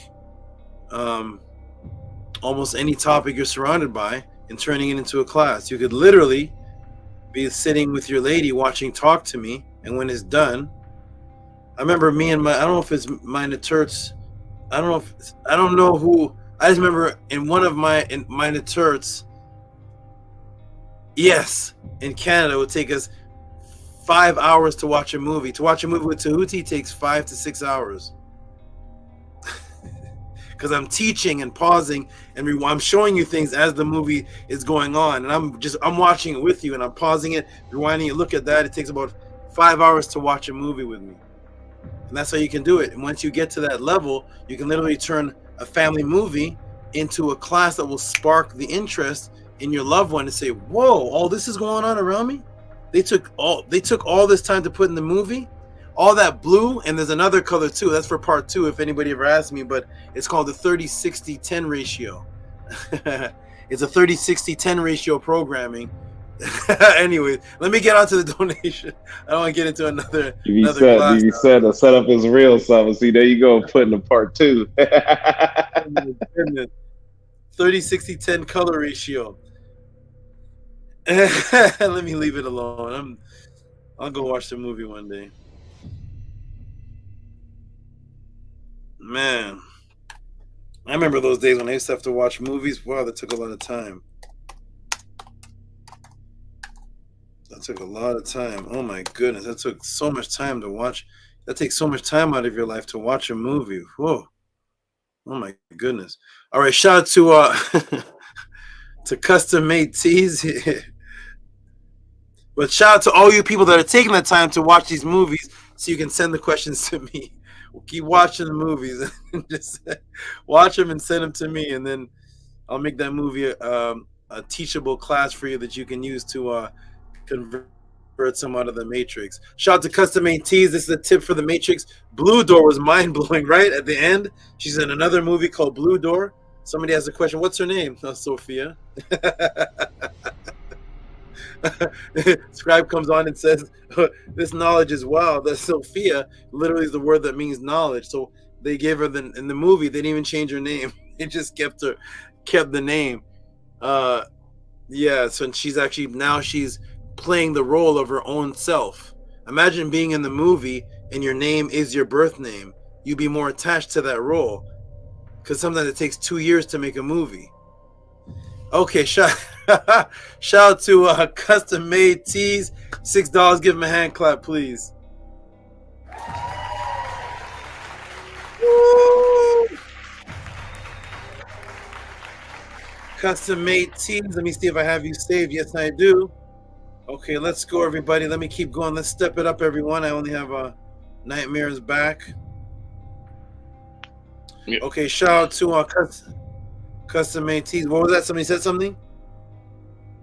Oh, no, I was saying I'm back. Okay, yes. Nice to have you back.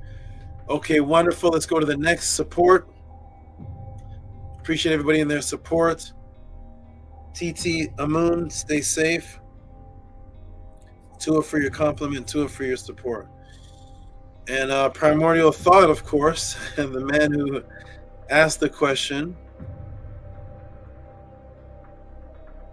This is actually the first donation I was going to read, and then once I clicked, 2 more tips were sent, and Primordials got knocked down too. So thank you all for your consistent support. Primordial Thought, go ahead and read that, my good brother, for your support. Hey, Nightmare, you saw that section in the when I first started answering was a part that was from the Bones Thug yeah title. Yeah. You have like four synchronicities. I know. and you know what? Now that you've been talking about the Matrix all night too, breaking the Matrix. I looked at my room light and I said, I got the red, he got the blue.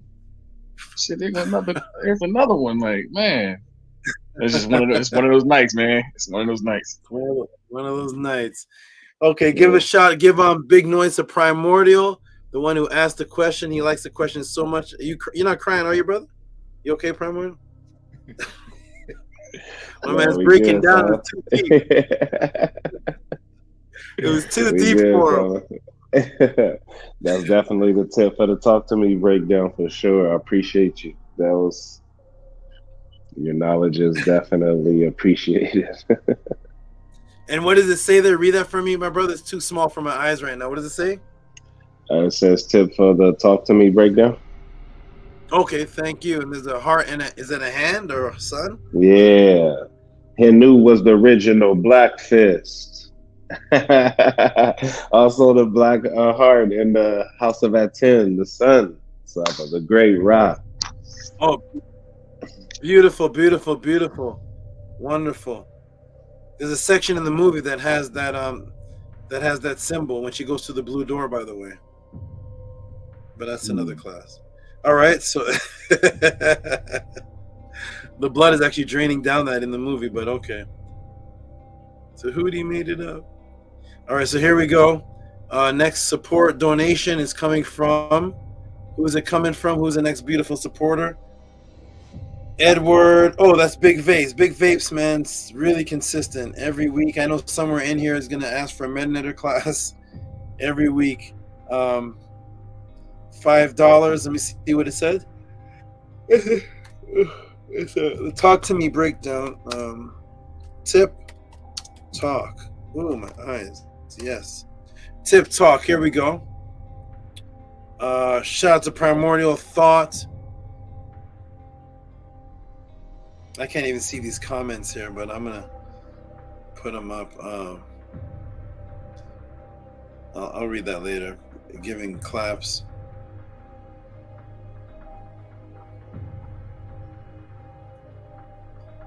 Killer Priest supposed to have you on that sometime this week. Don't he? I don't know. I don't know. I have nothing set up with Killer Priest to go on, but of course I would love to continue that connection. I'm actually I don't have the same time as I had before though, but I would love to continue that connection that we had. That was a beautiful thing. Okay, here we go. Present. Shout to who's this? Oh, wait. Hey. Something's wrong. Edward? What? Let me try that again. Shout out to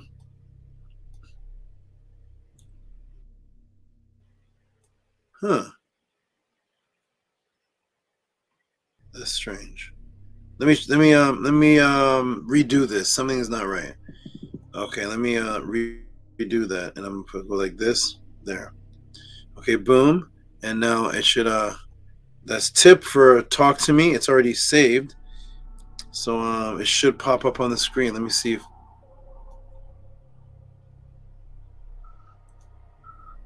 is that on the screen? No, but that's wrong. That's not right. Okay. Here we go, everybody. Give a clap to Big Vapes. I'm not sure why it's showing up like that. I'm gonna try one more time. And there it is, normal. Give a hand clap to Big Vapes. He says, "Talk to me, tip from Patah Bull Down." We'll give him a hand clap.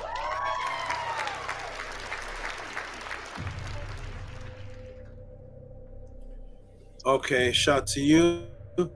Next supporter here. Let me see if there's any more tips for that. And then we're going to go down backwards. Johan Billadou. Shout out to Johan Billadou. Oh, also to the brother Jacoby. Let me go ahead and just tell him he asked a simple question. He has a simple question. I don't know if Jacoby's listening. I was going to actually deal with just tell him the book in the beginning of the class.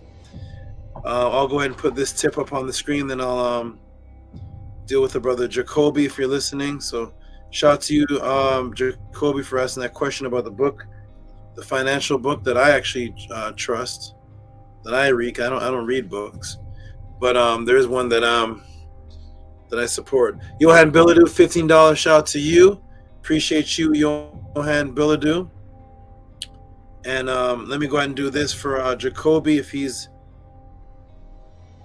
Jacoby sent a question. And it wasn't for me to break down anything. It was just basically he wants what book do I trust? What do I trust as far as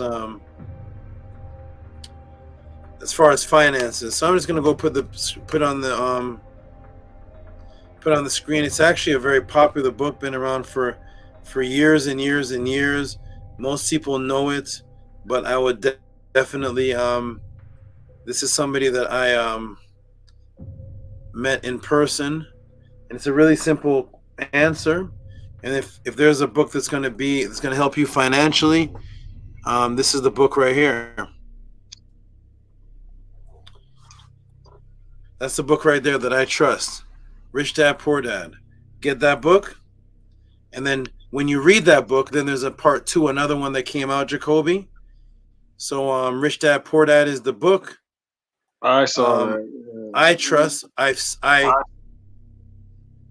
saw this man in front of me make $200,000 in front of me.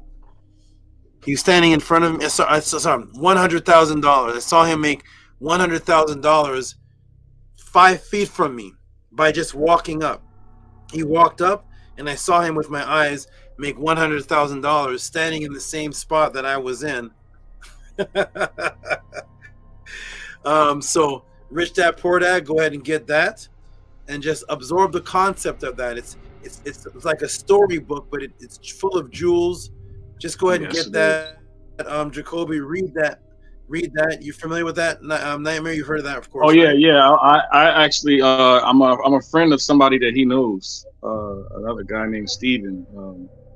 They actually want to try and bring me onto their investment team that they have going on, and they learn a lot from him too. So, yeah, I looked at his YouTube video that he has, Rich Dad Poor Dad, and his whole story about his 2 dads, and he goes into the whole thing about how he was raised by both of them, and one taught him how to, look at life this way. The other one taught how to look at life that way, and it was pretty interesting, though. Yes. Beautiful book. And then get that, and then get Jacoby, get that, and get his Monopoly game. Get his Rich Dad Poor Dad Monopoly game. Play that with your family. I use that principle to teach many. I use that principle to make a considerable amount of money by applying that attitude, which I already have, but it's good to see. It's good to continue to embed it, but it's a beautiful attitude to have. And I saw him make $100,000. I never seen anybody in front of me make $100,000. I saw him within minutes make $100,000, and it was unbelievable. And he wasn't putting much energy into it. So there's your book. Okay. Shout out to Jacoby for asking that question. Get that. When you're done that, then you go on to the next, because I could refer about 7 books. Thinking Napoleon Hill, I could do all these different books, but what I suggest is you take one book at a time, study it, imbue it, master it, make it a part of you. Apply something successful from a financial book you've read, see the success from it, and then it's time to move on to the next book. No purpose of reading 7 books or 4 books or even 2 books on finances and you haven't applied one thing yet. Once you apply the thing and you see it's successful, continue that, and then decide, do I want to go to Napoleon Think and Grow Rich? Do I want to go to, there's many others, but that one right there and his other one is the next book that I'll tell you about when you tell me you finish reading that. All right, everybody, so here we go. Robert Kiyosaki, we used to play his board game. Awesome. And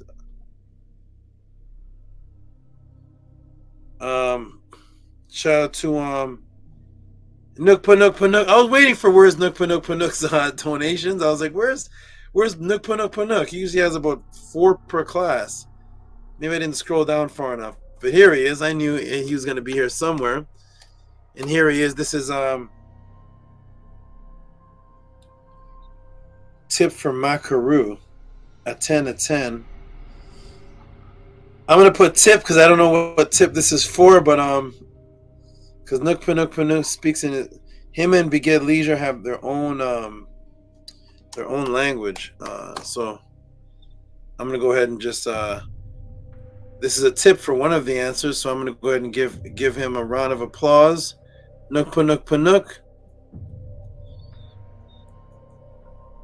Give him some noise, please. Make some noise. It says a 10 to SABA Netter Tehuti. Second, Ray Tip Makaru with the letter 3. I don't know.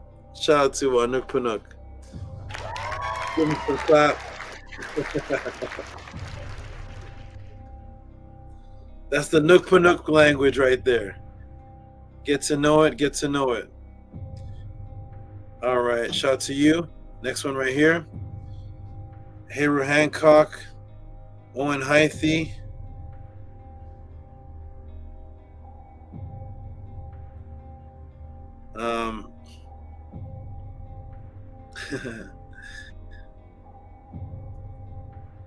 Shout out to Owen Hythe. He has 2024. What is it? Is that on the screen right now, everybody? No, I don't see it. Okay, let me shout out to Kemet Heru Hancock. Let me see if I can figure out what this is about. There's some numbers at the bottom. It looks like a date. Go ahead and read that scribe. I'm gonna save my eyes. Tell me what that just go ahead and read that for us. Does it look like a date at the bottom? Shout out to Heru Hancock. What does that say there? It says 2024 210 pod class.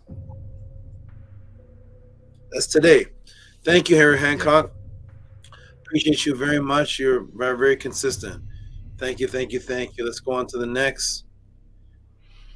Oh, let's give some round of applauses. There's Owen Hythe is just Mr. Consistent, man. I don't think there's ever been a pod class without this brother donating. I don't know if there's ever been one.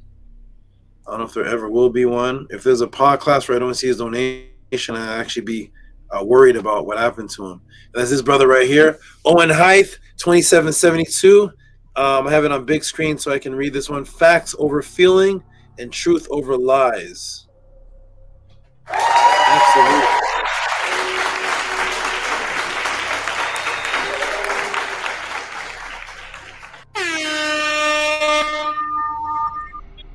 Thank you. What happened to was the Tef ever on here with us for this section, or that was he didn't come on yet? He came on during your break during the teaching.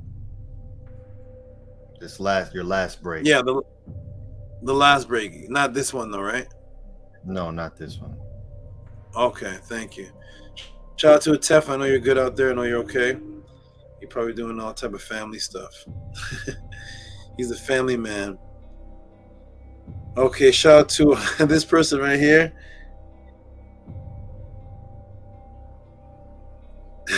I don't know.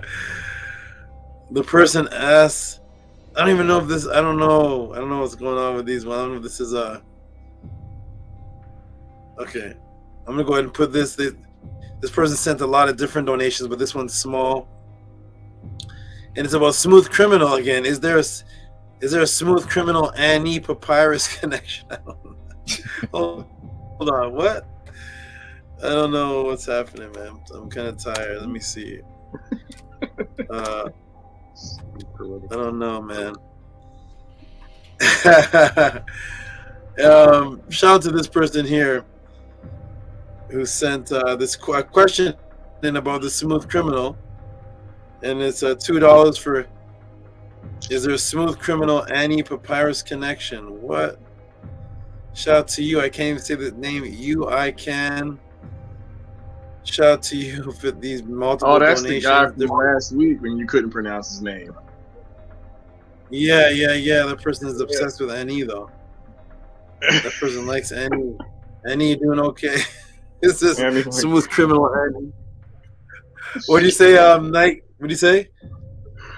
No, I was saying earlier that's the name that you was trying to get last week when you were doing the other class, the Nibiru, and that person sent some money, and you was trying to spell that name or to say that name, and I was like, man, I can't say it either. But that's the same name. Yeah, that's the same person. Hey, Annie.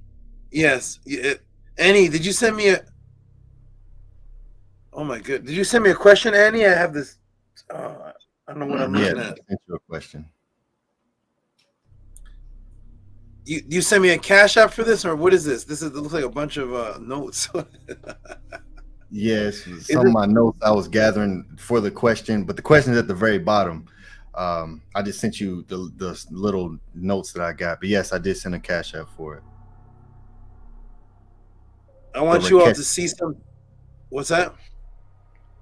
The Reciprocity.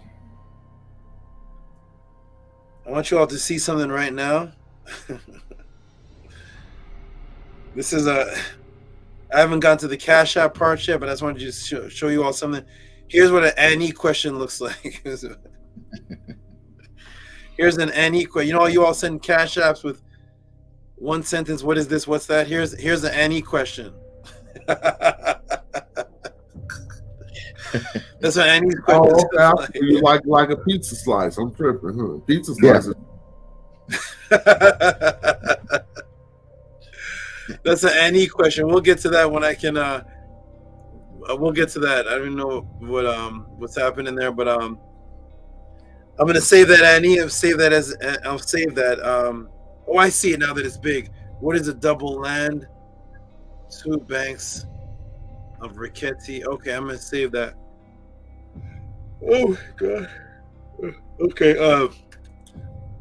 I'll save that. I'll call that 2024 from Feb 10. Oh, and I'll put the Cash App link to this, and then I'll blow it up and see what all those sources are you put. Okay, shout out to Annie.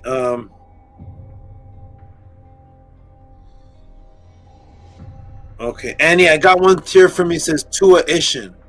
Is that it? Did that go with this? Yeah, should say Tua Ishin, ATTON, and Nefer, and email question. Well, I see it now. Okay, shout out to Annie. We're gonna give him some big noise. Let me go ahead and save this under the same under here. I'll call it part two. Part two. Go ahead and give a big shout out to brother Scribe Annie for that question. And give a big give some big noise. Well, I guess it's you, Annie. Give some noise to yourself. 5272, and go ahead and tell us what your question is again.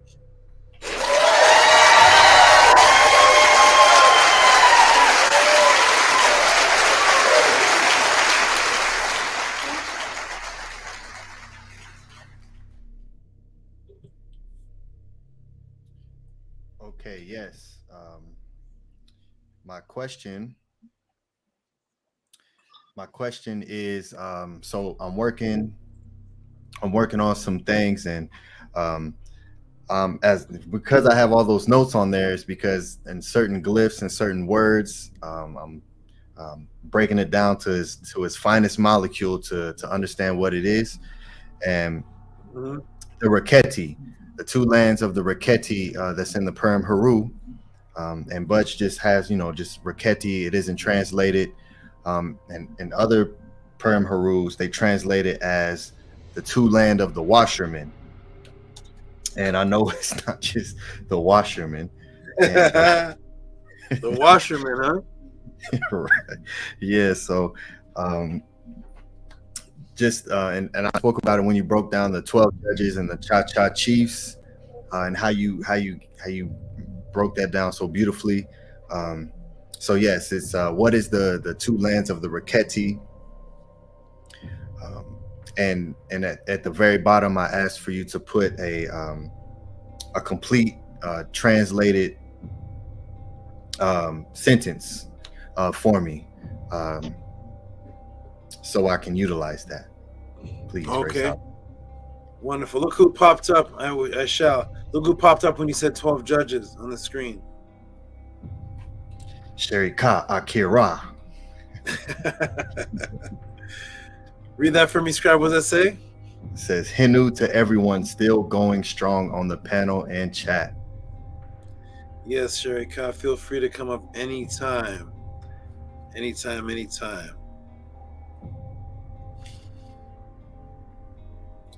Okay, we're going to get to the next donation here. Next support.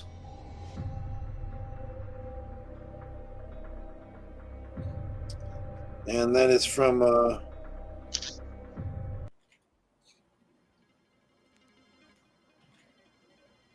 Hanu. Okay, good. I'm going to take that off. Shout out to you, Sherika, the limitless supporter, limitless question asker. She's wonderful. Okay, and the next one here is the wonderful brother who's another Mr. Consistent, Ox Effect, formerly known as Stephen E., who received his name from me in a dream. Ox Effect, tip for Planet X. Give him some noise. Here we go. We got a Planet X tip. Give him some noise.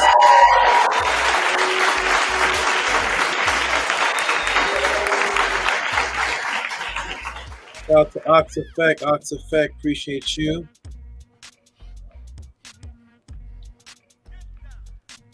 And another tip from Anu and Antu, probably relax in bed right now, getting ready for a work day or something to that effect. They can stay on as long as they can. And they always send me a message. I know I have a message somewhere of them saying we couldn't stay on any longer. Something to that effect. And let me see what support this is right here. This is this is from them as a tip for Talk to Me. Wonderful. They send the tips before I even teach on it sometimes.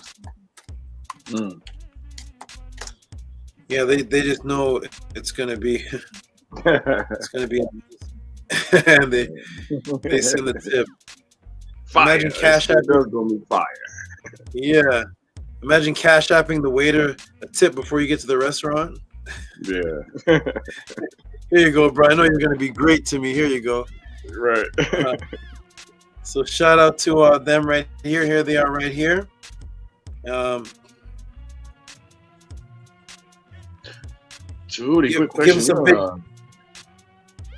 You're in California, right? I was just about to ask you that just right now. Yeah, because it's weird. Because I'm in Vegas, so I'm like, man, I'm right next to you. So I was about to ask you that when I heard your accent. I do remember in your email you said you're in Vegas, but that accent, yeah, like California Vegas shares a certain accent together, and you have them both. You think so? Yeah, it's that. I was about to ask you if you're from Watts. Yeah, I'm from Philly though. Really? Yeah, I just came out here about a year ago. Vegas got you, man. Yeah, he must have got me because I've been out here for about a year now. I hear the Vegas more than Philly. Oh man. You don't sound like Beanie Siegel. You don't sound like Beanie Siegel anymore. Nah, I lost that. Broad Street Bully. Yeah, I lost that. You don't sound like Cassidy. All right, so here we go. Shout out to go ahead and you know what, Nightmare, go ahead and read that for me, please, and let's give these people some noise. Let me see. For talk to me, break down and build up to Amir. Give them some noise.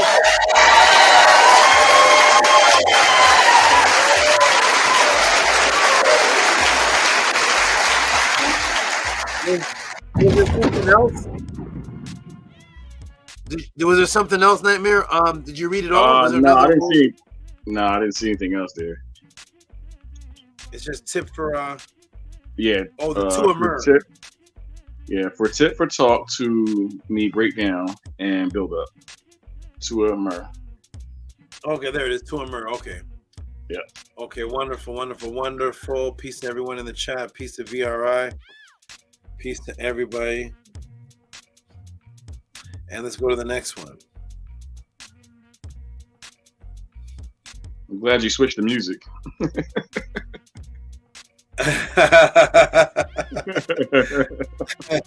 I noticed it. Yeah. To wake everybody up. Wake everybody up with this one. Okay, shout out to what is this?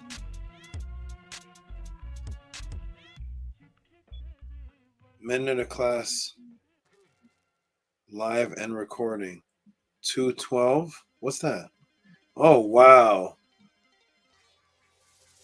Okay. Wow. That's a prophecy. Oh wow, they're sending before they're sending for two people and the recordings on a Friday. Awesome. What do you say, Mike Nightmare said something about a prophecy? Yeah. Today's the 10th, right? Yeah, that's funny. 212. Yeah. Okay, let me see. Scribe. Who's this? Men in a Class 2, 1.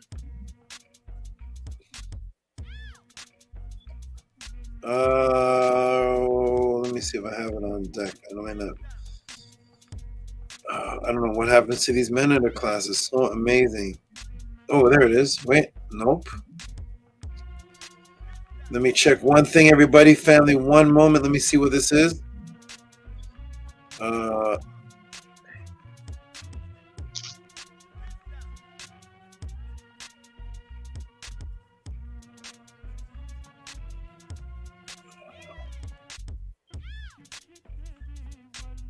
No, I don't want to reply. 1 second. It's something. Big Vapes, are you in the room, brother?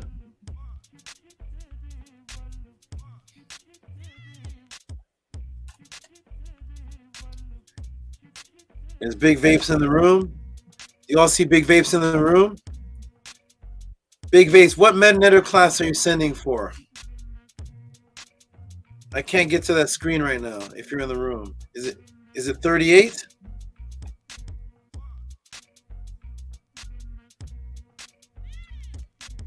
I don't see a reply yet. Okay. I'm going to go ahead and Get you 38. I think that's what I'm seeing on the screen. I think that's what I'm seeing. I'm going to go ahead and send it to you. If not, you can just pay me for that later, and I'll send you the one you're requesting. But I'm going to go ahead and send this. I think that's what I'm seeing on the screen, because my eyes are getting something. Does need to rest or something. Okay, Big Vapes. Where is he? Big Vapes, where are you? I can't see your donation here anymore, and it flashed. It flashed. Let me see if I can find it. Let me scroll down and see if I can find it. Angela. Netter Unk. Oxafek.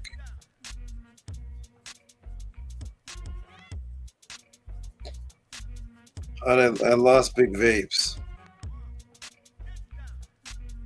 Big Vapes, if you could. Oh, here it is. No, that's to talk to me. Something happened to Big Vapes. Big Vapes, you sent me. Here it is. Oh, yeah, there it is. Okay, good. I got it, Big Vapes. I found you. We're gonna give Big Vapes from some noise. He sent for Men in the Class 38.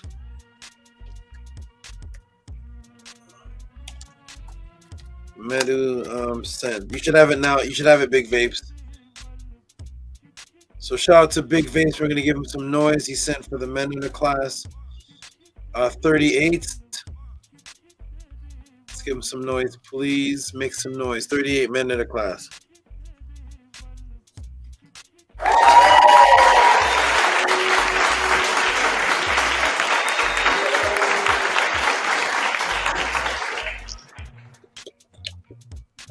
You have it by now, Big Vapes. Let's get to the next support. Okay, good. I see good support coming in. Atef Rem Kem Ma'at. He is more likely doing something with his family right now or getting everybody ready for bed.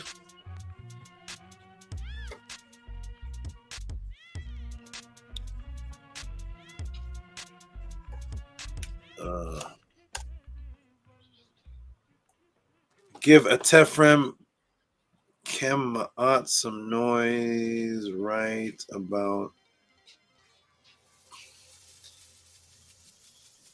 There's $7 of the $27. There's another 20. You can give him a hand clap for that. $27.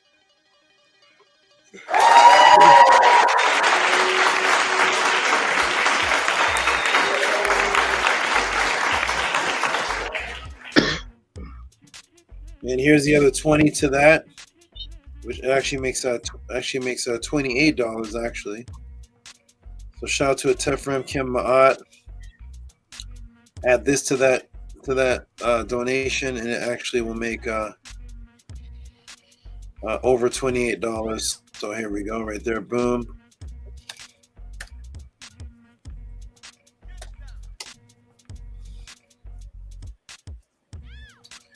Give him some big noise. King Lamoa is taking over the chat with a lot of good things. I can't read them, but he types good things. So shout out to King Lamoa. I just see his name scrolling through the whole chat. Give some big noise to a Tefrem Kem Ma'at. $20.27. That's the right time.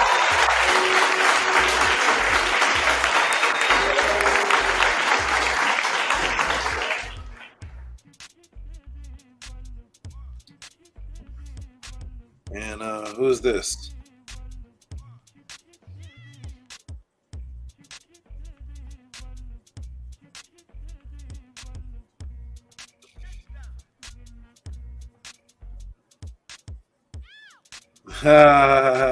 Where's VRI? I don't know if I can answer this. Where am I supposed to answer this question, VRI? Oh my goodness, Tart. Where am I supposed to answer this question? I don't even know what. I'm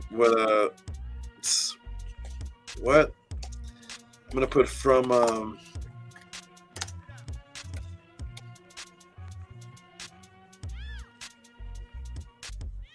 Where am I supposed to answer this question? VRI. Let me look at this question, everybody. Is this a meta class question? Am I supposed to answer it in the pod class? Give them some big noise though for the support. $40. Go ahead and read that scribe for me, please. Yes, 8 Thieves sent you $40 for Tua Saba. Are there any sources you can share on learning performance magic, potentially including your own experience and knowledge? Where? BRI, you gotta go visit him. Yeah, yeah. I don't know where I'm supposed to answer that. That saying that they say a magician doesn't tell his secrets, that's actually true. We tell secrets to each other when it comes to especially performing magic. We go to this place called the Magic Castle and we share secrets there, and it does cost us magicians money for performing art magic. It costs a lot of money and a lot of time to share the art. It's not something I would ever say on the pod class. If you want some names of magicians that are inspiring, I can give you that. But as far as sources on where to learn it, it would be from these same magicians, but there's sources I couldn't put on the pod class for the whole world to see. But it's something I'd have to talk to you about privately. And that would be one day when you come see me one day, and maybe I'll give you something. Shout out to the support for the support though. Beautiful question. I was a teacher of magicians. Magicians would hire me.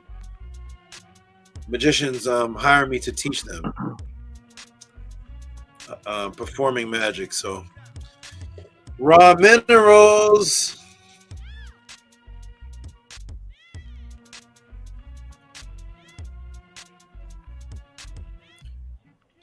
Raw minerals.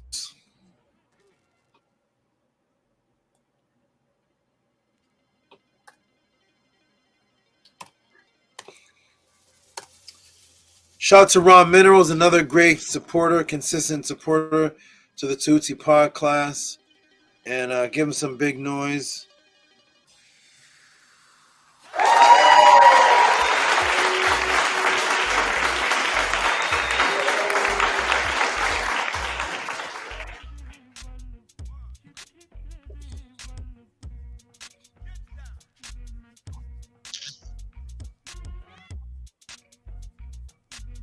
Hey, Scribe, didn't you tell me once that you were learning some magic and such when you came up to see me? Yes, Nefer Keperet came home and found all the silverware bent up. Oh, this is before you came to see me? No, this was after. Before I came to see you, I definitely was into magic, and I used to have magic shows at restaurants when I was like 14. But then when I came to see you and I came home, I started to learn how to bend metal. When you came to see me, you already knew some card magic, right? Yes. Did you understand what I did? I had absolutely not. I had no idea. That was amazing. No. I couldn't even begin to think how that happened. Okay, nice. Hey, did we already give noise for Raw Minerals already? Yes. Okay, wonderful. Nefer Keperet came home and forks were bent. That is hilarious. That is, oh my goodness, man. Nefer Keperet, you are a lucky woman. You have a very exciting, intelligent man that will never bore you. So you coming home, forks are bent, Sunday classes, all kind of stuff going on with this man here. Oh my goodness. Okay. Next up is a couple of them here. Oh, and Matt Nook Panuk with his multiple donations again. And this one is for the oh, I can figure out this one. It's a tip for the double sun question. I figure out this one. I can translate this one. Thank you, good brother. 31. Tip 2 suns. Oh wow. I think Nightmare's over there writing rhymes in his head to this beat. Oh man, yeah. You see me over here? I just keep every once in a while. I just keep I'm zoning on that beat. I see you zoned out over there to that beat. Yeah, I like music, man. So yeah. Oh, nice. Okay. Oh, here it is. Here is give him some noise for this tip right here. Nook Panuk. Hanu Saba Nefer Neter Tehuti Kes for the Sun Answer Ma'at. It's definitely his language.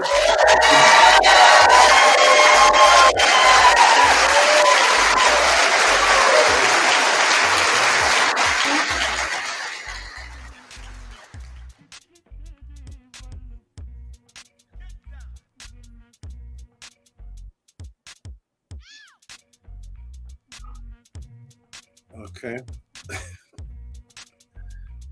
Could you all hear that just now? No.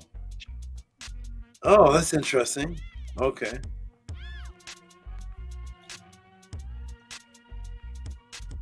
Let me see something. Let me see what that was there.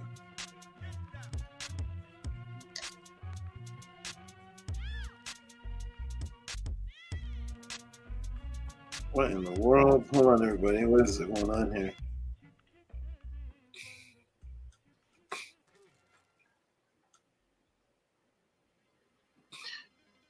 Man, Scribe was learning some card magic. Since when? 14 years old, you say? Yeah. I used to, when we used to go to these different restaurants, I used to host a little magic show for myself. And then Scribe came to see me and saw the magic I did. And Menkura yelled out, he said he was a fellow practitioner. Practitioner of what? He said he was a fellow practitioner. Practitioner of what? Scribe saw the magic and like, wait, what was?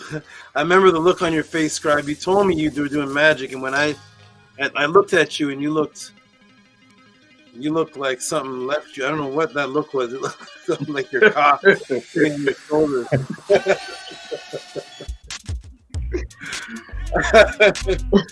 Okay, here's Tehuti, the fellow practitioner of magic.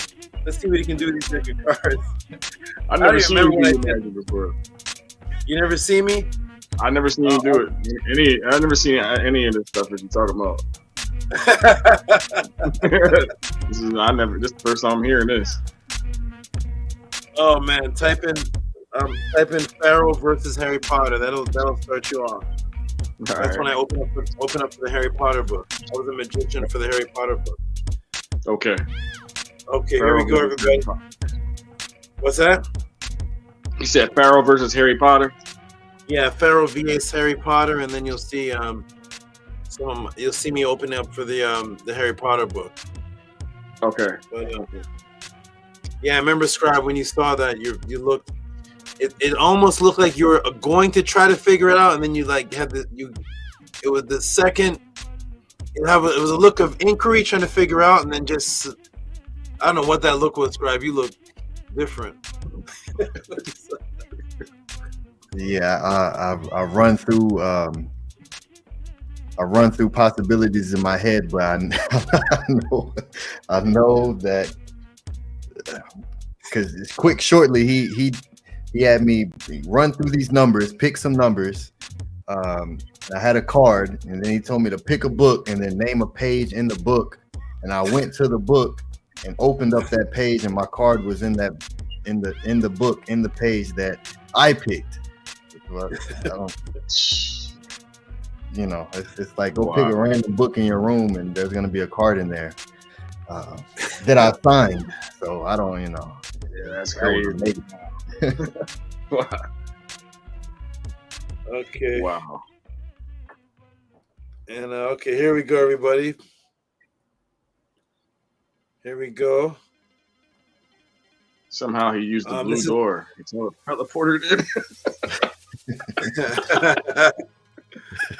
The blue door. The blue door. Tip for what tip is this for? This is for a tip for the Elvis breakdown. Is that what that said? Oh yes, okay, good. He's going back to the Elvis class and giving a tip for that. Shout out to you, brother. I forget sometimes I even teach on these things. Yeah, that's right. I did a whole the Elvis breakdown. Give him a hand clap. He gave a tip for the Elvis breakdown.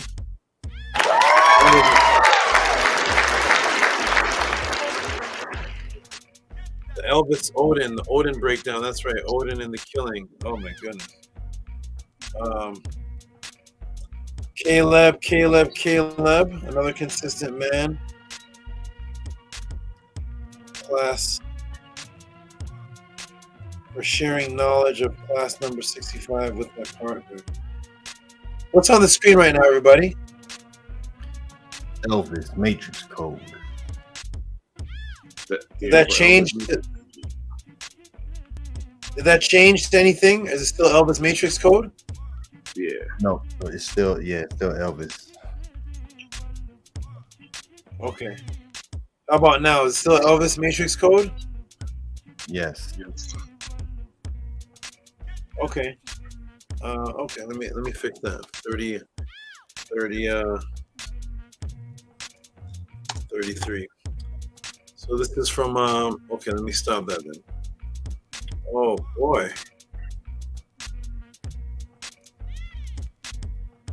Primordial thought. Let me borrow your eyes for a couple weeks. I need a new pair of eyes coming up, man. These eyes. That looked like that was said to me. Oh yes, the Killer Priest class show. Look up me and Mighty Hebrew, and you'll see me doing magic for in Mighty Hebrew's hands, and a couple times on Killer Priest. But once you type in that Pharaoh vs Harry Potter, where that channel is going to be dedicated to a lot of my magic, so you're going to see a lot. Okay. Shout out to Caleb. What does it say there, Scribe? It says sharing the knowledge of class number 65 with my partner. Wonderful. Give him some big noise there. Give him some big noise, please.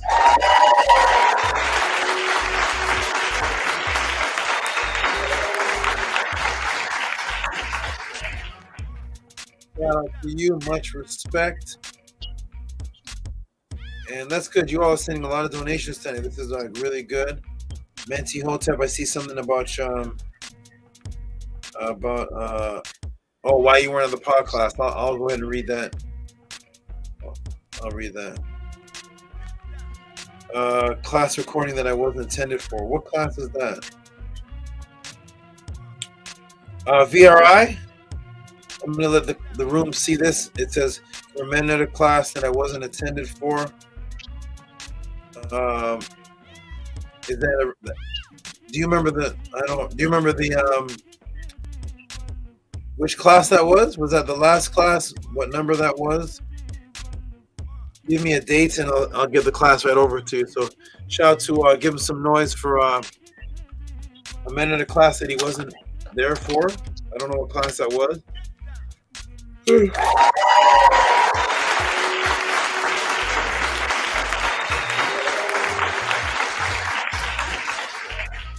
He says the latest one, the altar class. Okay. Latest one, the altar class. Okay. Wonderful. Let me go ahead and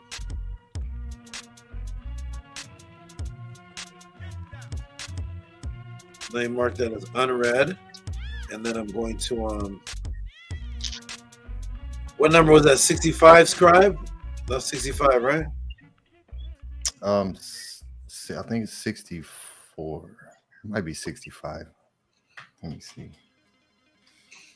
Let me check and make sure for certain. Oh, Hotep offering, I got it. 65. Okay. Okay, 80 Thieves. Go ahead and check your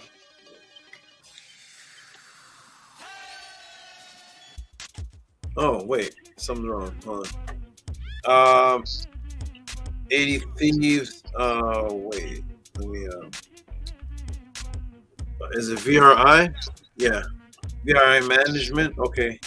80 Thieves, you should have the class right now. VRI should have the class right now. Okay, let's get to the next person, which is I thought I saw one from Sherry Khan. Maybe it's on the last page. Let me go backwards. Wait, what? Oh yes. Oh, there's a bunch of them. Octavia. Okay, here we go. We're going back to the beginning. The oh, here's a tip from Octavia Sly. Shout out to Octavia Sly for a tip. Tip Atra. Okay, here we go. This is good. He gave quite a few in a row here. So shout out to Octavia Sly for $6.66. Give him a hand clap. He gave a tip for the Atrahasis genetic breakdown class. Give him a hand clap. Thank you, Octavia Sly. Appreciate you. And he's giving them back to back here. And there's another one here, which is what is this? Oh wow! What question is this? Ooh.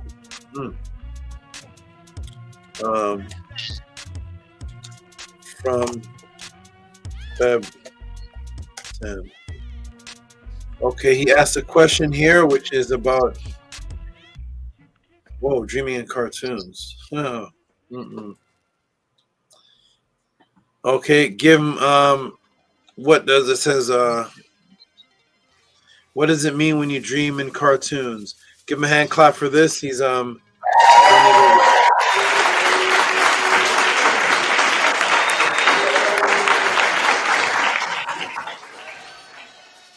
out to Octavia Sly. Well, that'll be in the roster of questions. Who's this? Isaiah Williams, I believe he already got his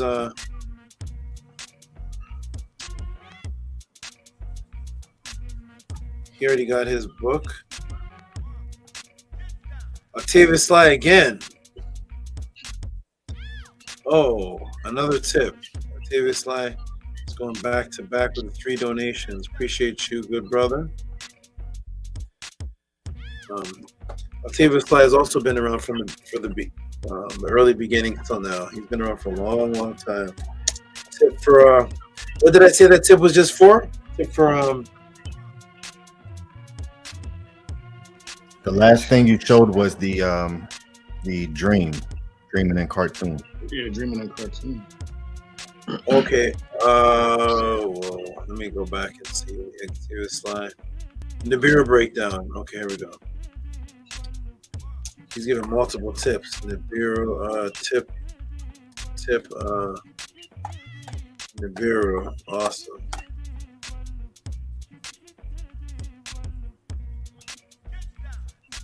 Okay, give him some noise for the NIBIRU tip. That's three donations in a row. Give Octavia Sly some noise.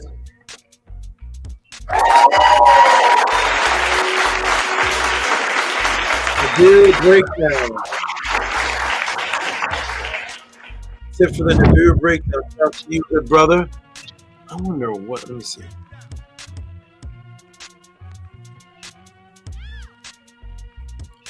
This is very interesting. Okay. That can be seen clear? Yes. That's weird.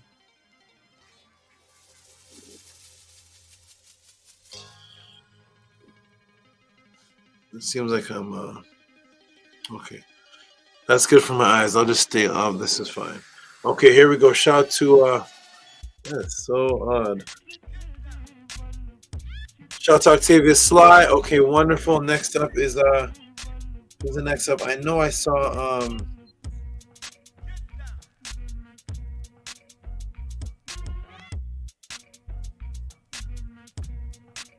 shout out to Isaiah Williams, who I believe already received this book. I'll go ahead and show his donation anyways. Isaiah, you should have received your book already, but if not, I think you did already. Receive book, Stepping Out the Matrix. Isaiah, shout out to you. Stepping Out the Matrix book. Let me go ahead and check and let me check something in the sent mails if I have Isaiah in there.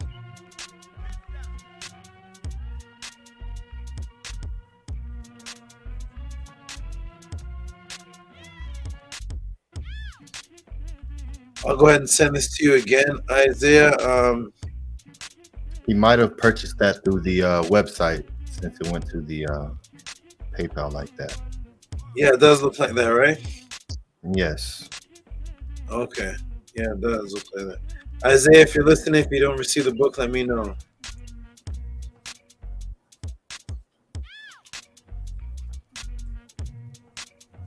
Okay, is that okay, we got okay, here's some more. Tip for TTM tip. I like that. We got the wonderful brother Ox Effect. Ox Effect, shout out to you, and I hope everything's going well with the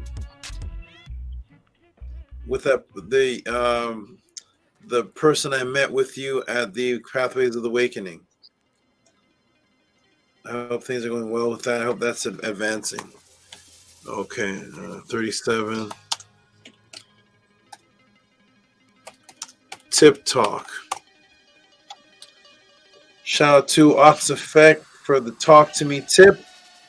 Give him some noise and give him some noise. Talk to me tip. Ox Effect.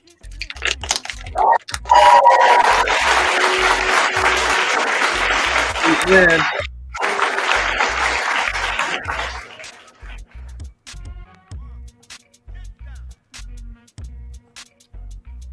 Okay. And I know there was a big tip here from Sherry Kah. I'm gonna find it. Don't worry. I'm gonna find it. TTM Moon, if you're listening, if you see a tip from Sherry Kah for I think it was for Shashat, can you resend it to me? Where is it? Better class 3, please.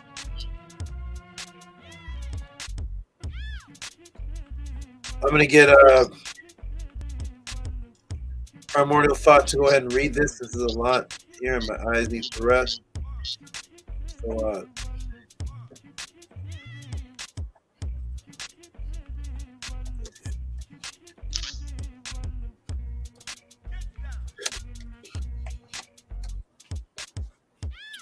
shout out to Custom Made Tees, who is I am Kadzani. Go ahead and read that for me. And give him some noise. Read that for me, brother Primordial, please. It says for Metal Netter Class 3.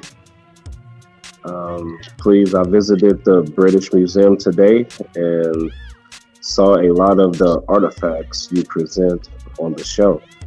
And it's so surreal to view it in person and be able to pick up on and identify the Nefer, Madhu Netter, you teach on It's Profound.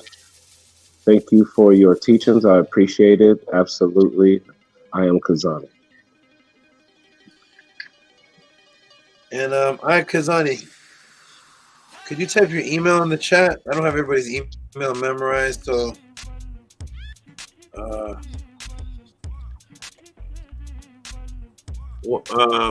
is it custom made tees? I don't know what the email is.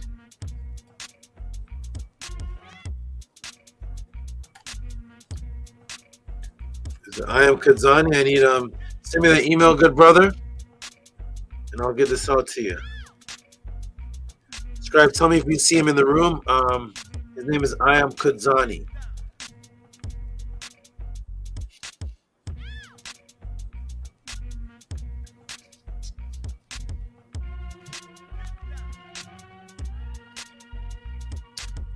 Don't see him yet. Okay.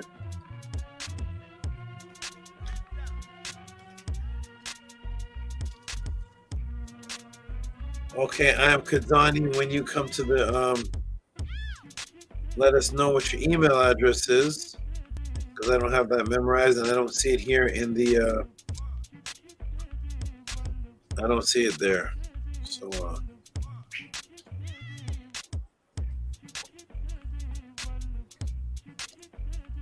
Sherry Cott's saying something, but I can't read it. Scribe, can you tell me what Sherry Cott's saying there at the bottom? Yes, it says, I wonder what Heka is behind the play cards, seeing as there are 13 cards in a suite or in a suit.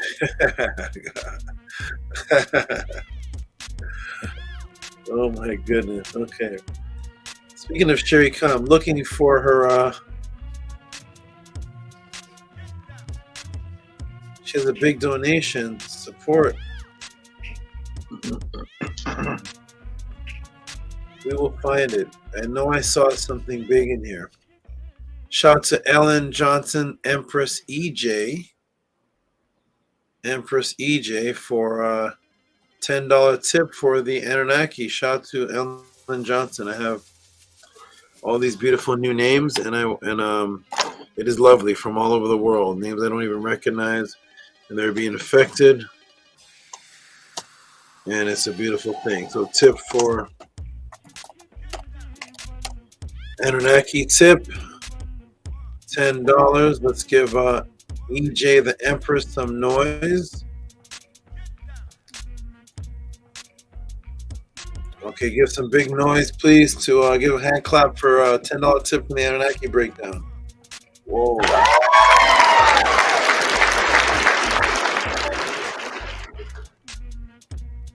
Wonderful, wonderful, wonderful.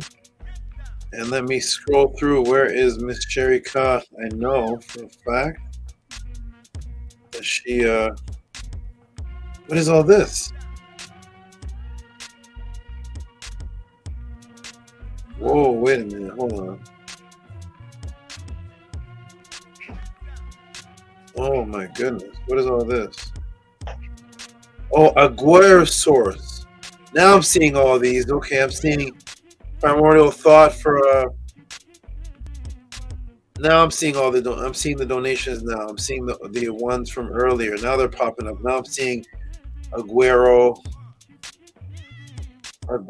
Green, Aguerosaurus. Now I'm seeing okay.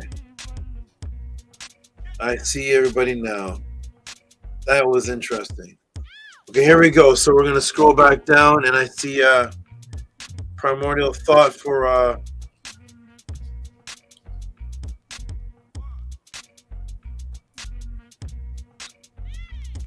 Primordial Thought for 3 Meta classes. Nice. I see this.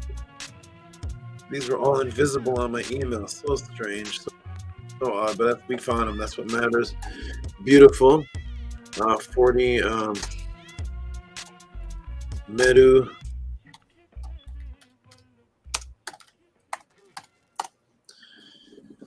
What is this? 62, 63, 64. Okay. Give Primordial Thought some big noise, please. He has 3 Meta classes. Then I got to step away for just a moment after I do this. Give Primal Thought some big noise. 62, 63, and 64 Meta classes.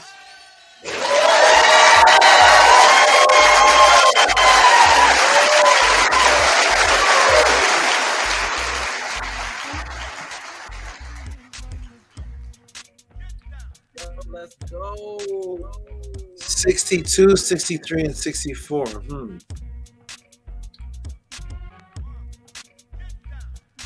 I gotta make another folder. These classes disappear, it seems. Let me see. 62, 63, and 64 have vamoosed. Let's see. 62, 63, and 64. I can't. Scribe, go ahead and send me 62, 63, and 64 again. They are disappeared from my files. Okay, everybody, I'm going to step away for just a moment. I shall be back. Peace and love. I'll be back in a moment. All right, me too. I'll be back.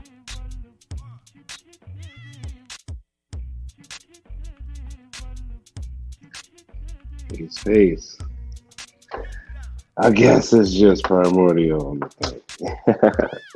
Peace and love, everybody. Appreciate all the support, all the love. To the great SABA, we appreciate him most definitely. May everybody continue to support the Tehuti podcast, which never ceases to fail. We're definitely grateful for our great SABA Tehuti Amun-Hotep Ra. Appreciate all this effort he's putting in, even though you feel like his eyes is failing him. It's hard to see, hard to stay up. I can only imagine how active he is on a daily basis. So peace and love to the great SABA. I can't see the chat right now, so just to offer everybody for continuing to support. It's just wonderful to be here. It definitely gives me plenty of energy and definitely motivates me to continue to grow every day within the teachings of our ancestors in the Tiru.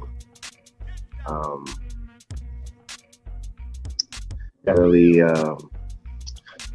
SABA definitely reveals what consistency is, and it clearly benefits one's existence. And if SABA wasn't consistent, we definitely wouldn't have what we have right now. So that's a wonderful example to teach not just everybody, but just myself, is what I've observed. And I appreciate the great SABA for his consistency and his and just echoing my art and continuing to be who he is.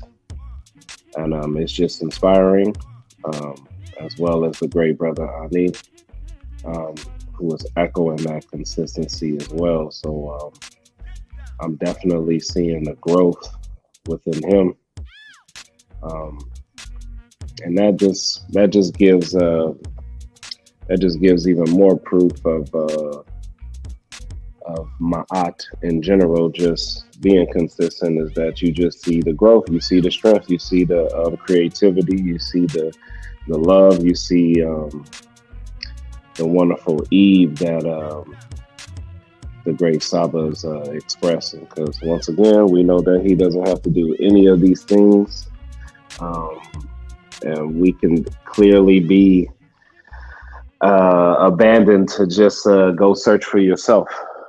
So to the great SABA for what he's creating, and I'm definitely grateful for that.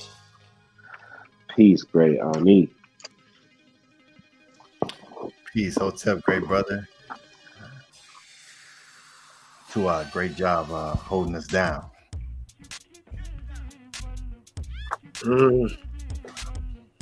Okay, peace. What do you say, Scribe? Primordial was holding us down? Yeah, getting for that. That's what I came into. Yeah. Thank you, Primordial, for holding us down. I don't know what happened, but thank you for whatever happened, whatever he's talking about. Filling the air, speaking while you was out. I stepped away for a second too, and the great brother was here speaking on your behalf. So he did an excellent nice. job. And what? What did he say? What else he said? Did an excellent job. Thank you, Primordial. I appreciate you, good brother. Thank you so much. Thank you so much. Okay, wonderful, wonderful.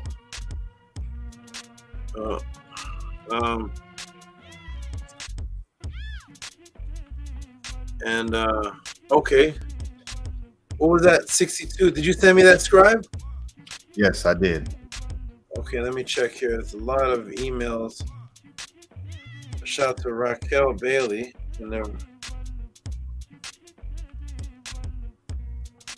Raquel. Raquel, you need to come. Okay, we'll get to Raquel in a moment.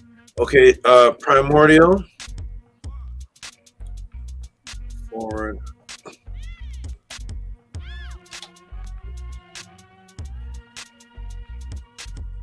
There's one.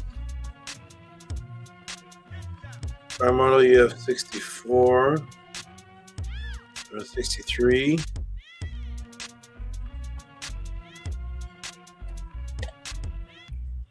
Oh my. You have 64. And so you have 64, 63. And forward you have 62. Primordial. There you go, Primordial. You have them all now. Oh, now I see King Lemur Productions. Okay. Now I see King Lemur Productions. I have you now. Okay. Let me go ahead and make a new folder for these because so strange. So strange. Okay, we're going to go to oh, no. Where'd it go? Uh-oh. Message sent. Oh, no. What just happened? Okay. 64, 60. Okay, good. I got it. Okay, let me fix this, everybody. I'll be right. Let me fix this right now. Move to what? I'm going to move to create new. Medu 3. Okay, I got it. I'm going to fix that. Fix this. Move to Medu 3. And one more. Move to Medu 3. And hopefully this should keep them all. Boom. And now shout out to the sister here, Raquel. Oh, okay. Okay, I see the question now. I see the question.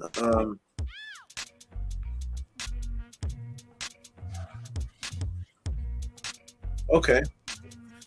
Good question. Good question. We're going to put this in the question file from Feb 10. We're going to give a shout out to a brand new person here, Raquel Bailey. Shout out to Raquel Bailey for sending in this question. Shout out to you for being a new donator, a new student of the pod class. And this is a question here about depression, anxiety. Is it spiritual or mental? Shout out to Raquel.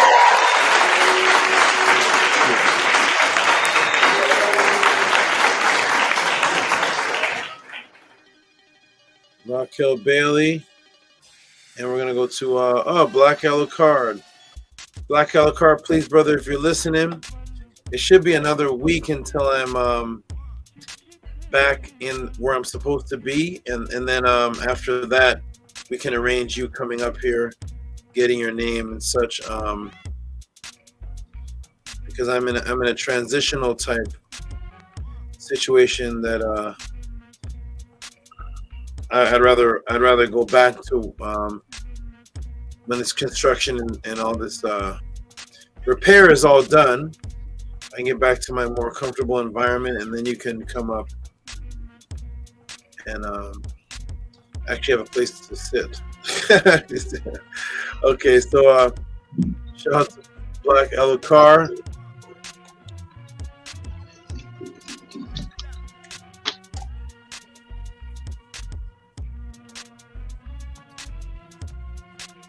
Okay.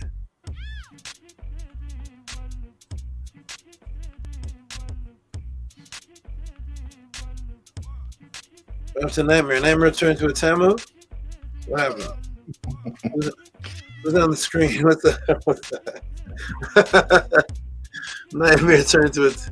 There he is. Okay, here he Yeah, what was that? Zuckerberg? Zuckerberg? Okay. All right. Shout out to Black Alucard, Planet X tip. Oh, Planet X tip. Tip for Planet X. Give him some clan claps. That's right.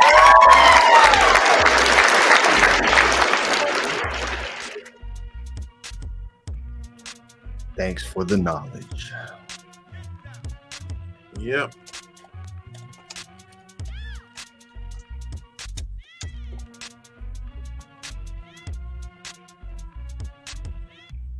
Was it continuously showing this, or did it show my folder? No, it's just showing the support. Oh, very good. Something changed. Wonderful. That's how I want it. Okay, let me see if I can do that again. Let me see. Annie Pata, class question. Part 2 of the synchronicity. Ox effect, men under class.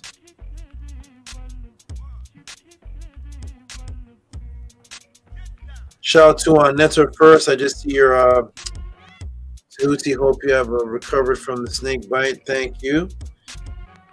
I appreciate that. I can't really read a bunch of these emails, but I see the title is that portion, so thank you for that. And now, who's this? Oh, 80 Thieves. Okay.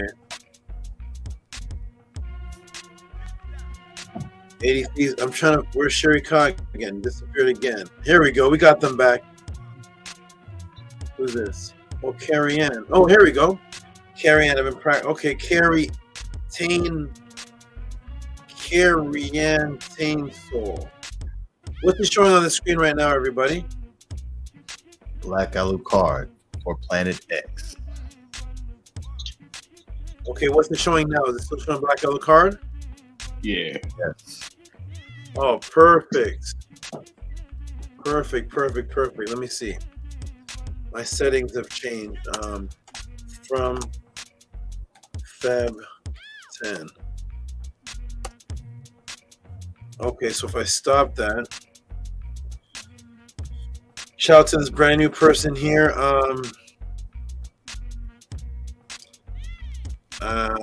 Carrie Ann.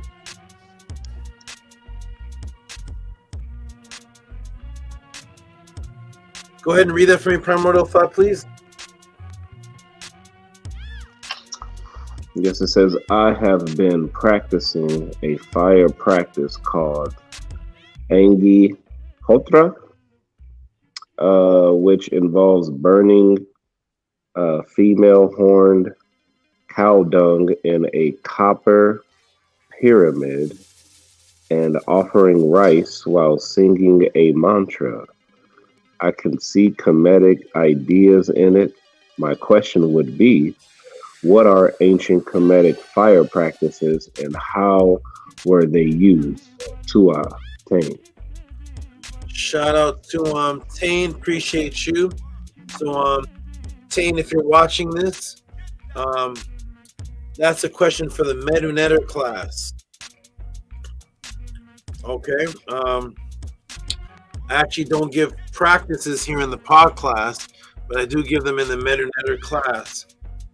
So this question can go towards the metadata class, and then you can send for a copy of that class or come in live, and I'll answer for you live. But as far as actual practices, no practices are given for these free onlookers in the Tehuti pod class. Those are for private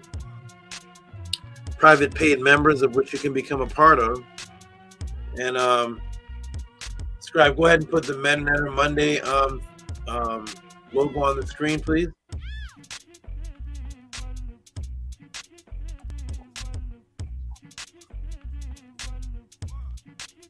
So that's where you can find out about the MetaNetter class and get a copy of that. When I can answer this question, it will be there. It actually won't be in the pod class. Okay, if you're watching this, peace and love.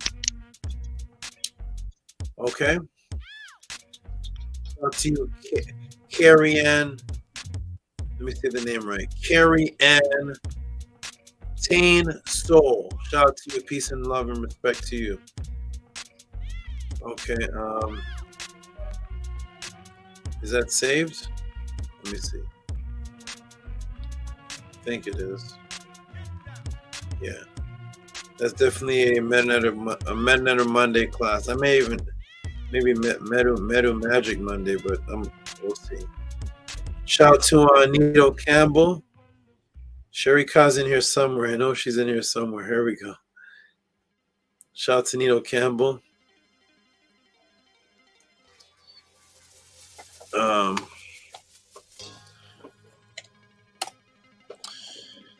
Nito Campbell, dedicated. As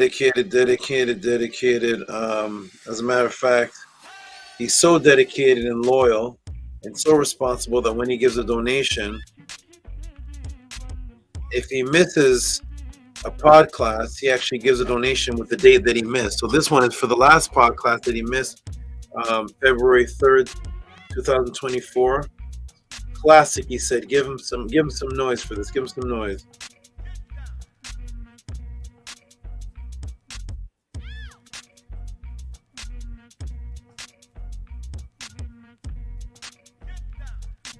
Oh, sorry, my mic was muted.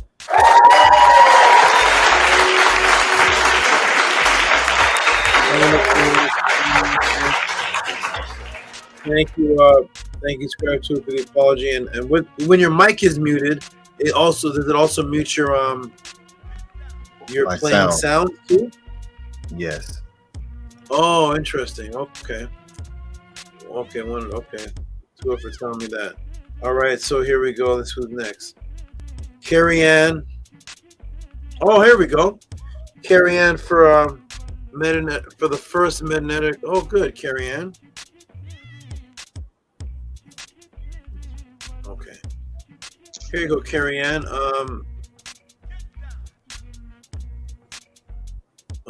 Carrie Ann DR. Okay, let me go ahead and do this. Thank you. Just hold a second. 45 Medu sent. Okay, good. Yes, I remember talking to this brother. I think Carrie Ander. Is anything on the screen, gentlemen? No. Okay, shout out to Carrie Ander for standing for his first MetaNetter class. I'll give him some hand clap for that.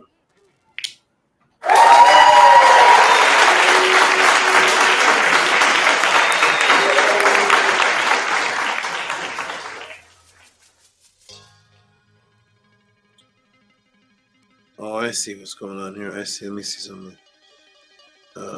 Menu classes. I hope this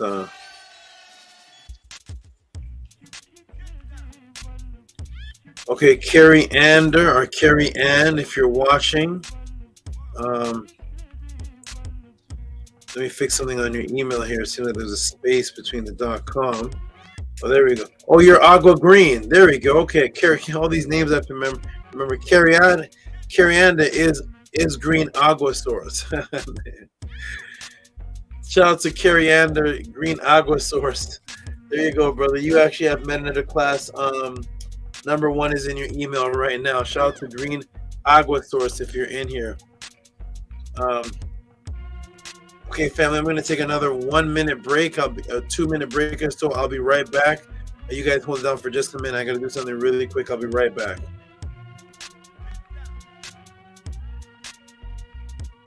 All I'm offering is the truth, nothing more. Primordial Thought 9. What'd you say, good brother? No, I said I like when he plays that part right there. Oh, yes. All I'm offering is the truth. Hey, I heard that in the Discord you went ahead and dropped a little coming soon little track, man. We waiting on that. That was fire. Yes, I'm cooking. I have some announcements during my my class tomorrow, or for some people tonight or today. We're in the Sunday study guide class. Tefram Kim Ma'at will be reading some more literature, and then the following week, the 18th, I'll be giving a class, and during that class, I'll give an announcement, a very special announcement. So, yes, for those of you who are in the Discord, I posted just a quick snippet. I think maybe 40 seconds, 50 seconds of some. Little Apple Music. That little Apple Music play. Yes. Yeah, there's some heat being man, I got some things that I'm working on for you all. Some fire. So yeah, I look forward to the announcement, and you know, keeping these tones coming.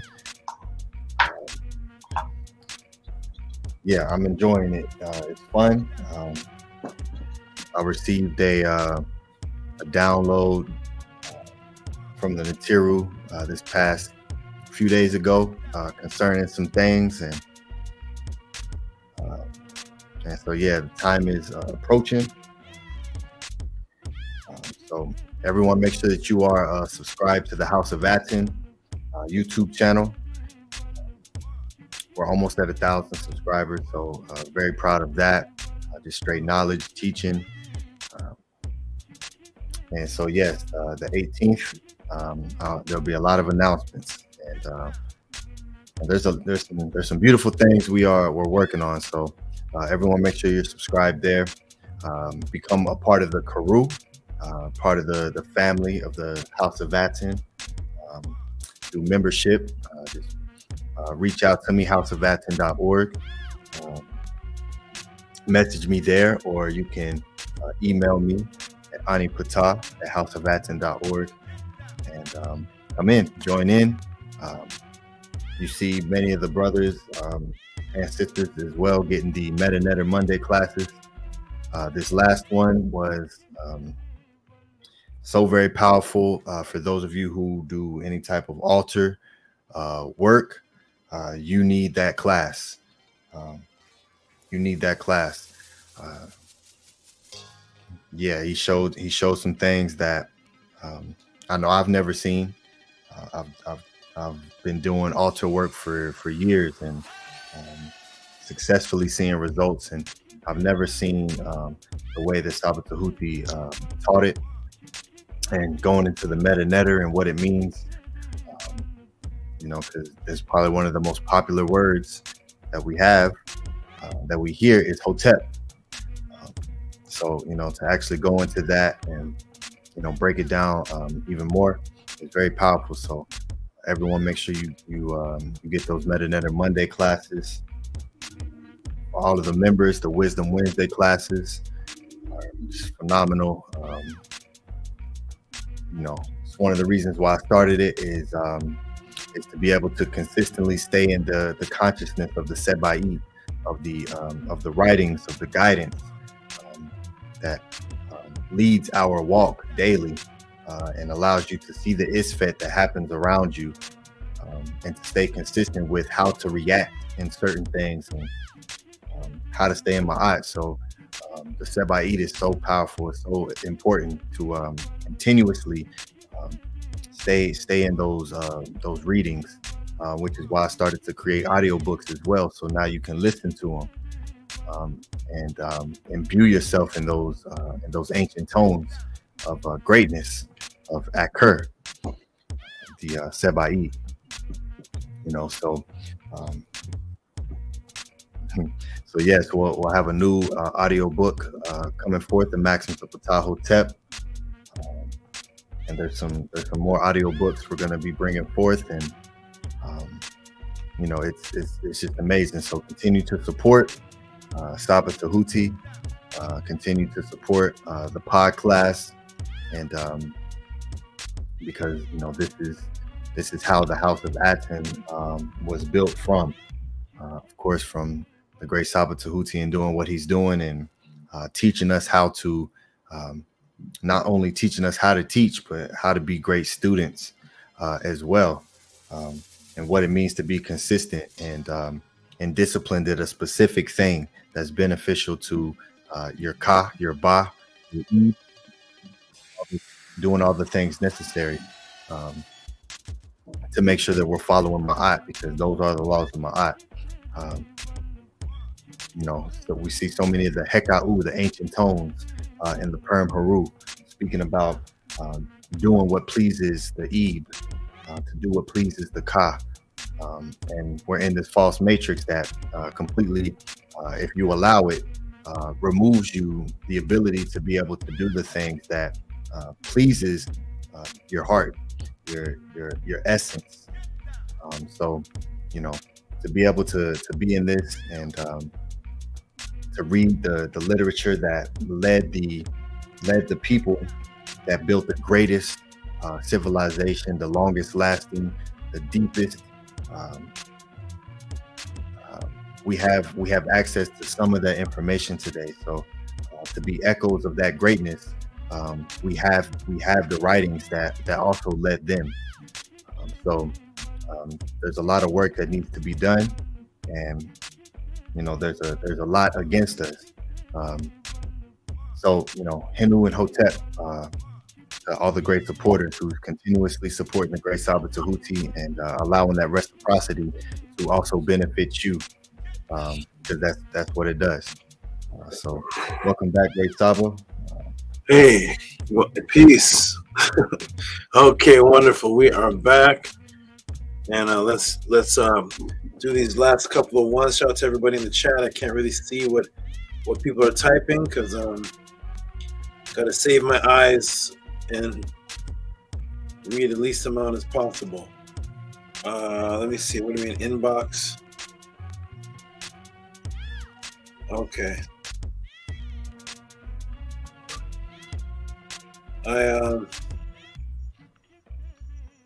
You should have Kamunzi. I am Kamunzi should have gotten the class. Let me see. Is this right? Who is this? Oh, this is another one. Another email. Okay, I'm gonna send it here. This is for Internet Class 2.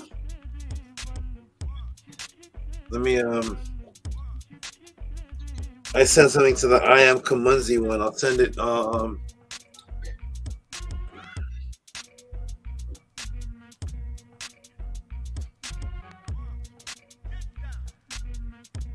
this is from Internet Class 2. Scribe, see in the room if he it says Internet Class 2 in the email. What is this? Is it right? Yes. I haven't seen I am Kazani in the chat room. Okay. I'm gonna go ahead and send him Internet Class number 2. I thought it went through, but maybe it's an older email I have. Let me see if this Oh, there he is. He says, class 3, please. Oh, class number 3. Okay, got it. All right. Oh, thank you for clearing that up. And so here we go. This okay. It says your name, so this would be right. Now you have the class. I am Kazuni. Now you have the number 3 class to that email right there. Wonderful. There you go. I'm gonna delete that.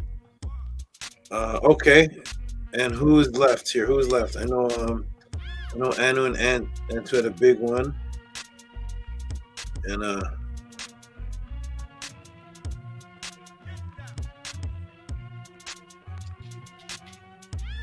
is Minty Hotep in the room? Shout out to you, Minty Hotep.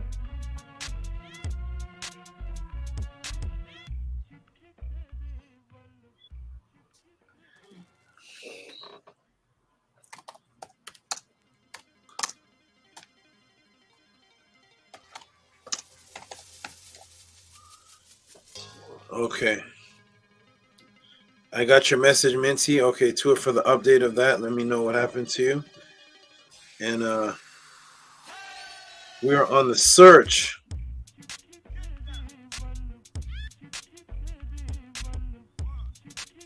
Let me go to the next page.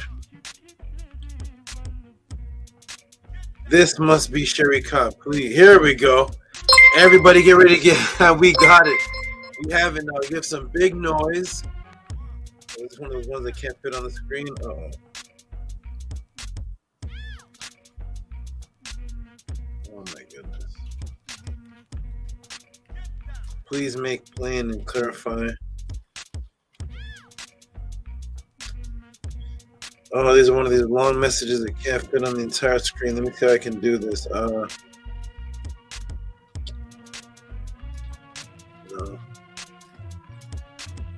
Okay, I'm gonna do it like, oh boy. Shout out to Sherry Ka. I'm just gonna, oh man.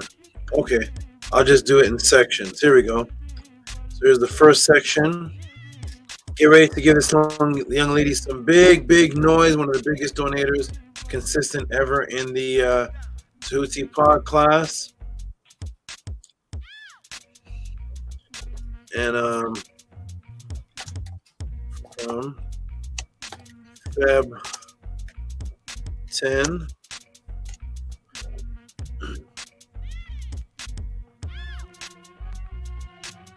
I'll do this other one here.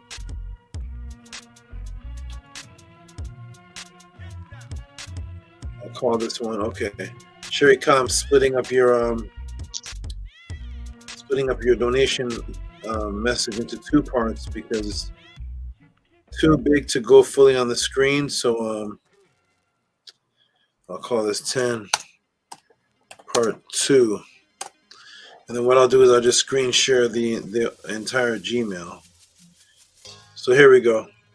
All right, everybody, shout out to the wonderful Sherry Ka for this great donation right here.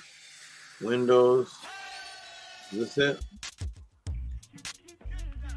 Entire screen. Give Sherry Ka some big noise. Here is that on the screen right there? Yes. Okay, go ahead and read that for me, Scribe, and I'll scroll down as you read. Okay, it says, Tehuti receives plenty attention among the NIBIRU, yet never is discussed how his mates support him. The time has come for the world to know the female scribe, Seshet. As a woman, it's powerful to understand why scribing is associated with an Aturk, although men were the scribes. What does Seshet power express in a person, and how does it complement her mate Tehuti? Some see her crown as marijuana leaf of all things. Please make plain and clarify to you. Okay, and she gave $72, I believe one of the biggest, if not the biggest so far. Give some big noise, all kind of noise to her right now. Massive noise. Shout out to Sherry.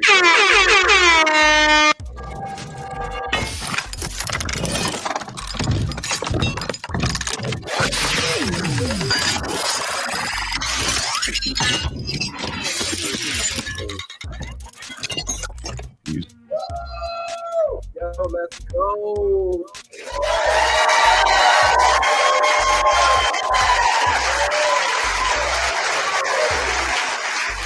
Wow.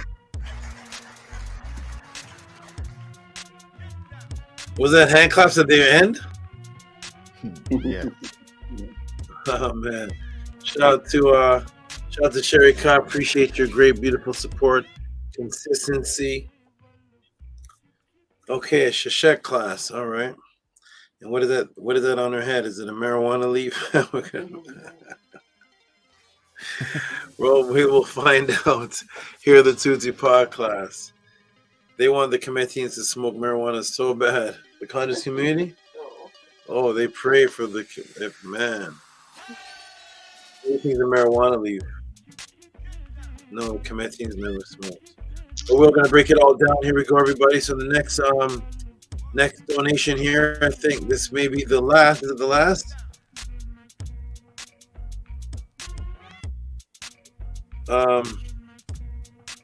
Aguera Green, did you get? Oh, that's Tane. Tane is Aguera Green. You got it. I would like to amend the class. Let me delete that. And this one is amended class Monday. I'd like to start learning amended class. $20. Okay, I believe that's already sent. I think that's it, everybody. I think that's it. Let me go to the top. Refresh. I think that is it.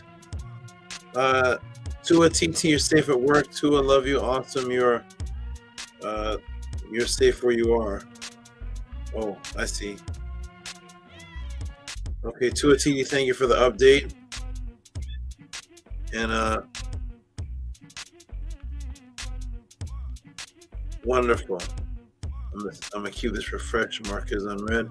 Okay, everybody, that is it. Everybody, we have gotten all the donations from the Tutti Pod class. Primordial Thought, read this for me right here, please. It says from Green Aqua Source, I am in the class. Lovely to be her.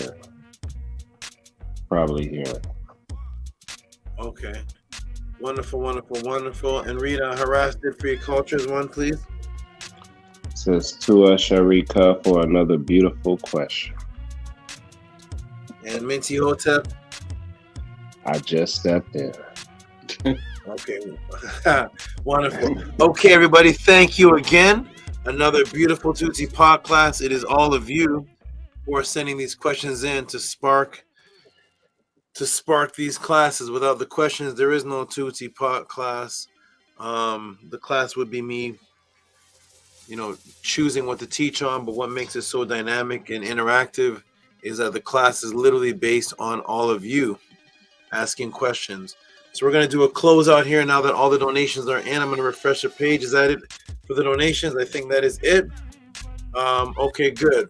We're going to do a little closeout. So Scribe, Primordial, and then Nightmare. Each of you can have some closing words for about a minute. We'll do the affirmation and close us out.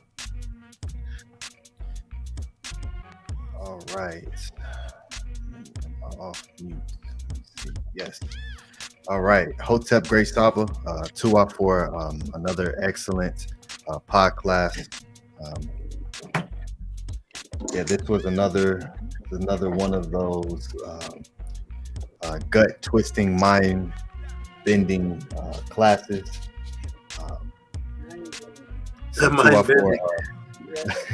Tua for everything that you are doing outside of the pod class, to be able to be here with us as you are. We appreciate and love you. To all the great supporters who send in the wonderful questions and support for all of going back and watching any of the previous classes and showing support from that. To for leading by example in that way. to show people what it means to give appreciation to that which you appreciate. So Tua for that. This is beautiful. Another synchronicity that's happening with the classes is my next Scribal School class was going to be a strictly female Scribal School class. So that's beautiful. So Tua Sherika for bringing up the question about Sachet. What's that? I'm sorry to cut you off. I'm sorry to cut you in. Annie, what's that? Your next Scrabble School class? What is that? Your next class Sunday?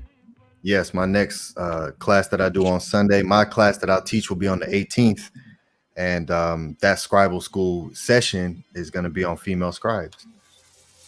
Oh, nice. That's what you call the session. Yes. Okay. Yeah. Okay. Your next Scrabble School class on the Sunday. Gotcha. Okay. Beautiful. That is another synchronicity again. Interesting. Okay, continue. Thank you, brother. Yes, thank you. Yes, may you all have a fantastic night. Join us in Sunday school, Sunday study guide class today, tonight for most of you. Going to be reading some powerful literature from the ancestors. So with that being said, Hotep Ma'at, Sekim Im Arit, Murder Ka'ah, Semu Hatu Natiru, Pert in Hetep. I have obtained the power to do what pleases my Ka. May the hearts of the Natiru lead me. I come forth in peace. Hetep. Wonderful, beautiful words and adoration and beautiful update on the synchronicity and appreciation. Thank you, Scribe. And on to you, Primordial Thought. Let's hear a couple closing words from you, good brother. Peace and love to you, great SABA Tehuti Amun Hotep Ra. Tua for surpassing the challenge today. I appreciate you for talking to me.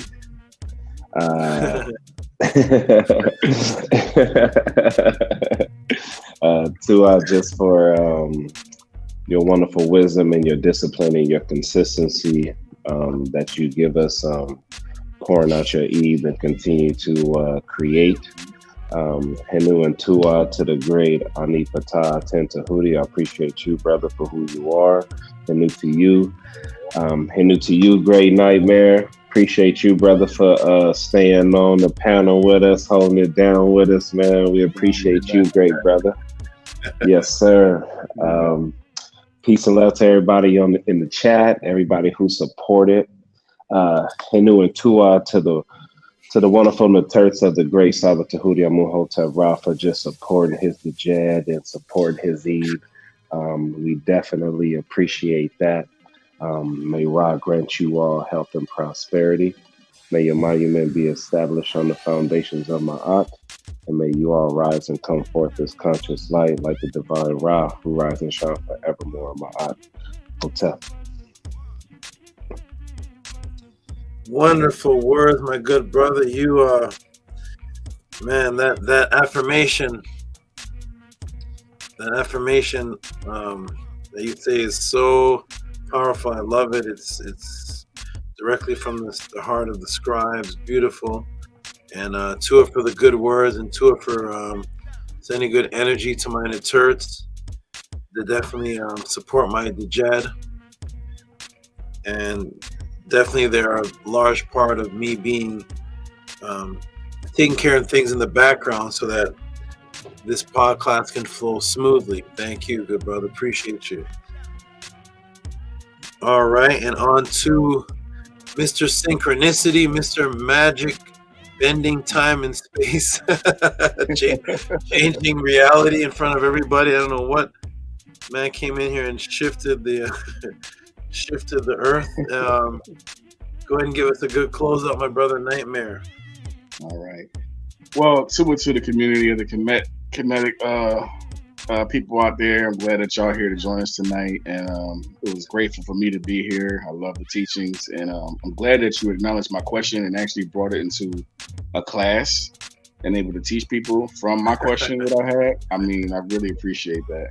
You know, that really made me feel good in my heart. So I feel at home. I hope everybody else feel at home, and we just keep the ball moving.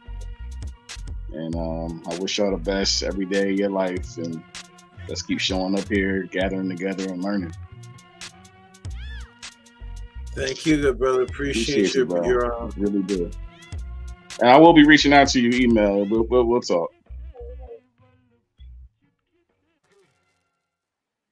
You said say the last part again. It clipped out. What'd you say? I said I'll be reaching out to you in email. I'll talk to you about some other things. Oh, you said you reach out to me in email. You talk to me. Okay, clip.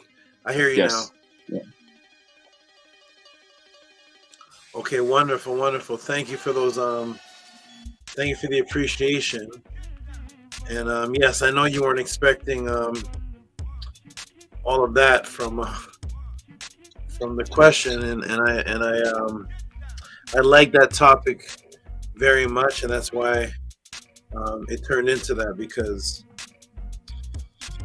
a lot of people are seeing that, and I don't hear anybody in the conscious community addressing that topic at all. Two sons, and what are they seeing? So it's just leaving everybody in limbo, like as if, I mean, Right. how long can the community keep talking about, look at the big lips, the Egyptians were black, they were black, they were black, they were black. And, okay, what else is happening in the world? So that was a great question you asked, and many people benefited from it. I'm glad you are greatly appreciated, my good brother. Oh, yes. Yes. Okay, so we're going to close out now with the affirmation. And let me see something here. Something is man. Oh, I got it. Okay, this was where. Let me fix something here really quickly. Hey, then I'll great do the stuff. affirmation. I see now. Yes. Are we still good for tomorrow? Tomorrow, yes, we can do it in the morning, or in the morning. I'll be functional by about 11:30, 11. I'll be functional. So all right, 2 yes, we'll definitely have that talk. We'll definitely have that talk tomorrow. Let me see if I can find something here really quickly. And I wonder if it's not registerable. I got it. It's not registerable. Okay.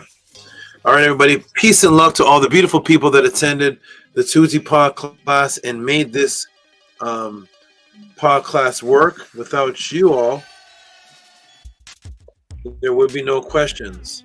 Without the questions, there's no pod class. With the dynamics that we have it, I'm very, very, very, very, very happy right now at this point in my life to see so many people interested in what it is that I was cast out of groups and organizations for.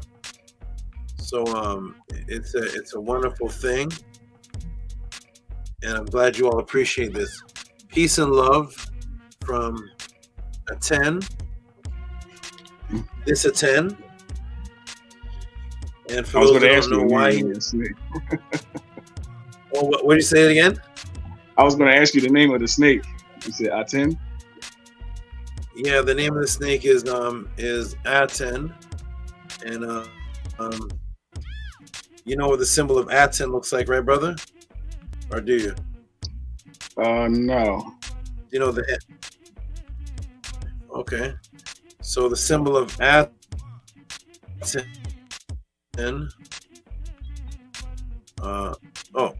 Something's happening here. My computer is doing. Okay, here we go. So the symbol of. Let me expand this. So for those who don't know, we're called the House of ATTON, and the symbol of ATTON is this symbol that you're seeing right here. This is the symbol of ATTON. And it is the sun with the arms coming down, and the ATN, which is the name that has several meanings, and one is a reflective mirror, and it represents a microcosm. I've done many classes on that, but this is the ATTON symbol, the Ankh and ATTON symbol.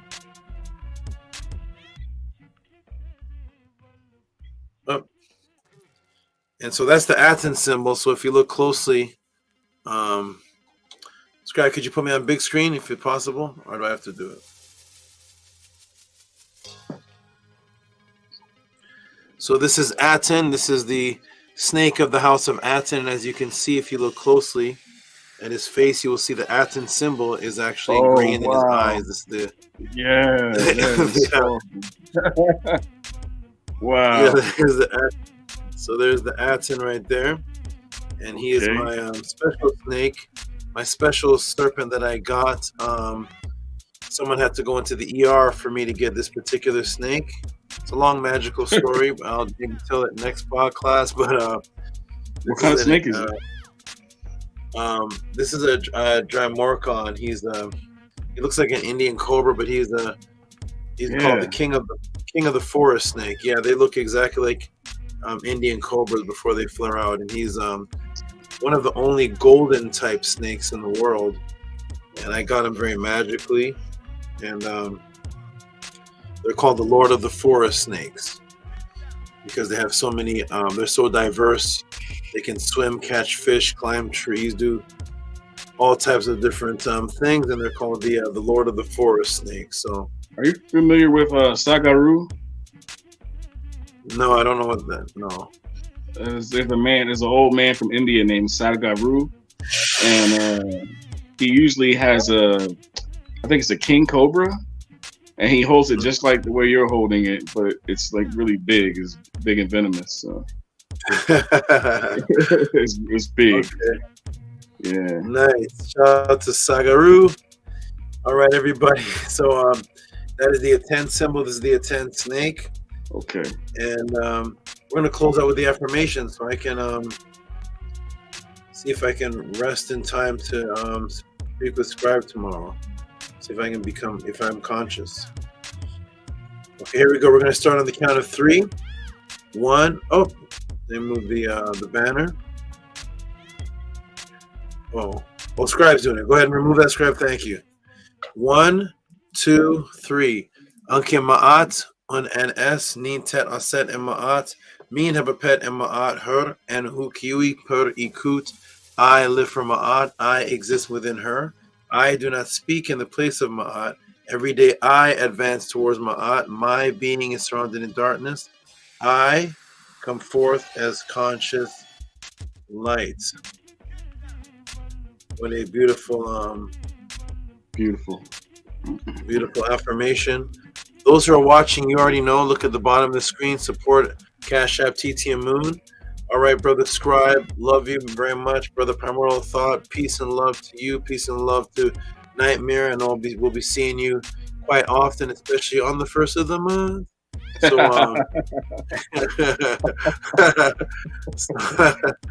see you all, and we'll be seeing you all throughout whatnot, all throughout the week. Also, do you know about the Sunday classes that my students hold? That he was just talking about? No, I don't. It's going to be 18th, you said? It's on Sundays, tomorrow at 5 p.m. And Scribe, you can put the link in the room. He can there's a link, and you just click on the YouTube channel at right around 5, and the brothers are there teaching. I'm not going to be there. It's the brothers. Each of them have a day where they pick a topic and to discuss, and it's a place for the family to come to and talk. I'm there watching in the background, but I'm not on the screen or anything.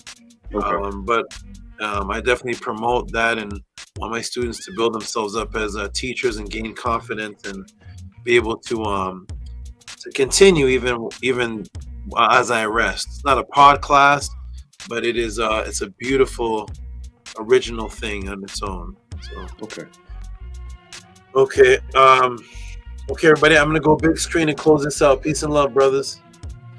Peace and Peace love. And love to you too. Peace and love, great stuff. Okay, wonderful. Peace and love, everybody. And okay, what a wonderful, beautiful podcast. My eyes are turning into Mia's eyes from Talk to Me. I need to go to sleep. Pupils are getting big. It is time to rest. Shout out, peace and love to all the beautiful people in the room. Nook Panook, harassed with the black hearts, harassed with these comments. Oh, I like that, Lord of the Forest. She harassed you fast with the responses. Lord of the Forest, that's what it's called, Lord of the Forest. Affirmation, harass. Peace and love to everybody. Who is this? Netter first. I can't see what it says, but I think it says Kiki. Shout out to everybody. Green. Okay, so I will contact you there. Wonderful. Beautiful. Yes, keep in contact. Send donations, send support. You all know. You all know what's happening. I don't have to keep repeating it. Cash App TT Moon, though. PayPal Rocky SV. What a beautiful, beautiful, beautiful, beautiful podcast this was. And next week will be the same thing. Catch you all. Peace and love to everybody that stayed up long with us to go through all of this and absorb all of this mind-blowing information. You all are wonderful, beautiful. Peace and love to shout out to the new brother Nightmare. He says to everyone for showing up. Peace and love. It's supposed to be love to everyone, maybe live. Love to everyone. He corrected it, love. So to everyone for showing up. Peace and love to everyone. Nook Panook Panook with all the beautiful comments and Metter Netter. What a beautiful day, everybody. Okay.